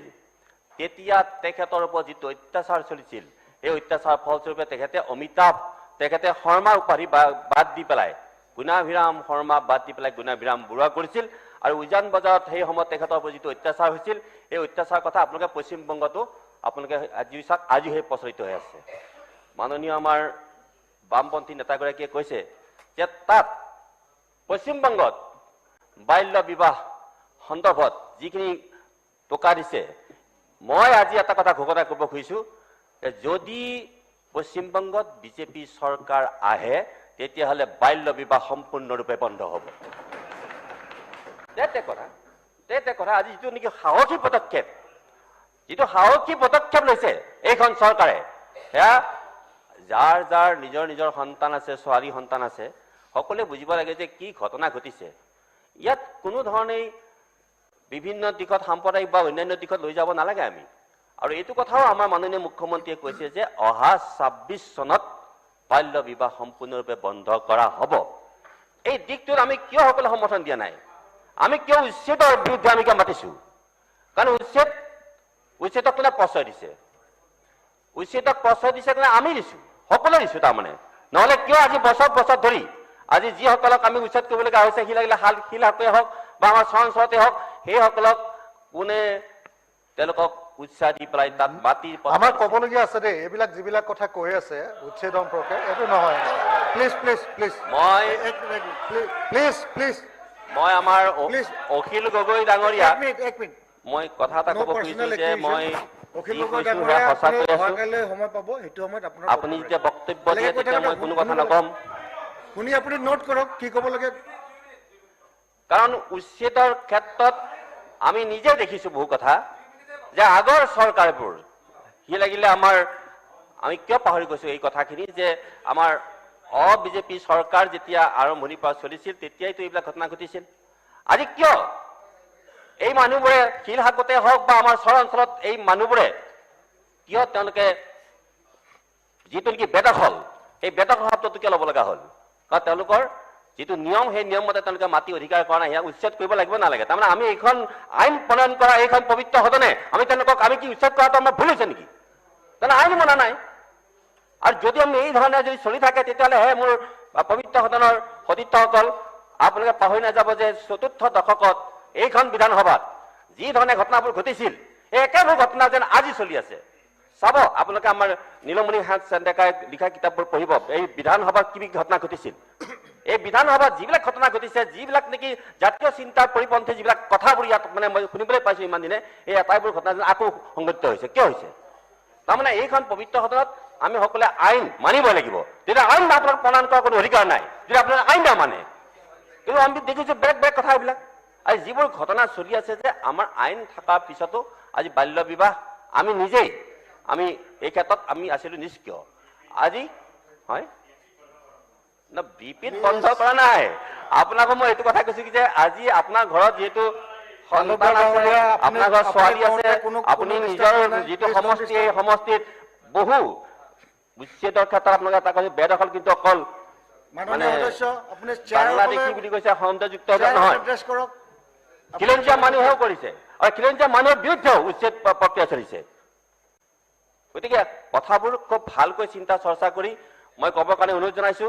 মই মাত্ৰ আৰু বেছি সময় কথা নকওঁ যিহেতু সময় নাই, কিন্তু মোৰ এগৰাকী শিক্ষাগুৰু ডক্টৰ নিমখ বৰদলৈ এটা কথা কৈছিল যে বন্দুকৰ শব্দত কেতিয়াও ৰাতি নোপোৱাই, ৰাতিপুৱাই চৰাই মাতত। আজি চৰাই মাতত ৰাতি পুৱাৰ ব্যৱস্থাটো হৈছে এইখন চৰকাৰৰ দিনত। মই আপোনালোকক অনুৰোধ কৰিছো যে যদি আপোনালোকে নিজৰ নিজৰ সমষ্টিত যদি এজন শাসক হিচাপে বিধায়ক হিচাপে আপোনালোকে যদি কাম কৰে, উন্নয়নৰ যিবিলাক দিশ দেখুৱাই দিছে এইখন মানে চৰকাৰৰ প্ৰধানমন্ত্ৰী তথা আমাৰ ডক্টৰ হিমন্ত বিশ্ব শৰ্মা ডাঙৰীয়াই, মই ভাবো যে নিবনুৱা সমস্যা বা বিভিন্ন সমস্যা নাইকিয়া হৈ যাব। আপোনালোকক মই সহযোগ কৰিবৰ কাৰণে অনুৰোধ জনাই মই এটা কথা ক'ব খুজিছো যে অহা এবছৰ বা ১.৫ বছৰৰ পিছত আপোনালোকে চিপাঝাৰ লৈ যাব। মই মাতিছো। মই এটা কথা জানো যে অখিল গগৈ মই ৩বাৰ ৪বাৰ গৈছো মাজতে শিৱসাগৰত যিমানখিনি উন্নয়ন হৈছে এইখন চৰকাৰ দিনত মোৰ কিন্তু চিপাঝাৰত হোৱা নাই। কাৰণ আমাৰ প্ৰশেকটো আৰম্ভই হোৱা নাই। বহু কেইখন জিলাত, গোৱালপাৰা জিলাত নাই, আমি হোৱা নাই নহয় জানো? আমি কিছুমান কাম কৰিছো মাননীয় অধ্যক্ষ মহোদয়, আমি কিছুমান কাম কৰিছো। কি কাম? যে আমি আমাৰ নিবনুৱাসকলক আৰু আমাৰ যিবিলাক নেকি মানে বহু ব্যক্তি আছে, যিবিলাক ব্যক্তি নেকি অকৰ্মণ্য হৈ আছে, সেইবিলাকক লৈ পেলাই আমি কিছুমান আঁচনি নিজেই আমি সৃষ্টি কৰিছো, যিটো কৰাৰ ক্ষেত্ৰত নেকি আমাৰ মুখ্যমন্ত্ৰী মহোদয়ে বিশেষভাৱে সহায় কৰিছে, এইখন চৰকাৰে সহায় কৰিছে। অকল এটা গৰুঘটি প্ৰকল্প নহয়, এটা গৰুঘটি প্ৰকল্প নহয়। আপুনি আহিব এবছৰ পিছত মই দেখাই দিছো ৪টা ৫টা ৬টা গৰুঘটি প্ৰকল্প চিপাঝাৰত আমি কৰি আছো, ৮০টা অমৃত সৰোবৰ আমি কৰি আছো। কিহৰ কাৰণে? আত্মনিৰ্ভৰশীল এখন অসম চিপাঝাৰ হলেহে অসম হ'ব। আপুনি সেই কামত মনোযোগ দিয়ক না। Address the chair, honourable member. আপুনি সেই কামত মনোযোগ দিয়ক, আমাক সহায় কৰক। Honourable member, address the chair. কৰিব পাৰিব যে আপুনি এই সময়তেই honourable member, address the chair. এই সময়তে আপুনি যে বিধায়ক হৈছিল গৌৰৱ কৰিব পাৰিব আপুনি। ধন্যবাদ। ধন্যবাদ সময় শেষ হ'ল house is এডjourn till 9:30 AM on 14th March 2023.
दानिया देंखो आरो मोसानाय हाबाफारि बे हाबाफारियाव दं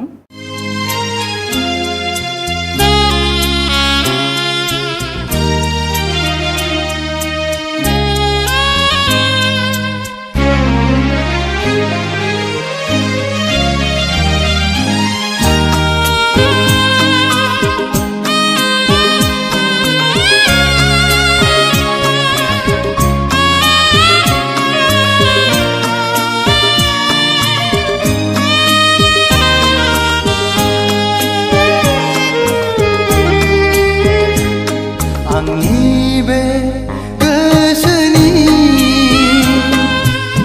लांदां एलबामाव बिखानि आयनायाव हरखाबै सोरनि सावगारि थाफैखो दद्रेद्रेसो रजे नुजाफैखो आंनि बे गोसोनि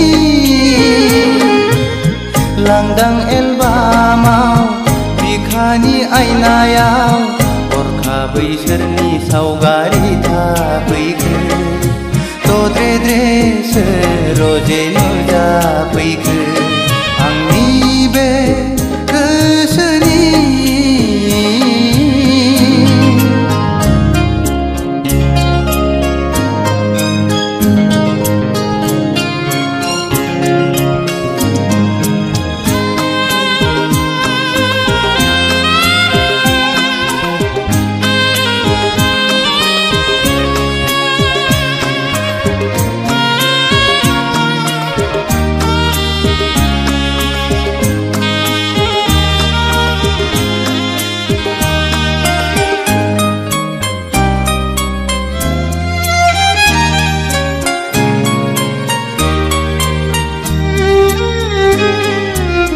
लाजिहां माहां माबा बुंसि बुंसि मिनिहां माहां नायहरसि नायहरसि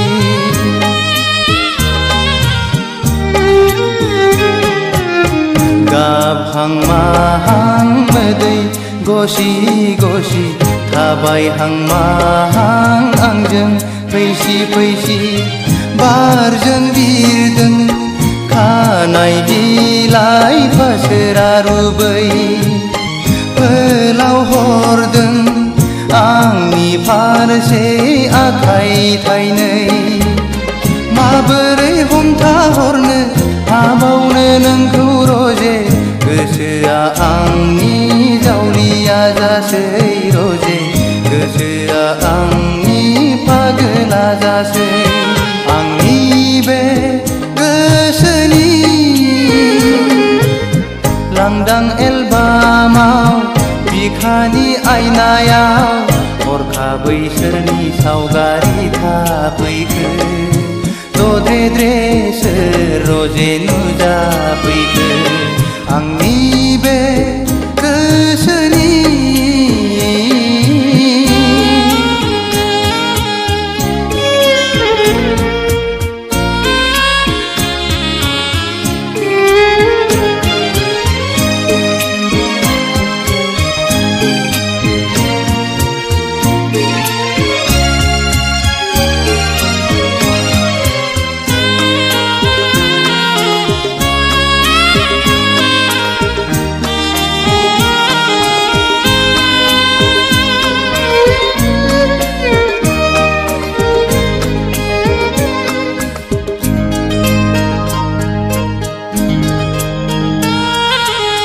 मेगना अरायबो नोंखौल' नुसै रजे मेसेबना थाबोलाबो नोंखौल' नुसै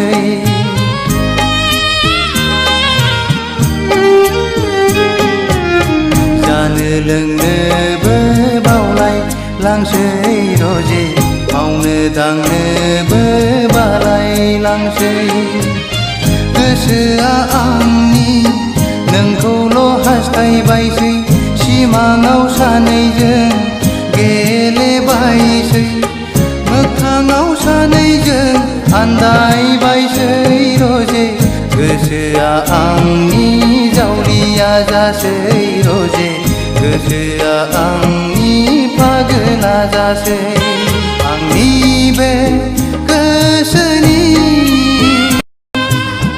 लांदां एलबामाव बिखानि आयनायाव हरखाबै सोरनि सावगारि थाफैखो दद्रे सोर रजे नुजाफैखो आंनि बे गोसोनि लांदां एलबामाव बिखानि आयनायाव हरखाबै सोरनि सावगारि थाफैखो दद्रे सोर रजे नुजाफैखो आंनि बे गोसोनि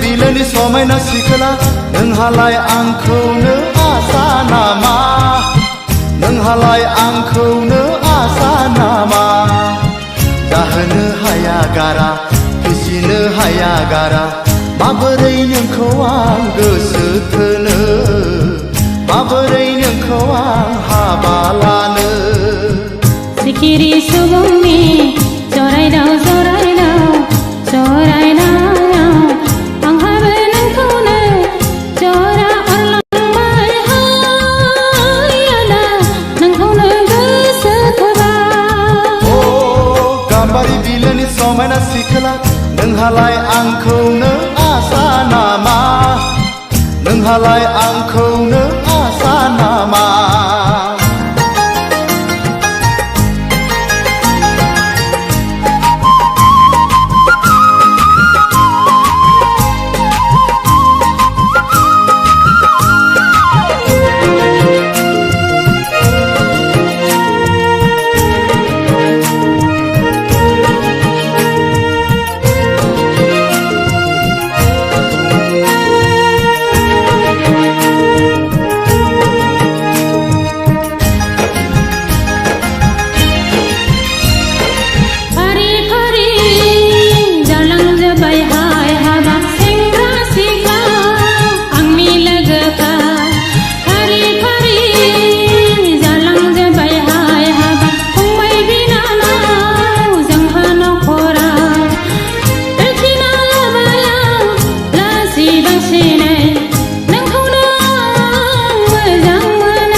साख्रि गैया बाख्रि गैया गावनि आथिङाव गसंनो हाया अ माबोरै नोंखौ आं हाबा लानो माबोरै नोंजों आं रायजो जानो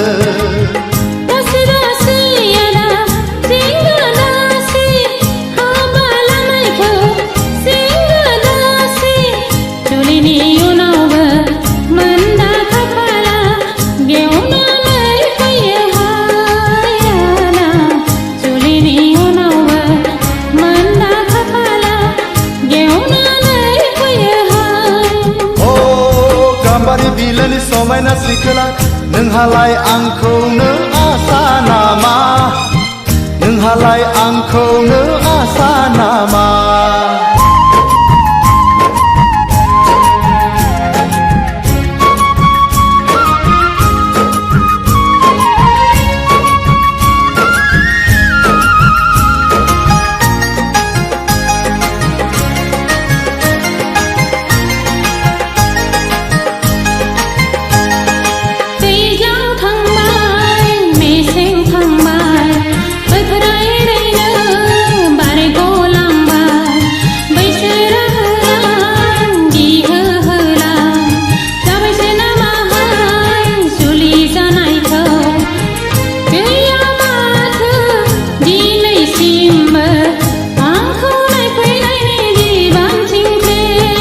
खान्थाल जागोन आथा नांगोन हिन्जाव लागोन जारला जागोन दिनै संख्रि गाबोन बानलु गस्ला लंपेन्ट दखना जोमग्रा अ सानै सानै आं नाना बाना गोखा जालांबाय गोसोनि बोलो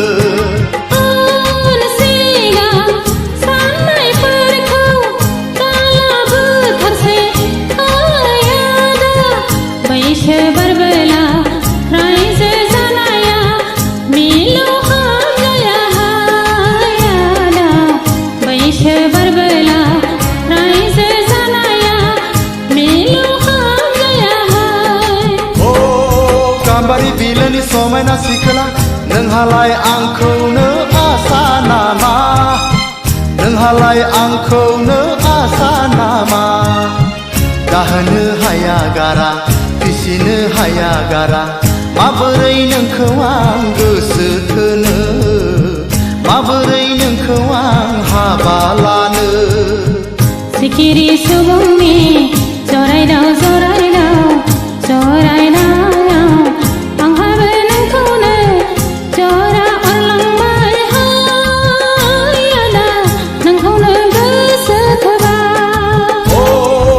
गाम्बारि बिलोनि समायना सिखोला नोंहालाय आंखौनो आसा नामा नोंहालाय आंखौनो आसा नामा नोंहालाय आंखौनो आसा नामा नोंहालाय आंखौनो आसा नामा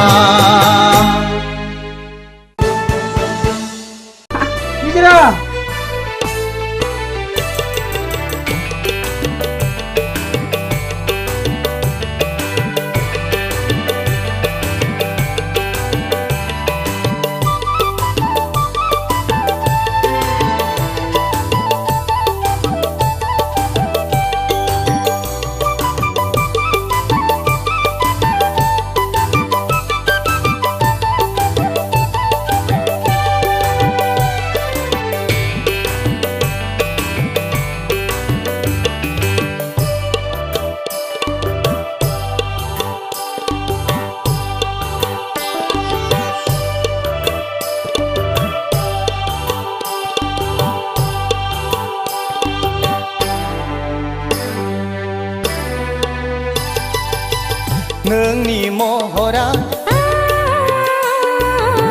गेवलांफु गलाप बिबार बेसे समायना बेसेबा मिनिबाला बेसे समायना बेसेबा मिनिबाला नोंनि महरा अनसुला दाबजांगिल' महर गोसा बेसेबा रंजासुल' महर गोसा बेसेबा रंजासुल'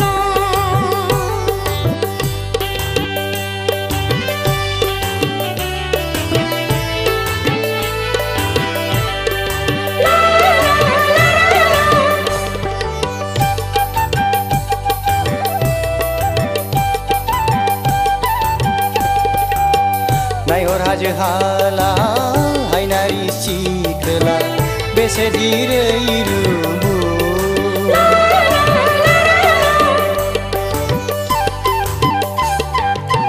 नायहर दैमा दैसा अनसुला सेंग्रा बेसेदि समायना नोंनि महरा गेवलांफु गलाप बिबार नोंनि महरा अनसुला दाबजांगिल'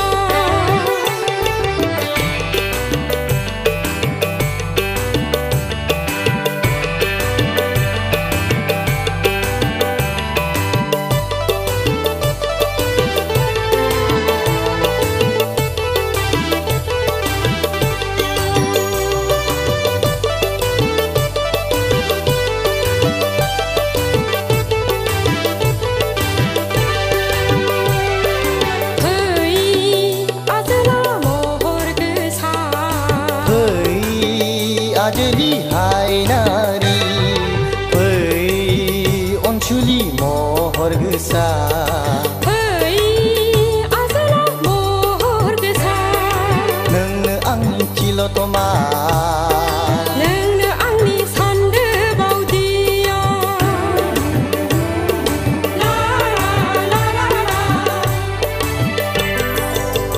नोंनि महरा गेवलांफु गलाप बिबार बेसे समायना बेसेबा मिनिबाला बेसे समायना बेसेबा मिनिबाला नोंनि महरा अनसुला दाबजांगिल' महर गोसा बेसेबा रंजासुल' महर गोसा बेसेबा रंजासुल'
गोसो मोनदों आं बिनिफ्राय आंहा मा थानो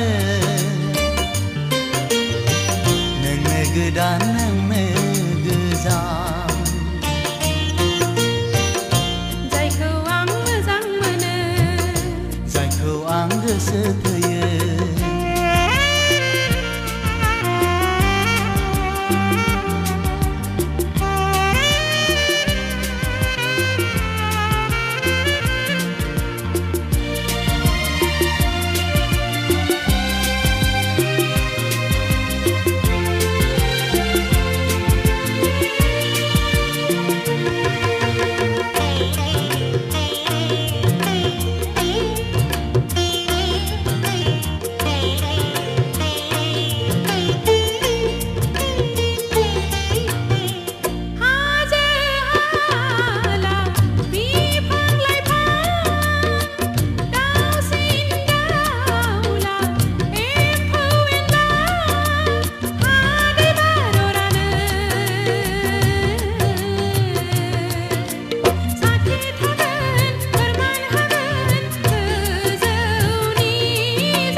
हाथरखि हाला मिथिखागौ रोखा रोखा जेराव दं बयबो जायखौ आं मोजां मोनो जायखौ आं गोसो थोयो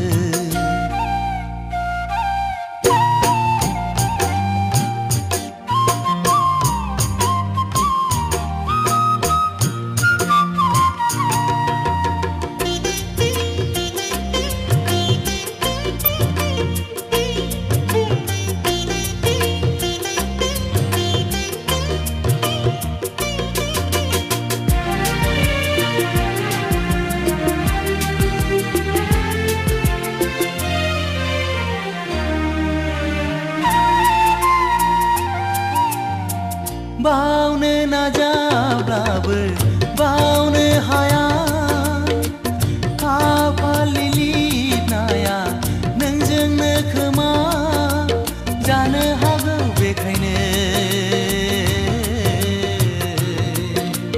जरायलायदों गोरोबलायदों आथा खिथा गोसोआ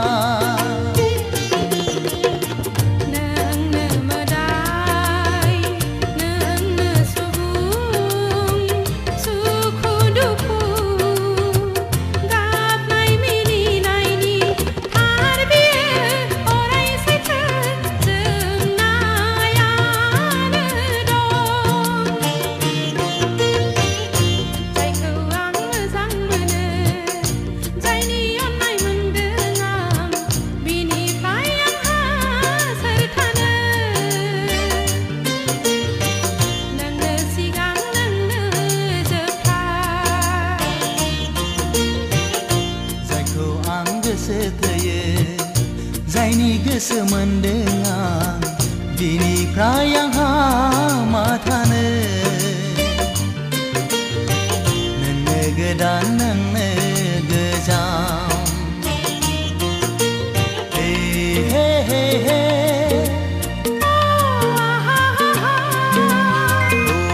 हो हो हो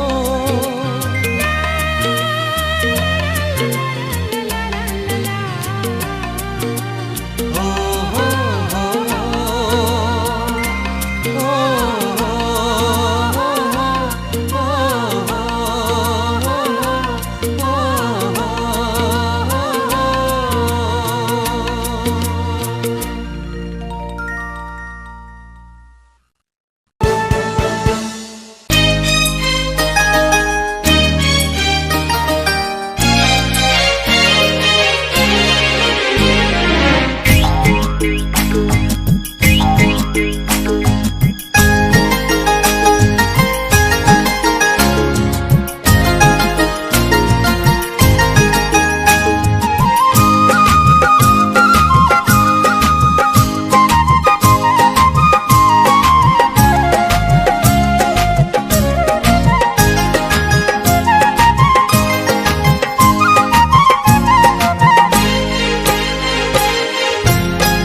समायना सिखोला नोंहालाय आंखौनो आसा नामा नोंहालाय आंखौनो आसा नामा जाहोनो हाया गारा फिसिनो हाया गारा माबोरै नोंखौ आं गोसो थोनो माबोरै नोंखौ आं हाबा लानो सिखिरि सुबुंनि जरायदाव जरायदाव जरायदाव आंहाबो नोंखौनो जरा अरलांबाय हाय आदा नोंखौनो गोसो थोबाय ओ गाम्बारि बिलोनि समायना सिखोला नोंहालाय आंखौनो आसा नामा नोंहालाय आंखौनो आसा नामा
साख्रि गैया बाख्रि गैया गावनि आथिङाव गसंनो हाया ओ माबोरै नोंखौ आं हाबा लानो माबोरै नोंजों आं रायजो जानो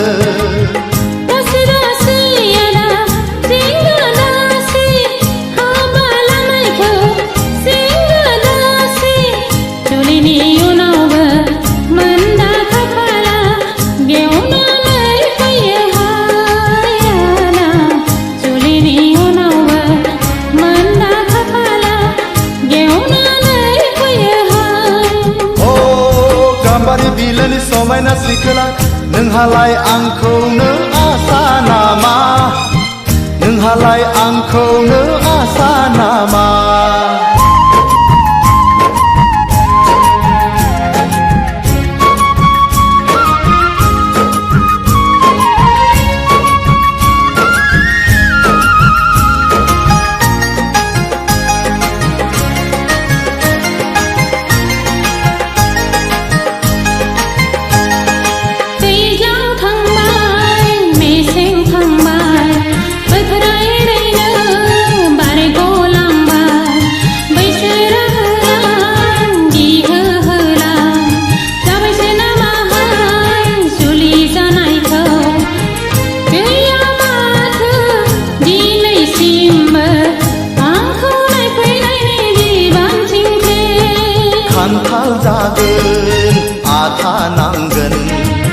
हिन्जाव लागोन जारला जागोन दिनै संख्रि गाबोन बानलु गस्ला लंपेन्ट दख'ना जोमग्रा ओ सानै सानै आं नाना बाना गोखा जालांबाय गोसोनि बोलो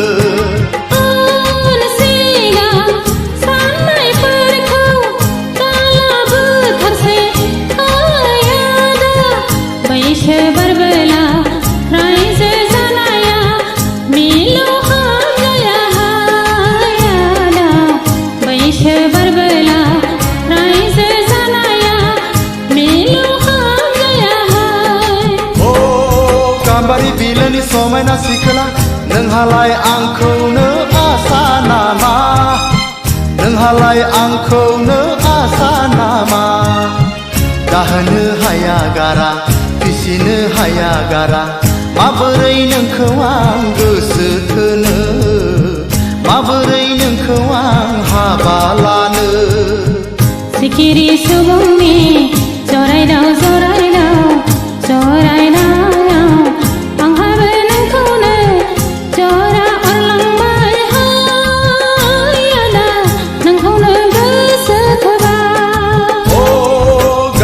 बिलोनि समायना सिखोला नोंहालाय आंखौनो आसा नामा नोंहालाय आंखौनो आसा नामा नोंहालाय आंखौनो आसा नामा नोंहालाय आंखौनो आसा नामा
मोजां मोनो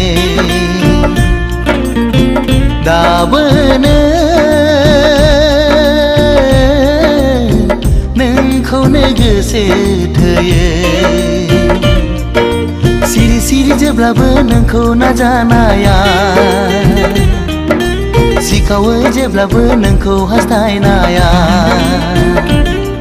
जाफुंथों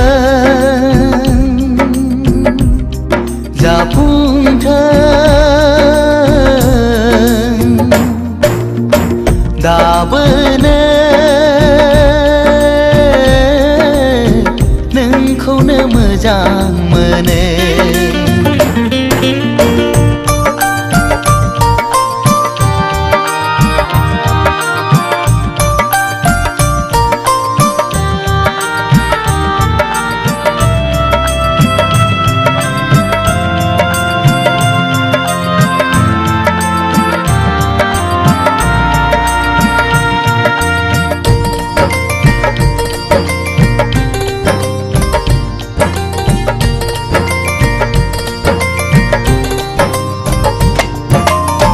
जेब्लाबो खालामो नों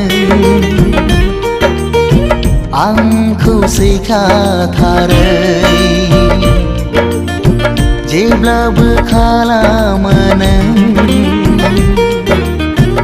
आंखौ सुखुखायै मोजां मोनो आं नोंखौ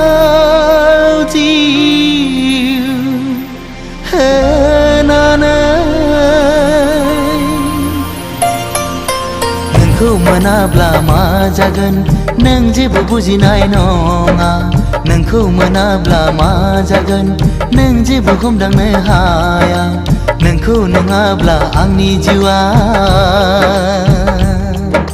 थांना थानो हानाय नङा दाबोनो नोंखौनो मोजां मोनो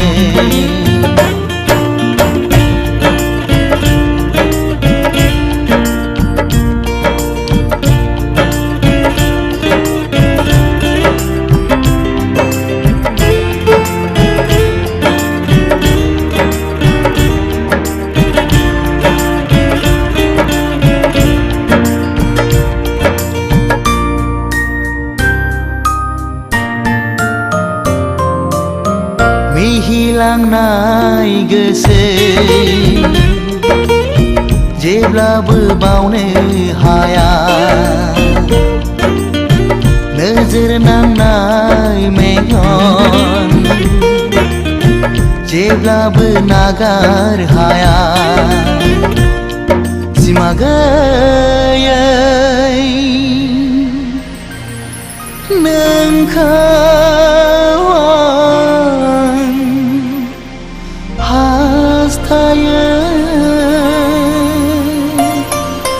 नोंखौ मोनाब्ला आं सानो थैनायनिफ्राय जेबो साबसिन जाया दायनिगिरिया आं जागोन बेवहाय नोंहा गोरोन्थि गैया रुगुं गैयै लैथोआव नोंखौ गोजौआव लांहोनो आं साना दाबोनो नोंखौनो मोजां मोनो दाबोनो नोंखौनो गोसो थोयो सिरि सिरि जेब्लाबो नोंखौ नाजानाया सिखावै जेब्लाबो नोंखौ हास्थायनाया जाफुंथों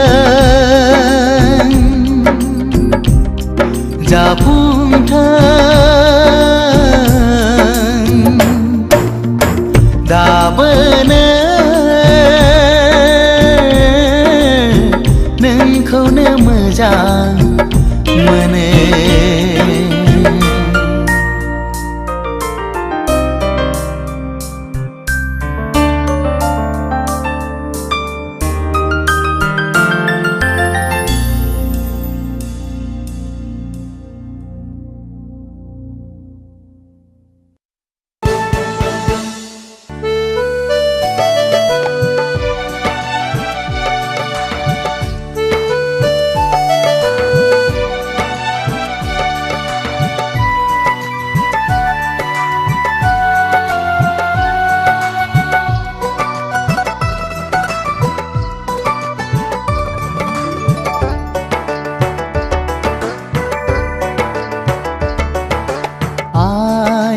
आफामोननि नखर मिलायनायाव नोंजों आंजों गोसो गोरोबलायनाया आइ आफामोननि नखर मिलायनायाव नोंजों आंजों गोसो गोरोबलायनाया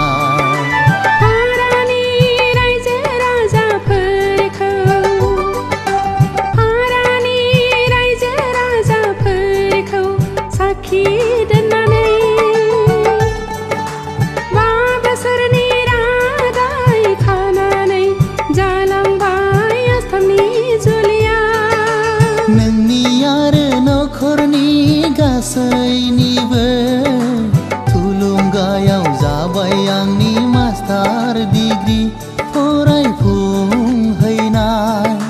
नोंनि आरो नखरनि गासैनिबो थुलुंगायाव जाबाय आंनि मास्टार डिग्री फरायफुंहैनाय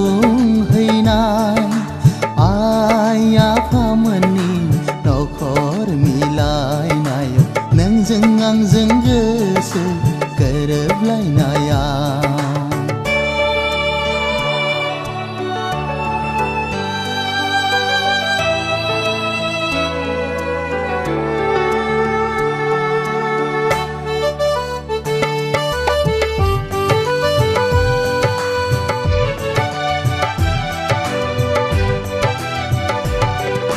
नोंल' गोजोनै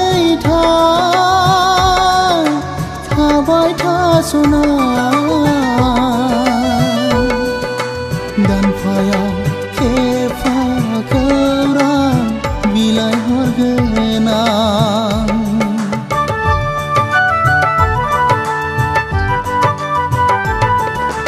गेजेराव गोरोन्थिफोर जायोबोला निमाहा होनांगोन बिनानाव नों आंखौ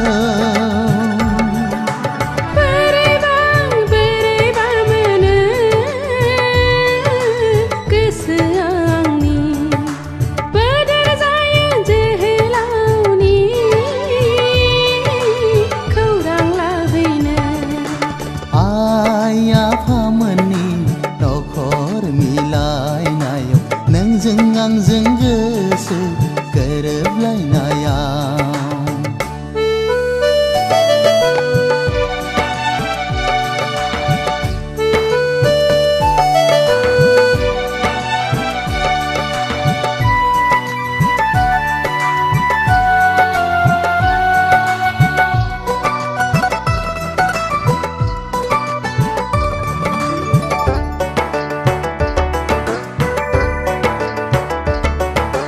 सोरबा अनसुलानि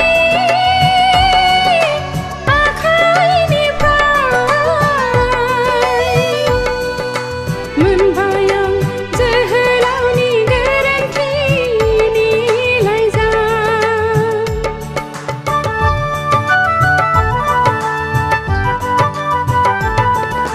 सानस'नो हाया जायो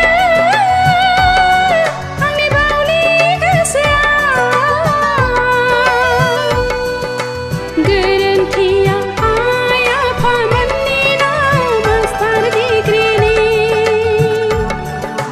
खाफालाव लिरनाय थायाबोला बबाव मोननो बिब्दिनो अबथिरा एरायलाङो आइ आफामोननि नखर मिलायनायाव नोंजों आंजों गोसो गोरोबलायनाया आइ आफामोननि नखर मिलायनायाव नोंजों आंजों गोसो गोरोबलायनाया हारानि रायजो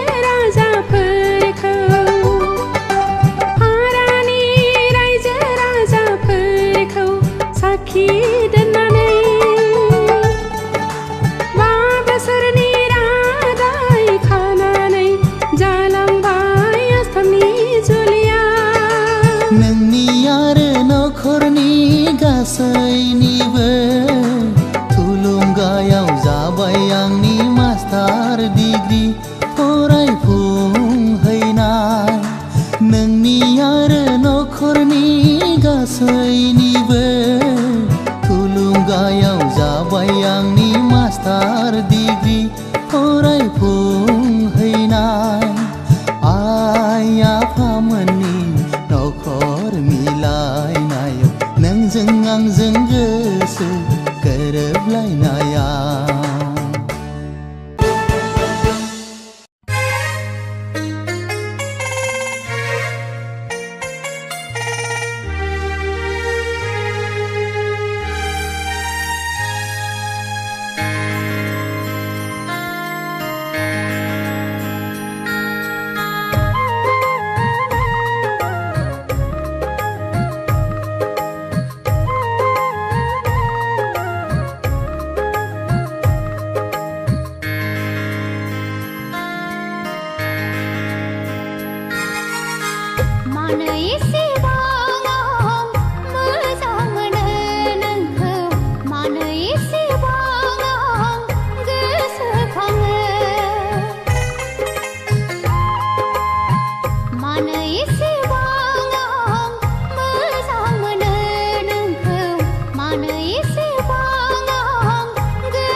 माने इसेबां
अनजालि नों मानोबा आंनि सेर सेर गाबहां मिनिहां थाबाय थायो होनबा आंनि गोसोआ दि मा लुबैदों नों मानो जेबो मिथिया होनबा नों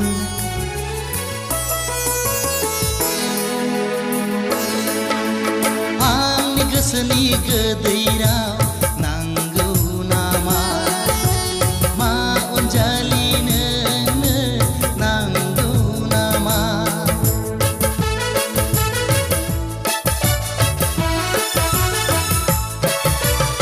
आंनि गोसोनि गोदै राव नांगौ नामा मा अनजालि नोंनो नांगौ नामा आंनि गोसोनि गोदै राव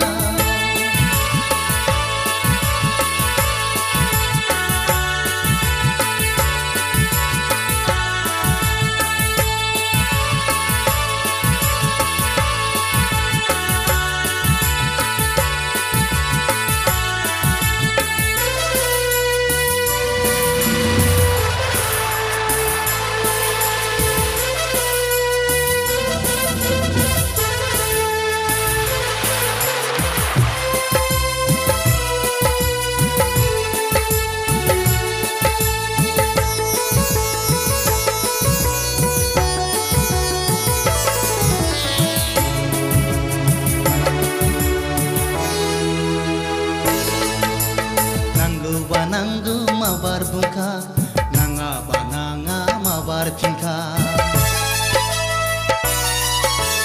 नांगौबा नांगौ माबार बुंखा नाङाबा नाङा माबार फिनखा उन सिगांनि बाथ्रा गैया उन सिगांनि बाथ्रा गैया आंनि गोसोनि गोदै राव नांगौ नामा मा अनजालि नोंनो नांगौ नामा आंनि गोसोनि गोदै राव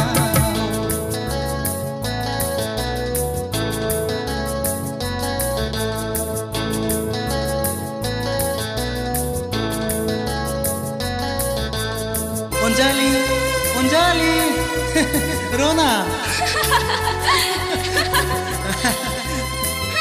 गावनिखौ नै आंनो नांखायाबो अनजालि बिब्दिब्ला नै आं दा नागिरनानै थांसै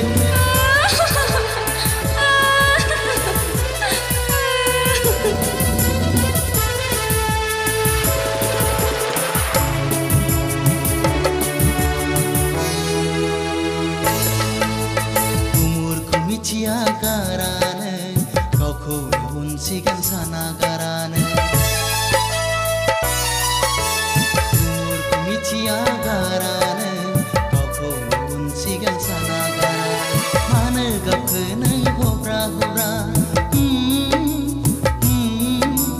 मानो गावखौ नों हब्रा हब्रा आंनि गोसोनि गोदै राव नांगौ नामा मा अनजालि नोंनो नांगौ नामा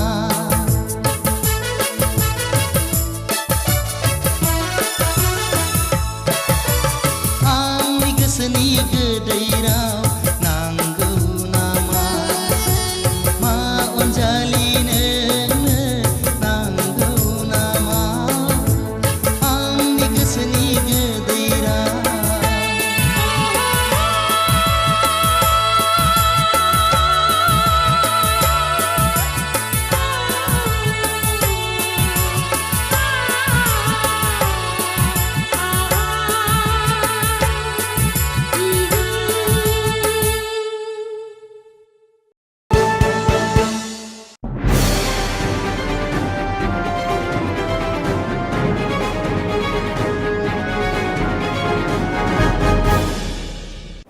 दानिया देंखो आरो मोसानाय हाबाफारि बे हाबाफारियाव दं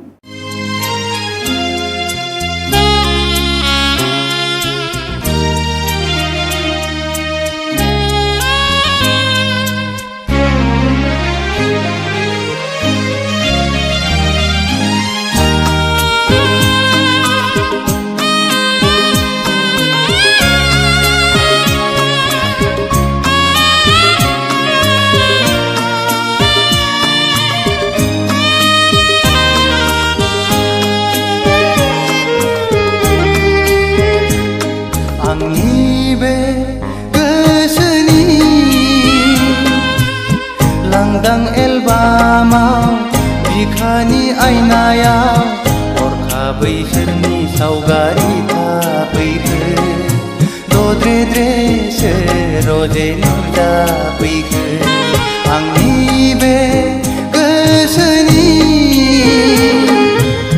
लांदां एलबामाव बिखानि आयनायाव हरखाबै सोरनि सावगारि थाफैखो दद्रे-द्रेसो रजे नुजाफैखो आंनि बे गोसोनि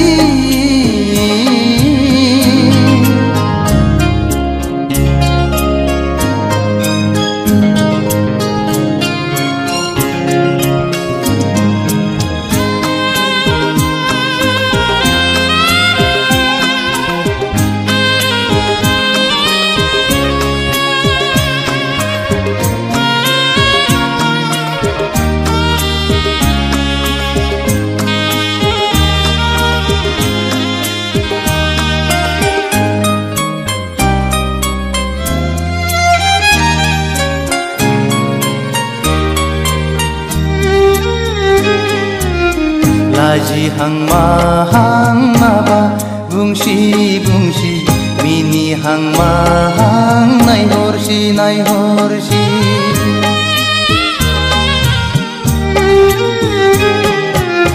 गाबहां माहां मोदै गसि गसि थाबायहां माहां आंजों फैसि फैसि बारजों बिरदों खानाय बिलाइ फासोरा रुबै फोलाव हरदों आंनि फारसे आखाइ थाइनै माबोरै हमथाहरनो हाबावनो नोंखौ रजे गोसोआ आंनि जावलिया जासै रजे गोसोआ आंनि पागला जासै आंनि बे गोसोनि लांदां एलबामाव बिखानि आयनायाव हरखाबै सोरनि सावगारि थाफैखो दद्रे-द्रेसो रजे नुजाफैखो आंनि बे गोसोनि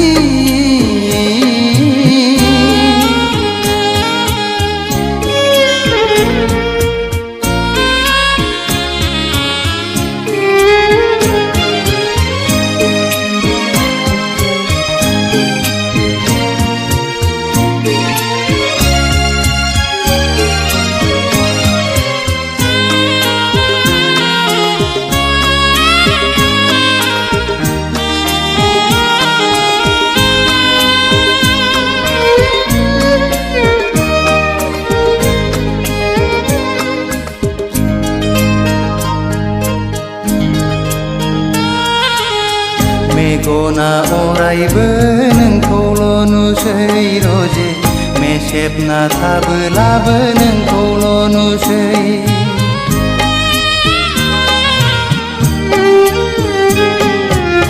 जानो लोंनोबो बावलाय लांसै रजे मावनो दांनोबो बालाय लांसै गोसोआ आंनि नोंखौल' हास्थायबायसै सिमाङाव सानैजों गेलेबायसै मोगथाङाव सानैजों आन्दायबायसै रजे गोसोआ आंनि जावलिया जासै रजे गोसोआ आंनि पागला जासै आंनि बे गोसोनि लांदां एलबामाव बिखानि आयनायाव हरखाबै सोरनि सावगारि थाफैखो दद्रे-द्रेसो रजे नुजाफैखो आंनि बे गोसोनि लांदां एलबामाव बिखानि आयनायाव हरखाबै सोरनि सावगारि थाफैखो दद्रे-द्रेसो रजे नुजाफैखो आंनि बे गोसोनि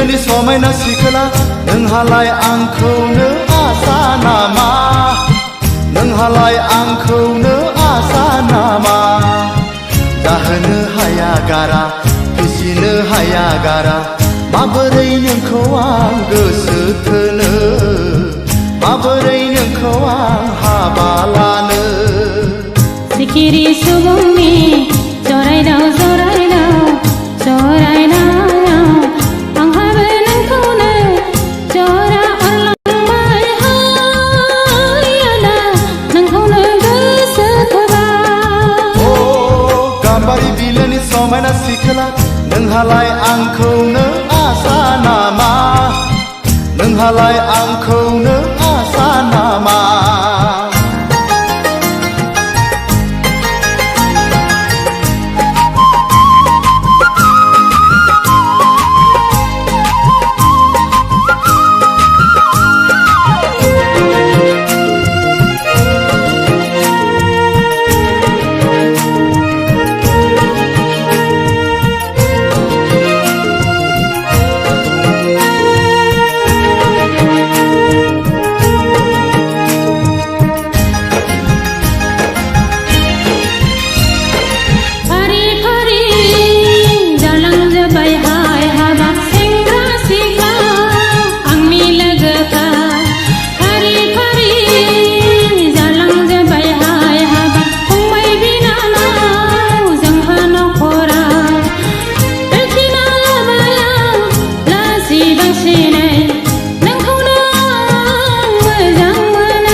उदाय रोङा साख्रि गैया बाख्रि गैया गावनि आथिङाव गसंनो हाया ओ माबोरै नोंखौ आं हाबा लानो माबोरै नोंजों आं रायजो जानो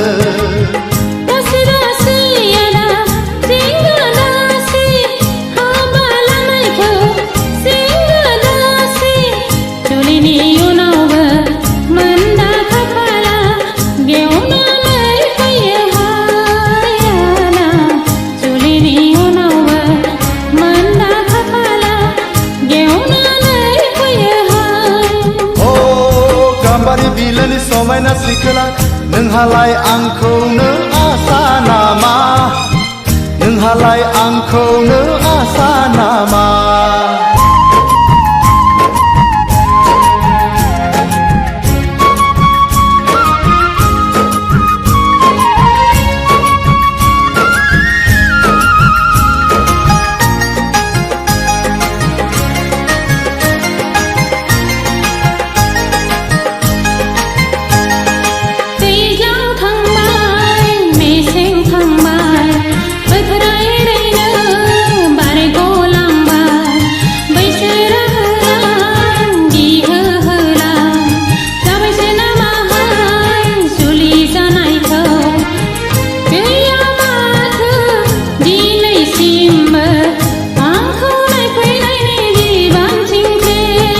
खान्थाल जागोन आथा नांगोन हिन्जाव लागोन जारला जागोन दिनै संख्रि गाबोन बानलु गस्ला लंपेन्ट दख'ना जोमग्रा ओ सानै सानै आं नाना बाना गोखा जालांबाय गोसोनि बोलो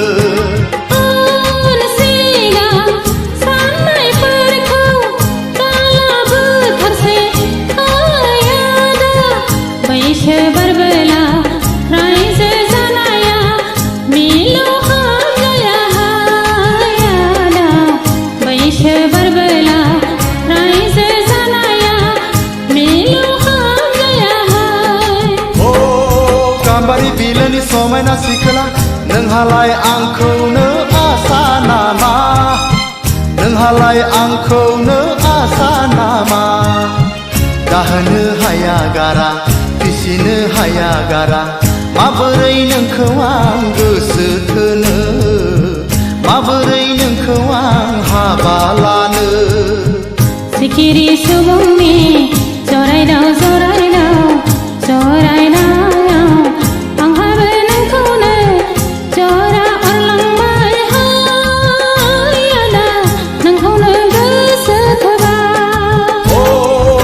गाम्बारि बिलोनि समायना सिखोला नोंहालाय आंखौनो आसा नामा नोंहालाय आंखौनो आसा नामा नोंहालाय आंखौनो आसा नामा नोंहालाय आंखौनो आसा नामा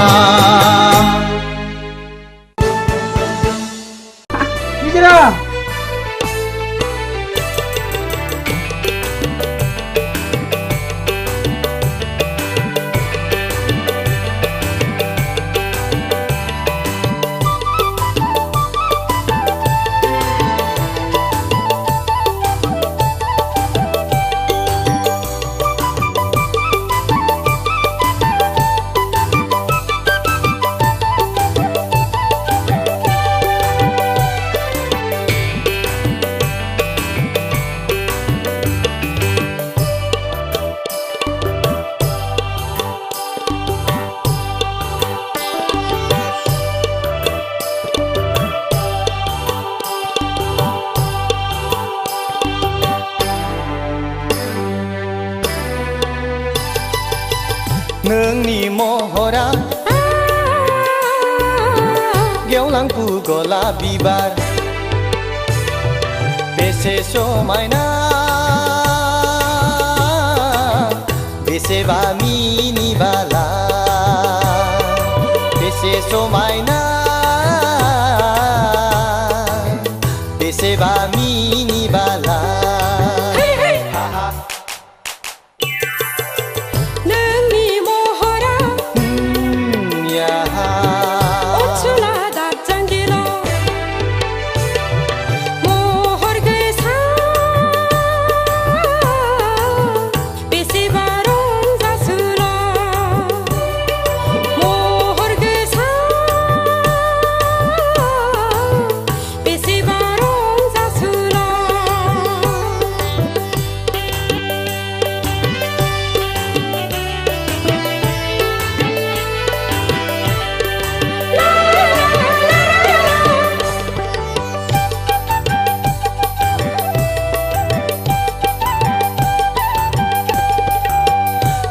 हाजो हाला हायनारि सिखोला बेसे दिरै रुबु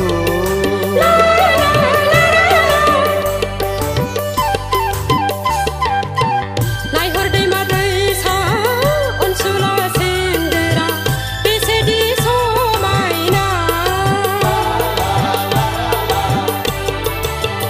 नोंनि महरा गेवलांफु गलाप बिबार नोंनि महरा अनसुला दाजांगिला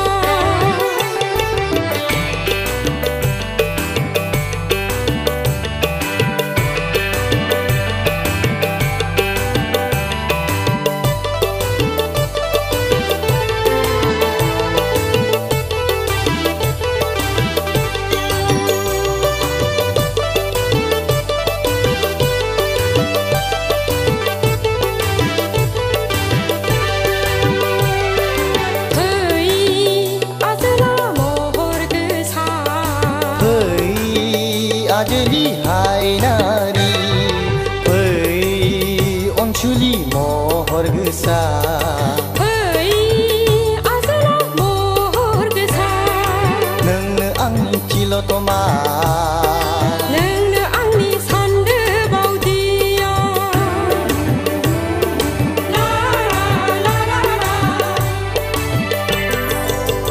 नोंनि महरा गेवलांफु गलाप बिबार बेसे समायना बेसेबा मिनिबाला बेसे समायना बेसेबा मिनिबाला नोंनि महरा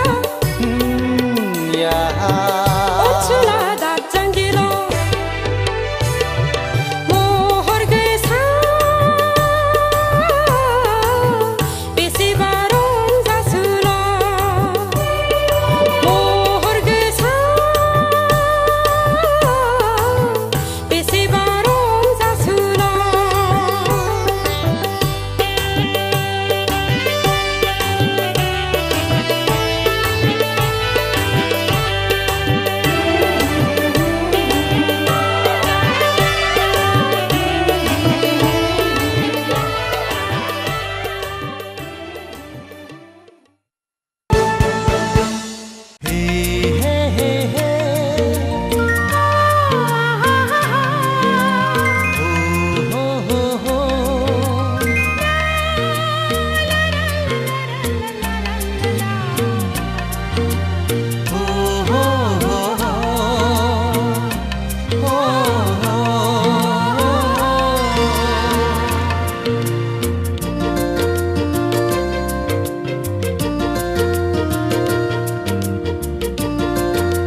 गोसो थैयो जायनि गोसो मोनदों आं बिनिफ्राय आंहा मा थानो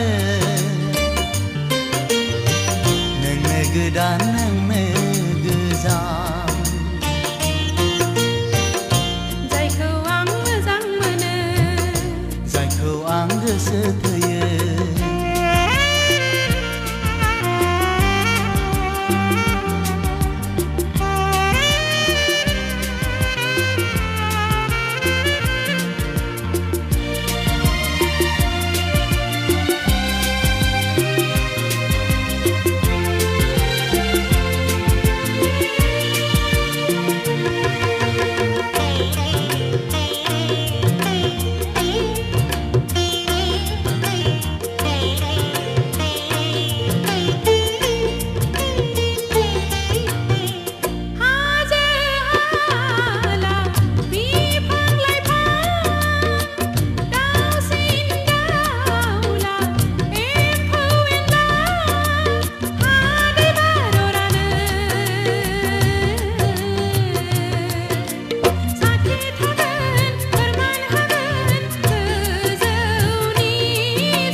हाथरखि हाला मिथिखागौ रोखा रोखा जेराव दं बयबो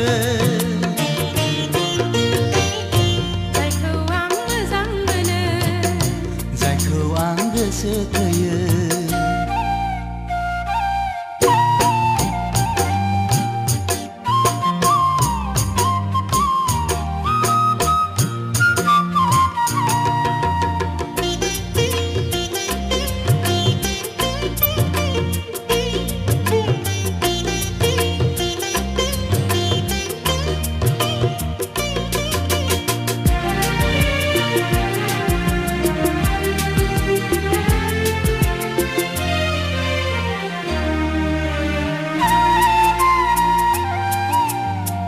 बावनो नाजाब्लाबो बावनो हाया खाफालनि लिरनाया नोंजोंनो खोमा जानो हागौ बेखायनो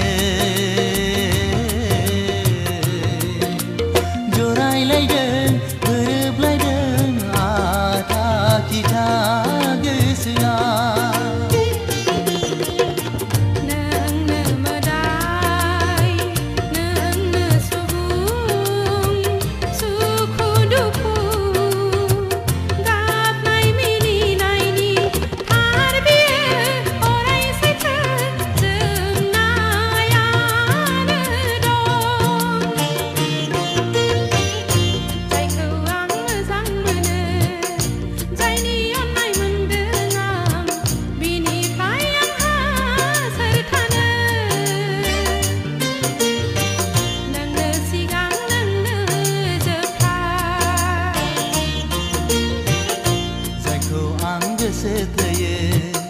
जायनि गोसो मोनदों आं बिनिफ्राय आंहा मा थानो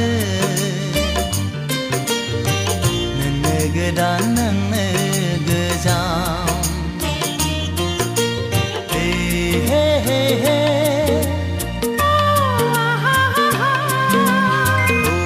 हो हो हो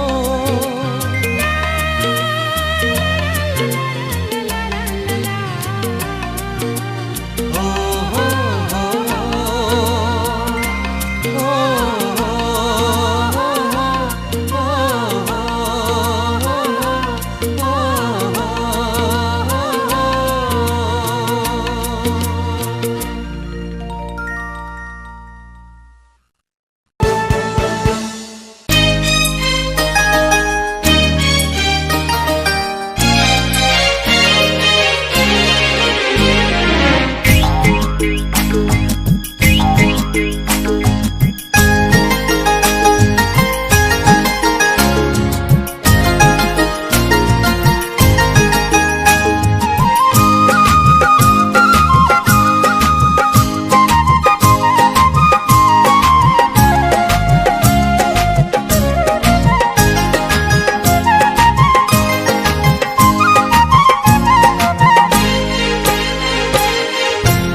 बिलोनि समायना सिखोला नोंहालाय आंखौनो आसा नामा नोंहालाय आंखौनो आसा नामा जाहोनो हाया गारा फिसिनो हाया गारा माबोरै नोंखौ आं गोसो थोनो माबोरै नोंखौ आं हाबा लानो सिखिरि सुबुंनि जरायदाव जरायदाव जरायनायाव आंहाबो नोंखौनो जरा अनलांबाय हायाला नोंखौनो गोसो थोबाय ओ गाम्बारि बिलोनि समायना सिखोला नोंहालाय आंखौनो आसा नामा नोंहालाय आंखौनो आसा नामा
साख्रि गैया बाख्रि गैया गावनि आथिङाव गसंनो हाया ओ माबोरै नोंखौ आं हाबा लानो माबोरै नोंजों आं रायजो जानो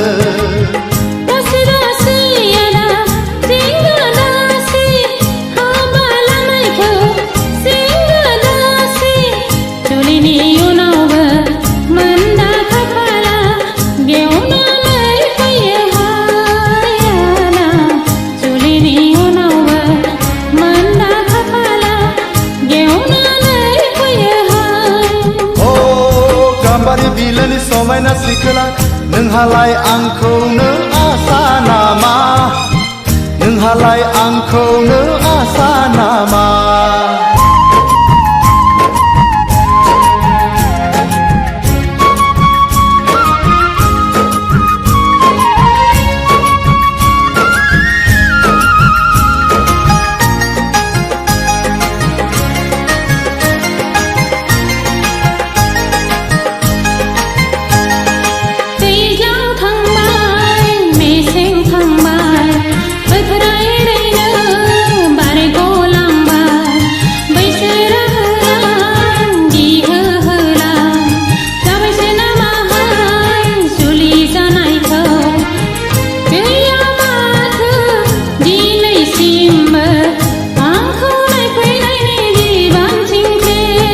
खान्थाल जागोन आथा नांगोन हिन्जाव लागोन जारला जागोन दिनै संख्रि गाबोन बानलु गस्ला लंपेन्ट दख'ना जोमग्रा ओ सानै सानै आं नाना बाना गोखा जालांबाय गोसोनि बोलो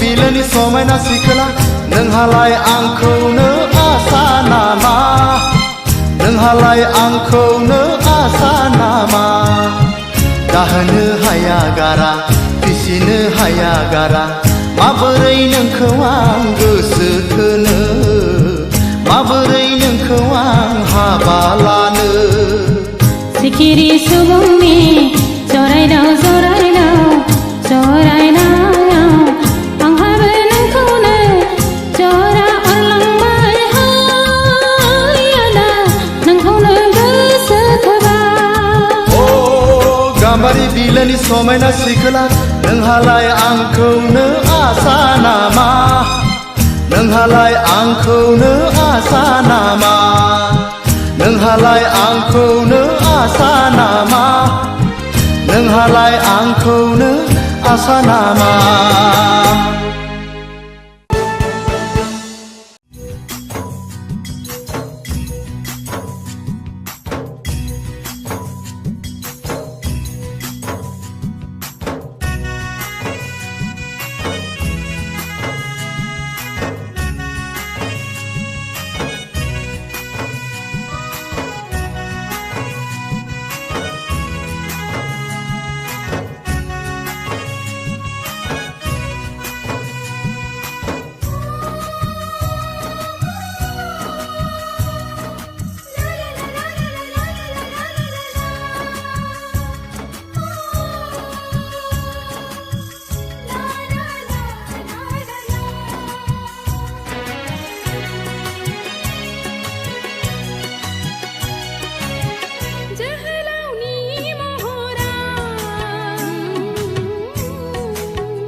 मोजां मोनो दाबोनो नोंखौनो गोसो थोयो सिरि सिरि जेब्लाबो नोंखौ नाजानाया सिखावो जेब्लाबो नोंखौ हास्थायनाया जाफुंथों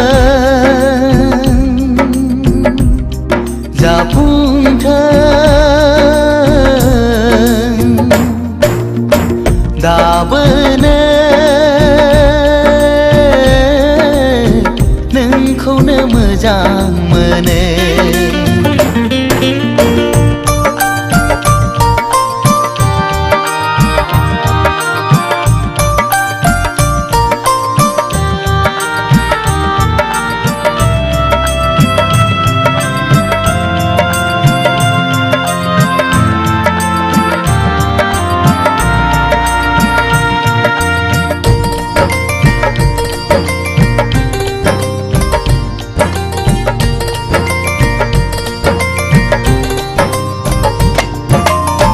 जेब्लाबो खालामो नों आंखौ सैखाथारै जेब्लाबो खालामो नों आंखौ सुखुखायै मोजां मोनो आं नोंखौ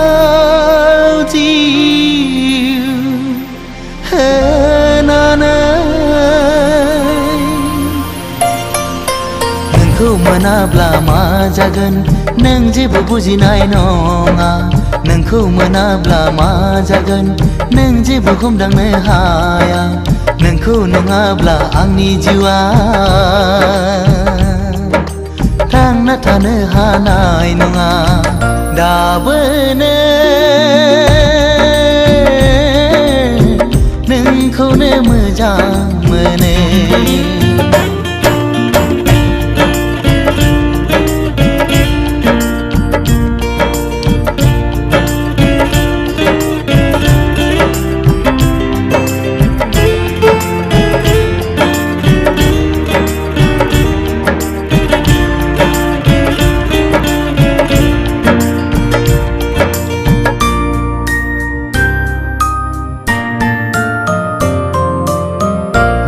मिहिलांनाय गोसो जेब्लाबो बावनो हाया नोजोर नांनाय मेगन जेब्लाबो नागार हाया सिमा गैयै नोंखौ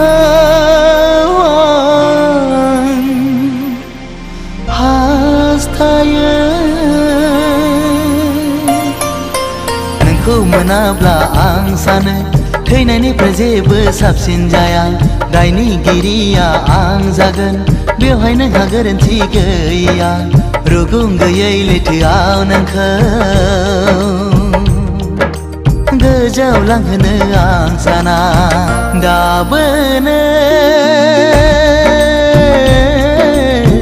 नोंखौनो मोजां मोनो दाबोनो नोंखौनो गोसो थोयो सिरि सिरि जेब्लाबो नोंखौ नाजानाया सिखावै जेब्लाबो नोंखौ हास्थायनाया जाफुंथों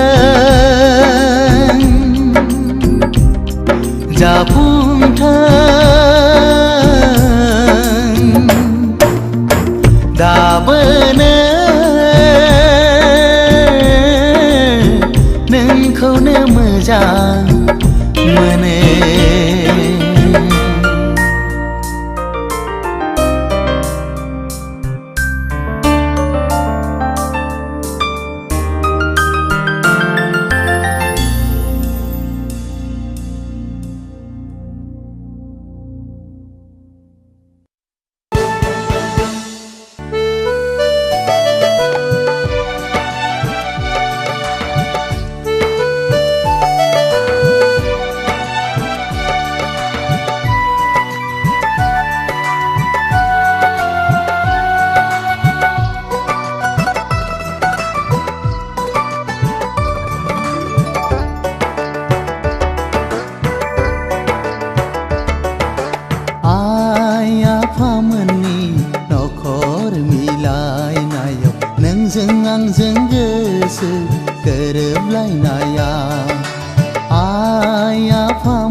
नोंजों आंजों गोसो गोरोबलायनाया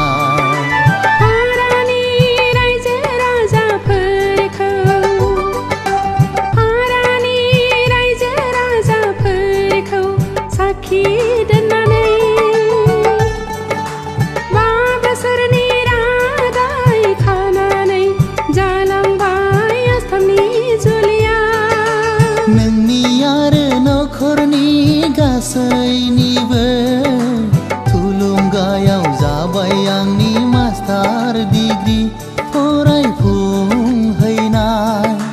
नोंनि आरो नखरनि गासैनिबो थुलुंगायाव जाबाय आंनि मास्टार डिग्री फरायफुंहैनाय आइ आफामोननि नखर मिलायनायाव नोंजों आंजों गोसो गोरोबलायनाया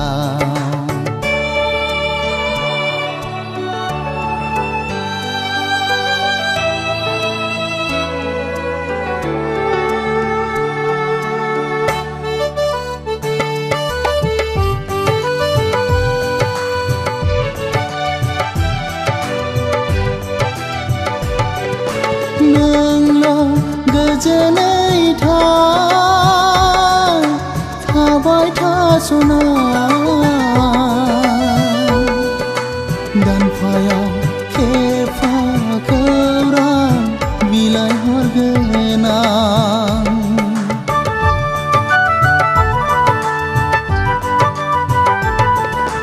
गेजेराव गोरोन्थिफोर जायोबोला निमाहा होनांगोन बिनानाव नों आंखौ बोरैबा मोनो गोसोआ आंनि बोदोर जायो जोहोलावनि खौरां लाहैनो आइ आफामोननि नखर मिलायनायाव नोंजों आंजों गोसो गोरोबलायनाया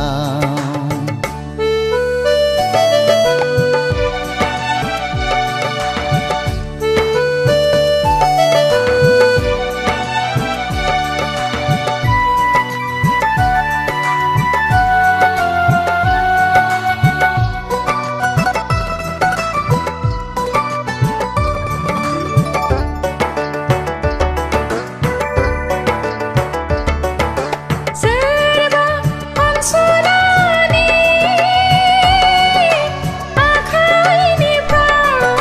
आखाइनिफ्राय मोनबाय आं जोहोलावनि गोरोन्थिनि लाइजाम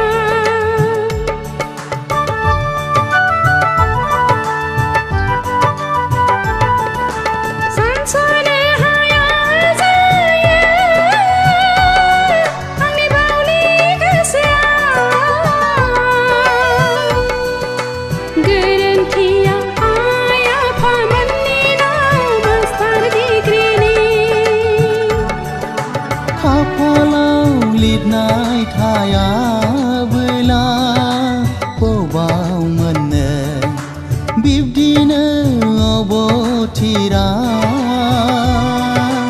एरायलाङो आइ आफामोननि नखर मिलायनायाव नोंजों आंजों गोसो गोरोबलायनाया आइ आफामोननि नखर मिलायनायाव नोंजों आंजों गोसो गोरोबलायनाया हारानि रायजो राजाफोरखौ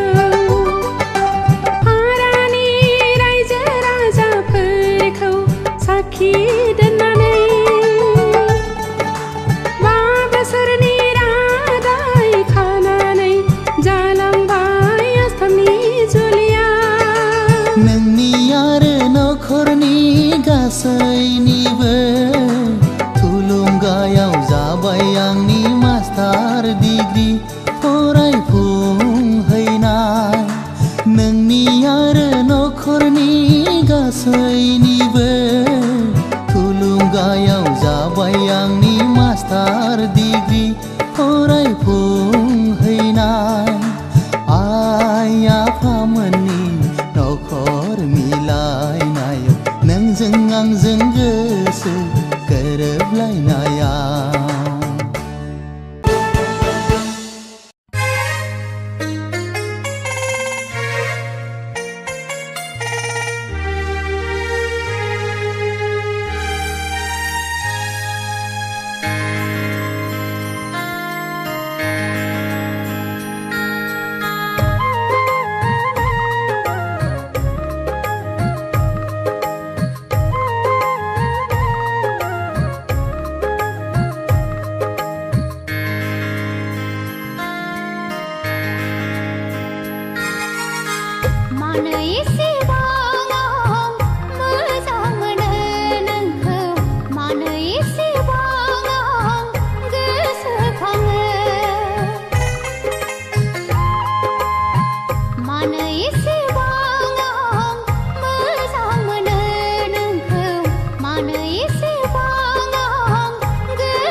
अनजालि नों मानोबा आंनि सेर सेर गाबहां मिनिहां थाबाय थायो होनबा आंनि गोसोआ दि मा लुबैदों नों मानो जेबो मिथिया होनबा नों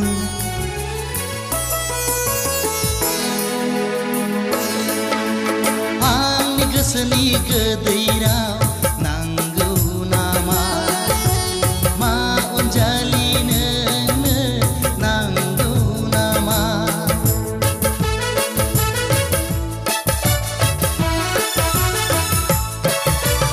आंनि गोसोनि गोदै राव नांगौ नामा मा अनजालि नोंनो नांगौ नामा आंनि गोसोनि गोदै राव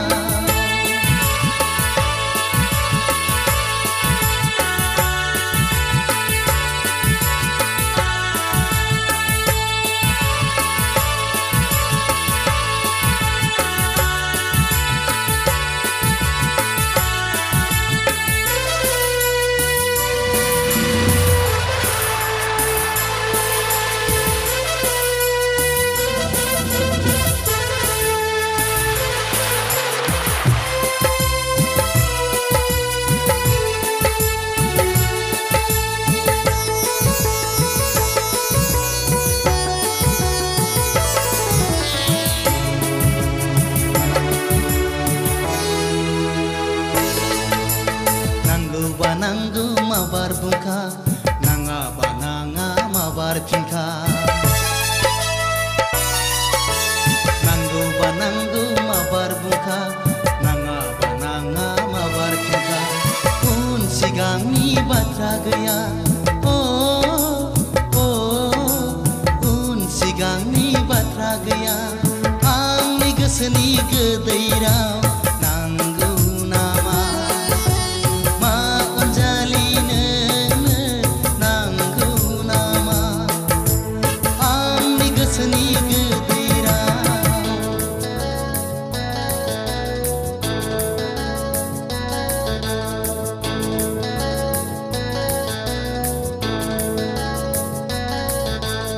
अनजालि अनजालि रना गावनिखौ नै आंनो नांखायाबो अनजालि बिब्दिब्ला नै आं दा नोगोराव थांसै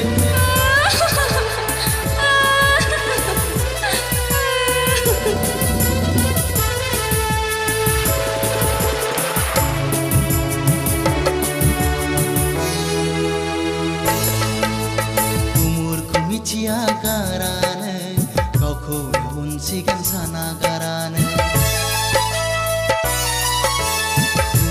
मिथिया गारानो गावखौ उनसिगां साना गारानो मानो गावखौ नों हब्रा हब्रा मानो गावखौ नों हब्रा हब्रा आंनि गोसोनि गोदै राव नांगौ नामा मा अनजालि नोंनो नांगौ नामा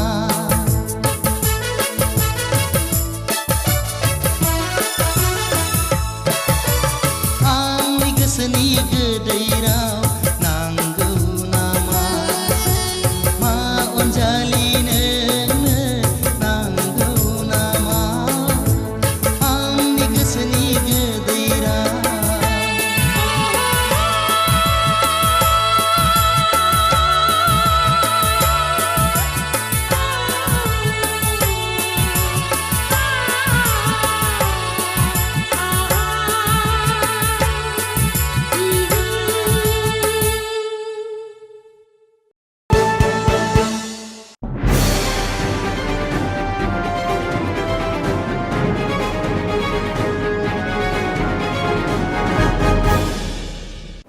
दानिया देंखो आरो मोसानाय हाबाफारि बे हाबाफारियाव दं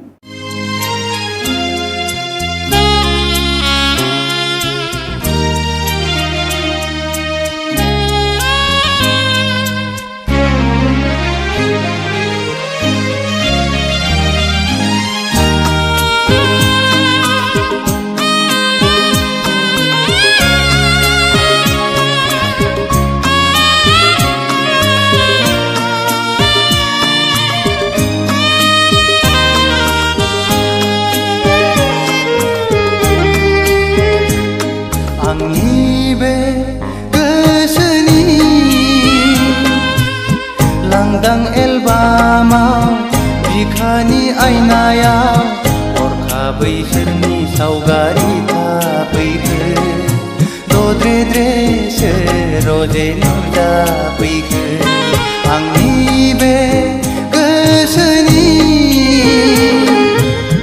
लांदां एलबामाव बिखानि आयनायाव हरखाबै सोरनि सावगारि थाफैखो दद्रेद्रेसो रजे नुजाफैखो आंनि बे गोसोनि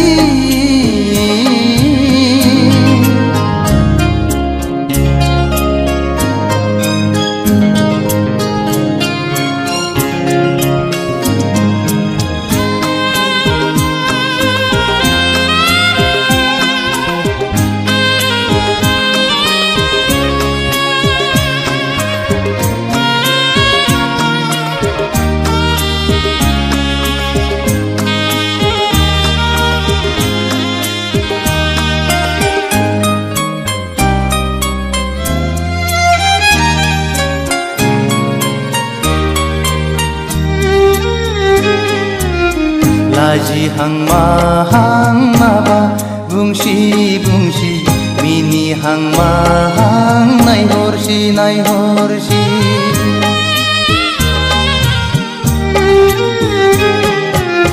गाबहां माहां मोदै गसि गसि थाबायहां माहां आंजों फैसि फैसि बारजों बिरदों खानाय बिलाइ फासोरा रुबै फोलाव हरदों आंनि फारसे आखाइ थाइनै माबोरै हमथाहरनो हाबावनो नोंखौ रजे गोसोआ आंनि जावलिया जासै रजे गोसोआ आंनि पागला जासै आंनि बे गोसोनि लांदां एलबामाव बिखानि आयनायाव हरखाबै सोरनि सावगारि थाफैखो दद्रेद्रेसो रजे नुजाफैखो आंनि बे गोसोनि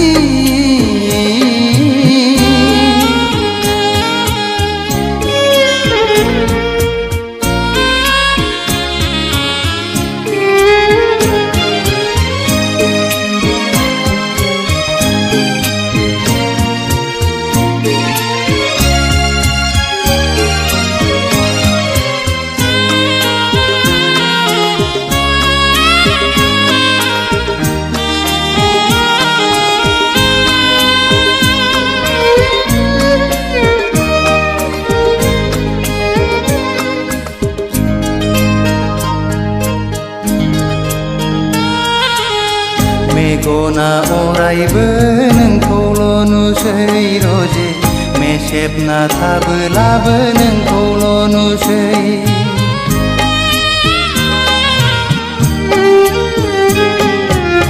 जानो लोंनोबो बावलाय लांसै रजे मावनो दांनोबो बालाय लांसै गोसोआ आंनि नोंखौल' हास्थायबायसै सिमाङाव सानैजों गेलेबायसै मोगथाङाव सानैजों आन्दायबायसै रजे गोसोआ आंनि जावलिया जासै रजे गोसोआ आंनि पागला जासै आंनि बे गोसोनि लांदां एलबामाव बिखानि आयनायाव हरखाबै सोरनि सावगारि थाफैखो दद्रेद्रेसो रजे नुजाफैखो आंनि बे गोसोनि लांदां एलबामाव बिखानि आयनायाव हरखाबै सोरनि सावगारि थाफैखो दद्रेद्रेसो रजे नुजाफैखो आंनि बे गोसोनि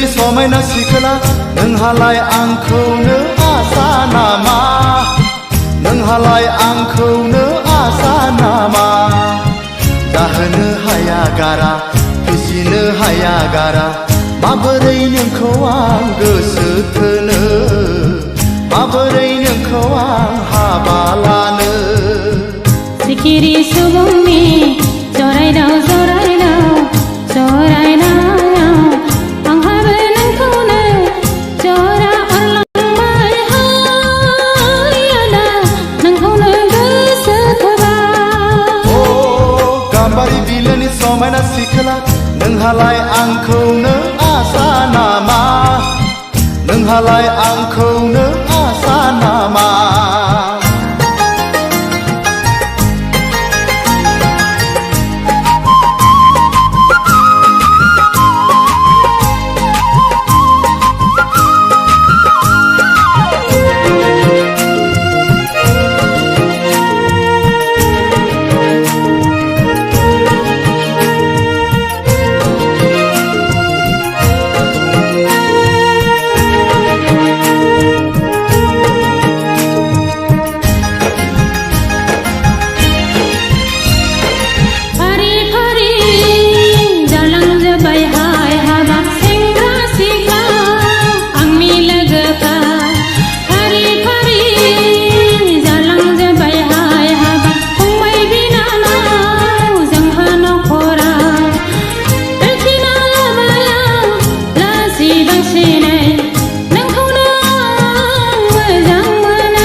साख्रि गैया बाख्रि गैया गावनि आथिङाव गसंनो हाया ओ माबोरै नोंखौ आं हाबा लानो माबोरै नोंजों आं रायजो जानो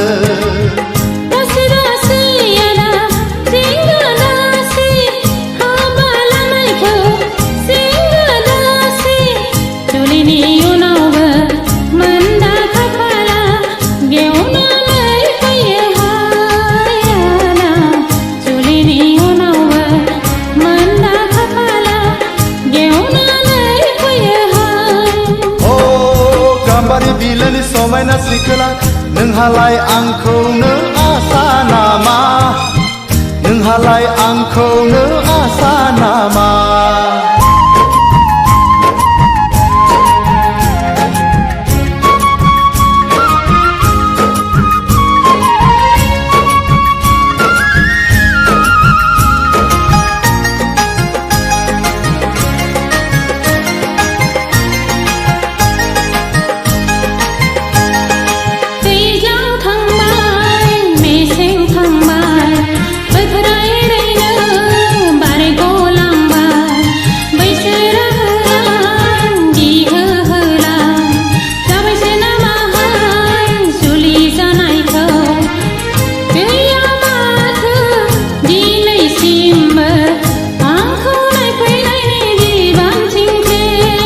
खान्थाल जागोन आथा नांगोन हिन्जाव लागोन जारला जागोन दिनै संख्रि गाबोन बानलु गस्ला लंपेन्ट दख'ना जोमग्रा ओ सानै सानै आं नाना बाना गोखा जालांबाय गोसोनि बोलो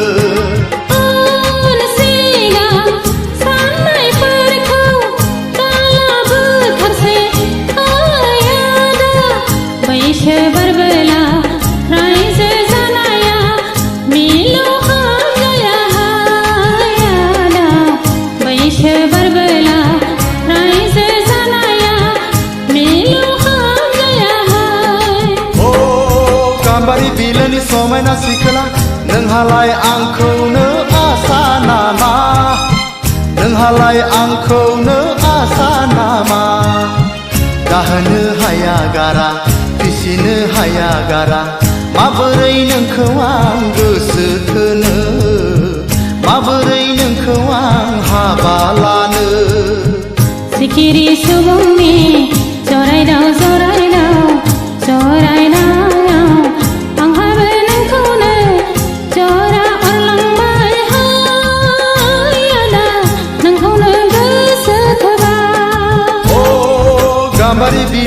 समायना सिखोला नोंहालाय आंखौनो आसा नामा नोंहालाय आंखौनो आसा नामा नोंहालाय आंखौनो आसा नामा नोंहालाय आंखौनो आसा नामा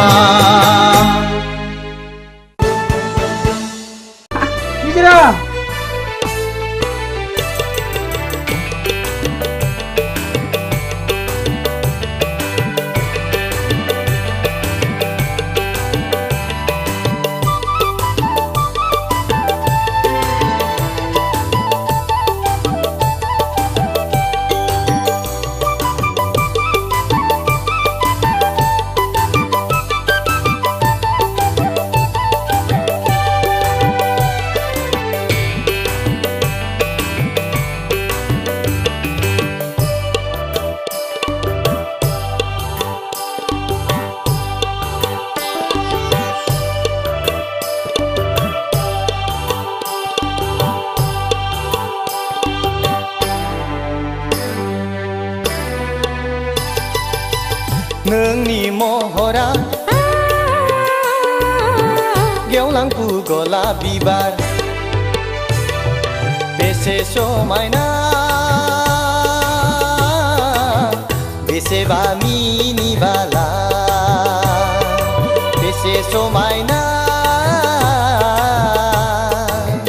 बेसेबा मिनिबाला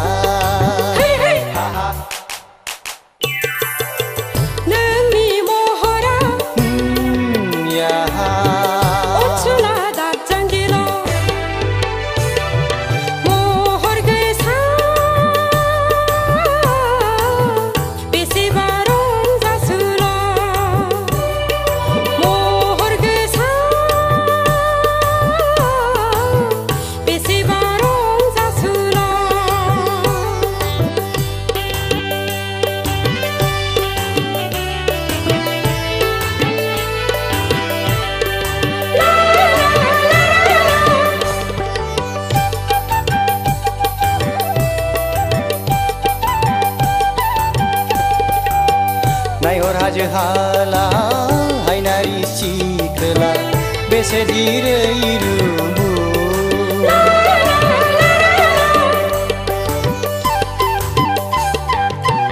नायहर दैमा दैसा अनसुला सेंग्रा बेसेदि समायना नोंनि महरा गेवलांफु गलाप बिबार नोंनि महरा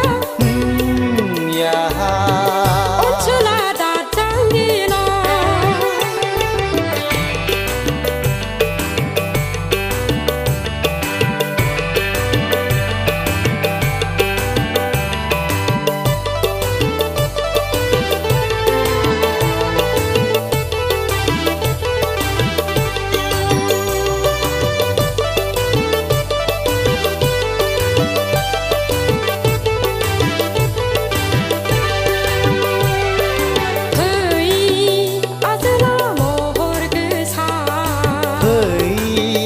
आजलि हायनारि फै अनसुलि महर गोसा फै आजला महर गोसा नोंनो आंनि तिलतमा नोंनो आंनि सान्दो बावदिया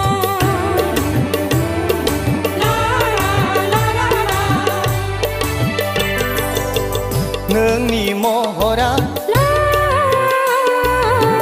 गेवलांफु गलाप बिबार बेसे समायना बेसेबा मिनिबाला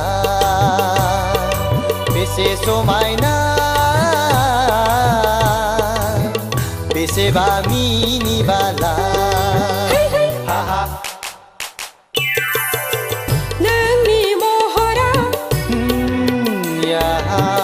अनसुला दाजांगिला महर गोसा बेसेबा रंजासुला महर गोसा बेसेबा रंजासुला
गोसो थैयो जायनि गोसो मोनदों आं बिनिफ्राय आंहा मा थानो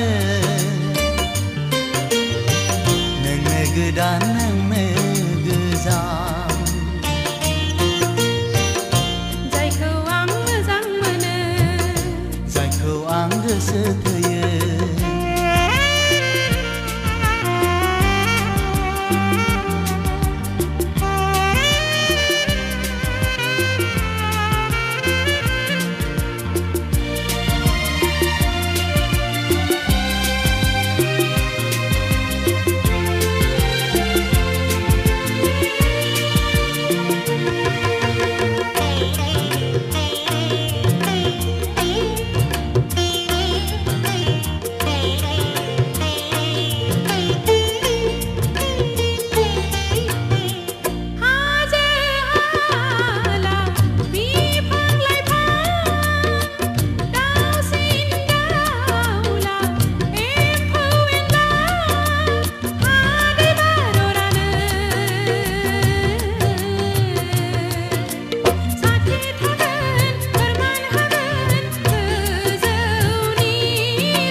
हाथरखि हाला मिथिखागौ रोखा रोखा जेराव दं बयबो जायखौ आं मोजां मोनो जायखौ आं गोसो थैयो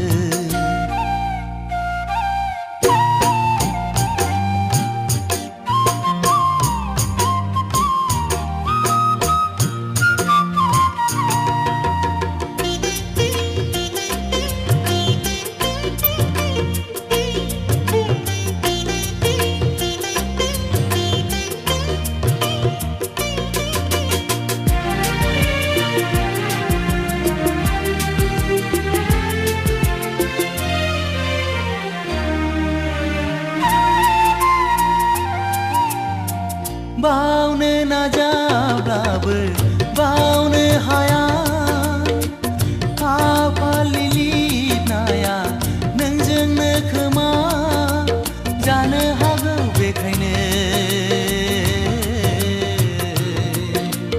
जरायलायदों गोरोबलायदों आथा खिथा गोसोआ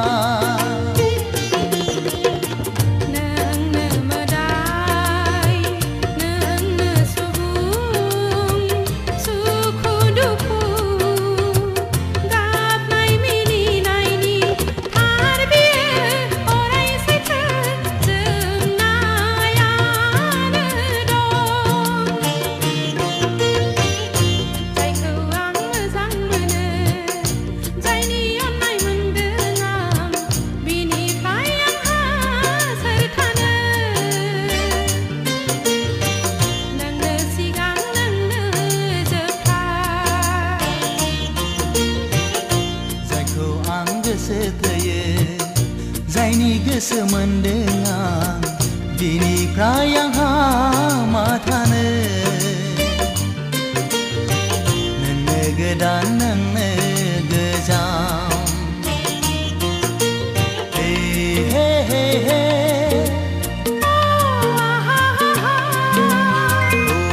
हो हो हो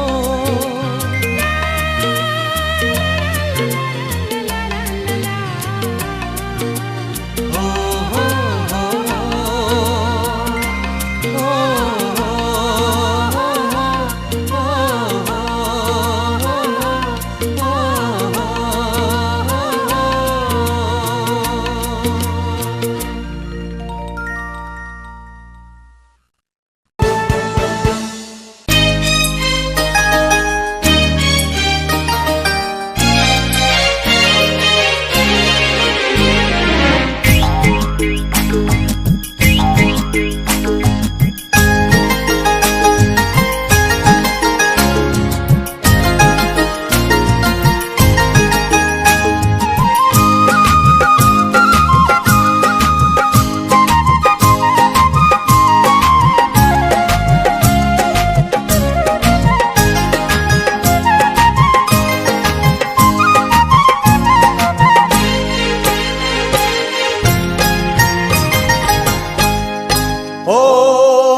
गाम्बारि बिलोनि समायना सिखोला नोंहालाय आंखौनो आसा नामा नोंहालाय आंखौनो आसा नामा जाहोनो हाया गारा फिसिनो हाया गारा माबोरै नोंखौ आं गोसो थोनो माबोरै नोंखौ आं हाबा लानो सिखिरि सुबुंनि जरायदाव जरायदाव जरायनायाव आंहाबो नोंखौनो जरा अरलांबाय हाय आदा नोंखौनो गोसो थोबाय ओ गाम्बारि बिलोनि समायना सिखोला नोंहालाय आंखौनो आसा नामा नोंहालाय आंखौनो आसा नामा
उदाय रोङा साख्रि गैया बाख्रि गैया गावनि आथिङाव गसंनो हाया ओ माबोरै नोंखौ आं हाबा लानो माबोरै नोंजों आं रायजो जानो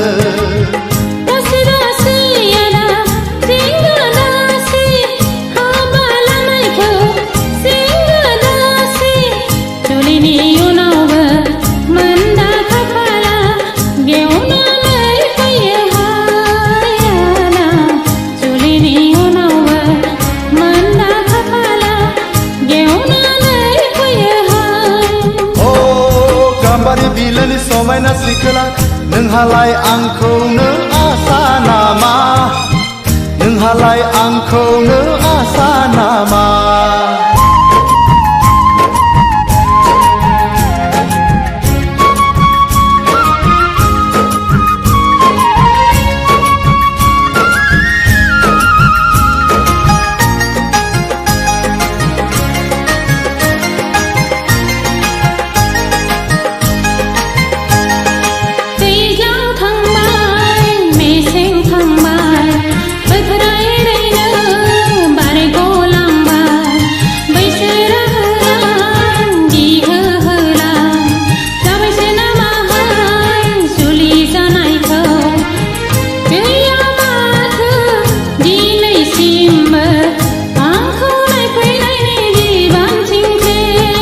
खान्थाल जागोन आथा नांगोन हिन्जाव लागोन जारला जागोन दिनै संख्रि गाबोन बानलु गस्ला लंपेन्ट दख'ना जोमग्रा ओ सानै सानै आं नाना बाना गोखा जालांबाय गोसोनि बोलो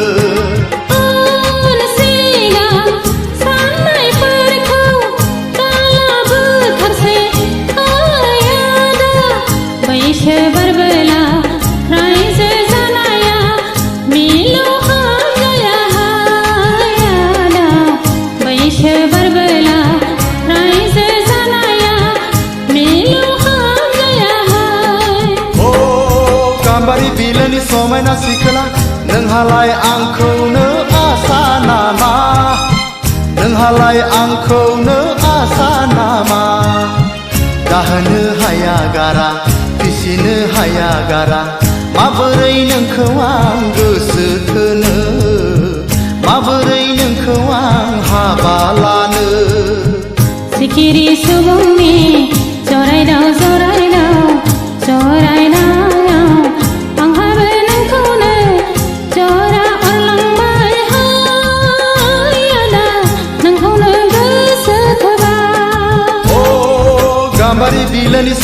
सिख्ला नोंहालाय आंखौनो आसा नामा नोंहालाय आंखौनो आसा नामा नोंहालाय आंखौनो आसा नामा नोंहालाय आंखौनो आसा नामा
हास्थायो फागिलि आं अननाय होनो गोसो जायो थाबरुं हमना सब खुदुमनो हास्थायो फागिलि आं अननाय होनो गोसो जायो थाबरुं हमना सब खुदुमनो असिनाय अननाय आंनि खालामनो नाबार नोंनि दाबाखौ जावमानांनि गोसोखौ सुग्लायहोनि देहा मोदोम आय' है देहा मोदोम अर जोंब्लावबाय आंखौ बाराव गोजावबाय आंनि गांग्रिङा दिनै हमथाहायै रिंबाय सोरखौबा नुनानै हमथाहायै रिंबाय सोरखौबा नुनानै आंनि गांग्रिङा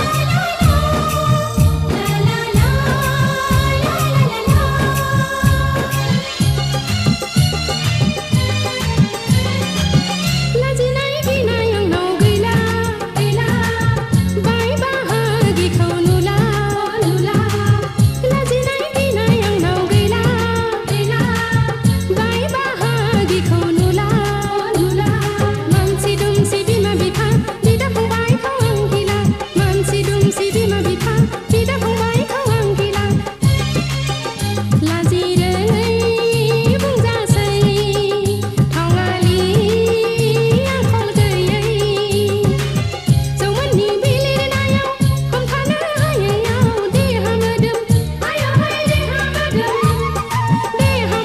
अर जोंब्लावबाय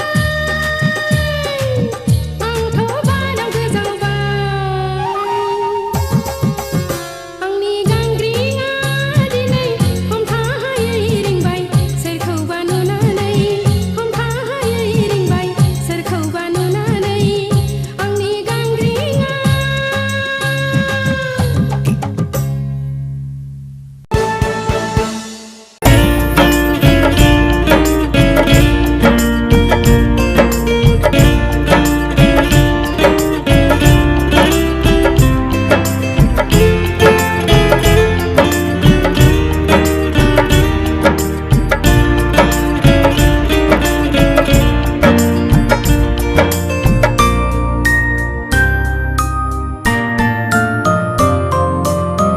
दाबोनो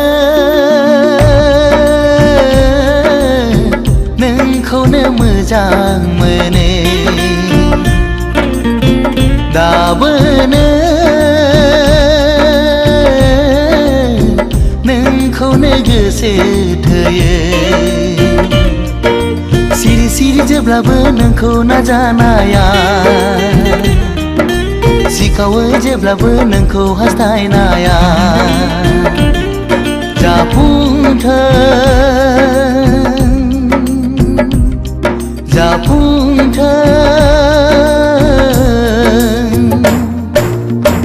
दाबोनो नोंखौनो मोजां मोनो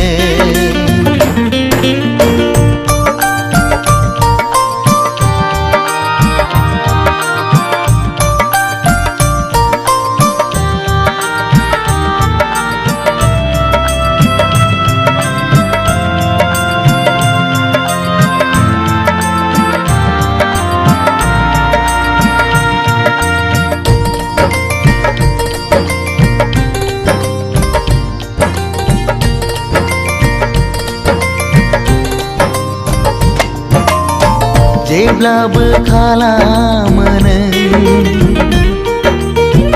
आंखौ सैखाथारै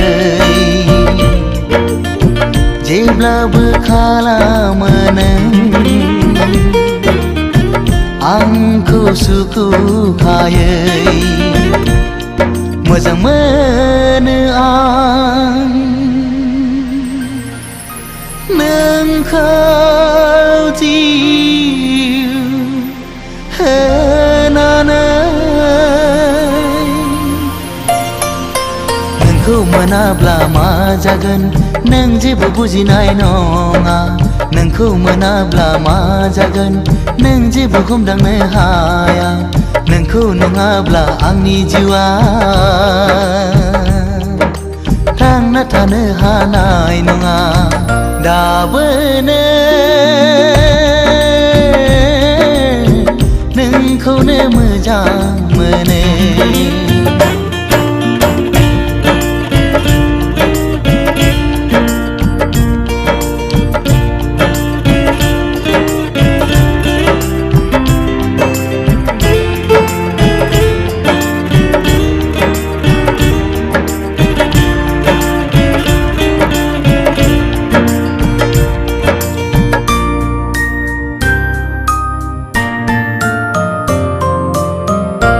मिहिलांनाय गोसो जेब्लाबो बावनो हाया नोजोर नांनाय मेगन जेब्लाबो नागार हाया सिमा गैयै नोंखौ हास्थायो